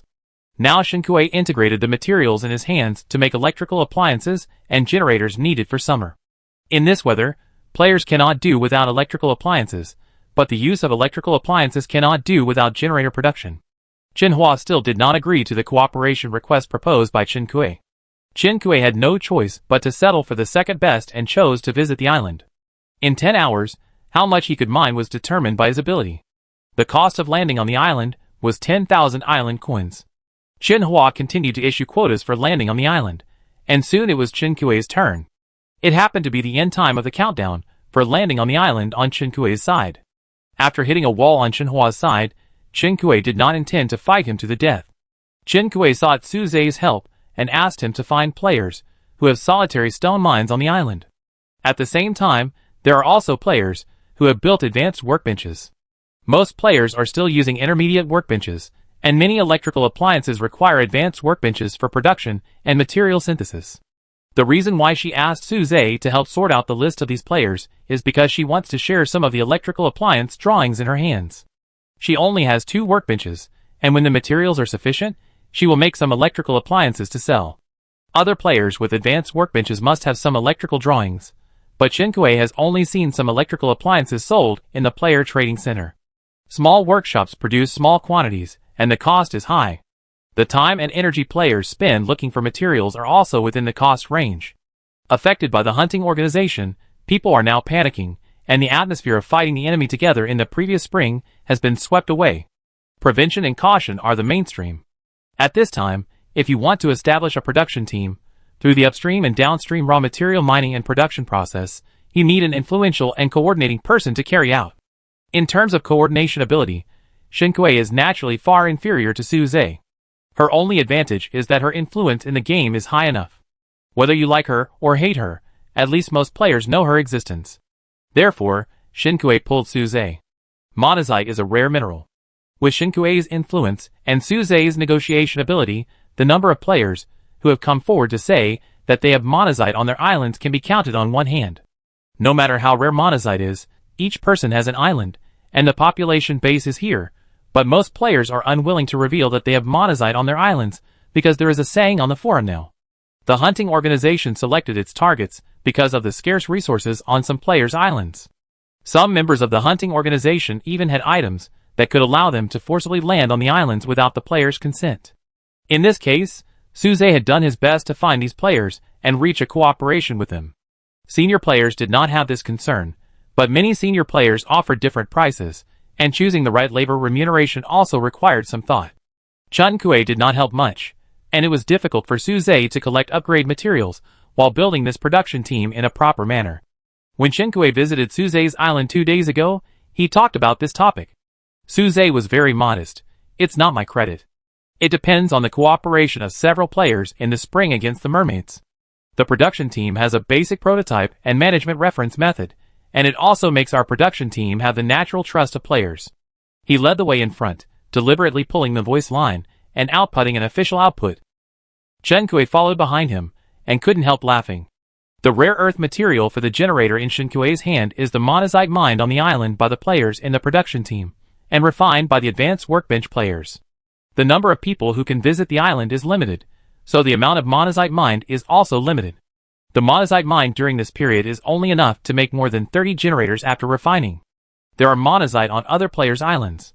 Even if the mining efficiency is lower, at least the raw materials are not exclusive to Chenhua.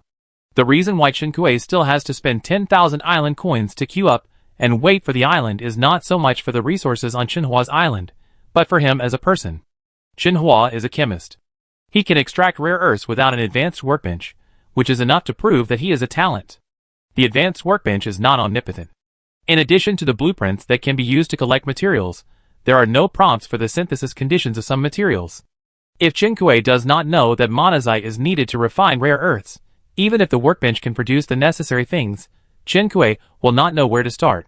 Chen Kui wants to meet with the other party to communicate. If they cannot reach a cooperation on the proposal to mine Dushan stone, they can also discuss the structure and synthesis framework of some advanced materials. Among the more than 30 generators produced today, there are resources and labor results of other players, and only a part of them belongs to Chen Kui. Suze reached a consensus with other players on the share of each link, such as the raw material processing process and the provision of drawings. Chen Kui is currently only involved in one of the links. Therefore, after Chen Kui made the generator, he put it on the trading center, and the island coins sold were distributed to other players according to the share. After the generator was completed, more than 3 hours passed. Thanks to 2 cups of refreshing coffee, Chen Kui is still very sober now. She took out the raw materials she got from Suze Island. The reason why she went to Suze Island was to obtain materials for making plantable land, and she did gain a lot after going there. Chen Kui first gathered the materials for making a greenhouse. Her 2 greenhouses were almost full, so it was imperative to build a 3rd or even a 4th one.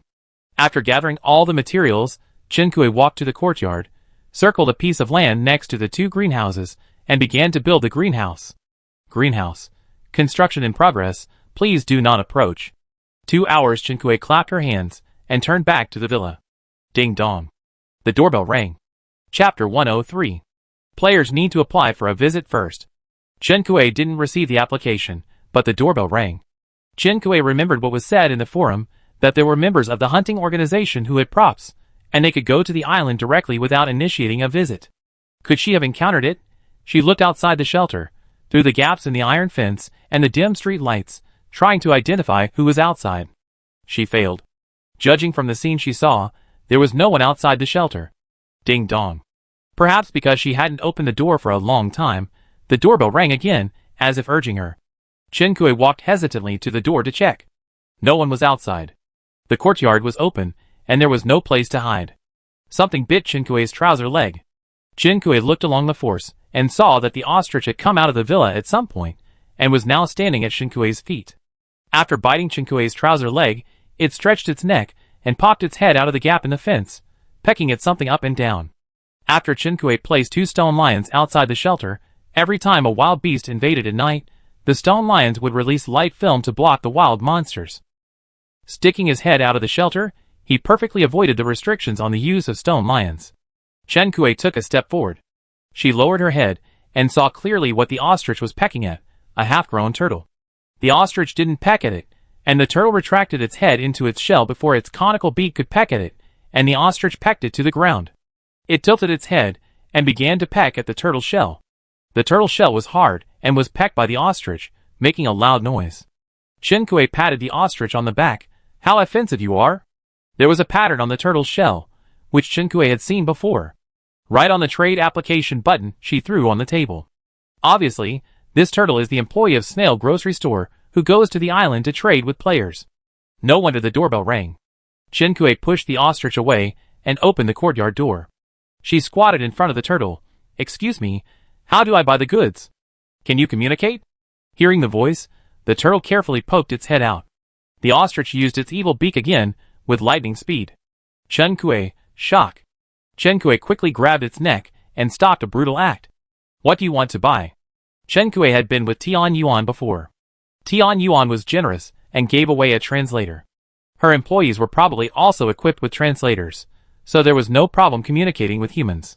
Chen Kui held down the ostrich and continued to talk to it. What do you sell? Do you have a merchandise section? We mainly sell food and drinks, but we also have other things, some small props, and autographed photos of the mermaid prince. As the turtle spoke, he took out a product brochure and gave it to Chen Kui. Tian Yuan's employees are not only equipped with translators, but also seem to have storage space. Chen Kui, the house has collapsed. Will anyone buy autographed photos? If she had known that the fan economy is so easy to do, she would have collected and packed some of the things used by the mermaid prince before the mermaid world collapsed and resold them. Turtle shook his head. No one bought it. The boss lady spent money on it, and now she wants to transfer it to the sucker to get some money back. Chen Kui, what an honest turtle. Chen Kui bought seeds and a few small props from the turtle. The seeds it sells are a little more expensive than the system mall, but much cheaper than the price after players resell them. The props it sells are not expensive, but they are all relatively useless props. Chen Kui looked around and felt that this snail grocery store is more useful for ordinary people who are short of food and drinking water. For players like Chen Kui who have sufficient food, it is not as useful as the system mall. It doesn't seem to help players upgrade. Chen Kui, many players want to buy upgrade materials. These products are too simple. Talk to your boss lady. Turtle, the boss lady said that we will put it on the shelf when you run out of places to buy it. Then we can sell it at a higher price, and people will buy it, and we can make more money. Chen Kui was silent. After sending away this overly honest turtle, Chen Kui returned to the shelter to continue working. She had 18 volcanic soils that could be used directly as planting land, so Chen Kui opened 2 workbenches at the same time. In less than 2 hours, she filled the vacant space in the second greenhouse and prepared the planting land in the third greenhouse. Each greenhouse can hold 50 plots of arable land, and she now has a total of 150 plots of land. The reason why Chen Kui did not continue was that she had used the coal ash produced by the engine these days, and there was not much left after filling the third greenhouse with arable land. It was definitely not enough for the fourth greenhouse. The arable land was ready, and Chen Kui also made the irrigation device that would be needed. The irrigation device was ready, and the countdown for the construction of the greenhouse ended. Wang Ma's employment time for today was also up, and Chen Kui didn't bother to send her off, so he stopped her with 2 lemons. Your new kitchen is very useful. I used your new appliances to make you a lot of delicious food. If you like it, write it down and hire me to make it for you next time. After Wang Ma left, Chen Kui continued to work. There is no reward for inspecting the greenhouse now. After inspecting, Chen Kui went directly into the greenhouse and arranged the volcanic soil and the newly made land for planting. With some experience accumulated from previous planting, Chen Kui can now take into account the watering range of the irrigator and the beautiful arrangement of the irrigator. Chen Kui planted all the land and then went to the first 2 greenhouses to check, picking and harvesting mature crops and then planting other crop seeds. When she finished dealing with the greenhouse affairs with a sore back, it was already dawn. Chen Kui opened the system panel to check the time. 7:39. It was late. Chen Yi and the others were ready to go back to Bears to rest. She stretched her muscles in the yard, then took the fishing rod and went out to the beach. The ostrich still followed her step by step, with an elegant pace and a proud head. If Chen Kui hadn't stopped it from entering the greenhouse, it would have been so clingy that it would have become a leg pendant for Chen Kui. It didn't seem to bear grudges. Chen Kui had negotiated with the turtle before, pinching its neck to prevent it from moving. When the turtle left, Chen Kui let go of his hand, and it followed him affectionately. Chen Kui found it funny, and fed it half a grapefruit. Ostriches are herbivorous animals, and there are no special pet shelters, so the grass it ate in the past 2 days was fed by Chen Kui in separate meals. This may be the reason why the ostrich is so attached to her. Wooden treasure chest +1. Silver treasure chest +1. Bronze treasure chest +1 rare luck. Chen Kui fished out 3 treasure chests, and was a little stunned. She used divination. The divination was for today's fortune, and the result was one word, bad luck. Chen Kui pursed her lips, and swung the rod again. Whistle +1. Butterfly specimen +1 with 50 points of physical strength left, she stopped as usual. Dong dong dong. The ostrich was pecking at the treasure chest she had caught. Chen Kui put the fishing rod back into her backpack and patted its head gently. Are you a woodpecker? The ostrich tilted its head and looked at Chen Kui. Chen Kuei, you don't have a name yet. Let me give you one. The ostrich had been in her shelter for 2 days, and she had been busy and had no time to name it. Chen Kuei patted its head again. Let's call you Dong Dong. Dong Dong Dong Dong, pecking at things all day long, this name suits it. Chen Dong Dong. Chen Kuei called several times, and then gave him food. Through training, Dong Dong gradually understood that this was his name. As soon as Chen Kuei called Dong Dong, he stretched his neck and waited. She touched Dong Dong's head again.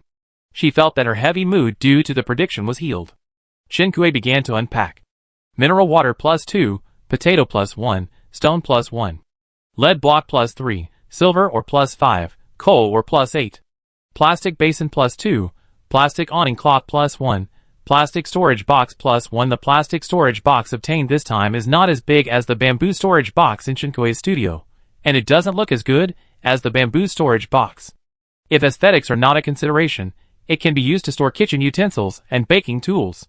Chen Kuei took Chen Dong Dong back to the shelter.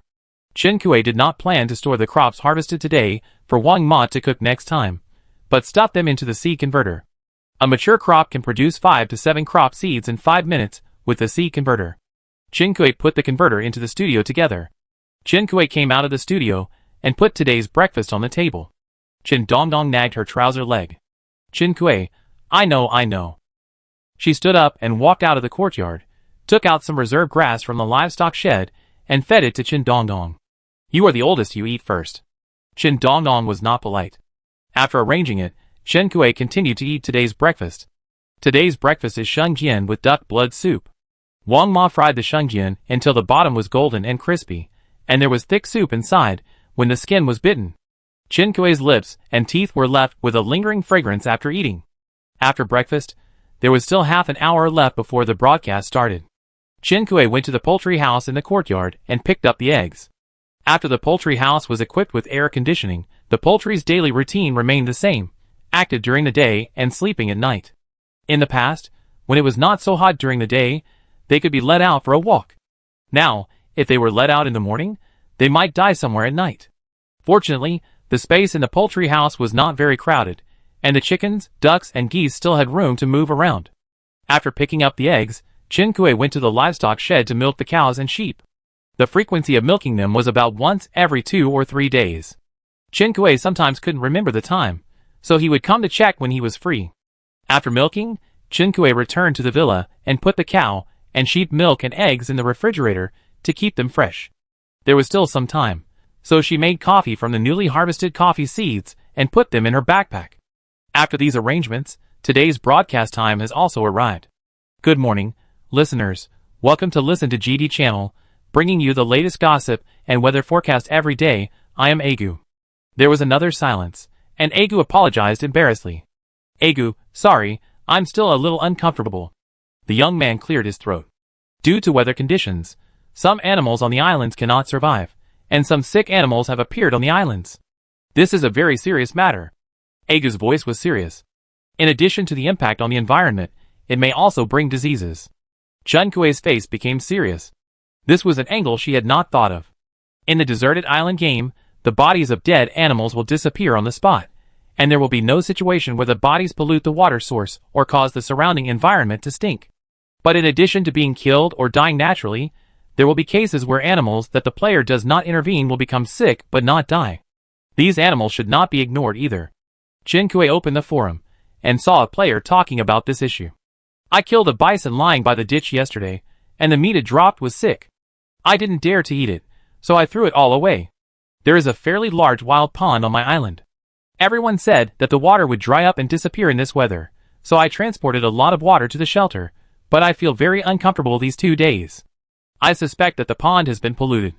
Family members, please seek medical treatment and medicine online. Thank you. It turns out that some players have already noticed it.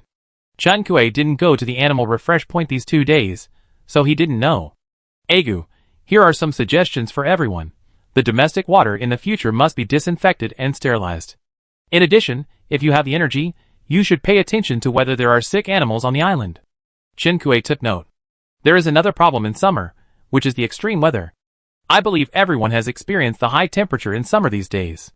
Chen Kuei nodded in agreement. Agu, In addition to high temperatures, there is another extreme weather in summer, which is thunderstorms," he announced calmly. "Unfortunately, thunderstorms are coming, which will cause damage to buildings. At the same time, it is recommended that everyone should not go out on thunderstorm days. The above is today's weather forecast. We will meet at the same time tomorrow." Chapter 104.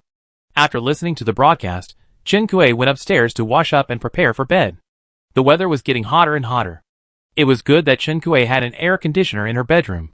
Her air conditioner blueprint was now rotating in the production organization, and air conditioners were gradually put up for sale in the player trading center. These air conditioners made and sold were not all made by Chen Kuei's air conditioner production blueprint. Chen Kuei was not the only one who obtained the air conditioner blueprint. It's just that the production efficiency of the production team is higher. After all, the strength of the team is definitely incomparable to that of an individual. The situation of generators is even more exaggerated. Chen Kuei is definitely not the only one who has obtained the generator blueprint, but currently players are not focusing on the system blueprint. Judging from the proportion of forum posts, the number of generators made with system blueprints is not very large. The reason for adding a qualifier is mainly because some players posted the detailed process of making their own generators on the forum.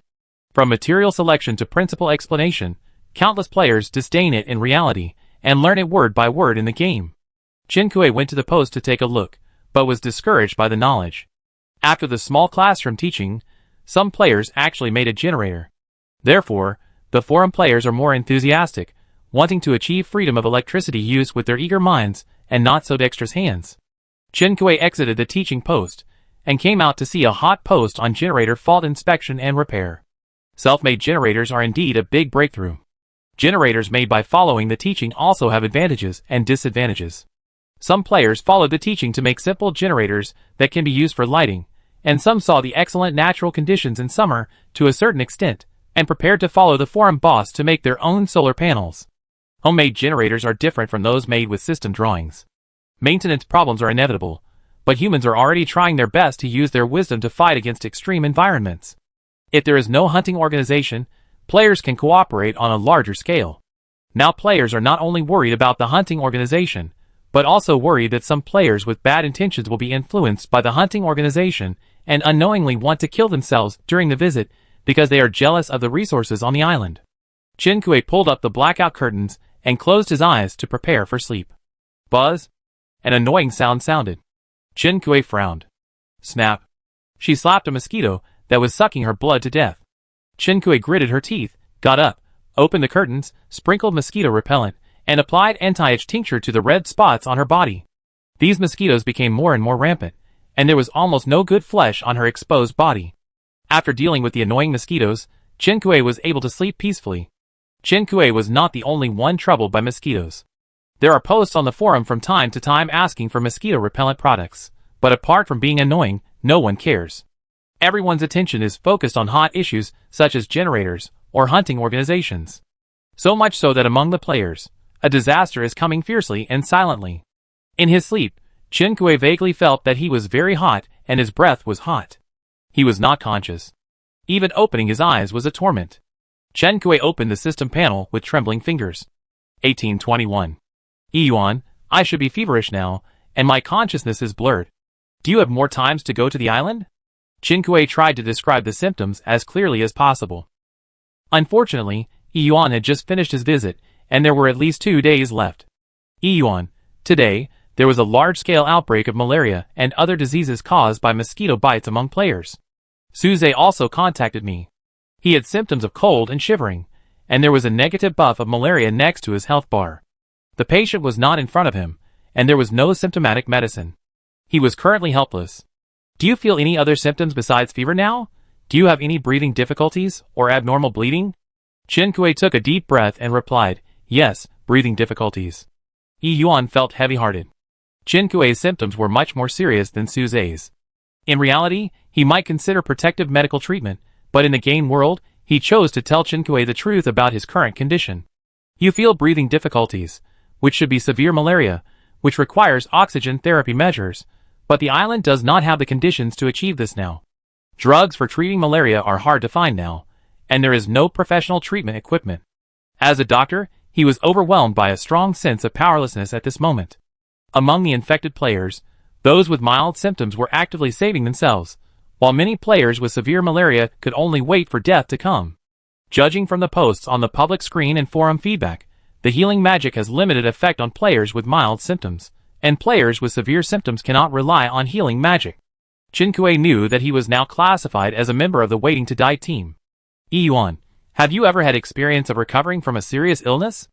Body acupuncture may be useful, but now he and Chinkue are both in the cooling time of visiting the island.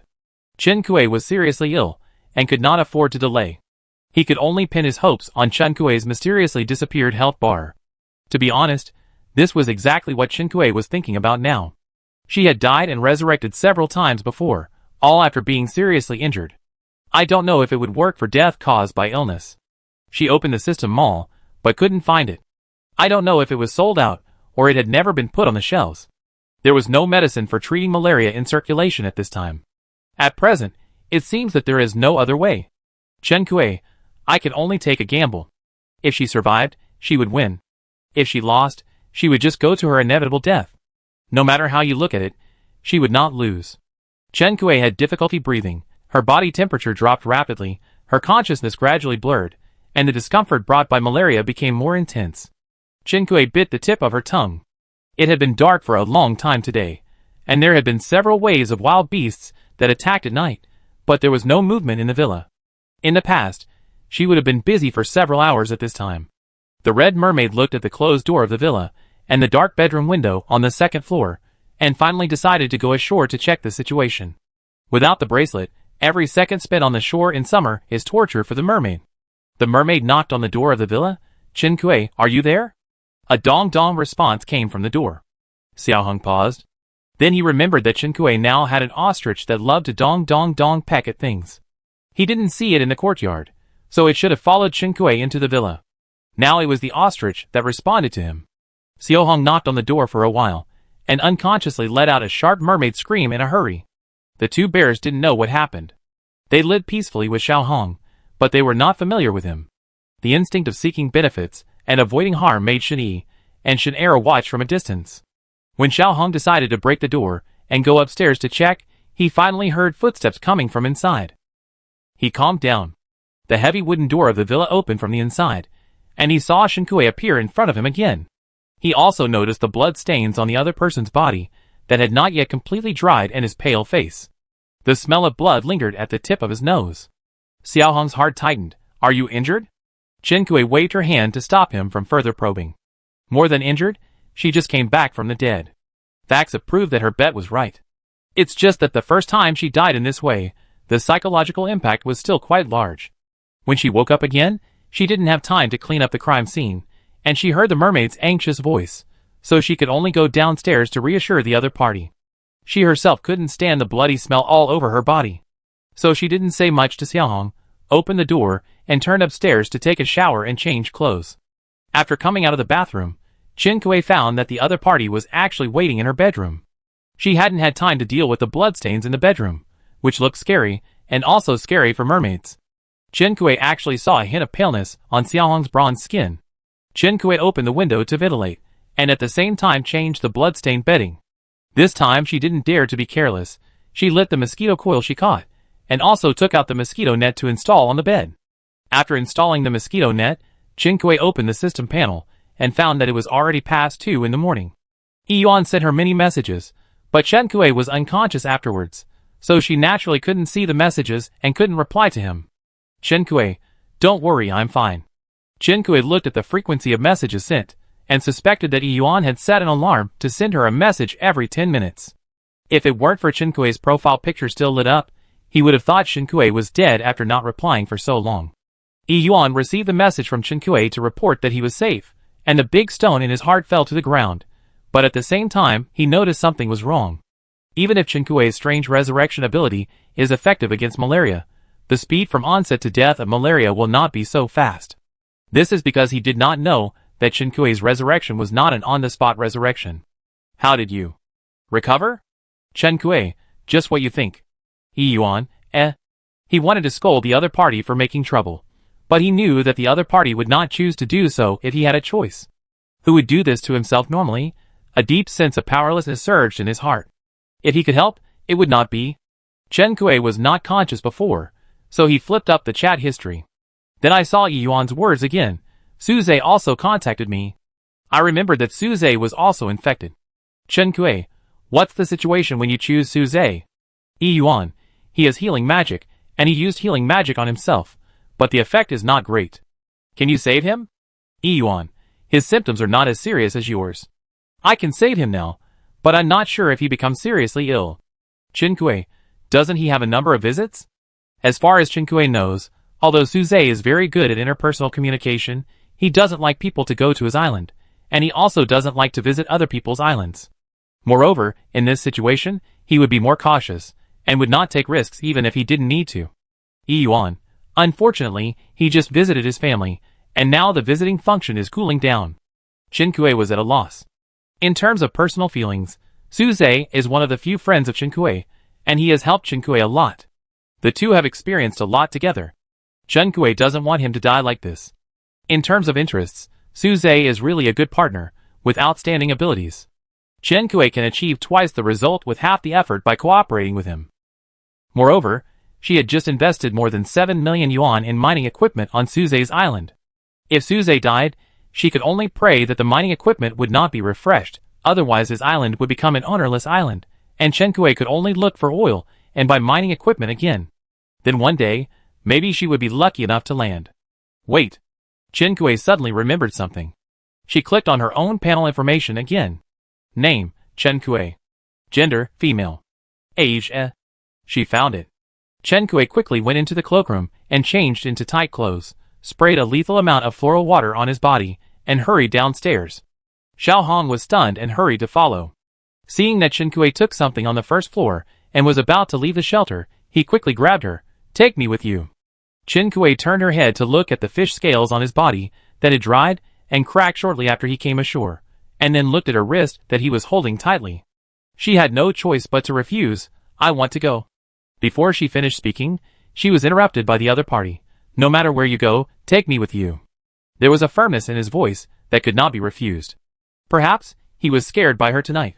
Chen Kuei was in a stalemate with him for a long time, and finally compromised.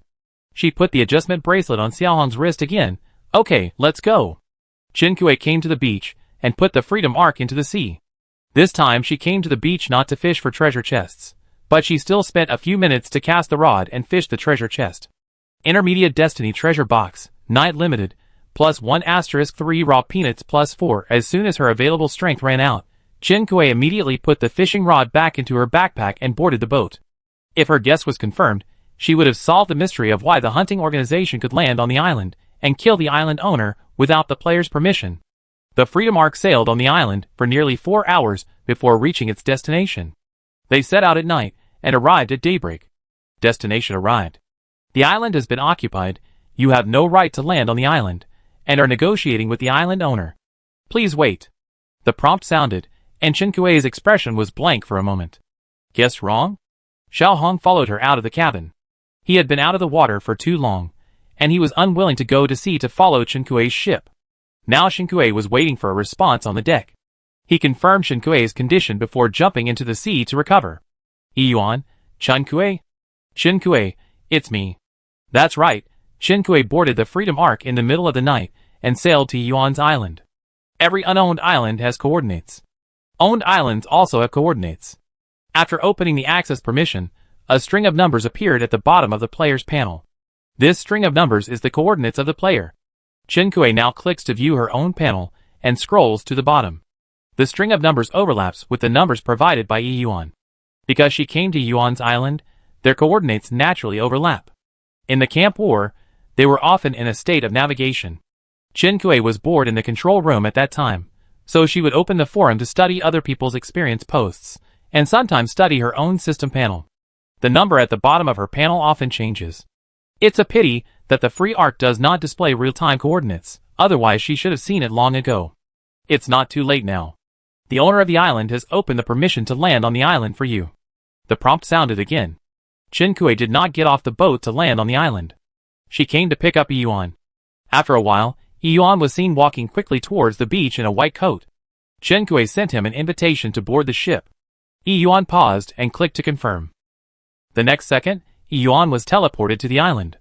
Chen Kui saw him stagger and hurriedly reached out to help him. Yuan stood firm and reached out to adjust his glasses. I was startled when the system issued an intrusion reminder. Invasion alert? Chen Kui asked.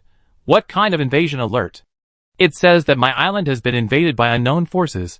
Please pay attention to safety. Chen Kui thought. The alert on my side says that I have no right to land on the island and negotiate with the island owner, but it is an invasion alert on your side? Yuan nodded. He looked up at the sky. The clouds are too low. They are cumulonimbus clouds. It will rain soon. Let's set off quickly. Yesterday's weather forecast said that there will be thunderstorms today, but I don't know when it will start. Chen Kui shouted at the sea, and Xiao Hong emerged from the sea. Chen Kui did not delay and started the Freedom Arc again and headed for Suzhai Island. The size and layout of the Freedom Arc are very different from those of the original Camp War, and the control room is no longer closed. Yuan looked around Chen Kui and did not see any obvious scars, but her face was still a little pale. Yuan was not very reassured, so he asked her to stretch out her hand to feel her pulse. The pulse was short and strong when it came, and it went out suddenly, without a beginning or an end. It's an artery, probably frightened or mentally shocked. Considering her behavior last night, it's not hard to understand. Yuan was silent for a moment, still didn't know what to say, and finally could only comfort. It's good that you're okay. Chen Kui nodded. Well, don't worry, there's no air conditioning on the ship. I give you some ice later, you can put it in your cabin, it will be cooler when you sleep. The Freedom Arc can only have 7 cabins at most, including the one Chen Kui uses himself. After Yuan got on board, Chen Kui let him choose a cabin by himself. They won't be able to reach Suzhai Island in a short time, and they will definitely need to sail on the sea for a few hours. During this time, they can take a nap in the cabin to recuperate. Before that, Chen Kui took out breakfast and shared it with Yuan and Xiao Hong. Let's eat first. After breakfast, Chen Kui waited for a while and waited for today's broadcast. Good morning, listeners. Welcome to Listen to GD channel, which brings you the latest gossip and weather forecast every day. I am Agu. A large-scale malaria broke out yesterday. According to statistics, this malaria outbreak has affected more than 1.3 million people, of which more than 75,000 people have severe malaria. More than 1 million is an astonishing number, but in terms of proportion, less than 1%, the number of infected people is not that many. I hope everyone will pay attention and be safe. This thunderstorm will not last long. Tomorrow, the weather will be sunny, and the sun will be hotter after the rain. Everyone should pay attention to avoiding the heat and plan your travel time. Tomorrow at the same time, lock on the GD channel. I wish everyone can survive. Chen Kui felt that since there was only one host left on the GD channel, the broadcast time was much shorter than before, and the content was much shorter. Chen Kui glanced at Yuan. He had not gone to bed yet either. He sat in the control room and listened to the radio with Chen Kui. What can you do for these patients? Yuan shook his head. No way to save them. Chen Kui sighed and gave him some ice cubes. She made this with her ice maker. In addition to ice cubes for desserts, her ice maker never stopped. She made a lot of ice cubes and stored them for this situation. Xiao Hong also took the ice and went to rest. In this kind of weather, it would be a torture for anyone to go out. Chen Kui did not force herself. She put ice cubes in the cabin and lay on the bed to let herself fall asleep. The Freedom Arc sailed to the set target location. The clouds slowly occupied the sky. The melting speed of the ice in the cabin gradually accelerated in the more sultry environment brought by the low pressure. Boom! A deafening thunder woke Chen Kui up on the bed in the cabin. She propped herself up and found that a layer of fine sweat had seeped out of her body. She had distributed a lot of ice to each person, but now most of it had melted. Chen Kui wiped the sweat off her face and went to the control room. They were almost at Suzhai's island. Seeing this, Chen Kui stopped going back to catch up on sleep and moved the ice to the control room, guarding the navigation panel. After the thunder, drops of raindrops as big as beans began to fall from the sky. The overheated temperature caused these raindrops to evaporate before they fell into the sea. The roar of thunder was endless, and from time to time, there were lightning that broke through the sky, and the sky covered by dark clouds suddenly brightened. Fog rose on the sea. Chen Kui saw the shadow of Suzhai's island in the distance in the fog. For some reason, she remembered the situation when she landed on Yangmei Island. The Freedom Arc was approaching, and Chen Kui knew why she felt the scene was familiar. Because there was also a ship docked at the edge of Suzhai's island. Chapter 105. Chen Kui's heart skipped a beat. As they gradually approached the coast of Shuza, the shape of the ship gradually became clear. It was a small fishing boat. Chinkue felt that it did not look like the Freedom Ark after being reduced in size. With this understanding, she felt a little more relaxed. Another rumbling thunder fell. Hearing that the thunder was not far from the boat where Chinkue and his friends were, Chinkue was worried that the thunder would hit them. Fortunately, it was just a false alarm.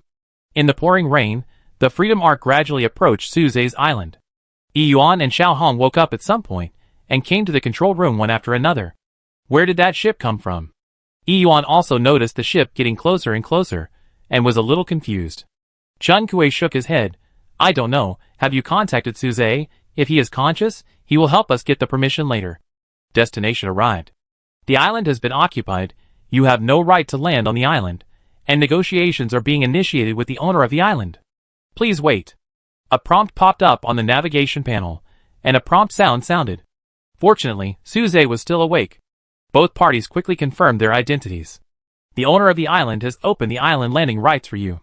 The Freedom Ark slowly approached the shore, and stopped next to the small fishing boat. Even though the Freedom Ark had shrunk several times, it still felt big next to it.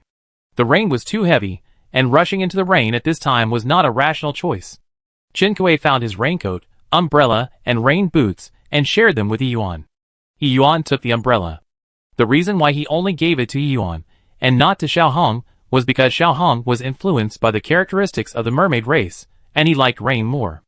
In the rain, all his previous discomforts disappeared. After getting off the boat, Chinkue put away the Freedom Ark and looked at the boat that had been docked on the shore.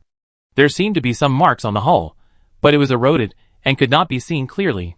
What's wrong? Yuan held an umbrella. The rain was too loud, so they had to raise their voices to hear each other clearly. Chinkue pointed to the beach and asked Yuan to check the remaining footprints. A line of shallow footprints was almost washed away by the rain. Only a few shallow traces were left. The owner of the boat should have just arrived, because the rain was too heavy. If he had arrived earlier, the footprints here would have been washed away by the rain. Judging from the footprints, there was only one person on the boat. Chinkue identified the direction, and took Yuan and Xiaohong to follow the footprints to Suzai's shelter. Since the other party had just arrived, they should be able to catch up if they walked faster. Chinkue wore rain boots and walked hard on the muddy path. From time to time, he was startled by the thunder that exploded from far or near. Fortunately, with the help of Yuan and Xiaohong from time to time, Chinkue did not fall behind and tried his best to keep up. The heavy rain was pouring, and the shallow footprints disappeared quickly. The traces left by Chinkue and the fish were gradually washed away by the rain. Soon, Chinkue and the others saw Suzai's shelter, and also saw the person standing at the door of the shelter. It was a girl in a delicate green dress. The other person stood outside the door, as if ringing the doorbell. The doorbell sound was covered by the sound of thunder and rain. She seemed to have a barrier on her body, automatically isolating the rain from the outside. Chinkue and Yuan looked at each other, and they sped up. Ding dong. When they got closer, they heard the doorbell. The girl in the green skirt outside the shelter noticed someone approaching, and she turned around to look. It was someone Chinkue knew. Tian Yuan? Chinkue asked tentatively. Tian Yuan looked Chinkue up and down. She also recognized Chinkue. It's you. The topic stopped temporarily, because through the iron fence, Suzai walked out of the small house with an umbrella, and came to open the door, in the courtyard of the shelter. Suzai was a little surprised to see Tian Yuan. I'm the proprietress of Tianluo grocery store. What do you need to buy? Tian Yuan asked. Suzai was not in a good condition, but he still opened the door of the shelter with a gentle smile, and let them in. We have met before. It's raining. Come in and talk. He turned his eyes to Chinkue and Yuan. Thank you for coming here today. Thank you for your trouble. Chinkue followed Yuan into his shelter, and waved his hand to indicate that you were welcome. Yuan said directly, don't say polite words. I will give you some practical benefits after I cure you. Tian Yuan glanced at Chinkue, but followed him into Suzai's shelter. After entering the small house, Suzai put his umbrella in the entrance, and Chinkue and the others followed suit. The space was not big, and Chinkue entered the door after Suzai. She had just hung up her raincoat when she saw Suzai's figure swaying. Chinkue quickly stepped forward to support him. As a result, she found that Suzai's body was scalding hot. This person just acted so normal, except for a little blush on his face. No one noticed that he was wrong. Yuan frowned when he saw Chen Kui helping Suze. He quickly put away his umbrella and came over. He took Suze's hand and checked his pulse. Suze's condition was not too bad. Before Chen Kui and the others arrived, he cast healing spells on himself. Although it was not very useful, it controlled the deterioration rate to a certain extent. He has a fever now, but not as severe as Chen Kui's before. Chen Kui and Yuan were going to help him to the second floor. Suze almost fainted just now. Now he has recovered and regained consciousness. He glanced at Tian Yuan and Xiao Hong. Sorry, I have to leave you. Please do as you please. Yuan supported him with a look of anger and amusement. You are the only one who is polite. If you have the consciousness, just walk by yourself and don't make us work hard. Chen Kui saw how they were getting along and felt relieved. Yuan should be able to cure him. There is no problem, otherwise the atmosphere would not be so relaxed. On the second floor of the small house, Yuan took out the needle bag and medical box, and moved out the things needed for treatment one by one and placed them aside, and began to treat Suze. Chen Kui couldn't help, and went downstairs after taking a look. The interior of Suze's small house was very clean. The walls, sofas and carpets are all white, and everything is neatly arranged and spotless. The other furniture is black and white, supplemented by other small color blocks for decoration, and the overall look is clean and harmonious. Just now, Chen Kui followed him upstairs, and found that his bedroom was also in a similar style. Good news for obsessive-compulsive disorder. Chen Kui looked around the entire first floor, and then looked at Tian Yuan. Just now, only Tian Yuan and Xiao Hong were downstairs. I don't know if they said anything. Now Xiao Hong's expression is a little strange. I'm going to get some fresh air. Xiao Hong told Chen Kui, and left Suze's shelter, walking into the rain. Only Chen Kui and Tian Yuan were left on the first floor. Chen Kui thought of the turtle, and started a conversation. Your employees are cute. Tian Yuan sighed and continued, yes, but unfortunately some island owners didn't listen to my advice and ate my employees as food. If I send employees to those islands to trade again, I won't be named Tian anymore. Chen Kui, She changed the subject. Is the boat parked on the beach yours? Tian Yuan nodded, yes. Did you see the logo of our Tianluo grocery store on the boat? Chen Kui remembered the logo, that was eroded so much that the original pattern could not be seen. Why don't you build a bigger boat? Tian Yuan has so many businesses, she must have no shortage of island currency. Chen Kui couldn't understand why she still used such an old and shabby boat. Tian Yuan, what's the point of building a bigger one? Save when you should save, spend when you should spend. This was quite different from her attitude when she spent a fortune to buy a spot as a guest at the Mermaid Princess succession ceremony. Chen Kui was surprised. If the other party had this consumption concept, the situation of the ship they were on the sea should be the same as it is now. No wonder it was so fragile. It was broken into pieces by the octopus. Tian Yuan glanced at Chen Kui and said, I was still hesitating whether to go to your island to meet you, but I didn't expect to meet you here. Chen Kui turned to look at her. She said this as if they had some old acquaintance. But in fact, the two of them had no other interactions except the war in the mermaid camp. You are looking for me. Is there something? Tian Yuan nodded, yes, but it's not my business. Someone wants me to pass a message to you. Chen Kui, who? Tian Yuan said a name slowly. Adeo? Unexpected answer. Adeo is still alive? Chen Kui was a little excited, and the plan of fake death that she had rehearsed in her mind came back again. Tian Yuan shook his head, and denied her idea. She's dead? Soon after the GD channel broadcast ended that day, she suddenly found me, and asked me to tell you that you have obtained the consciousness data, so be careful. What do you mean? I don't know the details, and she was not in a good state at that time, so I was actually a little hesitant about whether to convey her words to you. Chen Kui remembered the strange feeling when Aga said she committed suicide, and leaned over to ask Tian Yuan, what do you mean she was not in a good state? Tian Yuan rested his chin on his hand, recalling the scene at that time. She seemed to be in pain. She would hold her head, and say she had a headache for no apparent reason while talking to me, and then she would say she wanted to die and would be relieved soon. And so on. The message that Tian Yuan conveyed was also intermittent, mixed with words like let me die. I will be relieved soon. It's so painful. After she finished talking to her, the two separated, and soon she received the news of Adeo's death. At that time, she was still on the GD channel, and saw Adeo's body with her own eyes. Chen Kui looked at Tian Yuan's calm expression, and was a little confused. She told you all this, but you didn't care and just broke up with her? Tian Yuan, I'm not familiar with her. I wonder why she came to me to talk about all this. Chen Kui, Why did Ah Dao find an NPC who had nothing to do with her and herself to pass on the message? She obviously has her contact information. Can't she just send it to herself? Chen Kui chewed over Tian Yuan's words twice in his mind. Has she got the consciousness data? The content she repaired with a damaged disk is indeed very relevant, involving the entire human fortress plan and the Federation.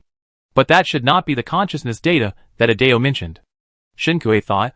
The so-called consciousness data should refer specifically to humans. She got someone's consciousness data? Is there anything else in her hands besides the damaged disk that she doesn't know about? What does it mean to be careful of the eyes? According to common sense, this sentence is to let her be careful of the people who monitor her. Does this have anything to do with Adeo reminding herself in such a roundabout way instead of through friend messages? If it is related, it at least explains one thing. Shin Kui is still safe now, and has not been exposed to the eyes. But what she is going to do next will definitely be in front of the eyes. Chapter 106. What does the eye represent? Chen Kui glanced at Tian Yuan and confirmed that he was not clear about this question. She was just asked by Adao to bring a message to Chen Kui. As she said, she even hesitated whether to bring the message to Chen Kui. If she had not happened to come to Suzhai Island to sell goods today, and Chen Kui had not happened to go to the island to save people, she would probably not have gone to Chen Kui Island to bring such a confusing message. Chen Kui believed that Adao should have a certain understanding of Tian Yuan. It was not known whether Adao chose her, because he was desperate, or because he did not care whether Shin Kui could receive the message or not. It would be best if he could receive it, but it would not matter if he could not. The message was passed on to the owner of the island, who could not come downstairs to make a deal with her for a while. Tian Yuan stared at the stairs in boredom for a while, raised his wrist to look at his watch, and stood up to leave. Where are you going? Shin Kui asked. Please tell the owner of the island that today's trading time is over. If you want to trade again, please make an appointment next time. After saying that, she fiddled with her hair with her fingers and left without looking back. Chen Kui glanced at the time. The sound of rain was loud. Chen Kui and the others were not teleported here by the visiting function, so they would not be teleported back to their own island after a certain time. Chen Kui wanted to go back to her own island quickly, but she still needed to wait for Yuan to finish the diagnosis and treatment and send him back first. Now there was a thunderstorm outside the shelter. For safety reasons, she had to give up going out to get resources and stay in the shelter to browse the forum. The sound of rain helped her sleep, and coupled with the lack of sleep, Chen Kui felt sleepy while browsing. She couldn't help it, propped up her head on the sofa and dozed off. Although Su Zhe's shelter looked a little unpopular in color, the sofa was actually quite soft and comfortable. Bedroom on the second floor. Yuan gave the needles again. A thunderclap seemed to hit his ears, but Yuan's hands were not affected at all. Su Zhe was still conscious. You need to stay in bed for a few days, and put other things aside. Su Zhe avoided talking about it. Why did you think of asking Chen Kui to help me? Yuan said TSK to his behavior of changing the subject. Su Zhe opened his eyes, and looked at him. Yuan, it just so happened that Chen Kui came to me for something, and knowing your situation, Chen Kui was quick-witted, otherwise you would have died. Su Zhe, thanks to you this time. Is Chen Kui sick? Yuan, He was surprised at Su Zhe's sharpness, and paused the movement of twisting the needle in his hand, recalling the content of his conversation with the other party just now. It's okay, just a little cold. Su Zhe laughed in his throat. Yuan, the people raised in your family are really honest. You can't even fool others, and you still expect to fool me. Tell me, what happened? When Yuan went downstairs, Chen Kui was just awakened by a deafening thunder. He was yawning and rubbing his eyes. Chen Kui saw him coming down with a dull expression, and stood up to ask, How is it? Is Su Zhe okay? Yuan nodded. No, he can still talk nonsense, he won't die. We have done what we should do, and we can leave now. As he said that, he glanced at the empty living room on the first floor. Why are you the only one here? Chen Kui explained the movements of Xiao Hong and Tian Yuan. Su Zhe certainly couldn't send them off now, so the two of them took their rain gear and prepared to leave. Chen Kui didn't know where Xiao Hong was, so he could only use the system recall function. This was the first time Chen Kui used the system recall function, which could remind Xiao Hong that it was time to return to her side, and would also mark her location at the same time. Not long after Chen Kui and Yuan walked to the beach, Xiao Hong met them wetly. He held something, and handed it to Chen Kui. Chen Kui was stunned and took it. Diamond +7, Peridot +6, Garnet +8. They were all gems near volcanoes. Chen Kui, did you go to the volcano? Xiao Hong nodded. Chen Kui sighed. I should have asked you to check if the oil has come out. Xiao Hong tilted her head to look at her for a while, and soon understood what she said. It has come out. Chen Kui, shocked. Really? Xiao Hong nodded. How could he not see such a large mining equipment under the volcano? Moreover, the name of Chen Kui was on the mining equipment. Yi Yuan did not understand what she said to Xiao Hong, but he did not ask. He rubbed his temples, and fatigue came after his nerves relaxed. Tian Yuan's boat was no longer at the seaside. Chen Kui took out the Freedom Ark and invited Yi Yuan to board the ship. The Freedom Ark gradually moved away from the island in the rain curtain and sailed into the vast ocean. The sea surface was surging in the heavy rain, which looked quite scary. When he came here before, Chen Kui even felt that he was going to be struck by lightning several times, but fortunately, he was safe. Now on the way back, Chen Kui timidly changed to stealth mode. Although the weather was bad and stealth also had some risks, the Freedom Ark had the function of automatically navigating to the destination, so Chen Kui didn't have to worry too much. After setting the navigation mode and coordinates in the control room, Chen Kui turned around and saw Yi Yuan pinching the root of his nose. Chen Kui thought for a while, and handed him a cup of refreshing coffee. Don't hold on now. If you don't want to adjust your schedule, you can stay up at night. This coffee can also increase 20 physical strength. Yi Yuan was surprised. This refreshing coffee sounded like a good thing. Give it to me. Don't you need it? Chen Kui was in a good mood. You can use it. I still have some. Now have a good sleep. We still have a few hours to sleep before returning to the shelter. Hearing this, Yi Yuan no longer insisted and took the refreshing coffee handed over by Chen Kui. Thanks. Yi Yuan entered his previous cabin and went to bed to rest. Chen Kui was also a little sleepy, but more excited. You are not mistaken. It really produces oil? Xiao Hong thought about it. He saw the oil tanks being transferred to the ground. Although he didn't know what this large equipment was doing, some oil tanks were being transported out, indicating that the operation was successful. How many oil tanks? Not many, only 2 or 3 were transferred out. That should be the oil that was just produced. This is definitely the best news Chen Kui has heard today. Chen Kui, the luck has come, which means that I am now lucky. Chen Kui still remembers the bad luck he saw when he predicted yesterday. Words, she thought. She wanted to get rid of bad luck. Oil was successfully extracted. She must be very lucky today. Therefore, Chen Kui used the prediction function again. As a result, she was severely stabbed in the back by the prediction result. Still, bad luck. Chen Kui tried to understand. Chen Kui gave up struggling. Bad luck. Is bad luck. Believe it, and it will work. Don't believe it, and it won't work. Yi Yuan went to sleep. Chen Kui no longer insisted, went back to the cabin where he took a nap today, closed his eyes, and made up for his sleep. In the projection that no one noticed in the control room, several black shadows rolled with the sea water, slowly approached, and were clearly enlarged on the projection of the control room. All of them were dead and swollen fish. It was already 6 o'clock in the afternoon, when Chen Kui sent Yi Yuan back to his island. The Freedom Ark approached the island, and Chen Kui received a system notification again. Destination arrived. The island has been occupied.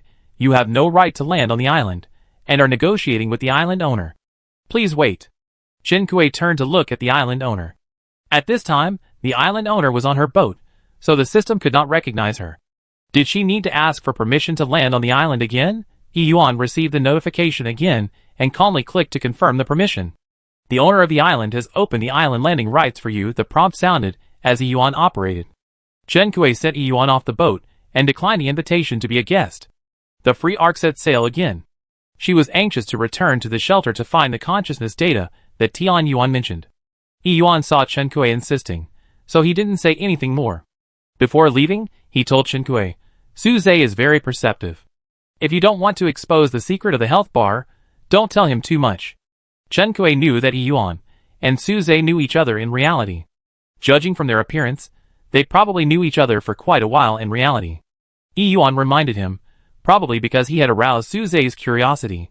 Chen Kui nodded and waved goodbye. I know. There have been frequent activities of hunting organizations recently, so please be careful. The Freedom Ark left Yi Yuan's island, and Chen Kui closed his eyes for a while.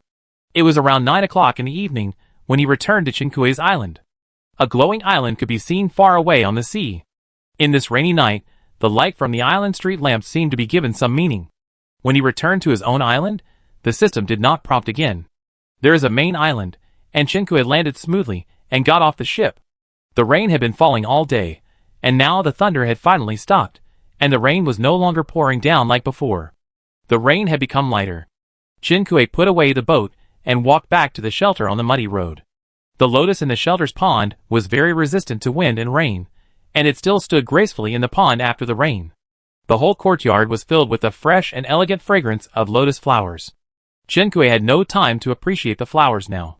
She walked quickly through the courtyard and opened the door of the villa. She took off her raincoat and hung it outside the door, changed her muddy shoes, and went straight to the storage room. Shin Dongdong wanted to go out with Chen Kui before, but was locked in the villa by Chen Kui. Now seeing Chen Kui coming back, he excitedly followed Chen Kui again, and took a bite of her shoes to vent his anger. Xiaohong returned to the shelter, and did not follow in again, and returned to the pond by herself. Chen Kui opened the box where he kept his sundries again, and this time he searched more carefully and thoroughly. He removed the items one by one and threw them aside. After searching through almost everything in the box, Chen Kui still did not find the consciousness data. Chen Kui lifted the entire box and turned it upside down, and then heard a crisp collision sound. Chen Kui moved the box away and looked for the source of the sound. Thanks to the bright lights in her shelter, there was plenty of lighting. Chen Kui found a metal object on the ground that was a little finger wide and half a finger long. U-disc damaged. Chen Kui held the U-disc with 2 fingers and looked at it twice. She remembered. Not long after catching the broken CD, she also caught a broken U-disc. She had completely forgotten it before. Chen Kui didn't bother to clean up the scattered debris on the ground, and climbed up to the first floor with the USB flash drive and came to the studio. Chen Kui put the USB flash drive on the repair machine. Damaged USB flash drive being repaired. 71:59:59 72 hours, that is, 3 days of repair time. This time is far less than Chen Kui expected. If this USB flash drive really contains someone's consciousness data, the amount of data stored in it is quite astonishing. After Chen Kui put the damaged USB flash drive on the repair machine, he opened the friend chat page on the system panel. She originally wanted to open the chat box with Adeo. Even if she couldn't talk to her, and there might be unknown dangers on the other side, she couldn't treat her as a simple tree hole. But even staring at the chat box could help her relieve some of the emotions that were surging in her heart. Unexpectedly, when the chat box opened, she saw the message sent to her by others first. Xinhua, you have an appointment to go to the island today, are you still coming? Xinhua, if you don't come, the deposit will not be refunded. Yes, tonight, her visit cooldown countdown ends, which is also the time she and Xinhua agreed to visit the island. Seeing that she had not applied for a visit when the agreed time came, Xinhua sent her a message. Chen Kui glanced at the message record and found that Xinhua sent the message an hour ago, when she was still on the freedom arc. I wonder if Xinhua would let others go to the island first when she saw that she had not replied. Chen Kui quickly contacted him. Sorry, Mr. Chen, I was busy before. I also want to go to the island. Do you have any quota on the island? Xinhua was probably looking at the system panel. Although he was a little dissatisfied with her message, he still replied to her, You have paid the deposit, and I still keep your quota for the island, but you have to leave the island after the agreed time and cannot stay longer. Come over now. Chapter 107. Hearing that the other party had reserved a place for her, Chen Kui felt relieved. It would take some time to repair the machine and the USB drive. Chen Kui looked out the window and saw that the rain was still falling. She had eaten dinner on the freedom arc before, so there was nothing else to prepare. Chen Kui was worried that she would get sleepy, so she drank a cup of refreshing coffee. To be safe, she used the item Honey Badger's blessing on herself again. After doing all this, Chen Kui went out to take down the raincoat that had just been hung outside the door, and put on the rain boots that were muddy and had not been washed yet. Chen Dongdong followed her, nibbling at her raincoat. This meant he wanted to go out with her. Chen Kui tried to persuade her kindly. I'm going to do something, not to have fun, let go. The ostrich didn't listen. Where are you going? The ostrich hadn't given up yet, but the noise attracted Xiaohong in the pond. Xiaohong came ashore and came to Chen Kui. Chen Kui, visit other players' islands and dig for ore. Take me with you. He added, I can help you dig for ore. Xiaohong's attitude was very firm. Chen Kui looked at the fish and the bird, and finally compromised helplessly. Okay, I try, you let Dong Dong open his mouth. This was the first time Chen Kui tried to bring others to visit the island. To be on the safe side, Chen Kui held Xiao Hong's wrist and started to send a request to visit the island. The player initiated a visit application, waiting for the island owner to confirm. The island owner accepted the visit application and will be transferred soon. The screen flashed, and a slight sense of weightlessness came. Chen Kui looked up again and had arrived at a strange island. At the same time, fine raindrops fell again on the raincoat that Chen Kui had just put on. Chen Kui blinked and looked to her side. Her hand was still holding Xiao Hong's wrist, and Xiao Hong was really teleported with her. Ding dong. The doorbell woke up Chen Kui. She was now outside Chen Hua's shelter. Through the fence of the shelter, Chen Kui saw a middle-aged man with a bald head hurriedly holding an umbrella to open the door for her. Before she had time to introduce herself, she heard the other party frowning and complaining. "Your sense of time is too bad. I have been waiting for you for more than 2 hours." Chen Kui glanced at the time. It was exactly 1 hour and 20 minutes past the time they agreed to meet. She was indeed late first, so Chen Kui quickly bowed her head and apologized to the other party. "Sorry, something delayed me today." She handed Chen Hua a bag containing some gems and materials she had mined. This was a souvenir from landing on the island. She often sent food to friends and acquaintances, but when she visited Chen Hua on the island, she didn't send her homemade persimmon cakes and sour plum soup, nor did she send the fruits and vegetables she grew. After all, she and Chen Hua were just strangers who had chatted a few times. Because of the existence of the hunting organization, everyone is now in danger. Many people are too vigilant and see enemies everywhere. Sending food can easily cause trouble. In fact, she had already paid the other party for landing on the island this time, and giving souvenirs was purely to convey goodwill. Chen Hua took the bag and was not so angry. He glanced at Xiao Hong beside Chen Kui. "Is this the mining assistant you mentioned?" His eyes swept across the red scales, and Chen Hua didn't say much. "Let's go, I take you to the mining area." "Chen Kui, I have another assistant. If you agree, I will ask him to come over now." Chen Kui told Chen Hua that he had an assistant, but neither of them thought of confirming how many assistants there were at that time, so Chen Hua was stunned when he heard that there were assistants. He thought about it and nodded. "Okay, you can ask him to come over. I won't charge extra this time. Next time you go to the island, you will be charged according to the number of people." Chen Hua's personality image is not the same as Chen Kui imagined. Chen Kui got the island owner's first approval and clicked on the hiring panel to start the operation. It is detected that the slave owner is not on the island to which he belongs. Please confirm the employment location. Chen Kui sets the employment location to Chen Hua Island.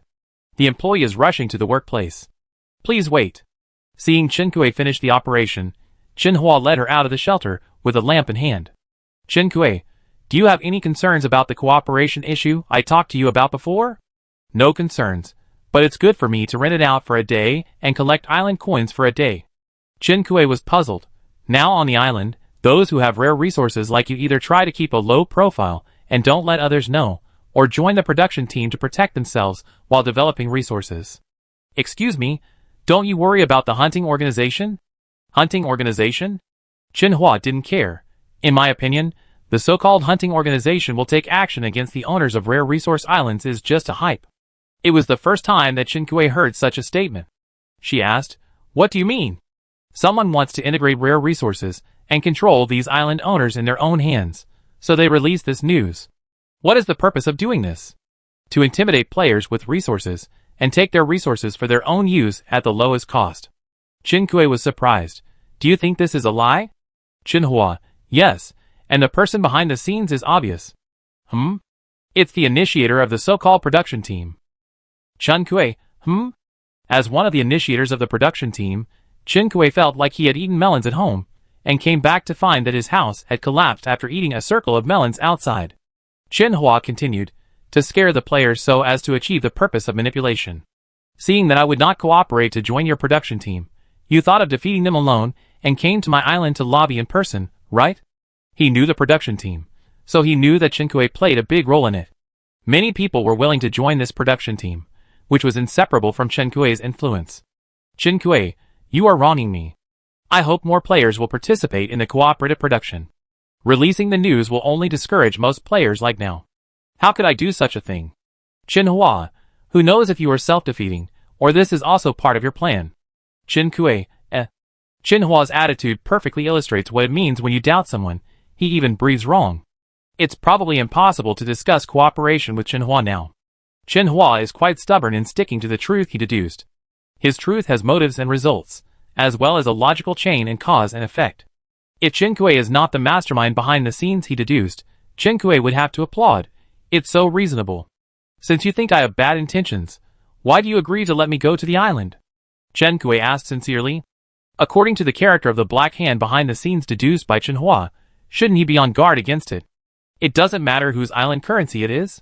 Chenhua's explanation was quite plain and unpretentious. He was also quite confident.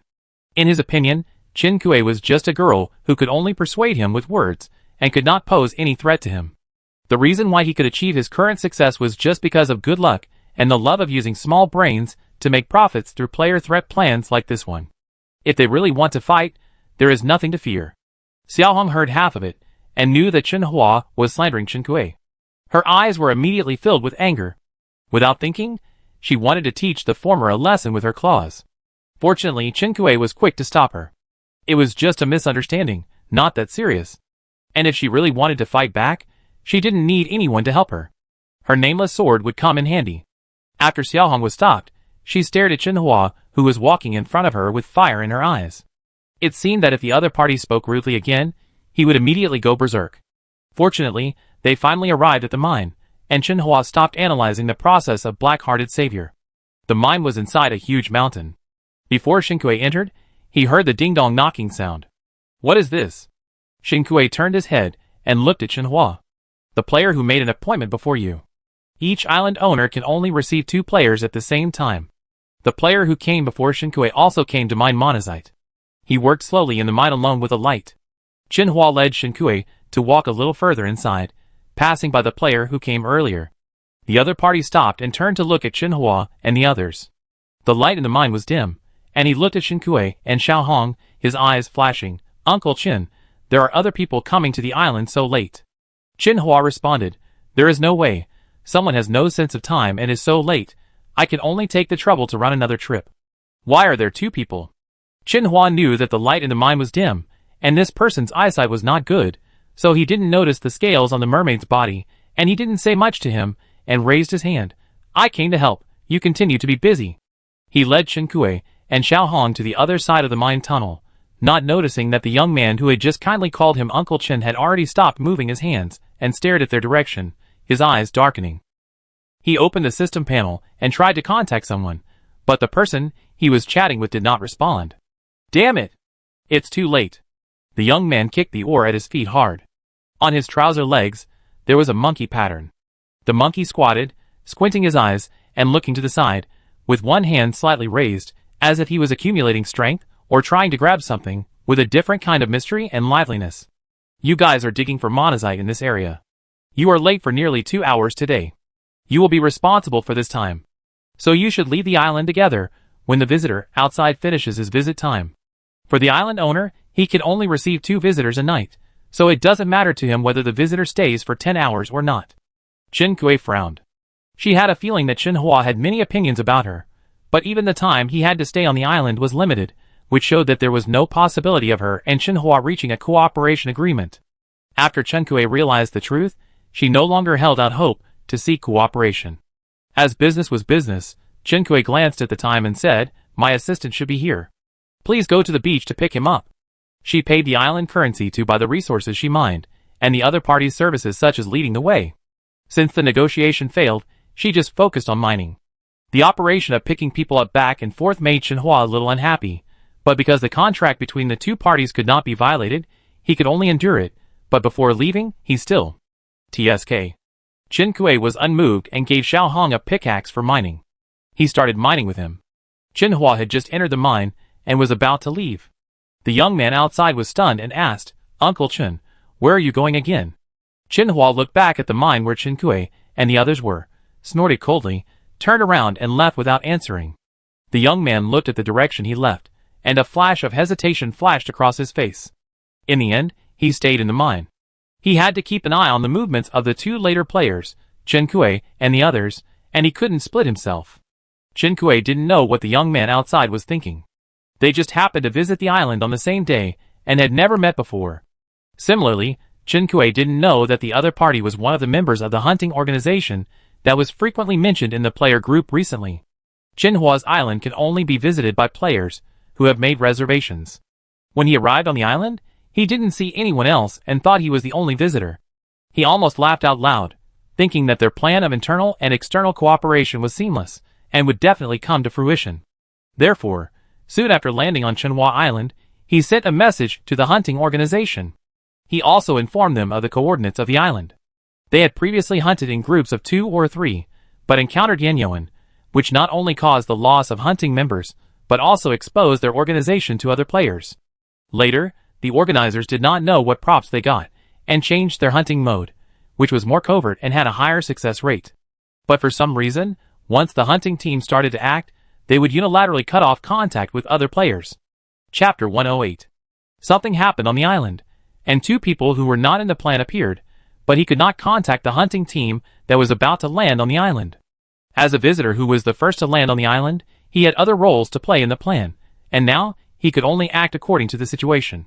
When the young man named Jiang Jing thought of this, his eyes looking at the mine tunnel became deep and strange. Qinkui only had a master-level pickaxe, and the one he gave to Xiaohong was a high-level pickaxe. When 2 people used tools of different levels at the same time, the difference in tools was obvious at a glance. Qinkui's side is barite plus 2, monazite plus 5. Dolomite plus 1, monazite plus 6.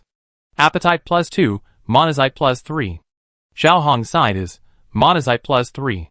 Barite plus 1, monazite plus 1. Monazite plus 2. Not only is there a difference in the amount mined, but there is also a significant difference in the mining speed. Monazite is their main target for mining on the island this time, but in the process of mining, other ores are also obtained simultaneously. Qinkui didn't know what these ores were used for yet, but Chenhua should know that with the other party's current attitude, they couldn't reach a cooperation. But if he just wanted to know the use of these ores, Chenhua wouldn't refuse to cooperate even on such a small matter. It's very quiet outside. Xiaohong slowed down his mining, listened for a while, and turned to Qinkui. Qinkui was stunned when he heard this, and also stopped mining. Xiaohong pointed her finger outside the mine, signaling to Qinkui. Indeed, it was too quiet. There was another player mining outside, but there was no sound at this time. Perhaps he stopped to eat or rest to replenish his energy. This was not uncommon. She herself needed to stop to eat during mining. But after all, they were in an unfamiliar environment, and they didn't know the people on the island, so they had to be careful. Qinkui thought for a moment, asked Xiaohong to continue mining, and went to check the situation. Outside the mine, Jiang Jing heard the sound of mining inside stop and frowned. He quickly took out a bottle of mineral water and 2 slices of bread, bit the bread, unscrewed the bottle cap and took a sip. Sure enough, after a while, the woman in the mine came out to check the situation. Jiang Jing met her gaze and raised a gentle and friendly smile. Have you eaten? I brought a lot. Do you want to eat some together? Qinkui declined his proposal and turned back to the mine. Xiaohong stopped mining. How is it? Qinkui looked serious. The man outside is not right. Although it looked like the other party was just eating and resting normally, this could not explain why the other party was so concerned about them. The concern was almost deliberate. When Qinkui checked the situation, she deliberately kept her movements low, but before she locked her eyes on the other party, the man outside had already focused on her. Except that the other party had been staring at their direction, Qinkui could not find any other explanation. And there was another point. The man's gaze made Qinkui inexplicably uncomfortable, so much so that when she looked at the other party, her eyelids twitched uncontrollably. When she was a child, she had relied on this inexplicable intuition to avoid danger several times. Geng Yueru said that she was born with a keen sixth sense.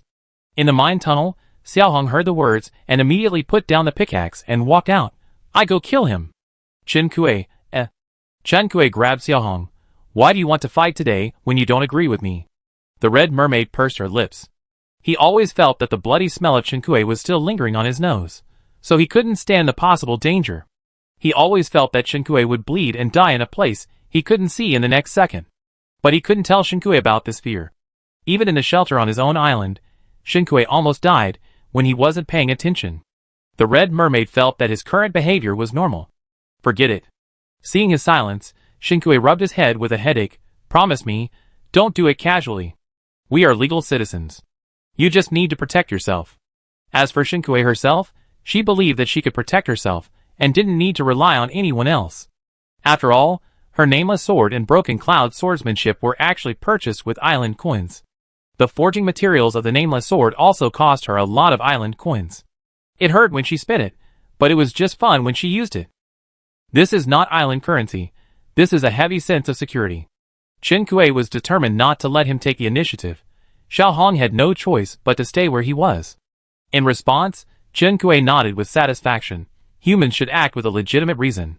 Now they are not doing anything bad to us, and we have no evidence, so we can't do it to them without reason. Xiao Hong didn't think the self-restraint rules Chen Kuei mentioned were necessary. But Chen Kuei wanted him to abide by them, so he didn't think too much. Chen Kuei thought about Chen Hua and the strange player who visited outside, and knocked the mine with a pickaxe in his hand. Monazite +5, Dolomite +1. After knocking a few times, the mine where the man outside was also knocked. Xiao Hong glanced at Chen Kuei. Chen Kuei, when the enemy comes, the general will fight, and when the water comes, the earth will cover it. It's better to be mentally prepared in advance. Before the other party actually does anything, we should do our own things first. Both sides of the mine continued to mine tacitly. The atmosphere was harmonious for a while, and no one interfered with each other. When Chen Kuei almost thought that the premonition was just an illusion, the peace was broken. Chen Hua came back. Chen Hua came back with Aolei, the NPC hired by Chen Kuei. But the situation between them was different from the island owner leading the way and taking the NPC to the mining area. Aolei, with a full beard, dark skin, tall and strong, carried the slightly bald, beer-bellied middle-aged man like a chicken. Jiang Jing, who was tense and used mining as a cover, was shocked when he saw the two people entering the mine. There are many members in the hunting organization, and he doesn't know all of them except those who have acted together.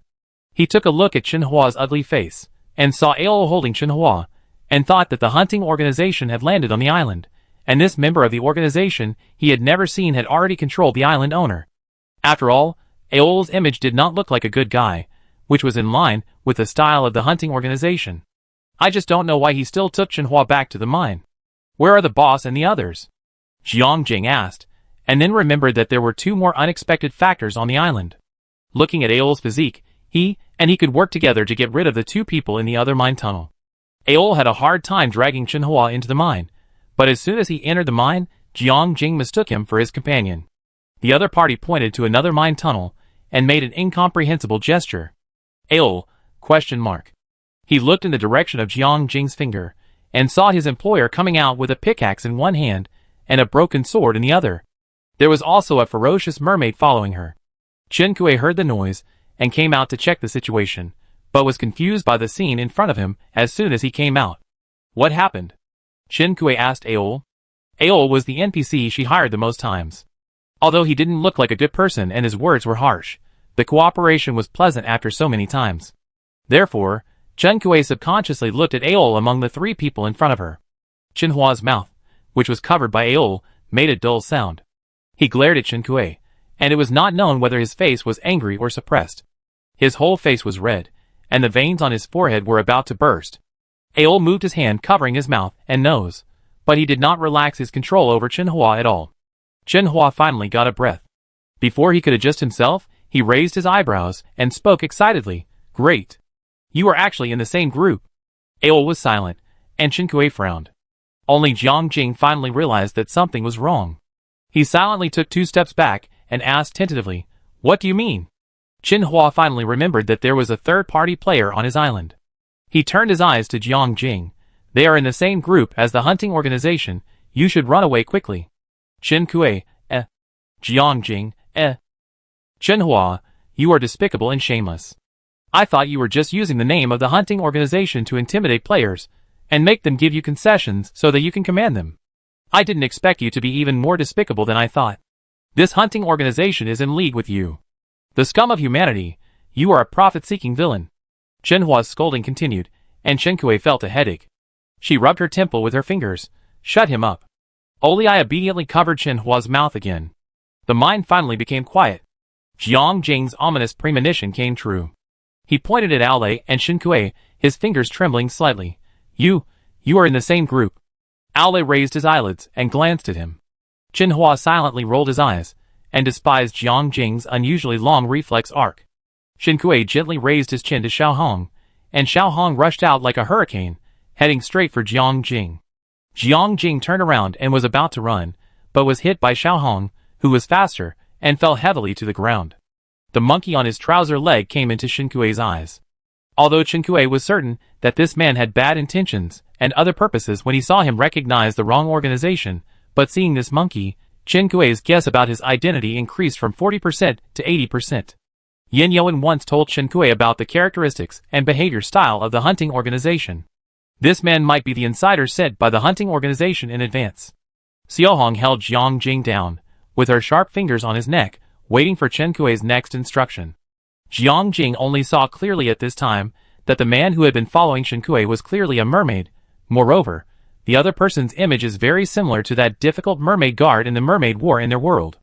As a major obstacle to the victory of the human camp war, if it had not withdrawn from the camp war for some unknown reason, it would be uncertain whether humans could win. Recognizing Xiao Hong's identity, Jiang Jing's eyes went dark. Chen Hua's eyes also went dark. How could this Jiang Jing be so useless? He still expected him to run out and inform others of Chen Kui's evil deeds, or find someone to save him. I never expected that he couldn't even hold on for 10 seconds and was subdued. Chen Kui didn't have time to care about what Chen Hua was thinking. She looked at Aol and asked directly, "What happened?" Chen Hua went to pick up Aol. Logically speaking, even if Aol's words were unpleasant to the ear, there shouldn't be a situation where the NPC and the island owner fell out, and the NPC was so angry that he kidnapped the island owner. Aol nodded and began to describe to Chen Kui what had just happened on the beach. His description was emotionless, but the content, he said, was quite contemptuous. It was full of irony towards Chen Hua. Chapter 109. It turned out that Chen Hua went to the beach to pick up Aole. As soon as Aole got off the boat, he noticed that a ship was heading towards his island. It was still raining at this time. Even if the rain was not as heavy as before, most people would not have the leisure to observe the sea conditions in this weather. However, perhaps all the luck in this life played a role at this time, and the thunder and lightning that had subsided for a long time broke through the sky again. At the same time, it also illuminated a part of the sea, and the ghost-like outline of the ship's hull appeared in Chen Hua's pupils. Is that also an assistant who came to mine, or? Chen Hua pointed at the ship and asked Oriai. Oriai turned his head and looked in the direction of his finger. With the answer to find the trace, the whereabouts of the ship were nowhere to be hidden. The employment system can only hire one person a day. This is common sense. Oriai shook his head. No. Wait, it may be an enemy attack. Enemy attack? Chen Hua was shocked at first, but soon his eyes changed when he looked at Oriai. Oriai frowned and kept cursing. He stared at the ship getting closer and closer, not noticing Chen Hua's expression at all. Damn it! I encountered this kind of thing right after landing on the island. I'm the unlucky employer, and you dragged me down with your bad luck. What are you looking at? Why don't you run away? Oliai fixed his eyes on the ship on the sea, stepped back, but he saw Chen Hua standing aside motionless. Chen Hua sneered. You wrote this script in a very realistic way, with cooperation and enemy attacks. Are you going to tell me next that the hunting organization is on that ship? I wait here. I want to see what Chen Kui is planning, and what these people can do to me. Oliai looked at him like a fool. Do you think the people on that boat are in the same group with us? Chen Hua felt that he had exposed their plot, and saw their true nature, and was not prepared to cooperate with them to continue acting. Your employer is very good at this.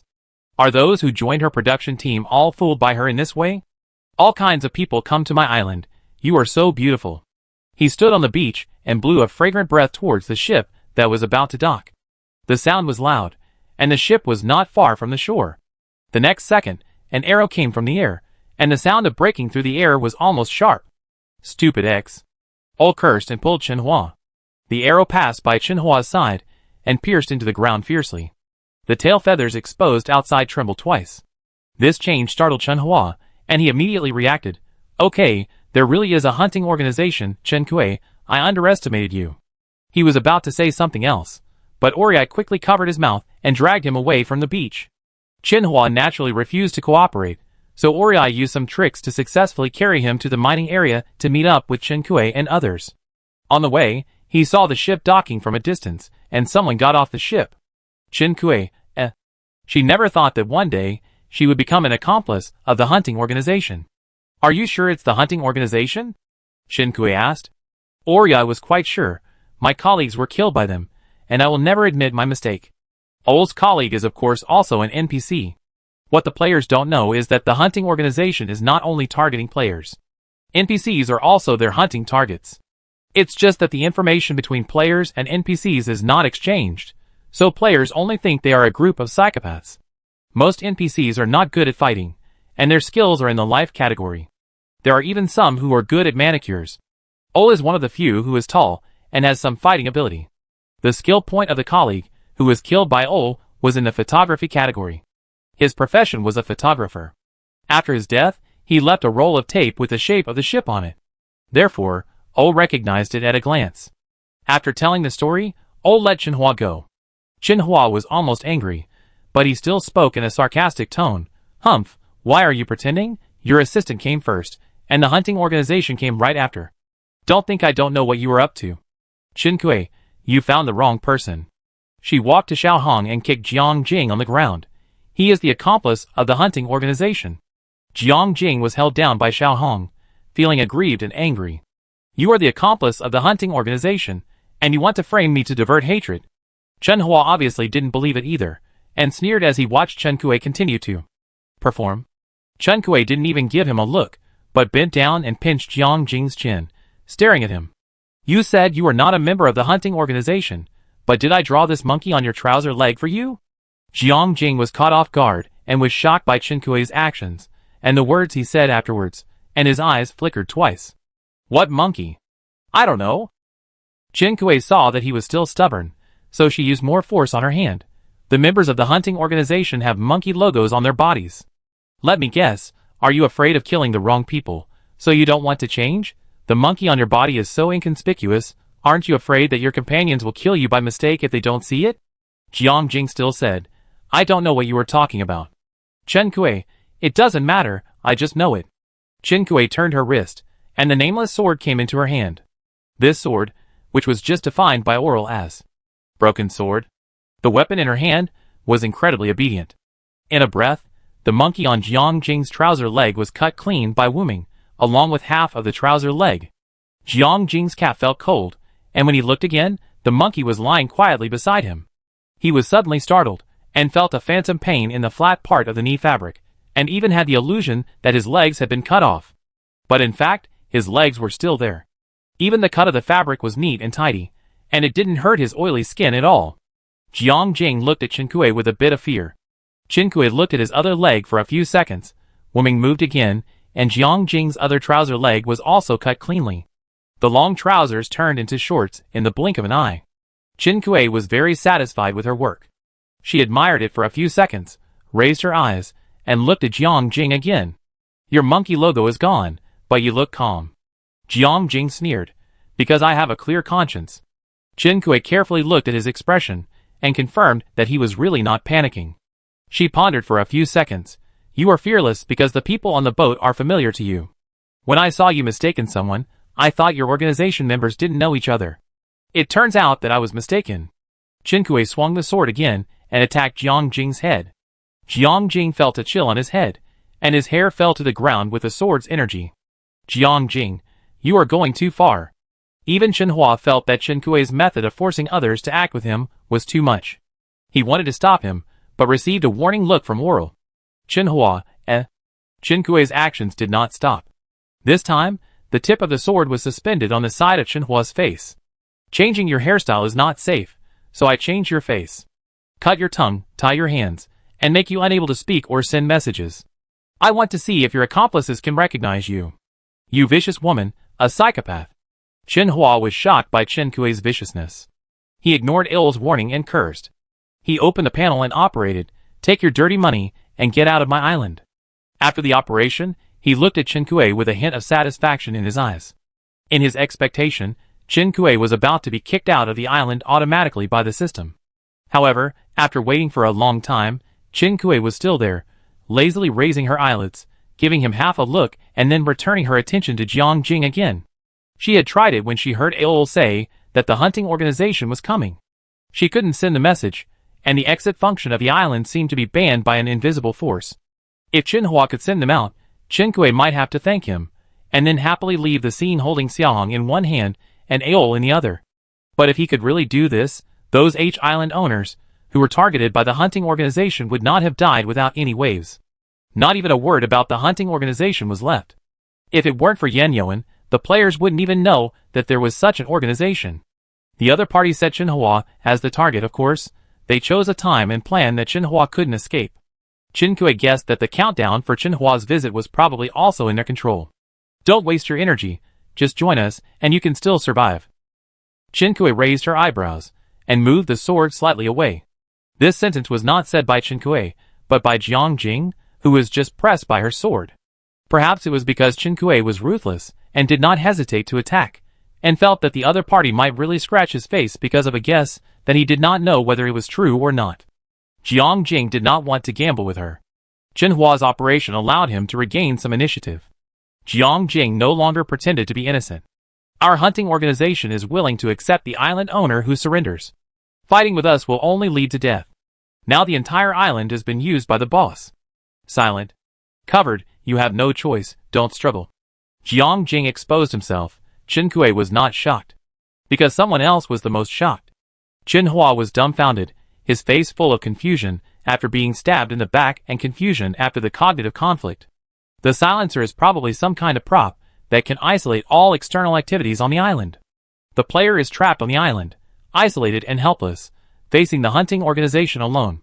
Qin Kuei, someone in your organization has the freedom mark. Why doesn't it trigger the enemy attack notification when landing on the island? This is something Qin Kuei couldn't understand. Now it seems that her speculation was correct, but she didn't know why this group of people from the hunting organization could hide the protection barrier set by the system for the owner of the island and land on the island without alerting the owner. Jiang Jing, our boss naturally has a way.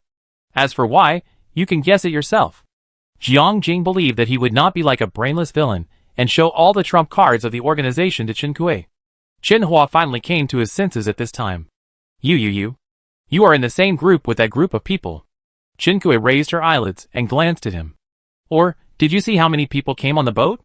The only thing she could do now was to calm down and assess the situation. She had Xiaohong, and Xinhua, who was not sure if he would be of any use. She might be able to fight. Or shook his head. I didn't see him. He was busy dragging Xinhua. Qin Kuei thought about it, and took her freedom arc as a reference. The freedom arc could only accommodate 7 people at most. If we think optimistically, if the hunting organization has no other means, the number of enemies that will attack will not exceed 7 at most. Qin Kuei, we have been delayed here for long enough. If they come to the island to search for people later, they will find us. The mine cave environment is useful for dealing with wild animals, but not for humans. Hiding in the mine cave is just waiting to die. Xinhua finally realized the unity of the front at this time.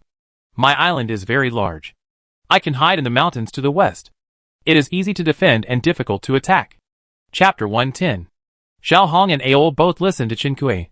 So among the people in the mine, the person who actually makes the decision is Qin Kuei. Qin Kuei nodded. As the owner of the island, no one knows the terrain of the island better than Xinhua. There is no choice now, so we can only trust Xinhua and hope that he can be more reliable. After making the decision, the group prepared to leave the mine and move. What should we do with him? Xiaohong lifted Jiang Jing from the ground a little, and asked Qin Kuei. Qin Kuei, knock him out and take him away. Xiaohong did as she was told. Aol, shouldn't you cut his face and tongue? Qin Kuei glanced at Xinhua. After all, I'm not a psychopath, just scare him. Xinhua coughed awkwardly. Jiang Jing was packed up by Xiaohong and stuffed into his space. The environment inside is bad, but no one will die. Qin Kuei doesn't have to worry about Jiang Jing's resurrection on the spot. As soon as he got out of the mine, Qin Kuei noticed that there was a person holding something walking towards him not far from the mine. It seemed that he was holding something with a rope in his mouth. Without Qin Kuei giving any orders, Xiaohong rushed out like a sharp blade with just a glance. The man was chopped down by Xiaohong's hand knife, and he lowered his head before he could struggle. But a short whistle pierced through the rain curtain and spread to the distance. Qin Kuei and Xinhua, shock. The man was holding a whistle in his mouth. That's right, they searched the island and couldn't communicate with each other through the system panel, so they must have made other arrangements. It was just because the night was too dark, and Qin Kuei and the others didn't see what was in each other's mouth. Qin Kuei was startled, but then reacted. Get out of here. Xiaohong threw everyone into the space and followed the team. After the whistle, there was no strange phenomenon, but they knew that all the members of the hunting organization were probably surrounding them behind the rain. The road was slippery due to the rain, and they didn't dare to use strong light. Even though Chenhua, who was most familiar with the island environment, led the way, they were still moving forward with 1 foot deep and 1 foot shallow. As Chenhua hurried on, he took out the night vision goggles, put them on, walked to the front of the team and followed the lead. With the help of night vision goggles, the group stumbled less. After walking for an unknown amount of time, they finally arrived at the foot of the mountain that Chenhua mentioned. Chenhua was right. His island was very big. On the way, they saw a beam of light from afar, which should be one of the hunting teams. Before the other party discovered them, Chenhua quickly asked Chenhua to extinguish the light source in his hand. Then, they saw from afar that the hunting organization member was rushing towards the direction they came from. The other party was so focused that he didn't notice the faint light flashing in the distance. They arrived at their destination without any danger, and all of them were in a mess. Xiaohong came to Chenhua and handed her the thing in her hand. This is what the man just held in his hand. Chenhua took it and studied it in the weak light. Chenhua walked to the side of Chenhua, took a look, and concluded, "This is an infrared thermal imager." Chenhua knew that he was just studying its detection distance and imaging effect. If everyone in the hunting organization has one, we will be found soon. Chenhua sighed. This thing is not cheap in the system mall, they are really rich. Chenhua agreed with this. Chenhua handed the imager to Chenhua. Fortunately, it was raining. Its performance was affected, otherwise our situation would be worse. Xiaohong and Ao Lei checked 2 directions respectively and came back. Hearing this, Xiaohong reminded, the rain is about to stop. Chenhua wiped the rain that penetrated from the brim of the raincoat to his face, speechless. Indeed, when they left the mining area, the rain had become much lighter. At this time, at the edge of the mine, the members of the hunting organization surrounded the mine, and the explorers came out of the mine, shaking their heads helplessly. There is no one inside, both of them are missing. Chenhua alone can make them fall, really underestimated him. There are other people on the island. A soft female voice sounded, ending all meaningless discussions. Boss, how do you know? Didn't you see a small boat docked on the coast? The person who spoke silently rolled his eyes. The rain is about to stop, and they can't hide for too long next. Everyone should split into teams. Huh? Chenhua, who was studying the imaging device, suddenly discovered something, and his eyes moved back and forth between Chenhua and the infrared thermal imaging device. Chenhua stepped forward and asked, "What's wrong?" Chenhua, your temperature is much higher than others. Generally, the average body temperature of women is slightly higher than that of men, but not too much, only about 0.3 degrees Celsius. However, the image of Chenhua displayed in the infrared thermal imaging device is obviously brighter than that of others. Chenhua's thoughts moved for a moment, and he guessed the reason. They walked in the rain for so long, it was natural for their bodies to lose temperature. If Chenhua hadn't adjusted the bracelet, he wouldn't be feeling well now. When the rain stops and the temperature rises, the brightness of Chenhua in the imager will probably become the lowest again.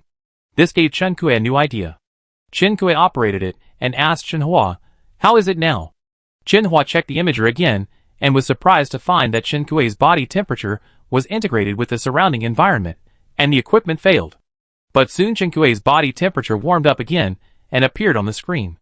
Chenhua had an idea. She handed the infrared thermal imaging device and whistle she got from the hunting organization members to Chenhua.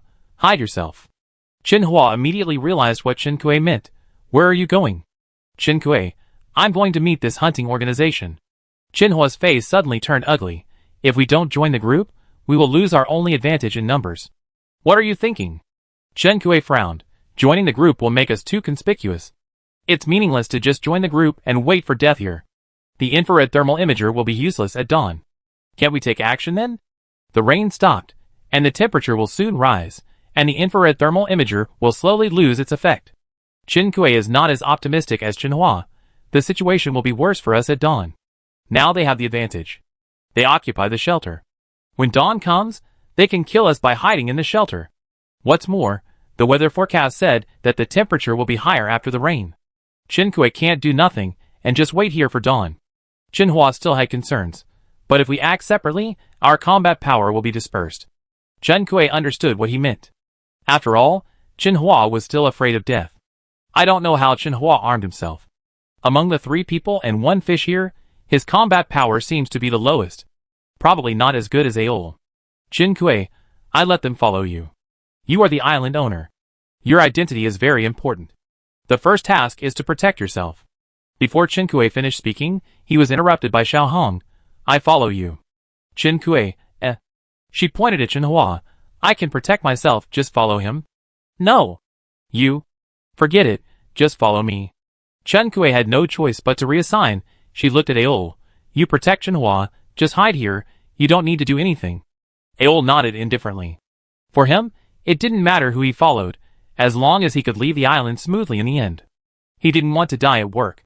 The Red Mermaid was unwilling to follow him, and Chen Hua felt a little regretful, but at least he felt more at ease with someone protecting him. Chen Hua took the imager and whistle, and told Chen Kui, then you go, be careful. After hesitating for a moment, he took out a piece of something and handed it to Chen Kui. This is aluminum foil, which can reflect most of the red heat radiation. It's safer for you to carry it. This is indeed very useful. Chen Kui took the aluminum foil and put it in her backpack. Do you have any more? Chen Hua nodded and took out his share to show her. Chen Kui was relieved. She looked down from the mountain with night vision goggles and saw several moving light spots. Chen Kui noted the location and did not rush down the mountain. Instead, she first took out the whistle she had caught from her pigskin backpack. She followed the operation of the hunting organization, strung it with a rope and hung it around her neck. She held the whistle in her mouth. After getting ready, Chen Kui took Xiao Hong down the mountain in the dark and headed for a certain light spot.